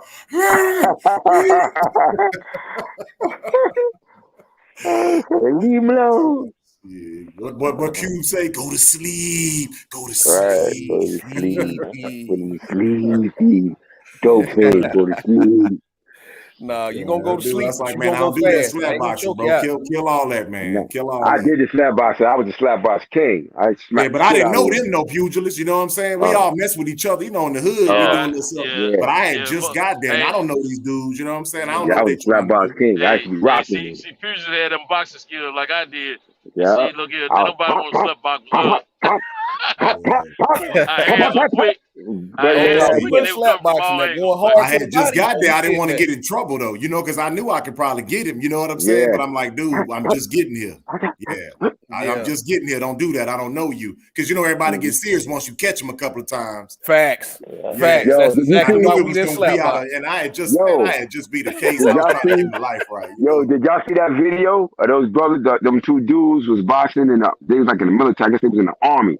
They was in their room boxing. A tall, slim one, and he was boxing us. I think I know what you're talking about. Yeah. That tall, slim kid was lighting his ass, fucking him up. But he was asleep, and he kept getting up. But I gotta give it. But I gotta give it to that other brother though. That motherfucker had heart like that motherfucker kept getting up, and he was getting his ass dust off every time. He was getting work, man. He was getting work. Yeah, that tall kid look he had some skill. That tall kid look he had some training because he was catching him with some. Yeah, he did. That's what I thought. I thought he had had training. I just thought the other dude was just too sloppy. I just thought he running into shit. It was like, man, quit rushing in. I think that tall kid had some training. He had some training. His technique was too good. Yeah, his technique was too good. He was calm too. He was calm. Y'all ever watch those slap off shits when they just be slapping the fuck out of each that other? shit is hilarious. I know what you're talking about. That's what I'm saying, J.A. Dixon. I didn't want to slap box with him because I knew I was faster than him and I had a height on him. I got paid, lighting their ass up. Yeah, I'm not gonna stand there. We became cool after that. Slap the taste out of my mouth. He's like, man, you a lot stronger than you look. I said, man, I told you, I don't know you, man. I just wanted it to stop, bro. I didn't know. I'm just coming in dropping my bags down. I don't know none of you cats in here. Like, we didn't do that slap boxing shit where I'm from because it gets. I mean, we did it all the time. You know what I'm saying? No, but I just didn't know these dudes. You're not hitting me in the face. You're not finna get a free shot from me, my face. Now we did go hard to the body though. We'd exchange body punches. Yeah, we did both. We did both. We did both. We did try to see if we could drop each other. Yeah, we slap box so both. we wouldn't hit. Body slap shots. box so we wouldn't hit each other with our knuckles. Yeah, exactly. And if we wanted to box, we would just get the gloves. We get the gloves because that's how I even got into that shit. Because that was a gift from my father. Every couple of years, he brought us the boys boxing gloves and shit. So that's how I even got into the shit. Because it started with the slap boxing, and then we my took the first gloves round out. boxing glove got me whooped by my sister. And then we took them out. And then we would go out in the hood and started boxing and shit. We started little tournaments and everything with them shit. Yeah. My father brought them shits every year. Every other year, because they'll last about a year and a half before he had to get some new ones and shit. That's what led me. That's what so big on my hands when I was little. Yep, that's what led me matches. into boxing. Yep. Come on, in a house of 4 boys, that's just how we settle shit in our house. My stepdad be like, hey, go to the backyard. I want to hear that shit. Go to the backyard. We already do. Put the gloves on. Yeah, me and my brothers, kind of braises on your face. Yep, me and my brothers and then homies. Yeah, we be arguing over who gets the phone next and shit. It was all That's how body you could cut somebody with the gloves. Nobody hit nobody in the face because we don't want nobody mama coming out here while they nose bleeding, while my child eye black. It was all body punches. Just go hard to the body. Yeah, we used to go hard. We did both. Steve Ramos. He was older than me, man. He was a Spanish dude. He was cool in the fan, though. But he couldn't handle that jab. I probably was about 11 or 12. Man, we got the jabbing and jabbing in the yard. And he's probably about 18 or 19. Man, that boy took the gloves off, started chasing me around the hood. I remember that. Because he couldn't hit me. I was mimicking Sugar Ray Leonard, you know what I mean? Like, then you want to be Sugar Ray. Yeah. So I'm slipping and I'm rolling, I'm hitting him with the jab. Man, he got so mad. Steve took them damn gloves off. I saw it in his eyes. He just started, I just took off running, bro. Word. I remember those days, man, like it was yesterday. And shit. Hey, remember it was a kid. Remember it was a kid. Y'all used to play together. He always thought he was hard and thought he could whoop you, but you kind of knew you could whoop him. And you weren't trying to fight him. And he kept on trying to provoke you. And then that one day came. He don't hit you the wrong way. Hey. When you style on him, boy, because we used to go to the circle in the back and everybody just put the gloves on. You're right, That's it. Oh, no. This bro, no. This is a real, it turned into a real fight. It's going to scuff him up real quick. My boy Trying to tell you, leave him alone. Hey, you're talking to him while you whooping him. I told you, leave him alone. Didn't I tell you? You're going to listen now, ain't you? And my homeboy, I did that with him. Rest in peace. He gone now, though. But he was trying to, he had found out I had a little bit of hands in the hood. Me and him got the same real name, too. So it was some weird crap like that. His little niece kept running on the basketball court, and we almost clipped her a couple of times. So I moved out the way. I was like, hey, mama, because she was little, like 3 or 4. And, you know, he like, man, don't be touching my cousin. I'm like, come on, man, it ain't like that. You know what I'm saying? But I knew he was trying to make a name for himself. Man, I started Muhammad Ali in that boy. I'll put my chin out there and make him swing, and then I'll, lean back and catch him with the 1-2. Finally, he tried to tackle me. I was finna stone cold stun him on the concrete. But yeah, like you said, he was trying to make a name, and I'm the slimmest one out the group, so they're gonna pick on you. And everybody laughing because they know they like, you done picked the wrong one out of the group though, bro. You know what I'm saying? Man, I caught that boy. I kept leaning in on him like that, and he'll swing. He was too slow. I'd lean back and catch him again. Pow, pow. By the third or fourth time, he just took off running at me, trying to tackle me on the concrete. You know what I'm saying? And everything was always guillotine after that because I'm tall, so I'm used to people trying to slam me all the time. So that's the main thing I do. If I can get that forearm under your neck, you're going to sleep, bro. I promise you. But yeah, I was just talking about some of that. But he kept trying to find himself, and I knew he was gonna pick on me eventually. Because all my boys, we all like 6 foot, but they all like real big. You know, they football players, defensive linemen, and all that stuff. You know what I'm saying? I just shot ball mostly. I ain't play football till later on. He's going out what he thought was. He's going out what he thought was. Yeah, he picked me out the little, and they laughing because they like, boy, you just don't know. You finna get something because they knew my feet were good, my hands was good, you know. But it was just street fighting, like you say. Shit, and I got the piece in that boy up. And once I saw I was faster than him, I just started leaning that chin out like Muhammad. Like, you go fast, I just lean back or slide off to the side, catch him with a check hook or something like that. Yeah, I didn't know what it was all called in. I was just mimicking Muhammad Ali and Sugar Ray back then. You know what I'm talking about? Just what you see on TV. But yeah, that's just bringing back memories now that y'all say that all that damn slap boxing, man. As we got older, it started getting a little bit too serious, boy. Guys was putting money on each other then. You know what I'm saying?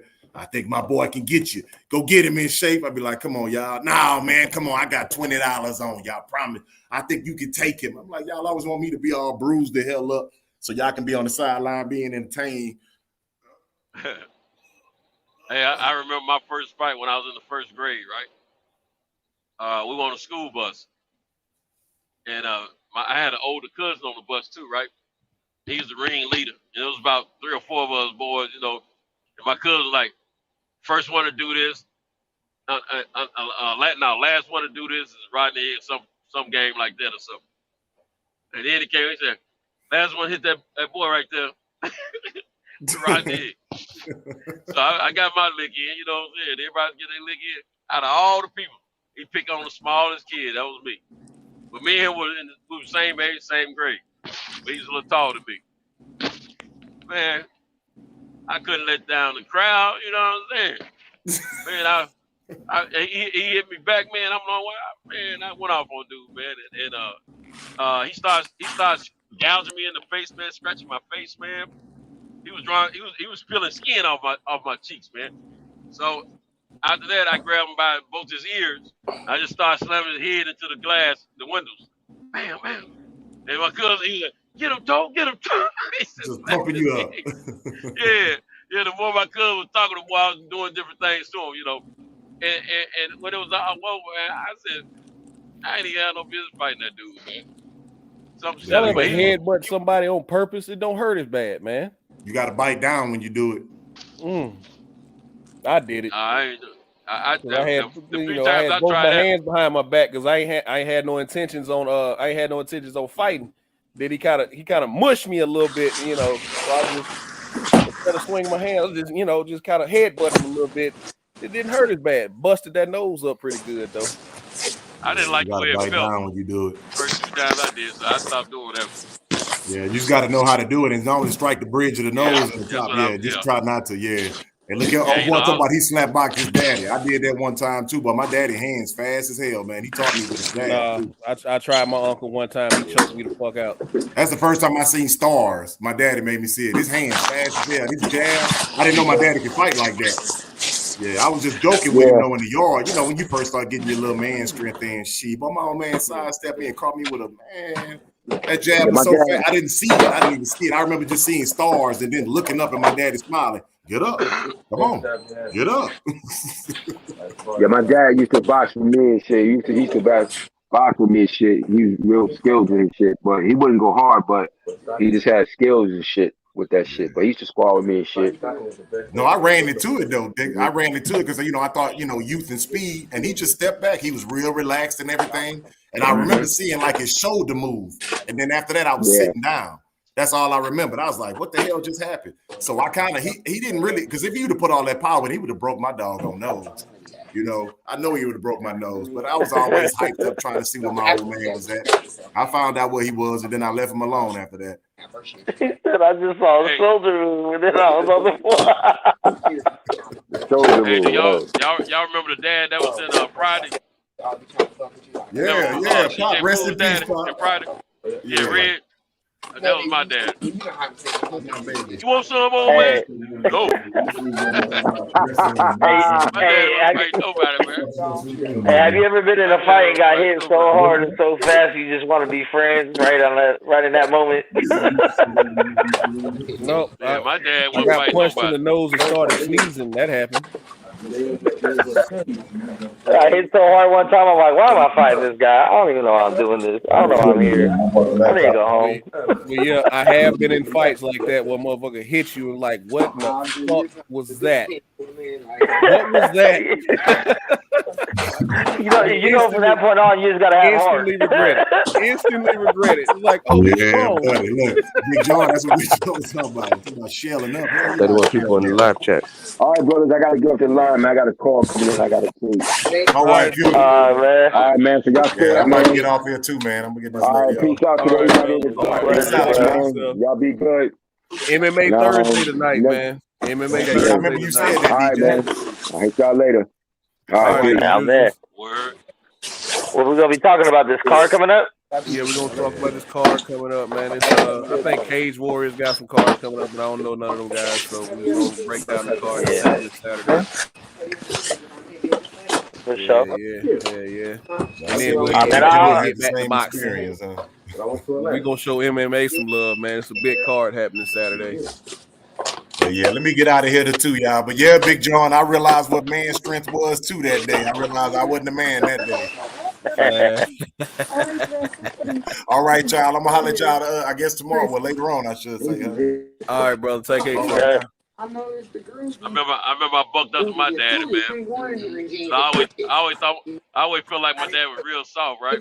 When I bucked up to him, man, he snatched me up. He snatched me up so quick, man. I felt that strength. I said, "Oh, this ain't a good idea." Yeah.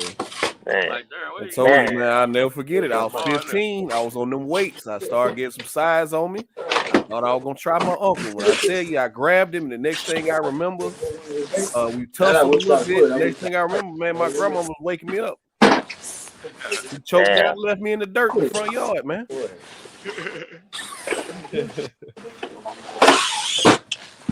Hey, what's going on, player? What's going on? Hey, what was your uncle's name, DJ? Reggie. Mm-hmm. Reggie, where's your nephew DJ at? He out there in the yard. What do you mean he in the yard? He out there taking a little dirt nap. No, they watched it. They watched it. My mama and my grandmama watched it. Yeah, because Scobo. I ain't have a father around at that time, so it was up to him. It was up to him and my other uncle to kind of put me back in my place. So he was like, "Nah, come on, bring your ass outside." "Nah, you think you're a man? Bring your ass outside." So man, fuck this. I'm on them weights. This little nigga ain't finna goddamn. Huh? What you say you gonna learn today? Oh yeah, it was definitely one of them situations you gonna learn today. Cause I swung at him and I missed. He ducked under it and then kind of grabbed me, and the way he had me, it was that old school sleeper hold, right? Now we call it sleeper hold, rear naked choke, same shit. But he kind of, and since he was shorter than me, he could kind of lean back while I was on my tippy toes a little bit, and I couldn't do nothing. I didn't know what to do with it. I didn't know how to grapple then. So when you grab somebody who don't really know what they're doing, it's like you're drowning. So it was just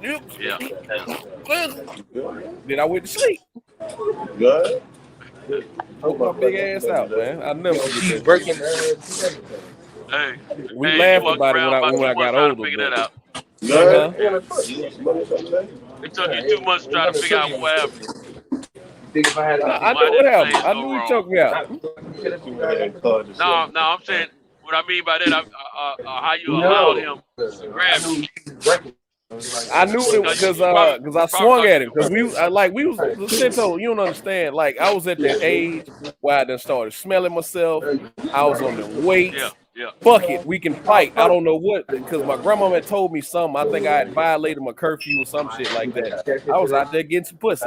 I wasn't finna come home at 12 o'clock when I'm out here fucking at 12:15. No.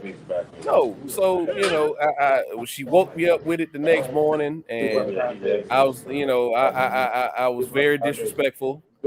And so, she called him over there, and he just kicked my door in, told me bring my ass outside, and we ended up fighting. Well, it really wasn't a fight. It was one swing, one miss swing, and he ended up choking me out. So, who holding his own? I was too big to be getting ass whoopers at that point. All right, man. I'm gonna holler at y'all later tonight, man. All right, man. He ain't going nowhere. Hey, okay, he did leave. So why you ain't do him like you used to do me all the time? Yeah, get him. Who used to do that to you? Your grandma. Who you say, Cal? What happened? I don't know what happened, but I was saying why you didn't keep him on the line like you used to keep me on the line. Oh man, he been leaving for 2 hours.